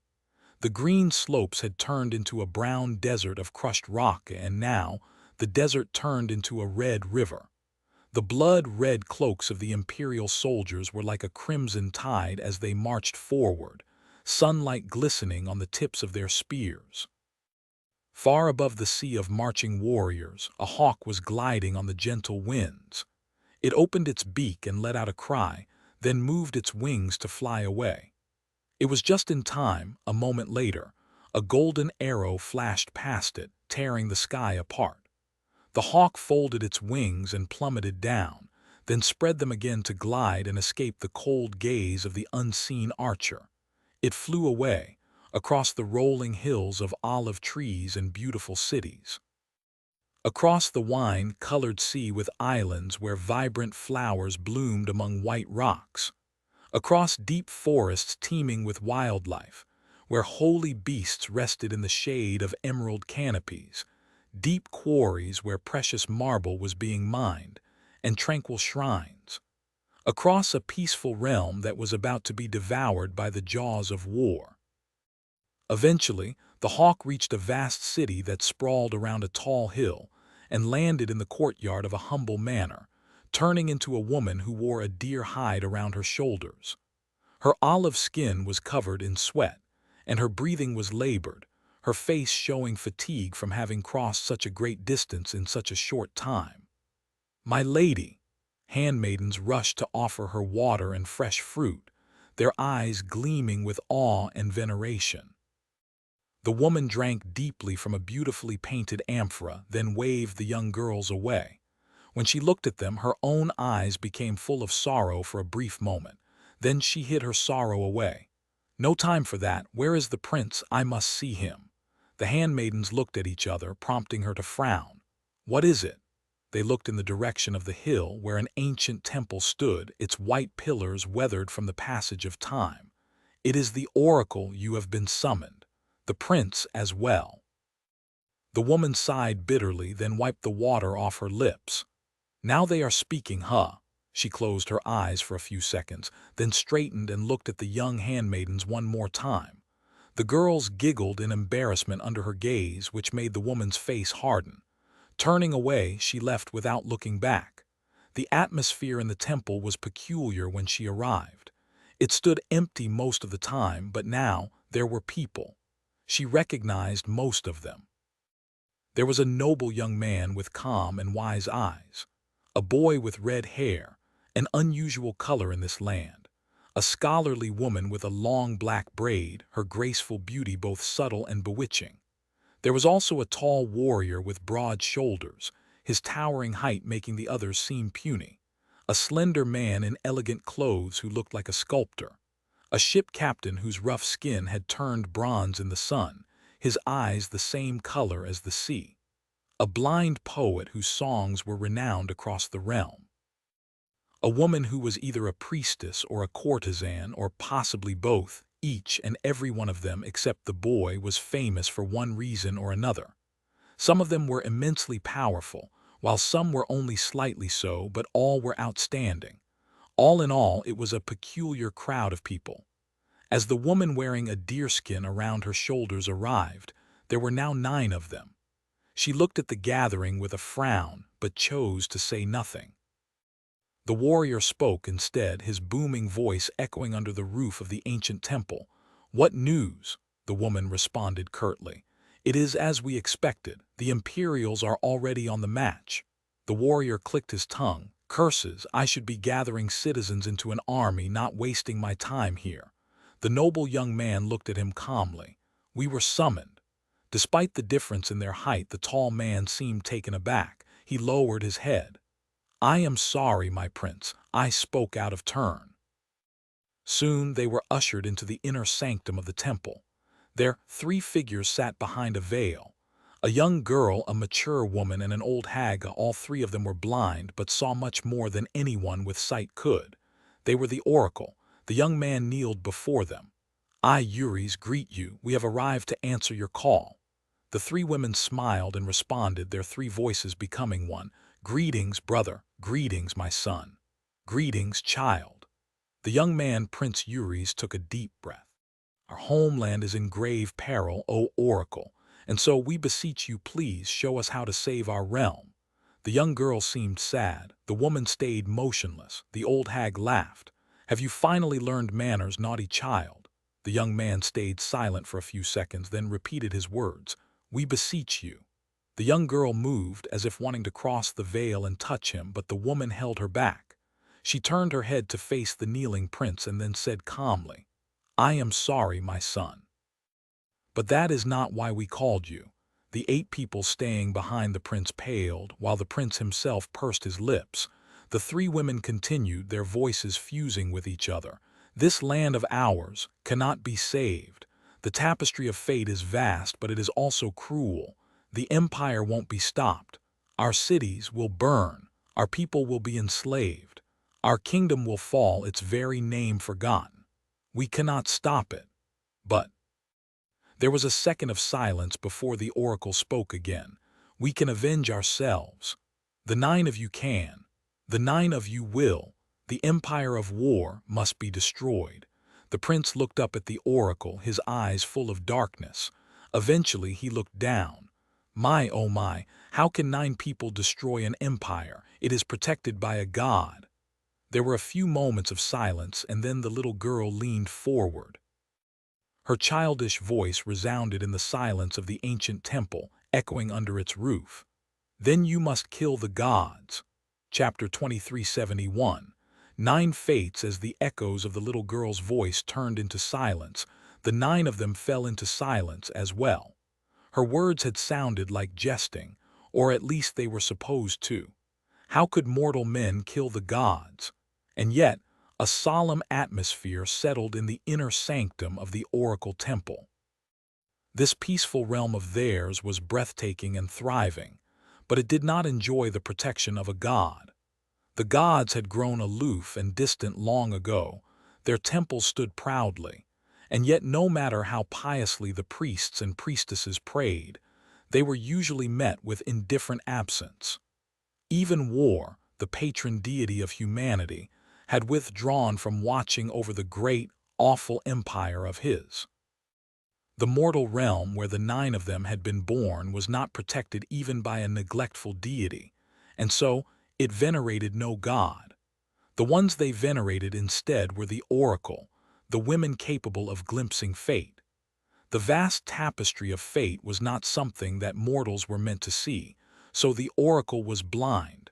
The awful visage of what they had witnessed burned into their eyes, destroying them forever. That was their curse, but also their solace. The oracle was telling them that their realm was doomed and that they would have to kill the gods. Prince Uris finally spoke, his voice shaking subtly. Mother O, Oracle. But how can 9 mortals kill the gods? The old hag seemed to study him with her blind eyes, then leaned back a little. Her creaky voice resounded in the inner sanctum. The war empire is an insatiable beast that feeds on conquest. It is vast, it is prosperous. However, that prosperity is wicked, and worse than that, it is unsustainable. Their economy and their way of life can only be sustained by an influx of riches, or resources, and most importantly, of new slaves. Without the slaves, the empire could not produce anything. But slaves are not a renewable resource. The woman spoke next, her words echoing somberly in the inner sanctum of the temple. You've read the imperial treaties, my son. You know the cruelty of their ways. The slaves they take do not last long, enduring endless labor. A few years, possibly a decade at most. And so the empire needs to conquer new lands and procure new slaves. It won't ever stop because it can't stop. If it does, it will starve. The little girl spoke last, her voice turning small. Our kingdom is a peaceful one. It is a land of art, wine, wisdom, poetry, and culture. The empire will come and take our art. It will take our wine. It will take our poets and philosophers and turn them into house slaves to educate the young masters. The rest, those who survive, will be sent to toil in the fields. In just a few generations, our culture will be no more.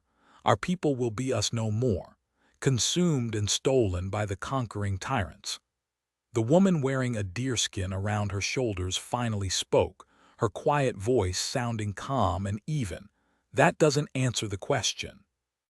All of us can't even stop an empire that one god watches over.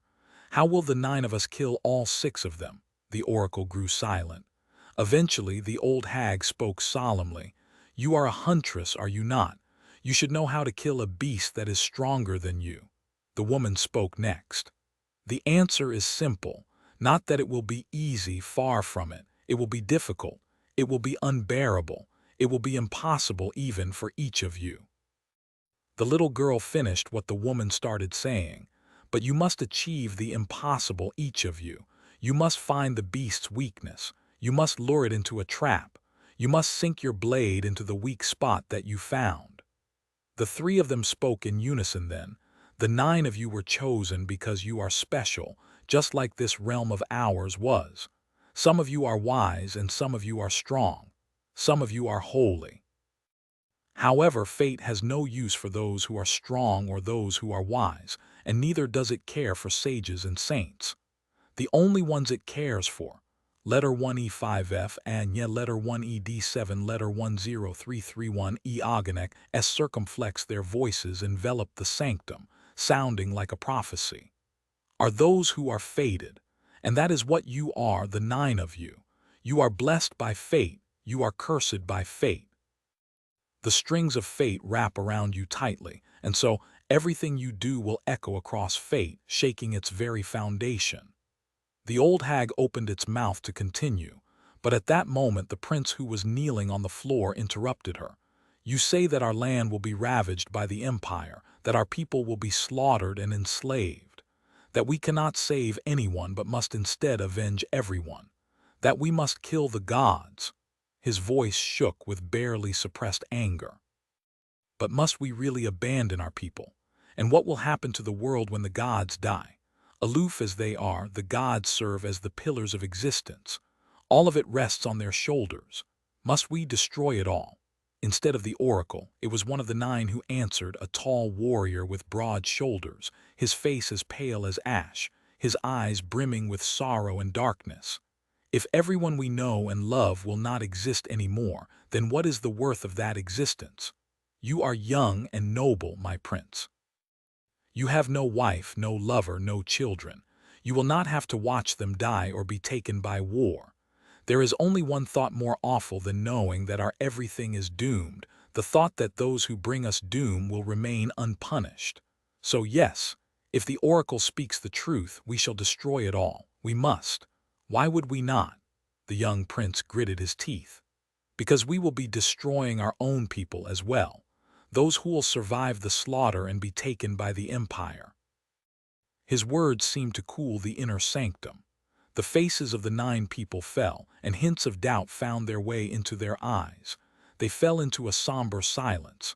And in that silence, the courtesan wearing the clothes of a priestess spoke quietly, her voice resounding with the darkest kind of resolve.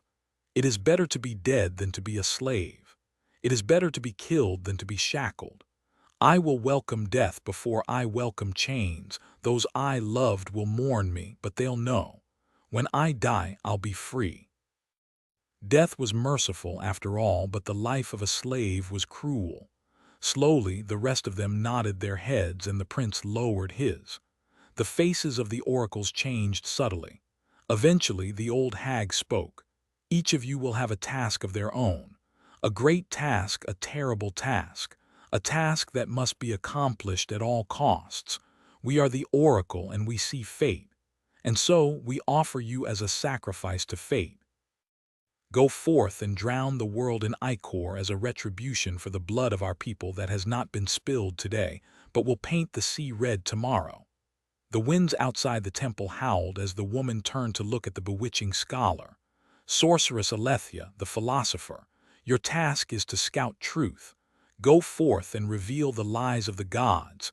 You will find their weakness and teach the others how to bring upon doom. The little girl glanced at the slender man in elegant clothes. Emedon the sculptor, the shaper of stone. You will build the trap for the gods. You will herald the truth that Alethea learns and bring it to those who must listen, to form their hearts into gravestones and build the walls of the trap from that stone. The woman leaned forward, her features twisting with sorrow. Prince Eury's my son. Forgive me. Your task is the most bitter of all. The young prince was to become a slave. The blind poet was to become lost in illusions. The woman wearing a deerskin around her shoulders listened to what the oracle ordered the others, her expression turning somber and pale. The task entrusted to the young boy, Oro, was especially distressing. She shuddered when the little girl spoke the terrible words. Eventually, though, the oracle grew silent and dismissed the others. She was the only one left. The woman raised her chin faintly. What of me then? What is the task that I must accomplish? Despite her questions, the oracle remained silent.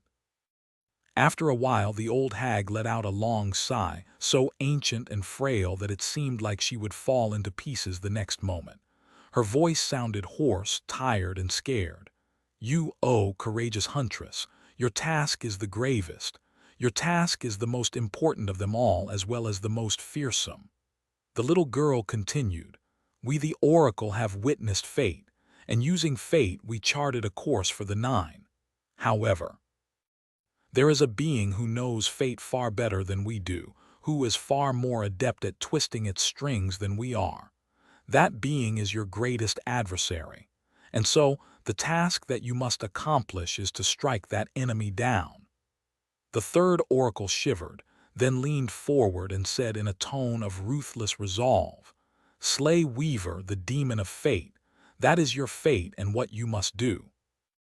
Chapter 2372. Distant god Sunny was startled awake, or rather, he regained his senses after receiving the truth. Just like the previous times, the boon he received was not quite a vision, but also not quite a memory. Rather, it was as if the knowledge of what had happened was placed directly into his mind, vague and disjointed, but somehow easy to understand.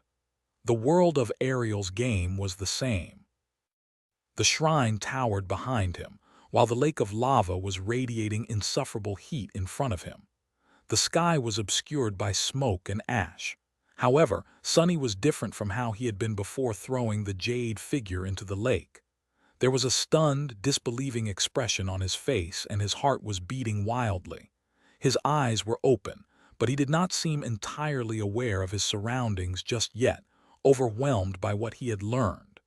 No way! Sunny jumped to his feet. He was too rattled, his mind too full of chaotic thoughts to calm down easily. He remained motionless for a while, then commenced pacing, kicking pieces of rubble with his feet. No, really. No way. Finally, Sunny stopped and looked at the distant mountains with wide eyes. What the hell did I just witness? The magnitude of the revelation he had received as a reward for killing the wolf was too vast to fathom. Gods, demons, the fate of the world, Weaver, and the Nine. The mysterious group of people whose faint traces he discovered from time to time. Sonny always suspected that the Nine had been important, to the degree that his glorious appraisal in the first nightmare could have very well been mostly due to the fact that he had managed to kill hero Oro of the Nine. The young boy with vibrant red hair who had appeared in two of the truths Sonny had learned in Ariel's game. But to think that the Nine had been responsible for the death of the gods, had been determined to kill the gods at least. There was no telling if they had succeeded. But somehow, Sonny was inclined to believe that they had. When he tossed these two jade figures into the lava, the question he had asked was about the end of the world. Instead of a scene of total devastation on a battlefield between the gods and the demons, though, he had been shown a seemingly mundane event of mortal men arriving on a gorgeous island to inform a huntress who lived there that a supreme beast was rampaging on the border of their kingdom. Sonny had assumed that he had been shown a moment of slayers past then, and he had. But what if that moment was also the answer to his question? What if that was the moment the world's fate had been sealed? Sonny grabbed his head and tried to calm himself. So, let's think about it slowly. There was an empire founded by War God, by one of War God's mortal vessels, most likely. At the dusk of the Golden Age, the gods grew aloof and distant, paying less and less attention to the mortal realms. And in their absence, the Empire of War embarked on an endless conquest. R letter 1D586, Eng letter 20F, letter FF42, Open Ed letter 1D634, it devoured myriad realms, subjugated myriad people, burned the temples of Shadow God, all for the glory of their neglectful deity. Glory, glory, glory, Sonny had experienced the torment of being an imperial slave himself during his first nightmare. He experienced the savagery of the war zealots as well. In his second, granted, those had been driven mad by hope, their most ardent desires set aflame by her poisonous influence. The empire continued to grow, conquering more and more land until it encountered a particular realm. It was a beautiful and peaceful realm, but it was also a very special one, because the people of that peaceful realm venerated no god and were ruled by an oracle instead. In the revelation Sonny received, the oracle mentioned that their kingdom was special in passing, but he knew that it had to be true not only because of the three seers themselves, but also because there had been 9 people living in that realm who all possessed the fated attribute, just like he possessed it once. That alone is mad. It's completely crazy. The 9, all of them, had been fated, just like Sonny was. Attributes were not unique to people, so there could be someone out there sharing this one with him, even if fated, felt like something exceedingly, if not inconceivably, rare. Sonny would have accepted that one of the 9 had been fated, but all of them. 9 people, living in the same kingdom, and at the same time on top of that. That sounded like their existence itself had been fated, as if it had been one of the knots holding up the great tapestry of fate together. That small realm of theirs had indeed been special, and when the hungry gaze of the empire fell upon it, the oracle sent 9 fated champions to destroy the empire, not to save their homeland which could not contend against war, but to avenge its destruction, to avenge their people who were destined to be slaughtered and enslaved. There was only one problem, though. The empire had a guardian deity, one of the 6 great gods, and so the 9 were sworn to kill the gods. They couldn't have succeeded, could they? Only they could. The gods were dead after all. The empire had been destroyed. The sins it had committed brought upon a truly wrathful retribution both on the empire and on the rest of the world. Sonny lowered his hand slowly. Can it really be the reason? Could the world have been destroyed by 9 mere mortals and their dark resolve? If it had been, then it would be quite poetic if a little terrifying. It would make it so that the gods doomed themselves by neglecting the world they had created, and allowing those who claimed to wield their authority to rampage across the mortal realms. The great gods would have been undone by little insignificant mortals whose suffering they had ignored. But how could the Nine have killed the gods? That was what Sonny did not understand. The clues were already in his hands, though chapter 2373. Walls of the Trap, the Nine, the Nine. What do I know about the Nine? Oro had been an imperial soldier as a young man. Uri's had been an imperial slave, but he also claimed to have slit a god's throat. Now that Sonny knew more, he could guess that it had been the mortal vessel of war god most likely, the one watching over the empire. It had to be, right? Alethea, meanwhile, ventured into the tomb of Ariel. Sonny's eyes widened. Wait, what was it that the oracle had said? You simply have to find the beast's weakness. You have to lure it into a trap. You have to sink your blade into its weak spot. He remained silent for a while. Alethea, the sorceress and philosopher Alethea, had been tasked with revealing the lies of the gods and teaching the truth to the rest of the Nine. So she had gone to the tomb of Ariel and became the first seeker. She was the only seeker of truth to have successfully entered the estuary and learned the secrets hidden there by Ariel, the demon of dread. And among those secrets was the truth of the forgotten god and his children. Who were the flaw of the gods? Wait, Alethea had paid for learning the secrets of the estuary by becoming the source of the defilement. But that did not mean that she had failed to teach the truth of the forgotten god to the rest of the Nine before succumbing to corruption. She must have endured the knowledge of the void and only passed that one secret along, considering that they seemed to have succeeded in their plot at least partially. But wasn't it peculiar? The gods were indeed dead, but they had fallen in the war against the demons, not against the Nine. The great war that had brought doom upon all of existence. So what had the Nine really achieved? Sonny took a step back, biting his lips. Wait, the sculptor, Emedon. What was the task the oracle had given him?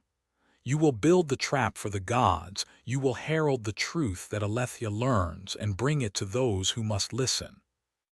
To form their hearts into gravestones and build the walls of the trap from that stone. This was the answer. Alethea had learned the weakness of the beast, but it was Emedon who had been tasked with building the trap. It was a trap meant to bring about the death of the gods, though, so it would be peculiar to assume that the oracle meant a literal contraption. Instead, it was a trap built from the hearts of living beings. And who could it have been whose heart was supposed to become a gravestone for the gods? Bring it to those who must listen. To whom was Emedon meant to deliver the truth Alethea learned, who had to listen? Sonny's eyes glistened darkly. Why, it was quite obvious, wasn't it? Considering what had happened next. It was Nether, the prince of the underworld, the demon of destiny, the demon of choice. He suddenly clenched his fists and shook them in the air. You damn spell. The description of the mantle of the underworld clearly said this about Nether. He wasn't the first to lead his army against the gods. However, he was the first to shed their blood, as well as learn the secrets of his own. But it was a blatant lie. Well, perhaps it wasn't, but it was entirely misleading. There were runes written by Nether on the walls of the Ebony Tower, which had been constructed after Hope was imprisoned by the gods. He had been wondering if the demons were forbidden from siring offspring, because they were of the Forgotten One, who slumbered in the void. That indicated that he had known about the connection between the 7 demons and the Forgotten God. However, he must not have known the whole truth. Otherwise, he would not have been asking the question. Weaver knew, probably because Weaver had ventured into the void and beheld the Forgotten God in person. Ariel knew as well because he knew everyone's fears, including that of the gods, but he chose to bury that knowledge in the tomb where Alethea found it. And then Emedon delivered that truth to the underworld and gave it to Nether, and Nether made his choice. Hell, That was the inception of the Doom War. Emedin of the Nine had indeed built a trap for the gods. The walls of the trap were the hearts of the demons, and he was the one who had shown them the way. Sunny let out a laugh of disbelief. How do you kill a beast that is stronger than you? You could, for example, sick another harrowing beast upon it.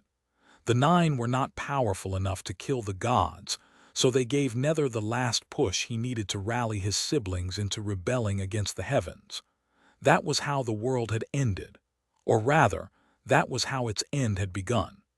Naturally, the Nine did more than just give the world the initial push to send it rolling into the abyss. After all, Sunny had only considered the horrible and quite honestly unbelievable feats of two. There were 7 of them left. The blind poet had probably gone to the demon of imagination. The seasoned sea captain, the vision had not revealed his task, but Sunny could easily imagine him having something to do with the demon of repose and night garden. Eurus had been a spy in the heart of the empire, most likely, eventually ending up in the demon army. Oro. His task had apparently been the most distressing of them all, even if Sunny had no idea what it was. There was also the courtesan and the tall warrior. They were quite mysterious, and he was not sure what their role had been. And Slayer, naturally, that one he was not ready to contemplate yet. But what had they done? What had their endgame been? Sunny took a deep breath. Find a weakness. Build a trap. Sink your blade into the weak spot of the adversary. The weakness of the gods was the existence of the forgotten god, and therefore the demons. The trap itself was the Doom War. But what was the blade of the Nine? How had intended to deliver the lethal strike to the gods? Had they simply supported the demons in the Doom War, or had there been more to their machinations? Sunny exhaled slowly. Then, a different set of runes surfaced in his memory. His eyes shook. Chapter 2374.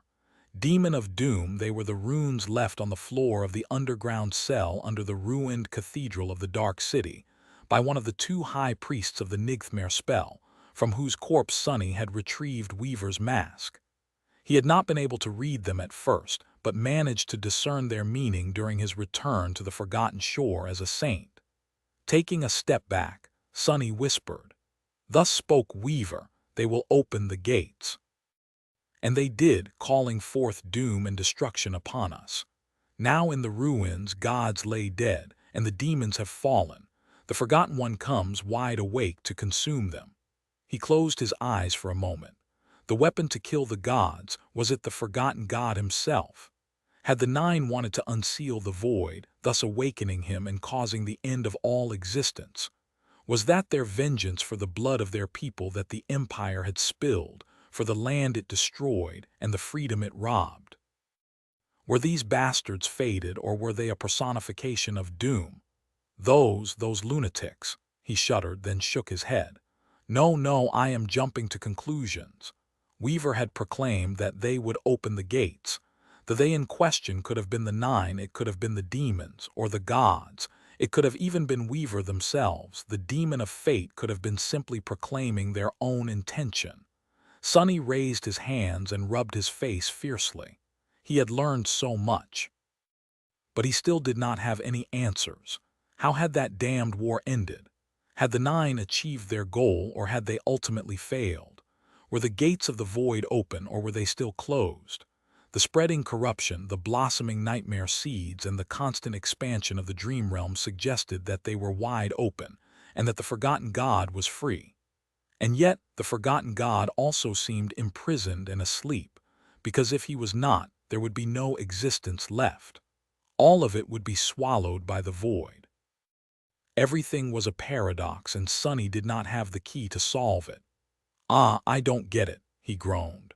One thing was certain, though. There had always been a third player hiding behind the curtain. The demons, the gods, and the Nine. The fate of the world had been decided by these 3 forces. And while the Nine seemed pitifully weak in comparison to these mythical figures, their influence was anything but.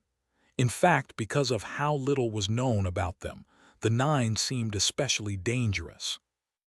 Letter 213, letter 1d4b6 symbol ff60, letter 1 def of its of an eigenek letter 1 s6 no. Actually, there was a fourth force as well, the most important of them all. How could Sonny have forgotten? There was Weaver. Sonny exhaled slowly. He still did not know how Weaver fit into all of this, what goal Weaver had pursued, and what had happened to them. The Oracle had seemed to believe that the demon of fate would be the greatest obstacle in the path of the Nine. Considering that the Nine had intended to kill the gods and destroy the world, did that mean that Weaver's goal had been the opposite? No, it did not. Knowing that slippery demon, not that Sonny knew them that well, it could have been anything. Weaver might have been the enemy of the Nine, or they might have been using the Nine to further their own goals. Who could know the truth? Well, Slayer could if she had her memories. After all, her task was to kill Weaver. Insanity! To hell with this. Turning around, Sonny headed for the Shrine of Truth with determined steps. Entering the cool darkness of its great hall, he ignored Kai and walked directly to Slayer, who was sharpening her swords while leaning her back against one of the altars. Stopping in front of her, he looked down and growled, "So, tell me, did you manage to kill Weaver?" The sinister shadow stared at him silently, showing no trace of emotion. He scoffed. "Or did you fail? Right, you must have." Naturally, she had. How could someone so insignificant slay the demon of fate? The very thought was preposterous. But then again, the thought that 9 mortals could bring about the death of the gods was preposterous as well. And yet the gods were dead. Was the woman whose shadow now served him truly Weaver's killer? No, it was impossible. You must have died by Weaver's hand instead. Slayer showed no reaction at all, as if his words held no meaning. However, he felt her cold, black eyes changing faintly. Finally, there was a hint of emotion. What was it? Pride, despair, resolve, confusion. It seemed that Slayer did not know herself. Well, why would she? She did not even remember her name, let alone her past. Sonny covered his face with a palm and sighed deeply. What the hell did you do, you lunatics?" Slayer stared at him for a few more seconds, then shrugged and returned to sharpening her swords, completely indifferent to the turmoil in his heart. Sonny cursed quietly. "I have some strong words to say to Yuri's the next time I meet him." Kai, who had walked over and was looking at them in confusion, raised a brow. "Yuri's? Who is that?" Sonny looked at him, blinked a few times, and waved a hand in a dismissive gesture. "Yuri's? He's just an acquaintance of mine. A god-slaying slave, but also a prince who was banished from death by a divine curse. He just sort of hangs out in the shadow realm now, so I visit him from time to chat, joke around, and try to kill him. Oh, he's also a skeleton, a talking skeleton. Well, about 80% of a talking skeleton. He had lost a few bones over time." Kai nodded slowly. "Ah, I see, makes sense, I guess. Are you all right, though? You seem on edge." Sonny glanced at him darkly.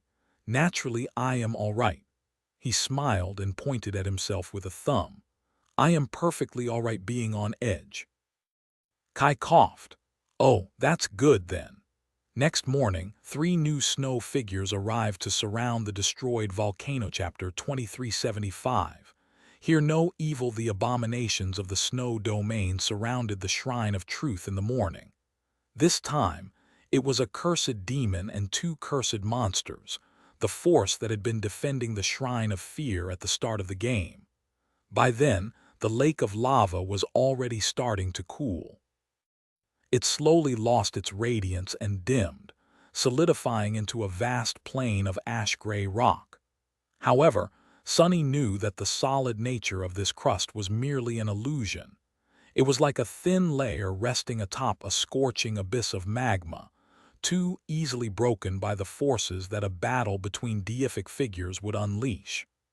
Actually, he was considering using the treacherous nature of the thin crust as a strategy. Cursed nightmare creatures would not be seriously harmed by something as trifling as taking a plunge into a pool of lava, and they were not going to drown in it, either.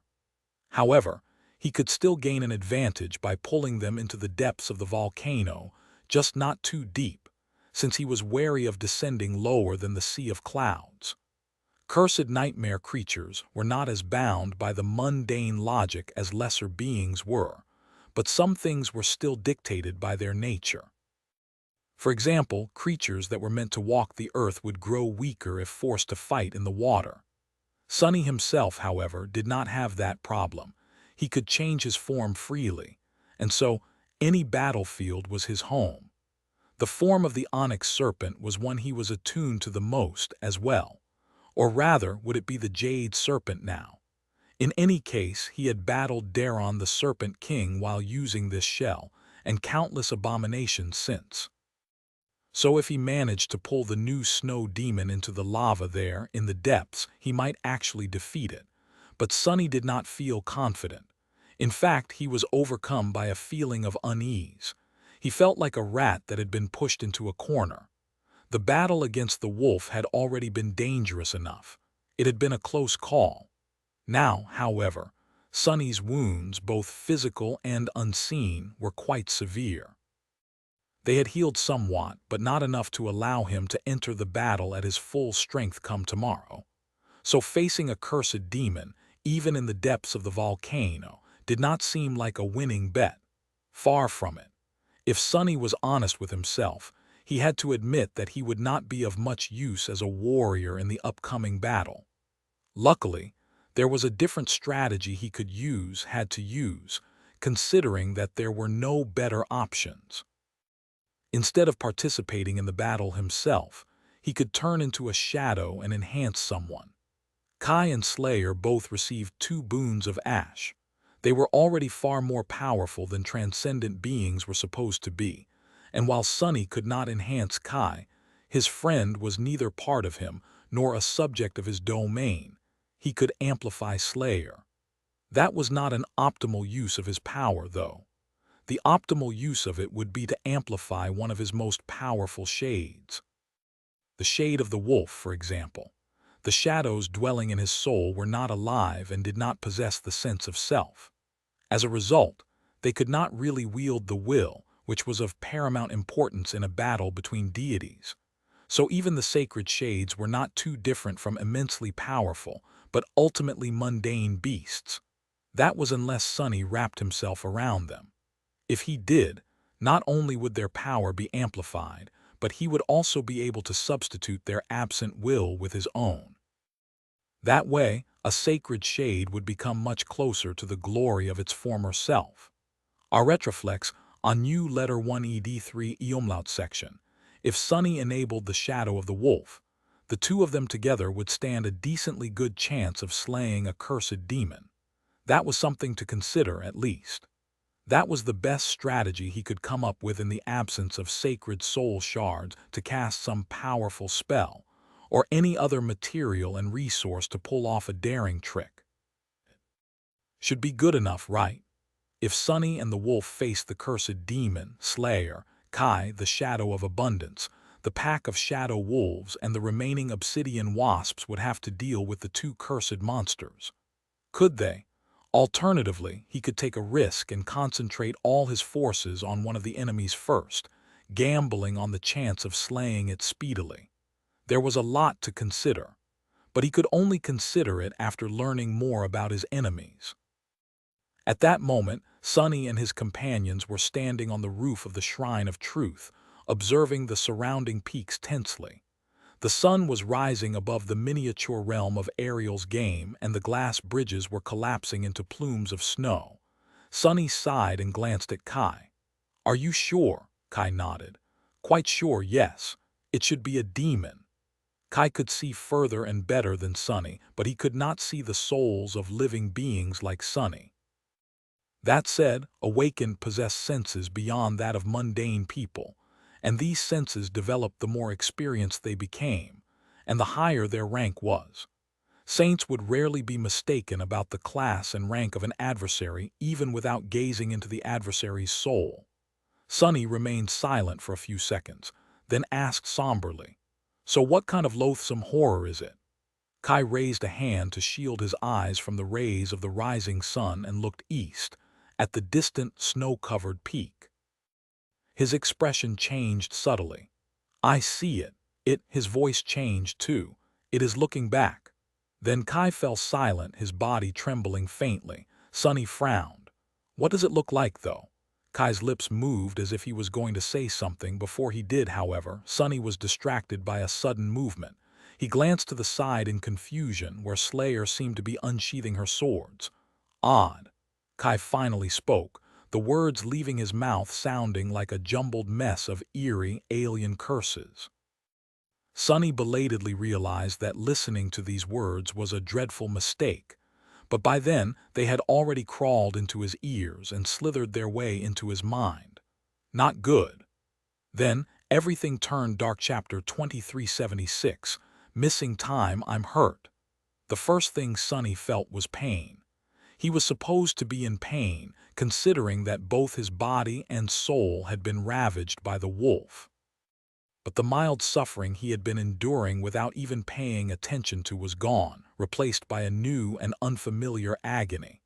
His entire body was in pain. The pain was not concentrated in one spot, but instead emanated from a dozen different sources, fusing into one odious sensation.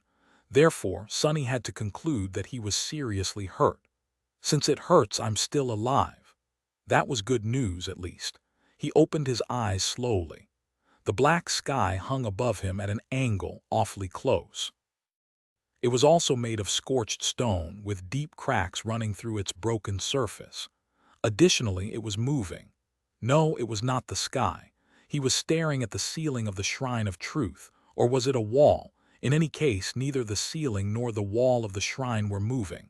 Instead, it was Sunny himself. He was being dragged across an uneven stone surface, its ridges biting into his back. What the hell? The last thing he remembered was asking Kai to describe the snow demon. How did he end up back in the shrine? More importantly, why was he being dragged and who was dragging him? Craning his neck, Sunny looked up. Someone was holding his wrist in a vice-like grip, using it to drag his body across the stone like a sack of synth paste. That someone was shrouded in a veil of ghostly smoke, which made discerning their form difficult. Sunny recognized them instantly, naturally. It was Slayer, however. Slayer looked much worse than she had before. Her light armor was torn and scorched. Dark smoke was seeping from myriad ghastly wounds on her ebony body, and one of her arms was hanging limp, seemingly broken. What happened to Slayer? No, more importantly, what happened to him? Sunny finally regained his senses and evaluated the situation. What he sensed sent him into utter shock. First of all, the ceiling above him was indeed the wall of the Shrine of Truth. And it was indeed looming above him at an angle. That was because the entire shrine was tilted, half of its vast interior drowned by lava.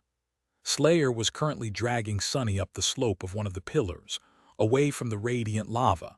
Secondly, there were several arrows sticking out of his body. The body itself was in even worse form than Slayer's, riddled with torn wounds and lacerations, new ones on top of the old ones. And most shocking of all, his entire right arm was missing. Where did my arm go? Where was his arm? Sunny was so shocked that he remained motionless, allowing Slayer to drag him to where the pillar met the ceiling. Letting go of his wrist, she straightened and observed the interior of the shrine darkly. Everything was too odd. Sunny simply could not understand what had happened and what the situation was. He let out a pained groan and sat up, then evaluated his condition somberly. His wounds were quite severe, and his arm was indeed missing. Luckily, blood weave had prevented him from bleeding out, so his life was not at risk. His essence was nearly depleted, though, and his soul seemed to have sustained dire damage as well. His head ached horribly. Sunny had no words to describe his feelings. Something really bizarre must have happened. Manifesting a bit of shadows to create a replacement for his missing arm and hand, he grimaced and pulled one of the arrows out from between his ribs. He stared at it, then glanced up at Slayer. Mind telling me why one of your arrows was sticking out of me? Naturally, he would not have failed to recognize an arrow of his own exquisite making. She regarded him silently for a while, then raised a hand and extended 4 fingers. A kid and letter one adithra smolkappa aganek letter tuthruyuf. Sonny frowned. 4. What is that supposed to mean? Then he glanced down and sighed. Oh, you meant that there were 4 of your arrows sticking out of me, not one, duly noted. Grimacing from pain, he pulled the rest of the arrows out, hesitated a little, and handed them back to Slayer. Instantly, his body felt 100 times lighter. That knave, she used my own enchantments against me. Indeed, the 4 arrows in question were meant to immobilize the adversary, or at least slow them down. So Sonny could at least surmise that his shadow had not tried to kill him. She had merely tried to debilitate him. He glanced at his missing arm. The stump was not bleeding and the wound was messy. Not at all a clean cut, so something else must have torn his limb off. That was a relief. How is this a relief? One of my limbs is missing, Sonny groaned. Still, he would have been quite cross if it turned out that Slayer had cut off his arm. It was better to think that something else had rended it off. There was a hole in the wall of the shrine where there had been none before, and through it he could see the dark sky. It was night. It had been morning just a few moments ago. Sonny concentrated on his shadow sense, then turned his head and glanced at the nearby pillar. Kai was hanging from it, impaled by 2 black arrows, his mouth covered by a makeshift gag. He was alive but unconscious. Sonny studied his friend for a bit, making sure that he was all right, then turned to Slayer once more. When he finally spoke, his voice sounded a little strained.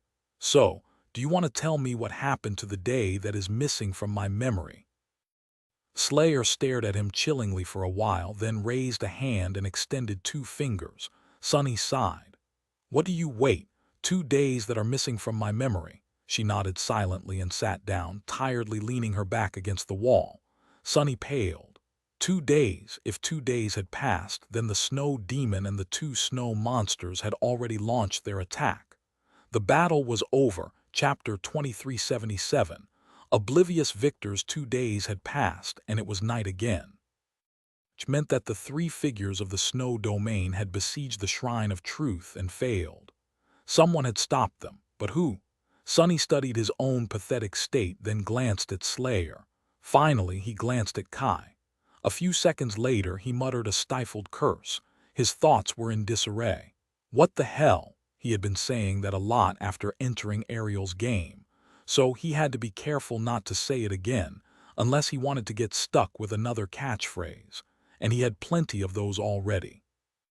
In any case, it seemed like Sonny and Kai had fallen victim to some kind of mind attack while observing the snow demon, and then, something happened, but the snow demon failed to conquer the shrine and kill them.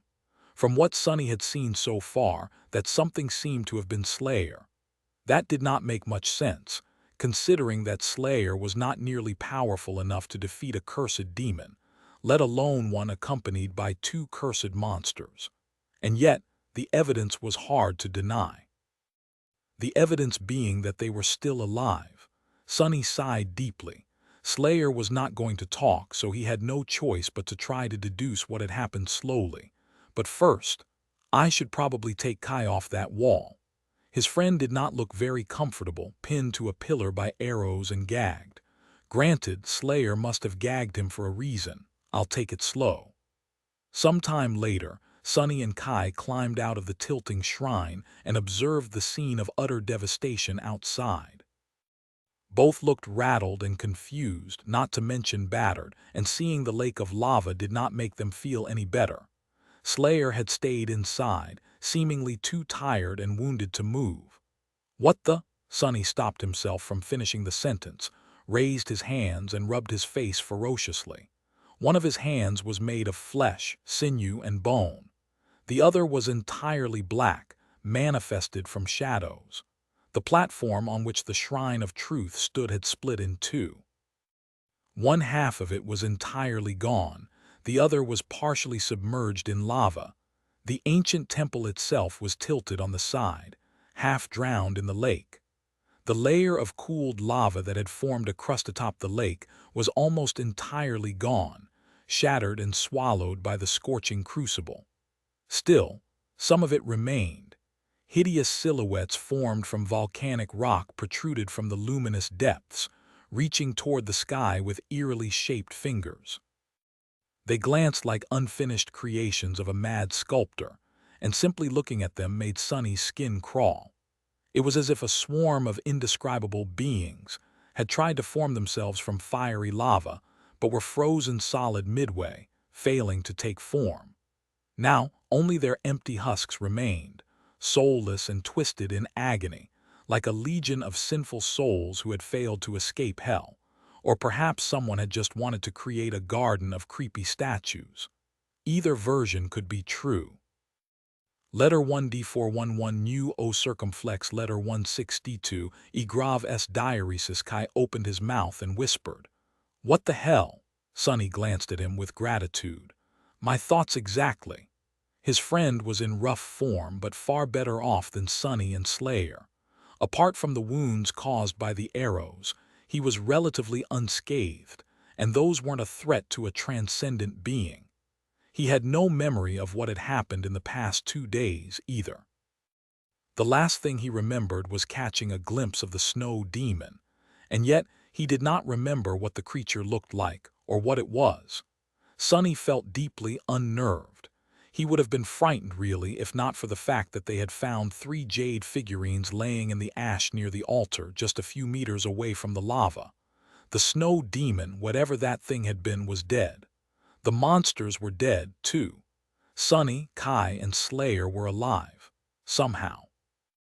That should have been good news, but Sonny only felt more disturbed, not knowing how their enemies had died. Humans feared the unknown the most, after all. He looked down with a grimace. Well, let us see what we do know.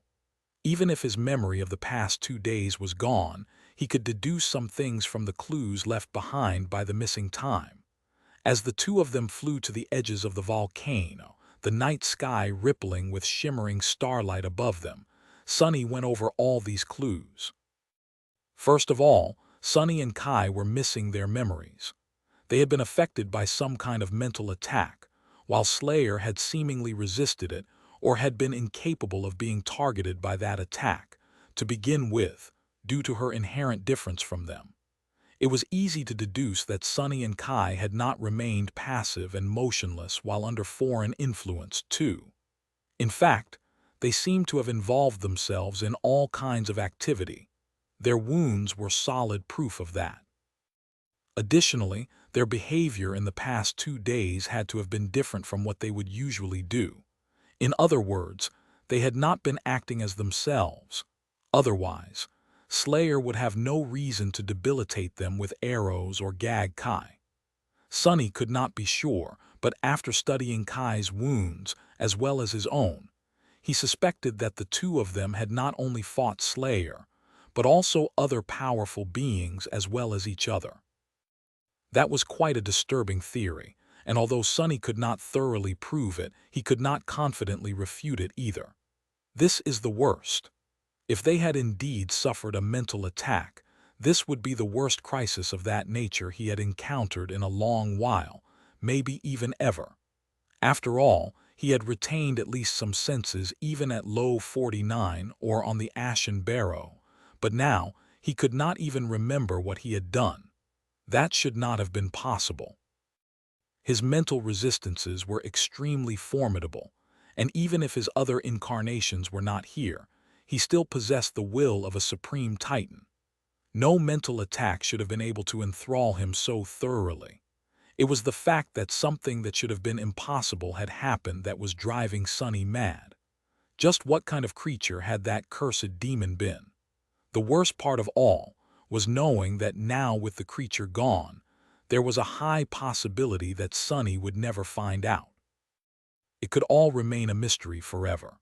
Looking around, he wondered if that was a mercy. Instead, chapter 2378, eerie clues. The only witness, Slayer, was not talking, but Sonny had some other clues as well. His own state, for example. Quite a lot of his essence was gone. Not only that, but he could not summon any of his shades, which meant that they all had been destroyed in the battle and were currently repairing themselves. The shadow wolf and its pack, the obsidian wasps and abundance. Had I actually implemented the shade augmentation strategy? It was possible. But had he implemented it against the adversary or against one of his companions? There was no answer to that, although Sonny doubted that either Slayer or Kai could have survived his assault. The three snow figures were dead, and he was missing an arm. So, unless it was Kai who had bitten it off in his dragon form, Sonny was inclined to believe that he had clashed with the cursed demon and the two monsters instead. He glanced at Kai peculiarly. Kai noticed it and forced out a smile. "What?" Sonny lingered for a while, then shook his head. "Nothing, just wondering how sharp your teeth are." Kai touched his lips, then blinked a couple of times and looked away. The problem was that the shades of the three snow abominations were not in Sonny's soul, which meant that, although they were dead, he had not killed them and neither had Slayer. So how the hell had they died? Sonny folded the wings he had manifested and landed on a rock outcropping at the edges of the lake of lava, too close to the misty shore of the Sea of Clouds to feel comfortable. Kai landed nearby, and the two of them stared at the enormous corpse in front of them. Or rather, a half of it. The cursed monster was unmistakably dead. It was an indescribable monstrosity that was vaguely humanoid in form, with myriad eyes littering the malformed dome of its grotesque head. It had a gaunt, pale torso and too many arms, each ending in a set of traumatic claws. As for the lower part of his body, there was no saying how it looked. It was missing. Sonny could swear that the detestable face of the fallen deity had frozen in a grimace of horror. He glanced at Kai and shivered. "Any idea how it died?" Kai remained silent for a moment, then said stiffly, "Well, I am pretty sure that it died from being torn in half." That was pretty indisputable logic. Well, actually, it wasn't. A cursed monster would not have been killed by something as mundane as being torn in half. Neither would it have been terrified in its last seconds. Feeling a cold shiver run down his spine, Sonny forced out a pale smile. "Are there soul shards inside?" Kai nodded slowly. "I see one, but if you don't mind, I'd prefer it if we don't try to dig it out just yet." Sonny scoffed, then grimaced and pressed a hand against his wounds. "Yeah, let's not just yet." There was another corpse they had to take a look at, almost exactly on the other side of the shattered volcano. Flying there took them a little bit of time, and when they reached the colossal remains, Sonny just stared at them with a peculiar expression. The second corpse had turned out to not be the second corpse. Instead, it was the lower half of the cursed monster they had already investigated. There was no explanation as to how it ended up all the way on the opposite side of the lake of lava, and no additional clues as to how the creature had died. Neither was there any trace left of the second cursed monster. It had simply vanished, as if it had never existed at all, just like the snow demon had. Maybe their bodies had drowned in the lava, maybe they had fallen into the Sea of Clouds. Possibly they had simply ceased to exist for some unknown reason. Anything could have happened, really. Sonny took a shaky breath. Let's explore more. We might find something else." And so they did. In truth, he did not really hope to find more clues. He simply wanted to get away from the mangled remains of the cursed monster and do something to occupy his rattled mind. Sonny and Kai spent some time exploring the lake of lava. They studied the eerie, half-formed sculptures of volcanic rock protruding from it here and there. Being close to them gave both an eerie and unpleasant feeling, so they proceeded to investigate the shores of the lake instead. Eventually, they did find something. Well, what would you know? Sonny landed on a small island of cooled lava and looked down incredulously. He seemed to have found his missing arm. It was still encased in the black carapace of the jade mantle, laying in the middle of a vast web of cracks that stretched from one edge of the small isle to another. The hand was missing a couple of fingers, but those that remained were still clenched into a fist. Letter 1E5D, A circumflex, letter 1D40D, O circumflex, vet E umlaut, letter 1D412, his severed hand was holding onto something. Sunny crouched near it and tried to pick up an impossibly thin piece of torn string that protruded from the mangled fist.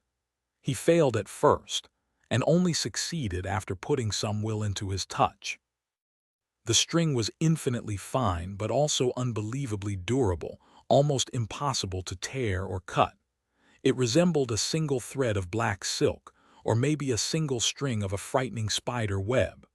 All he knew was that at some point in the past 2 days he had lost an arm while trying to cut that thread.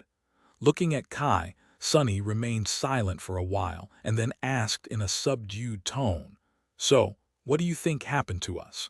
Kai's expression was deeply disturbed. He shook his head faintly, then said quietly, "I don't know." Sunny let out a long sigh. "Well, I have a couple of ideas." But really, he was in complete darkness, just as full of doubt as Kai. That cursed demon, it must have been some kind of mind demon if such things existed at all. Whatever Kai beheld on the snowy mountain might have been simply its vessel, while the demon itself might have been a being of neither flesh nor spirit. It might have been like an idea instead. At least that was what Sunny imagined after witnessing all these unexplainable things. In any case, Sunny and Kai had fallen under the influence of the demon, had maybe become its new vessels even. They would have been simply debilitated at first, then fully taken once the morning of the attack came. Slayer must have restrained them before that, but that was as much as she could do. How had she defeated the demon and the two monsters then?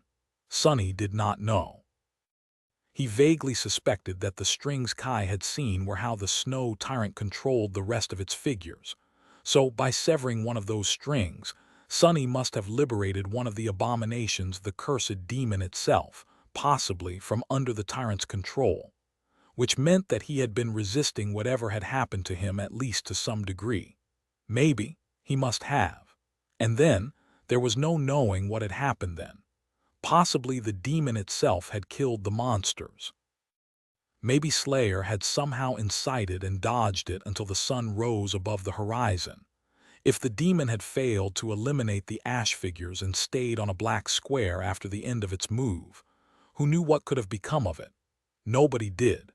It was a complete mystery, and a frightening one at that. Sunny was in pain, tired, and deeply disturbed.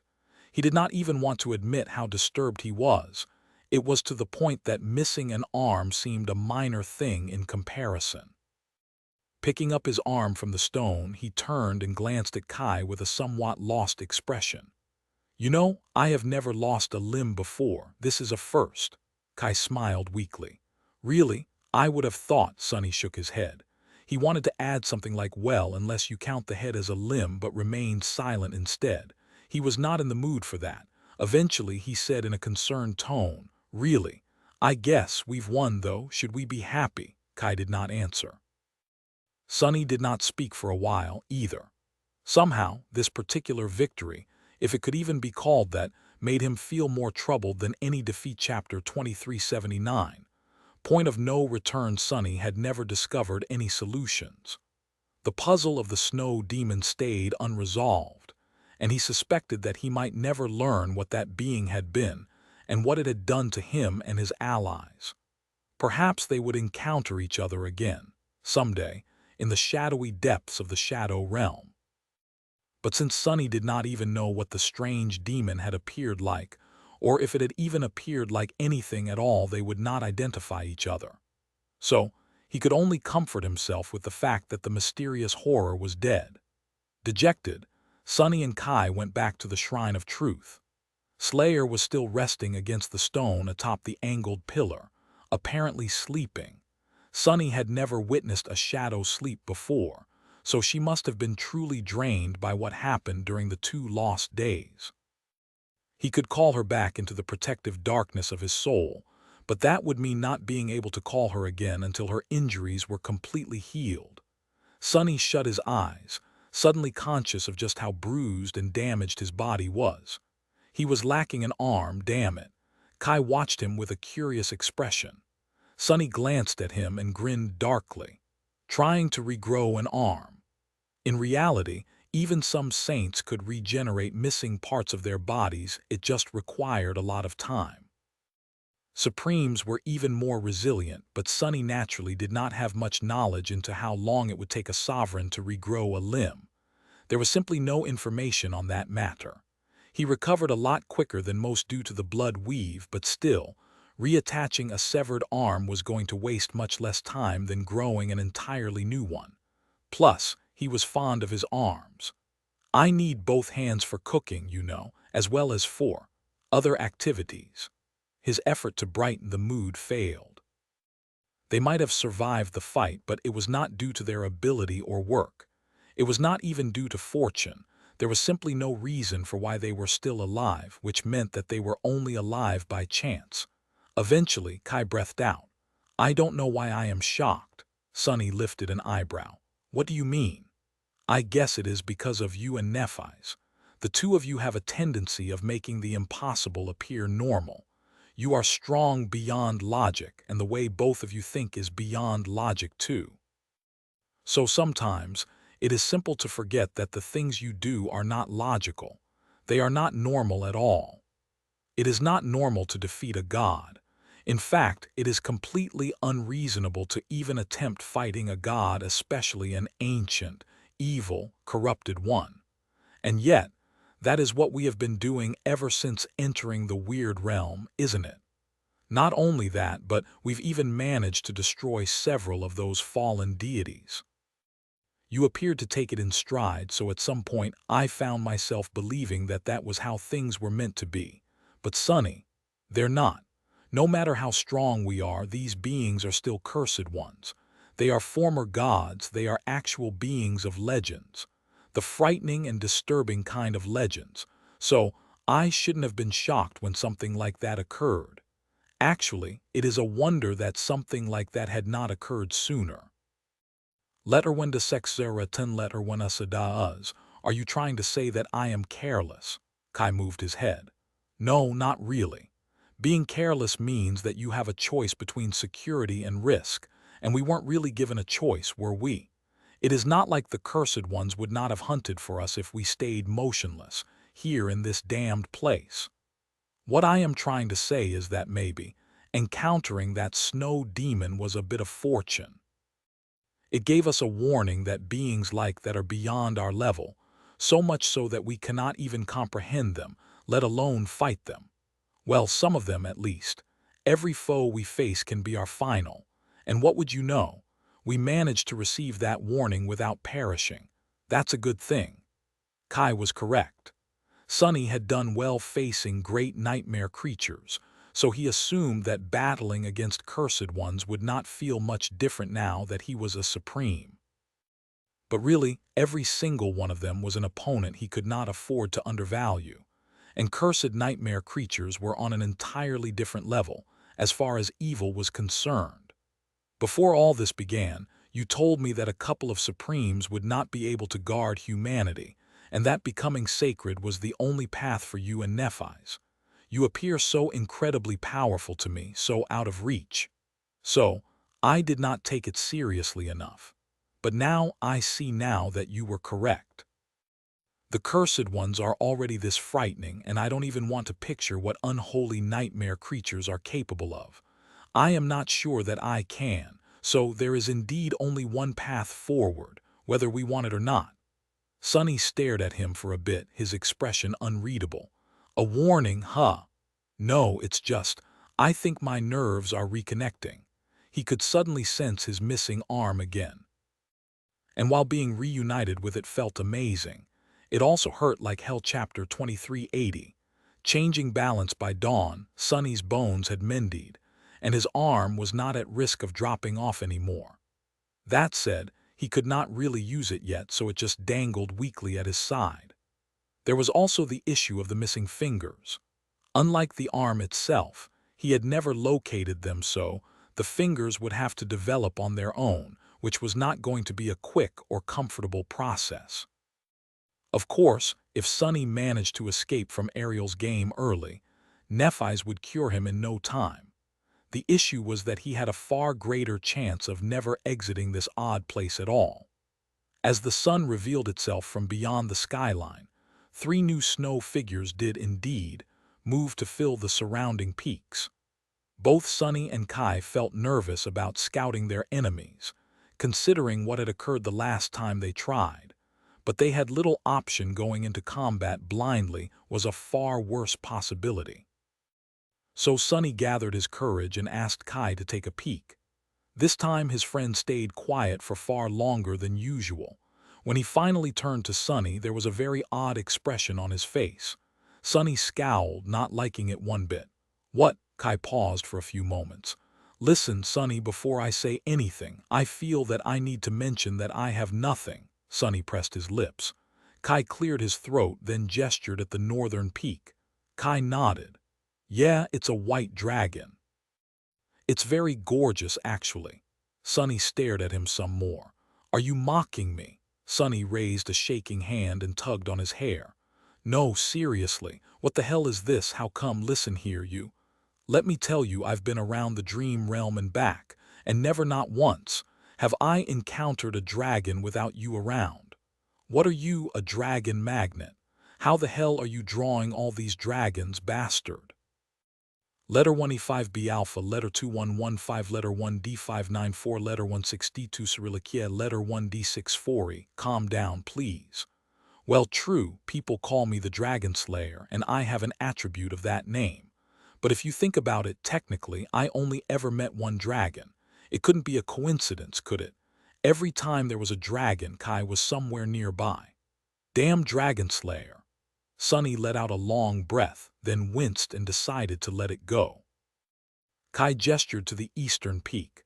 That peak seems to be overrun with rats. I can't count how many of them are there because there are too many. The whole mountain is crawling with them and they seem to be devouring the mountain. How in the world? Actually, never mind. And the last one. A cursed devil to the north, a cursed devil to the south, and a cursed beast to the east. Things looked quite grim. He was barely in a condition to fight, and most of his shades could not be summoned yet. Slayer was in a rough state, too. Her situation was worse than his, really. Just like Sunny, she could not move one of her arms, which meant that she could not draw her bow. There was a day left before the 3 cursed nightmare creatures descended upon the Shrine of Truth.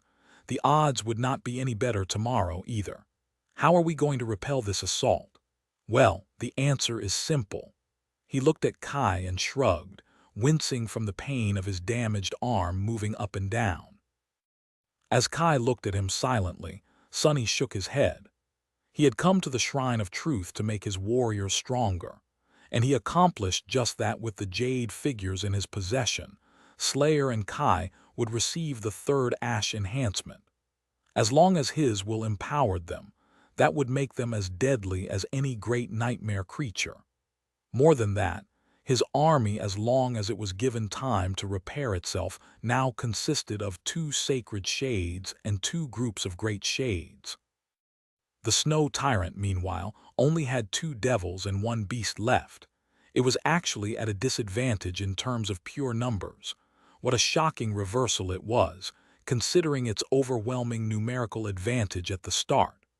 More importantly, the Snow Tyrant had to send all of the figures that had been protecting it into battle, which meant that it was almost defenseless. So, there was no point in staying in the Shrine of Truth anymore. Sunny had the enemy where he wanted. Breathing deeply, he summoned the few obsidian wasps that had already repaired themselves and sent them off to dig out soul shards from the remains of the dead cursed monster. He would finally have something to eat. Chapter 2381. Final Hunt. It was the depth of night when Sunny and Kai returned to the temple. Slayer was still resting, so he simply placed one of the jade figurines next to her and gave the other one to Kai. The last one, though that final one, he kept to himself. The shrine was angled and drowning in lava, so placing the figures on the altar was an awkward task. Still, Kai could fly, so it did not pose much of a problem. As the 3rd ring of ash was forming around his soul core, Sunny left once again, threw a cautious look at the eerie sculptures rising from the lake of lava, and made his sacrifice.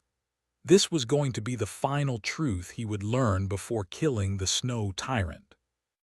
They were going to leave the Shrine of Truth in a few hours, which meant that even if another abomination fell to their blades, he would only be able to make another offering after conquering the snow castle if it was similar to the castle of ash.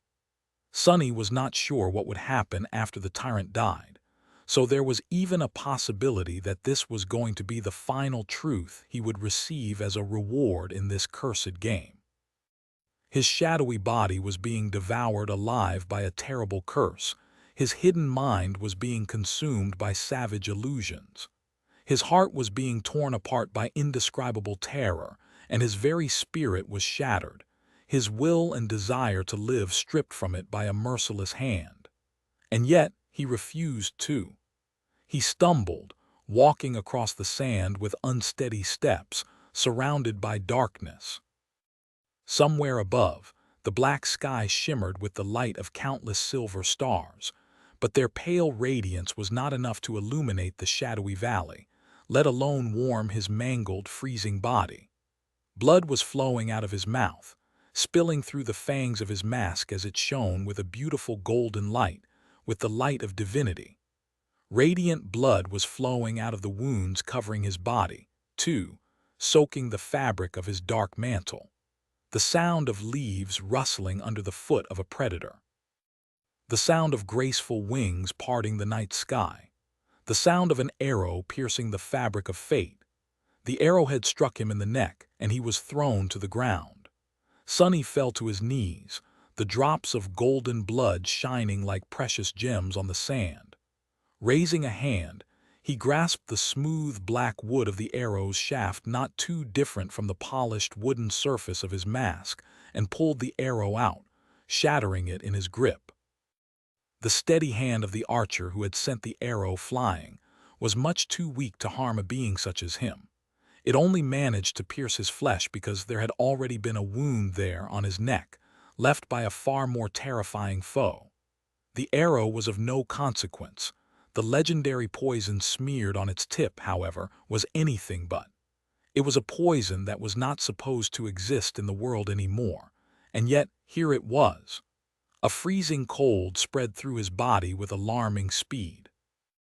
Then it invaded his soul, his mind, and his spirit.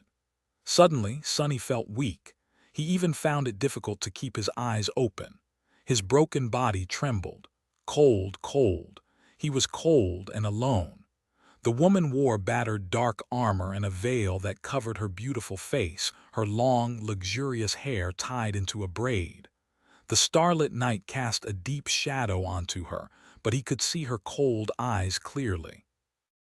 Letter 240 A umlaut eng letter 1 ed3 letter 10 331 e circumflex letter 1 e65. He was Weaver, the demon of fate. The mighty, terrible demon, that mighty demon was now kneeling in front of a mortal huntress. A muffled laugh escaped from the demon's lips, made strange and elusive by the mask. The demon of fate knew the endless despair of struggling against fate better than anyone else. The 9 were nothing but pitiful mortals, but they were also destined. Their lives were a convergence of fate. To anyone else they would seem tiny and pitiful, no more than vermin, but to Weaver, who could see the great tapestry of fate, their figures towered like those of giants, looming above, oppressing Weaver with their crushing weight. The woman looked down at the demon silently. The demon smiled behind the mask. "It was your doing, wasn't it? Oh, what a wicked trap you set for us. We have escaped our siblings, but it seems that we've failed to escape you in the end." The demon knew the woman well. She had been stalking Weaver for a long time, this mortal with a pure soul. Sometimes she came as a beast. Sometimes she came as a huntress. The demon had not seen her moving stealthily across the realms, enduring battle after battle, all in order to grow stronger, but they had felt her figure growing closer and closer in the tapestry of fate, constricting them like a serpent, until they could not move at all and there was nowhere to go. Finally, the woman spoke. The demon had thought that her voice would be triumphant, but it was simply tired. "I know what you are." The demon was tired too. If you know what we are, then you know what destroying us means. There is a price that has to be paid for slaying a demon. The woman did not answer. The demon let out a long, sorrowful sigh. The woman unsheathed her sword then and plunged it into the demon's chest in one fluid, swift motion. There was no hesitation in her strike and no mercy. That shadowy figure fell to the ground, lifeless. The black mask stared blindly at the starlit sky, then fell apart into a hurricane of sparks. The huntress sighed deeply and looked at the sky. At long last her task was finished. She swayed lightly and raised a hand, touching her veil in confusion. Her lips moved subtly, producing a barely audible whisper. What task? Chapter 2382. Fury of mortals. Just before the sun touched the skyline, Kai joined Sunny on the roof of the Shrine of Truth. He looked prepared for combat, the arrows bristling with the black feathers of their fletching in his quiver. Summoning the outer layers of his armor, the archer breathed deeply and looked east. Lady Slayer has received the third blessing of the Ash Domain. We seem to be prepared. Sunny agreed slowly, a distant expression on his face. Has she now? Kai agreed. Yes, why, your voice. It sounded a little odd. Sunny stayed quiet for a while, then sighed. She is set to play a crucial role in this combat. I've just been wondering about how skilled she truly is. Kai studied him a bit. What is on your mind? Sunny smiled weakly and looked at the towering mountain to the east, its peak covered in snow. Eventually, he said, well, the cursed beast we'll be battling tonight is a swarm of rats. They are infected by corruption now, but that means that they weren't at some point. Which means that there was a swarm of sacred rats once upon a time. Isn't it odd? Kai blinked a few times, prompting Sunny to chuckle quietly. I mean, it's one weird deity, don't you think, who would want to worship a swarm of rats? His friend tilted his head a little. Actually, you are correct. I have not considered it from that point of view. Sunny shook his head. But then again, who said that sacred beings have to be worthy of worship? Conflating divine power and benevolence is a very modern way of thinking about things. Actually, for most of history, people had not worshipped gods out of love or gratitude. Rather, they did so to appease and calm the deities, hoping to avoid drawing their anger. Letter 16B1 a letter FF4 letter 22F, Veye letter 1E69. He smiled. After all, mortals can't survive the rage of gods, not the other way around. At that moment, Slayer emerged from the shrine, still shrouded in ghostly smoke and cradling her damaged arm. Sunny studied her with a dark expression. Or at least it's not supposed to be. This shadow of his, she was definitely an overachiever.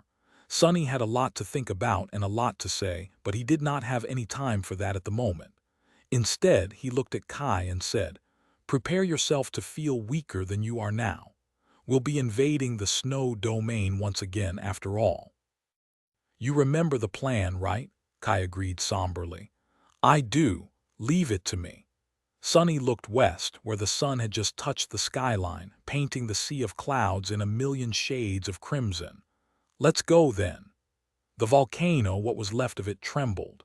The fantastical scene of ethereal obsidian bridges forming from the plumes of ash played out once more, just as breathtaking and stunning as it had been in the past. But after seeing it so many times already, Sunny paid little attention to the great bridges that spanned the sea of clouds. Instead, he turned himself into a shadow and wrapped himself around Slayer. Immediately, he felt himself merging into her ragged, battered form. A sense of fierce power and cold confidence filled him, as well as of a sharp and merciless killing intent much similar to his own, but also different. Subtle, determined, inescapable. He could vaguely sense Slayer's thoughts and emotions, all of them painted in hues of gray by her sinister, dark resolve. There was a certain purity to her feelings that he did not share. Her black heart might have been filled with nothing but malice and desire to kill, but that malice and that yearning were pure, unblemished, and pristine.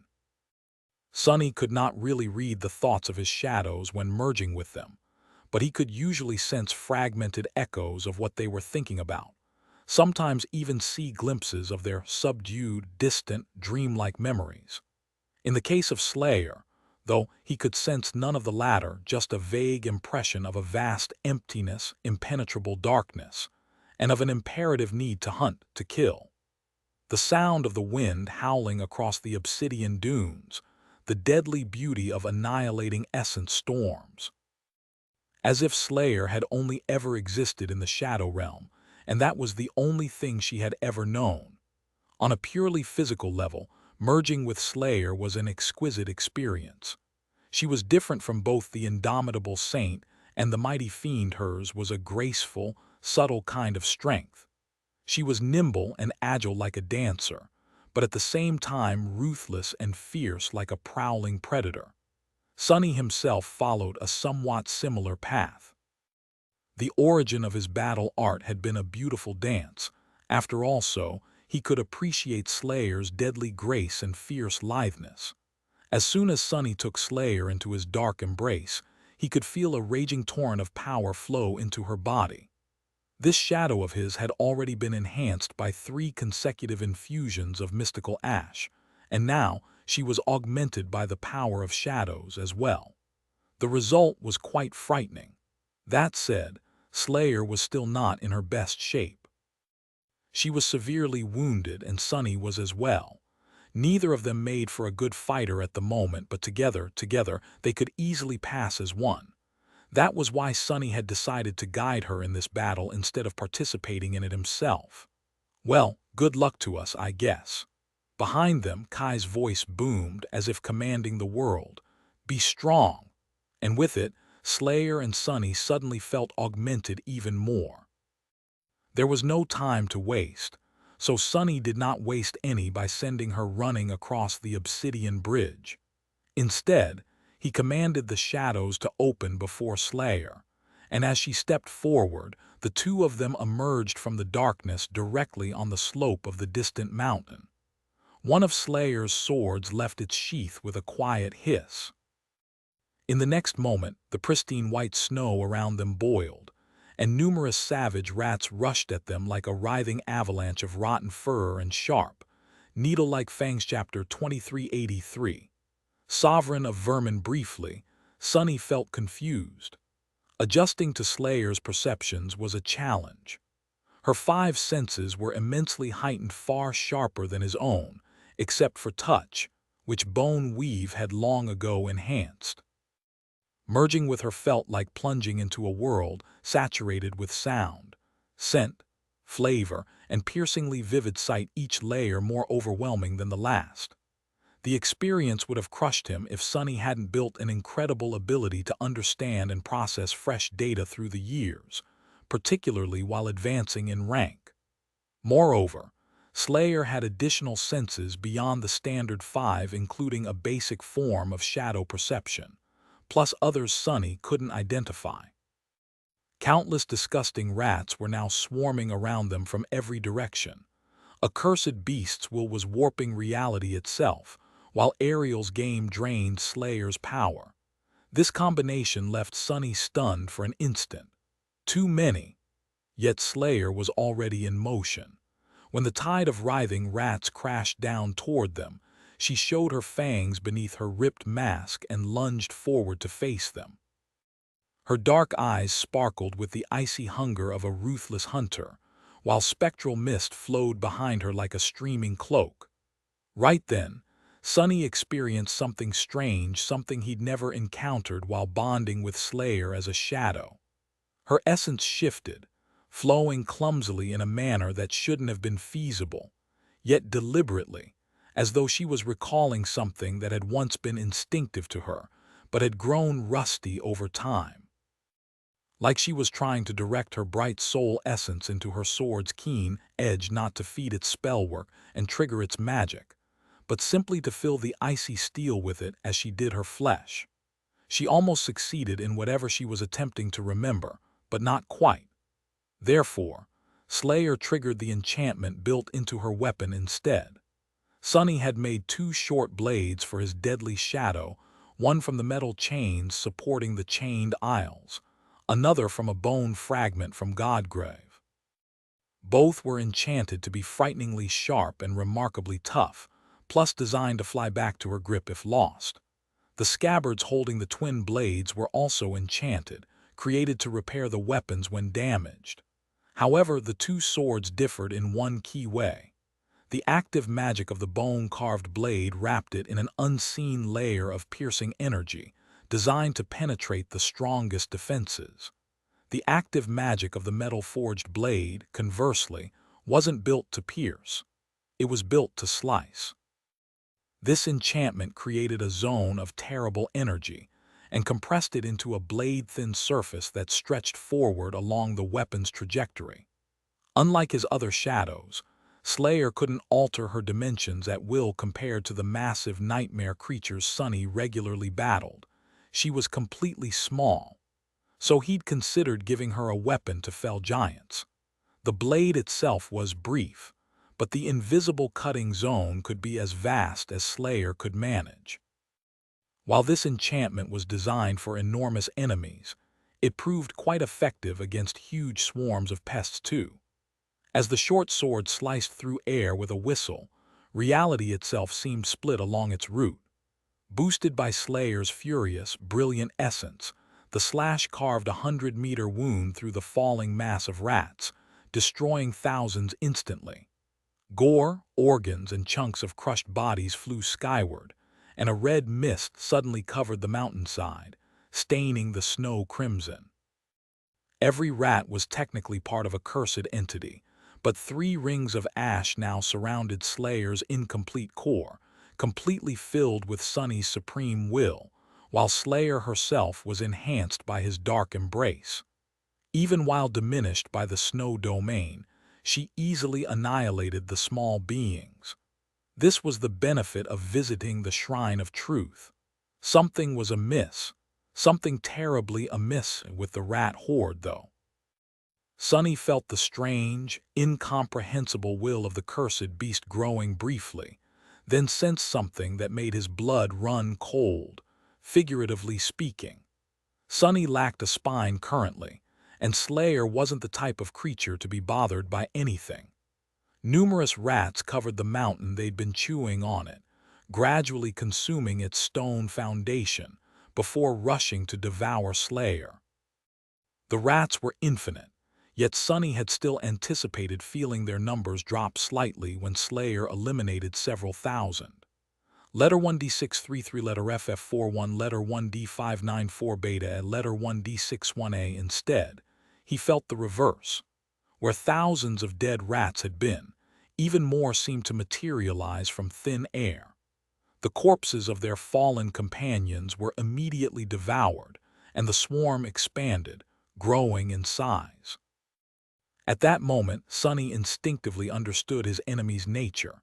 He'd suspected this before setting foot on the snow-covered mountainside, but now he was certain. This realization only increased his concern. So my hunch was correct after all. Hell, in a way, the rat swarm the Rat King assembled abundance. It also sought endlessness, but while abundance achieved this through infinity, the Rat King did so through multiplication.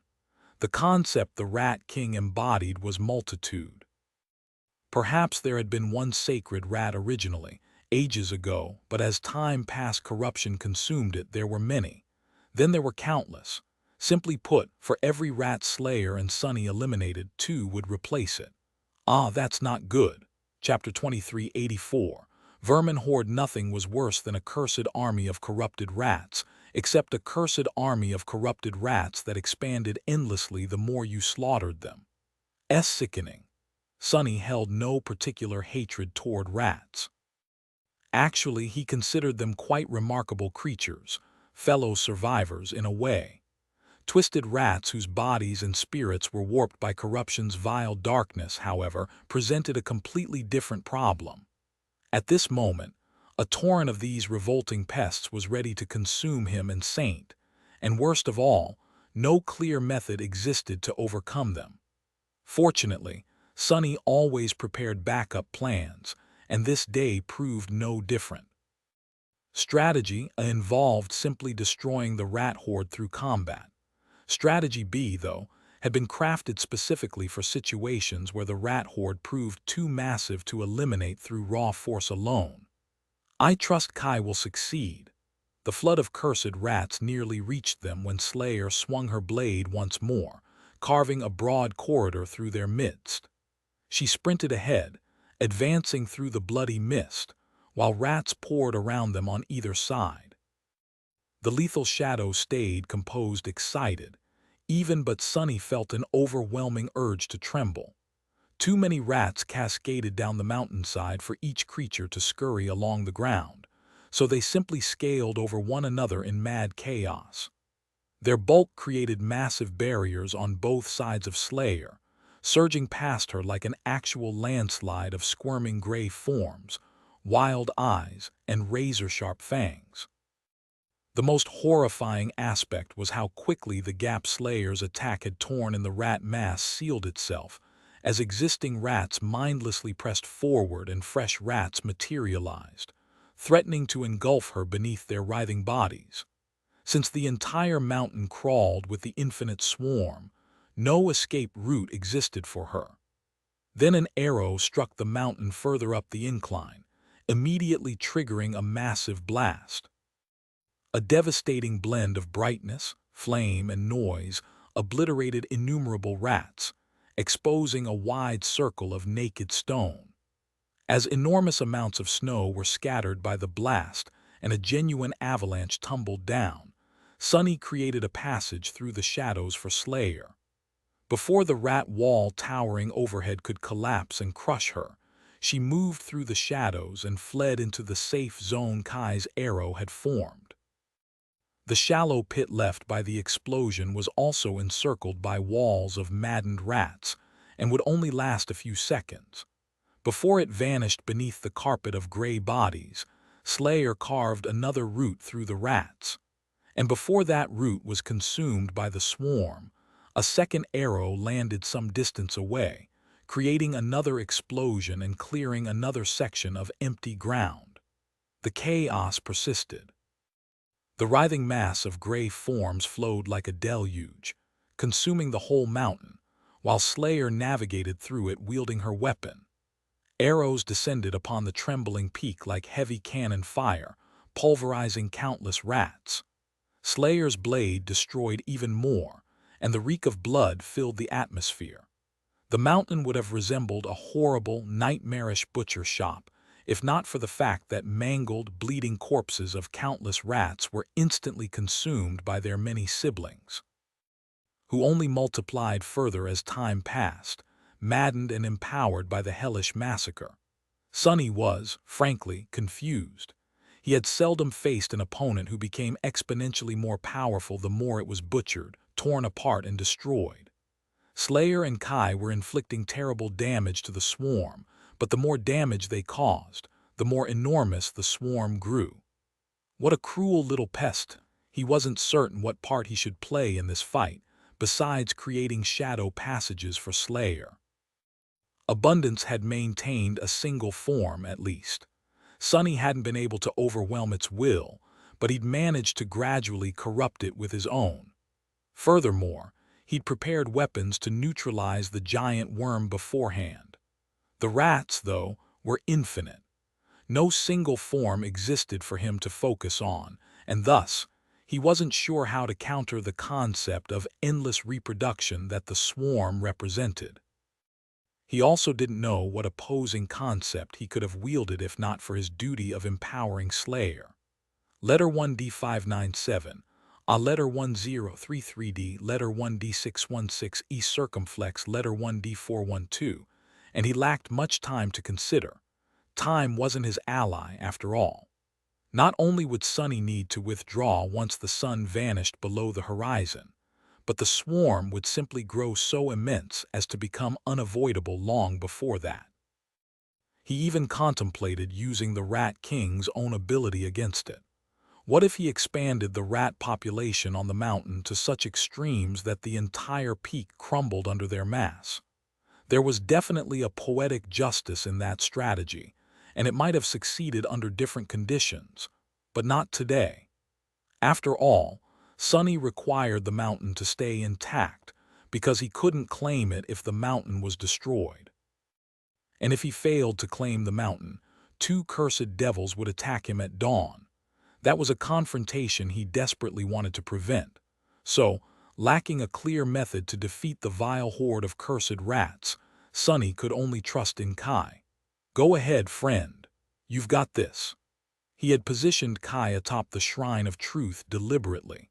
Sonny had guessed that the cursed beast would wield a power that defied logic, and he'd also suspected that its power would involve numbers somehow. Such things weren't hard to predict, after all, because the most terrible thing about a mob of enemies was that they formed a mob, and the world rarely failed to fulfill its darkest promises. Therefore, Sonny had assigned Kai a specific mission. He wanted to turn the Snow Tyrant's power against its own servant. Kai needed to locate the hidden thread through which the tyrant commanded its beast. Chapter 2385. Pure Soul Sonny reasoned that the Rat King could not be merely a swarm of mindless vermin. He had battled hordes of abominations before, and they were not at all like the adversary he faced today. The entity he was facing was indeed a swarm, but one guided by a single will, which hinted that there was a single source of that will, the origin of the innumerable legion of detestable rats that lusted to devour Slayer in berserk hunger. Even if there had not been, the Snow Tyrant would have forced it upon the Rat King. After all, it needed to control the Snow Beast figure somehow, and Sonny doubted that his enemy could freely create an endless number of invisible strings to subjugate each individual rat. So he had theorized that there would be a single string connected to a single rat. That rat was the commander of the Rat Legion, hidden somewhere in the terrifying sea of squirming vermin, the vessel through which the Snow Tyrant controlled the cursed beast, as well as its source. Finding a single rat among myriads seemed like an impossible task. It was much harder than finding a needle in a haystack, to say the least. After all, neither the needle nor the haystack was supposed to move, let alone seethe and writhe in mad bloodlust on the quaking slopes of a crumbling mountain. But if anyone could accomplish that task, it was Kai. He had been the first of them to notice the existence of the invisible strings, after all.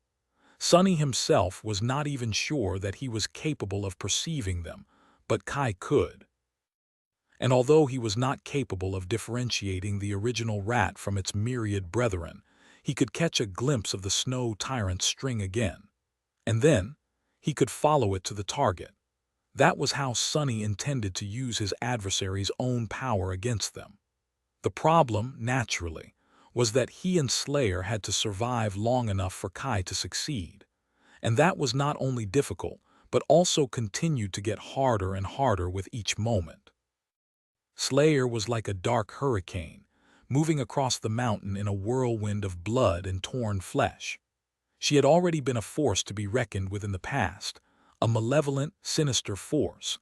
But now that she was enabled by shadows and ash, wielding enchanted weapons forged by the sovereign of death himself, her dreadful malice was simply awesome to behold. The mountain was covered by the swarming rats entirely, so Slayer could only exist in the wake of staggering slaughter. She had to carve a path for herself with her severing blade, and when that was not enough, she had to escape into the small islands of fleeting safety created by Kai's annihilating bombardment. Sonny guided her through the shadows, matching the frenetic cadence of the alarming battle. The slaughter was unimaginable. The sight of it all, the crimson blaze of the sunset, the dark writhing walls of vermin closing in on them like mudslides, the plumes of fine red haze drifting on the wind, was unbelievable. The noise, however, was the worst. The ear-piercing, deafening cacophony of sounds produced by the myriad of rabid rats was grotesque, appalling, and utterly indescribable, especially so because Slayer's hearing was incredibly sharp, capable of catching the sound a needle dropping countless kilometers away. It was to the point that Sonny thought that he hallucinating, hearing a hum of demented voices being born from the rustle of innumerable vermin rushing to tear his shadow apart. Those voices were not voices, and the words they spoke were not words, and yet somehow he could still faintly understand them, at least at times. Hungry, hungry, we are hungry, we are hunger. That was what he imagined he heard, repeated a myriad times by the myriad of berserk voices, until it lost meaning. Slayer moved without reprieve, dancing in the gaps between the tendrils of the swarm that aimed to consume her. Her movements were speedy and graceful, but the slaughter she unleashed was utterly barbaric, slowly painting the whole mountain red. Sonny was appalled by the ghastly scale of the violence she was perpetrating, but at the same time he found himself being enthralled by it. It was truly a joy to witness a master doing what they were best at, to experience it all as they were experiencing it, feeling each step, muscle contraction, and reverberation of the sword. He was quite familiar with Slayer's battle style by now, and yet he had never felt her going all out like this before. Now that Sonny had the first row to the dark spectacle of it all, he could discern subtler details about the way his shadow wielded her blade. There was a certain sincerity to the way Slayer fought. He had noted how pure her emotion seemed, and that purity translated to her every move. There was no pretense, no hesitation to her macabre dance, just sincere, pure, and adamant resolve to maim, mangle, and kill. Which was not to say that Slayer's battle style was unsophisticated or blunt, far from it. It was nothing short of beautiful. She was just devoted fully to her every motion without holding anything back. Her intent and her actions were flawlessly the same. It was a peculiar state of being, one that was alien to Sonny, and would be to most humans as well. After all, humans had innumerable thoughts and innumerable experiences. Such a degree of single-minded certainty was impossible for most, if not all, and would only be harmful otherwise. Letter 213, letter FF41, letter 1033D, letter 1ED5, letter 162, yet letter 219. But Slayer made it work. In fact, she made it work splendidly. The sincerity of her resolve influenced how efficiently she could wield the will, as well. Since there was no barrier between her intent and her actions, nothing was wasted in translation. As a result, she could achieve far more with far less, displaying a level of resourcefulness and efficacy that Sonny found wondrous. She wielded the will with incredible finesse. That was why Slayer and Sonny were still alive and relatively unscathed.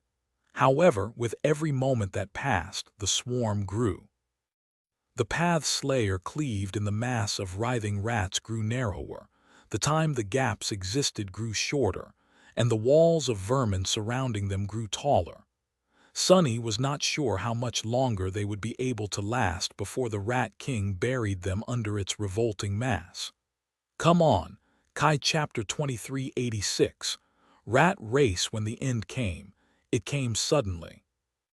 Slayer was rushing through a gap between two tides of vermin, her sword hissing as it flew at incredible speed, slicing apart individual rats who had managed to jump at her from the writhing mass of their brethren. The path she had cleaved was about to disappear, and there was nowhere for them to retreat to. Kai was late with his next arrow, so no island of safety had been created by a powerful explosion. Slayer was already pouring essence into her sword, preparing to activate its enchantment immediately after using it a split second ago already. It was wasteful and dangerous, but they were short on choices. It was then that Sonny felt a condensed and oppressive mass of barely contained power rushing at them from behind at awful speed. Almost at the same time, he sensed a speedy shadow flying across the obsidian bridge, the shadow of an arrow. In the next moment, the arrow flashed above their heads and clashed the mountain close to the peak.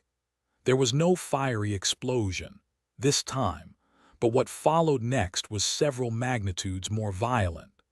The mountain shuddered as an incredible amount of concussive force and sound was released in an instant.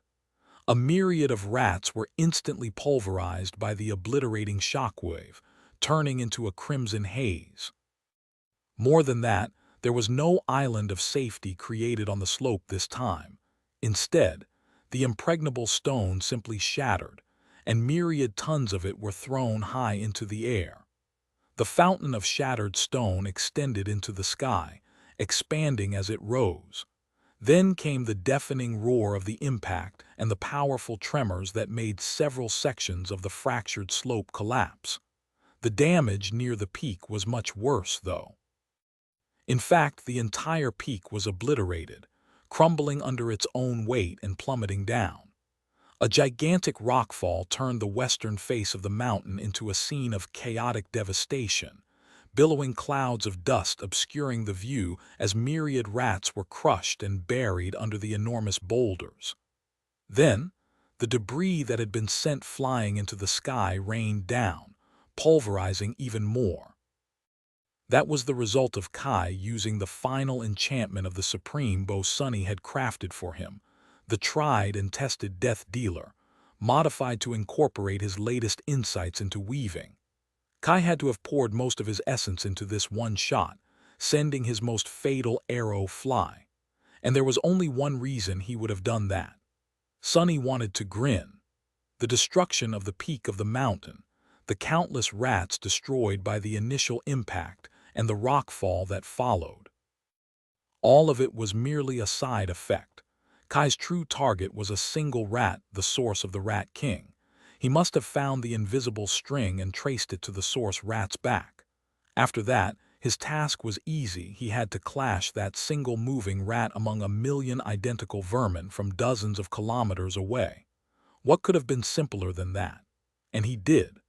Sunny was sure of it because he could already sense the behavior of the swarm changing. His heart was filled with vicious glee. The first change was somewhat subtle and hard to describe. The rats were not disoriented, and the will of the swarm did not diminish in its harrowing, oppressive power, but it became wilder and more unbridled, losing all pretenses of guidance. That was because the rat swarm had escaped from under Snow Tyrant's control. The second change was far more impactful, though. It only took Sunny a moment to realize that there was something lacking. And when he concentrated on that stark absence, he realized that no new rats had appeared to replace the ones killed by the rockfall. With the death of its progenitor, the swarm ceased its endless growth. The Rat King was Rat King no more now. It was merely a vast horde of starving abominations, and these nightmare creatures were already starting to devour each other.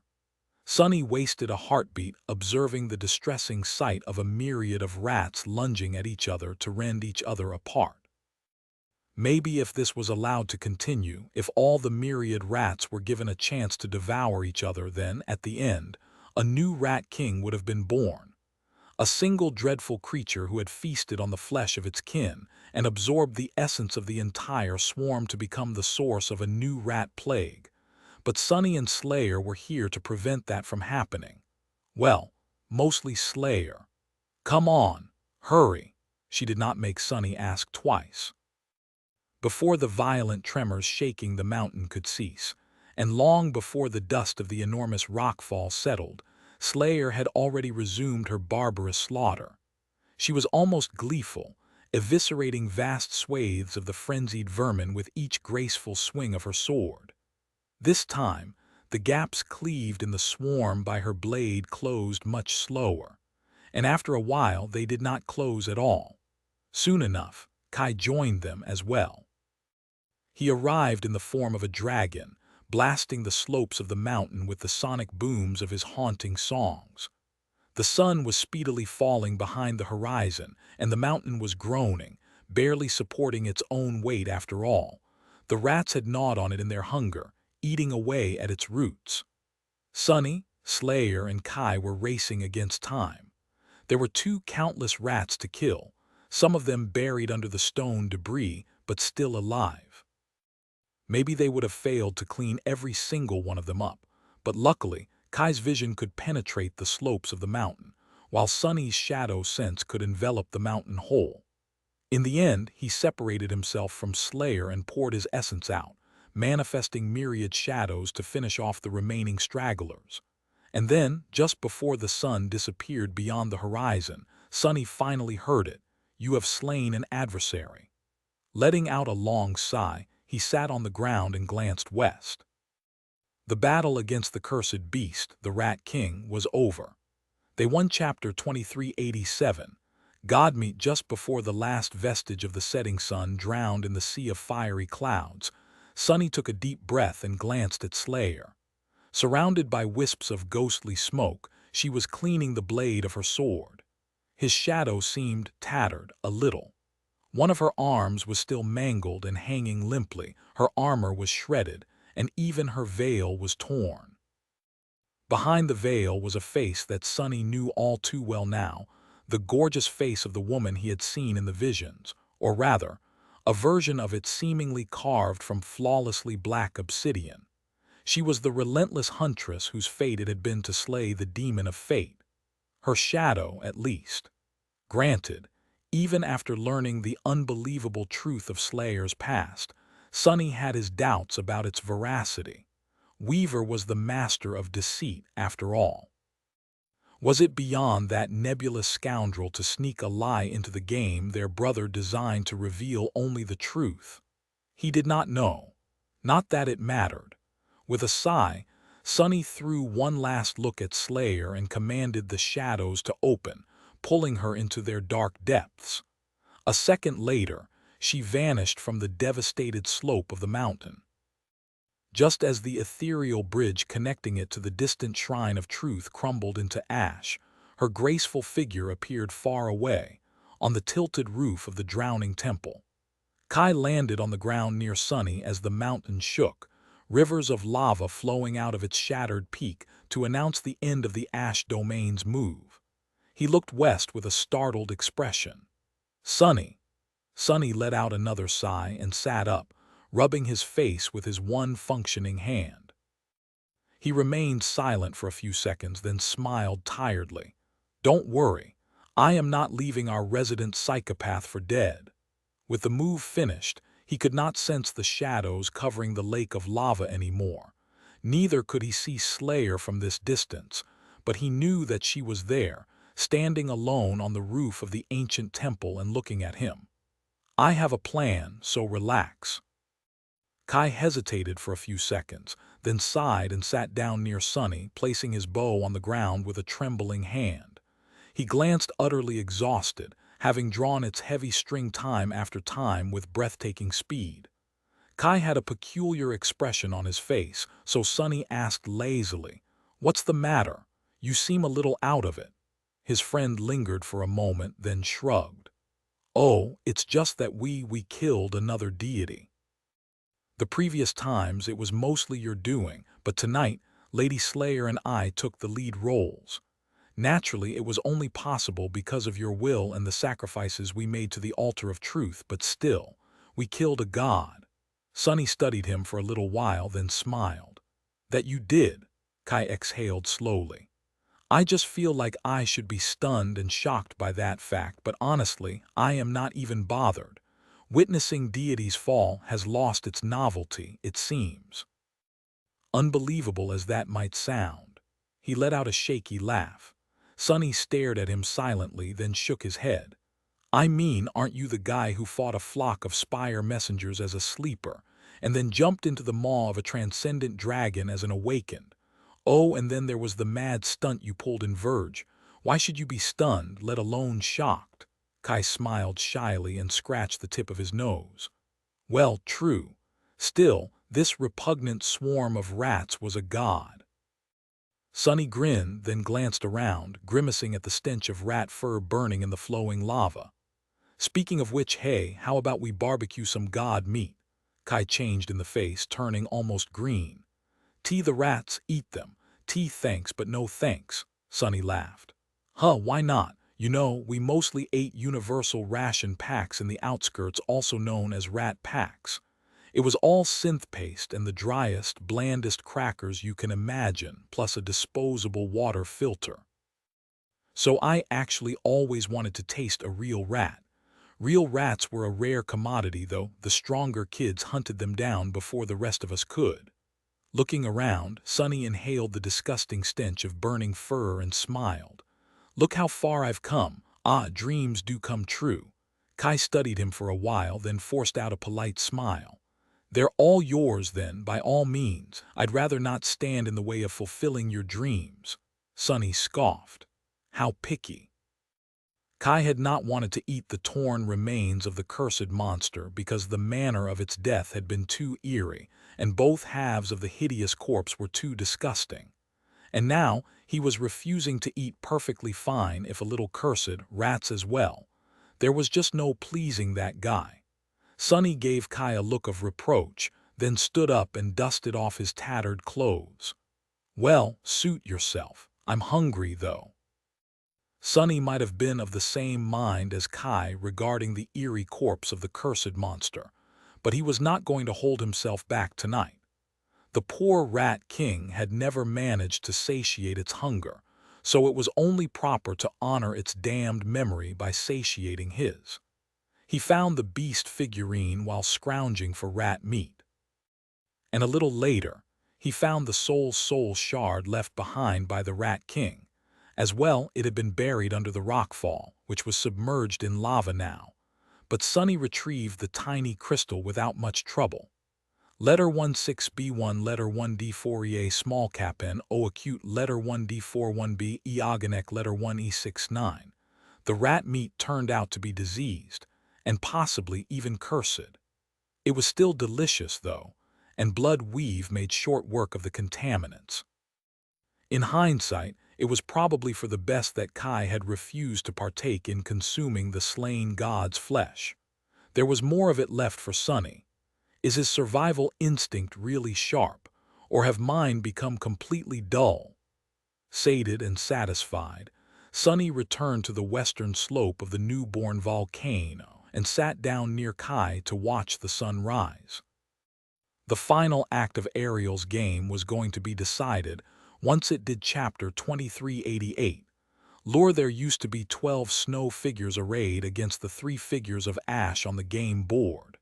Now, only 3 of them remained, 2 devils and the tyrant itself. And Sonny was half a step ahead of the devils as well. The path to the tyrant was almost clear, but there was still a chance that the devils would pursue him. If they did, the vaguely human-shaped tree devil would be of no concern, since it was further south than Sonny and his companions. The dragon, however, was north of the Shrine of Truth, so if it moved east, they would have to clash with it eventually. Sonny wanted to avoid fighting a cursed devil if he could. In fact, he dreaded that battle, even if there were 3 sacred shades under his command now. So he left Slayer in the Shrine of Truth. It was unclear how cunning the snow tyrant was, and how well it knew the figures of the ash domain. However, it had shown at least some ability to act strategically. So, it would most likely be unwilling to leave the square of the shrine in the hands of the adversary. Not only because the power of the ash domain would grow the more squares belonged to it, while the power of the snow domain would diminish accordingly. It was also because Sonny could easily return to the shrine if his path to it was not cut off. The truth of the matter was easy. The snow tyrant did not possess enough figures anymore to catch its adversary, unless its adversary wanted to be caught. Sonny could wander the board indefinitely, playing a perilous game of cat and mouse with the 2 snow devils. He could stall for as long as he wanted, until his wounds completely recovered, for example, or until all of his shades restored themselves. Additionally, he had in his possession the jade figurine left behind by the Rat King. His power would increase even more if he was ever allowed to reach the Shrine of Truth, the Ash Castle, or, presumably, the Shrine of Fear. He did not even have to keep Kai and Slayer with him. He could send them to wander the miniature realm of Ariel's game on their own, conquering peak after peak, until the snow domain lost its territorial advantage entirely. So, Sunny was betting on the fact that at least one of the devils would waste a move to conquer the Shrine of Truth. And to make it even more alluring for them, he left one of his figures, Slayer, on the roof of the drowning temple. Sunny and Kai sat on the stone slope and watched the sunrise silently. There was the gorgeous golden glow of dawn, and the plumes of snow freezing to turn into ethereal bridges. Neither of them spoke, still drained after the battle against the Rat King, and although a lot was going to be decided by what the devils chose to do or were commanded to do, both felt peaceful. Even if there were alarming battles ahead, they were not going to happen until numerous days later. And although they were still imprisoned in Ariel's game, the board was almost entirely empty of horrible nightmare creatures, which meant that they would not be surrounded and attacked unexpectedly. For the first time since the death game commenced, Sunny did not feel like a cornered beast. He inhaled deeply, enjoying the view of the radiant sun. Come on.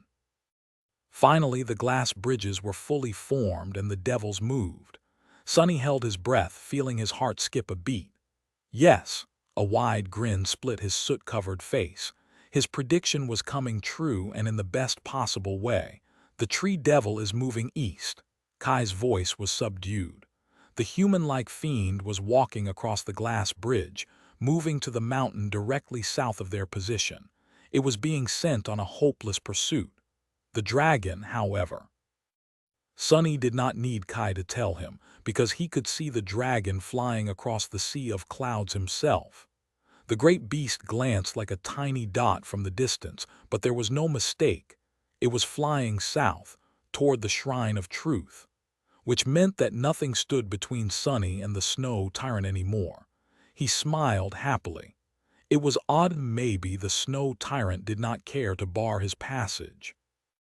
Perhaps it even wanted Sunny to come as soon as possible, before he could fully heal from his wounds. In that case, moving the dragon away and opening a clear path served the same purpose as leaving Slayer alone in the Shrine of Truth. It was a lure. Possibly the snow tyrant simply failed to control the dragon after all. A cursed devil was a being of immense power, not much inferior to its own. In any case, the result coincided with what Sunny wanted. We're in the clear, Kai. We're in the clear. Finally, the end of Ariel's game was in view. There was only one battle left for them to win, the most dreadful of them all, but still the last one. The battle against the snow tyrant itself. Arhachek letter 1D Fourier, letter 2115 Omicron, letter 10331 Ehachek S. Sunny exhaled slowly and watched the dragon fly across the vast chasm separating the two mountains. He thought he even saw explosions bloom as Slayer set arrow after arrow flying. And just when the dragon was about to reach the lake of lava, Sunny narrowed his eyes and dismissed her, calling her back into the nurturing darkness of his soul. Somewhere far away, the graceful figure of the murderous huntress dissolved into the shadows. A few seconds later, the Shrine of Truth shook as the gargantuan dragon landed on its roof. Robbed of its prey, the cursed devil let out a frightening roar. Its echoes traveled across the golden clouds, reaching Sunny and Kai on the slope of the distant volcano and making them tremble. And soon after that, the snow domain's move was over. Sunny let out a happy sigh and glanced at Kai. "See," he smiled in satisfaction. "Let me tell you, buddy. A game has not been invented yet that I cannot cheat." Chapter 2389. Final March. Sunny and Kai slept like dead men in the warm cradle of ash. This time, there was no manner of shadows to shelter them. Sunny was too hurt and exhausted to raise one, and did not feel the need to do it either. They woke up from the sounds of the dragon roaring at the setting sun. The volcano Sunny had destroyed was now a mountain once again. Granted, the mountain seemed crooked and low, not at all as tall and magnificent as the snowy peaks that surrounded it. He was faintly glad to have left a scar on the realm of Ariel's game. The shrine of truth was now encased in ice and hidden in the depths of the mountain. The dragon rested on the peak, baring its fangs at the falling sun, as if warning it not to come closer. The sun, naturally, paid it no heed.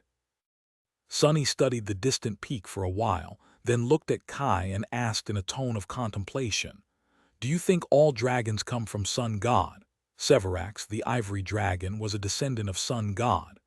Granted, he was merely a saint who could transform into one, or rather had been. Still, all creatures except humans had either been made by the gods or were sired by those creations. Except for the nothing creatures, I guess, and the remainder, and the darkness creatures, also the stone saints. Who else? Nephilim as well.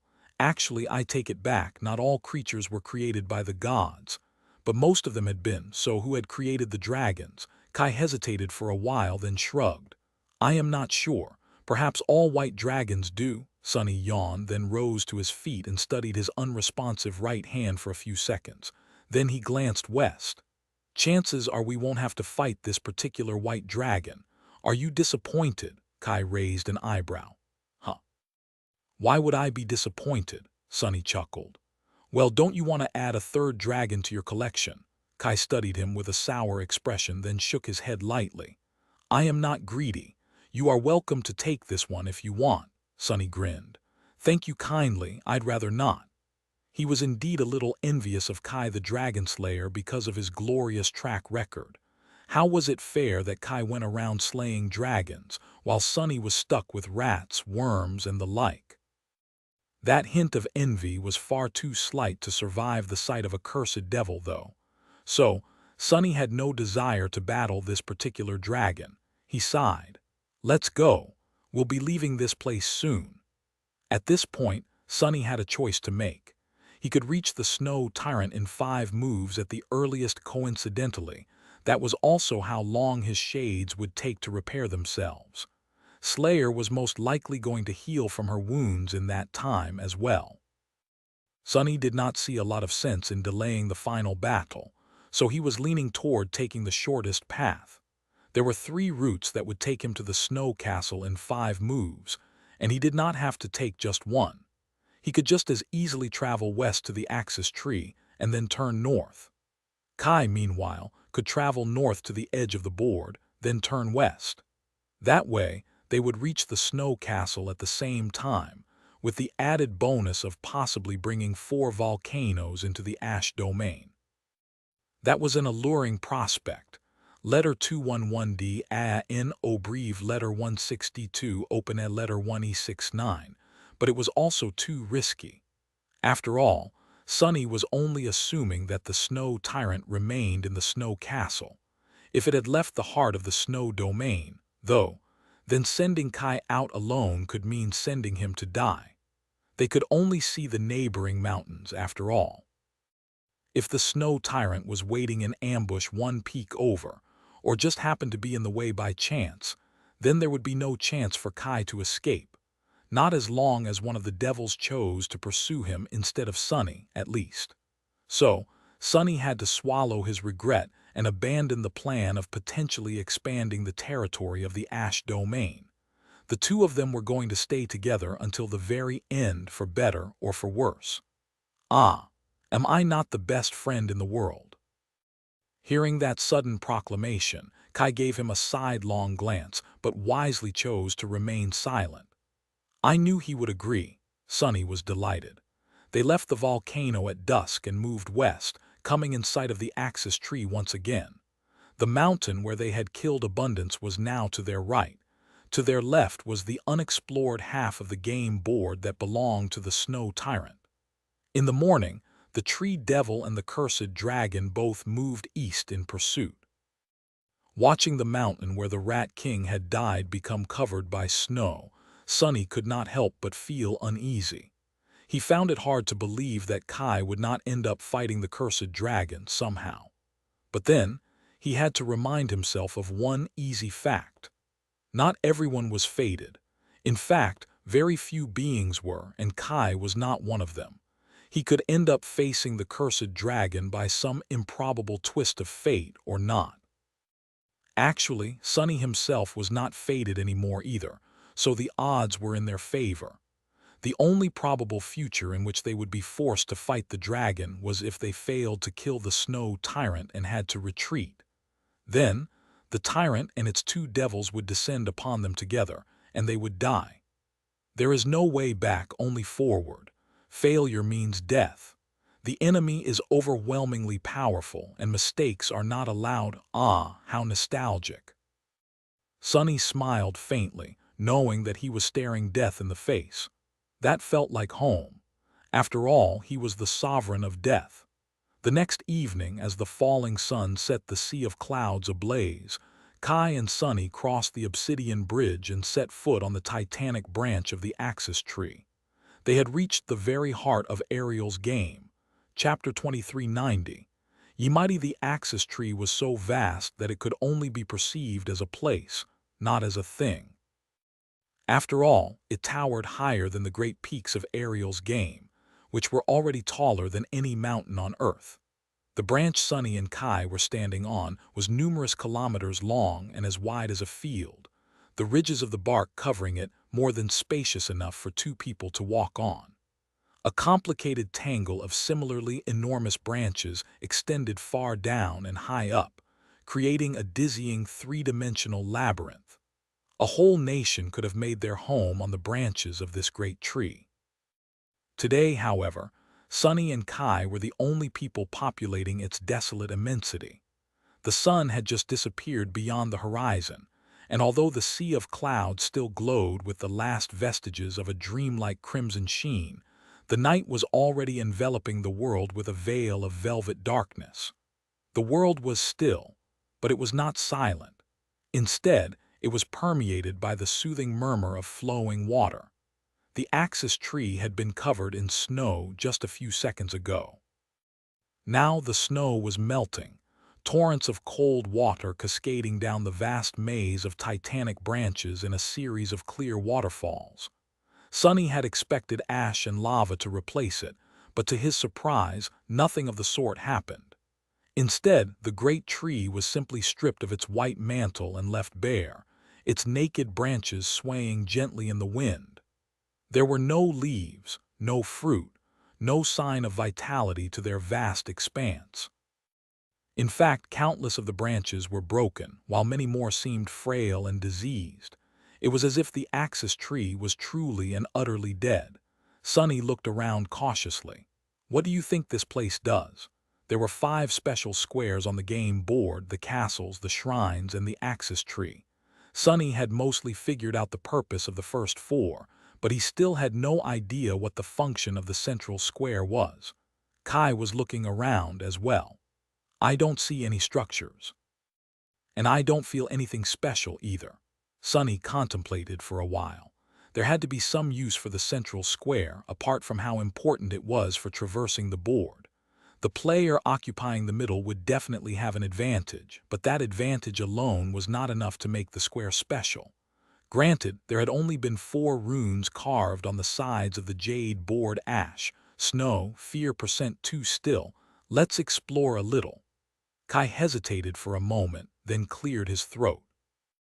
Actually, before that, he pointed to the streams of clear water falling from high above. Wouldn't it be a shame to just waste all this water? Sunny stared at him in confusion, then scoffed. Sure, go ahead. Soon enough, refreshed and clean for the first time in a long while, the two of them ventured to explore the labyrinth of branches. Kai was in a noticeably greater mood, even humming a jovial tune quietly, while Sunny found himself feeling like a person once more. Letter 24D, in letter 1D2, letter 16D2, y'all letter 1E65. It was a nice feeling. They wandered the axis tree for a while, jumping to lower branches or flying up to those that were higher. However, there was nothing special on any of them, and as Sunny and Kai drew closer to the trunk, it seemed less and less probable that they would find something special. In the end, they ascended to the top of the tree and looked north, witnessing the next mountain over. Sunny had hoped that they would be able to see further than usual, considering the height of the tree, but he was left disappointed. Everything beyond the neighboring mountains was hidden by a haze, and even Kai could not see through it. The three mountains in the north, however, glanced a little odd. Sunny was not sure what exactly was peculiar about them, but they definitely glanced subtly different from all the snowy peaks they had witnessed in the south. He sighed. No luck here, I guess. He remained silent for a bit, then glanced at Kai. Possibly we should check the spot where the tree devil was staying. Kai was the only one who had seen the cursed devil resting on a branch of the axis tree, so only he knew where that place was located. He led the way. They descended along the immense width of the tree's trunk, eventually reaching one of the lower branches. The rest of them, if there were any, disappeared into the mist of the sea of clouds. This particular branch was incredibly wide, especially at its base, where it connected to the trunk. That was where the tree devil had been sitting on the day they first saw it, surrounded by snow. There was no snow covering the tree now, so Sunny and Kai immediately saw the anomaly. Here, not far away from the cursed devil's resting place, the surface of the axis tree's trunk was viciously broken, a dark portal opening into its eerie depths. Nothing but mist dwelled beyond the portal, and out of it, a river of something seemed to have flowed once, solidifying into an amber mass. From a distance, it seemed as if a river of molten gold had escaped the gargantuan trunk, most of it spilling into the clouds, while a little bit remained on the branch in small frozen puddles. Sunny approached the nearest chunk of amber substance and touched it tentatively. It was smooth, hard, and cool to the touch. Kai asked from behind him, "What is it?" Sunny hesitated for a moment. Eventually, he answered in an incredulous tone, It's literally amber, it's tree sap." Standing up, he glanced at the breach in the trunk of the axis tree and frowned. Eventually, Sunny glanced at Kai. I think it's dead." The breach was a wound dealt to the great tree a long time ago, and the pieces of golden amber were its blood. He took a deep breath. "Rather, I think it was killed." The breach in the trunk of the tree was enormous, but it was insignificant compared to its titanic size. Such a small wound would not have killed the axis tree unless it was simply an opening someone used to suck its amber ichor dry. Maybe the tree devil had not spent these thousands of years simply waiting for an adversary to show up. Maybe it had drained the young sapling of the world tree of its boundless life force and vitality, devouring it hungrily to nurture his own corrupted soul. If so, then possibly whatever it was that the axis tree was supposed to grant the domain controlling it was long gone, that function of the game destroyed when the great tree died. Ariel's game was broken. Sunny looked at the pieces of golden amber with a distant expression. It was a little bit sad, and a little bit encouraging, to know that even things created by the great and horrible Ariel, the demon of dread, were not eternal. The nightmare spell had been created by a demon as well, after all. So maybe one day they would be able to kill it too. A pale smile touched his lips. When Nephis first proclaimed her intention to destroy the spell, it sounded like pure delusion, but it did not seem that way anymore. Looking at the deadly wound dealt to the axis tree, Sunny suddenly felt for the first time that their goal was within reach.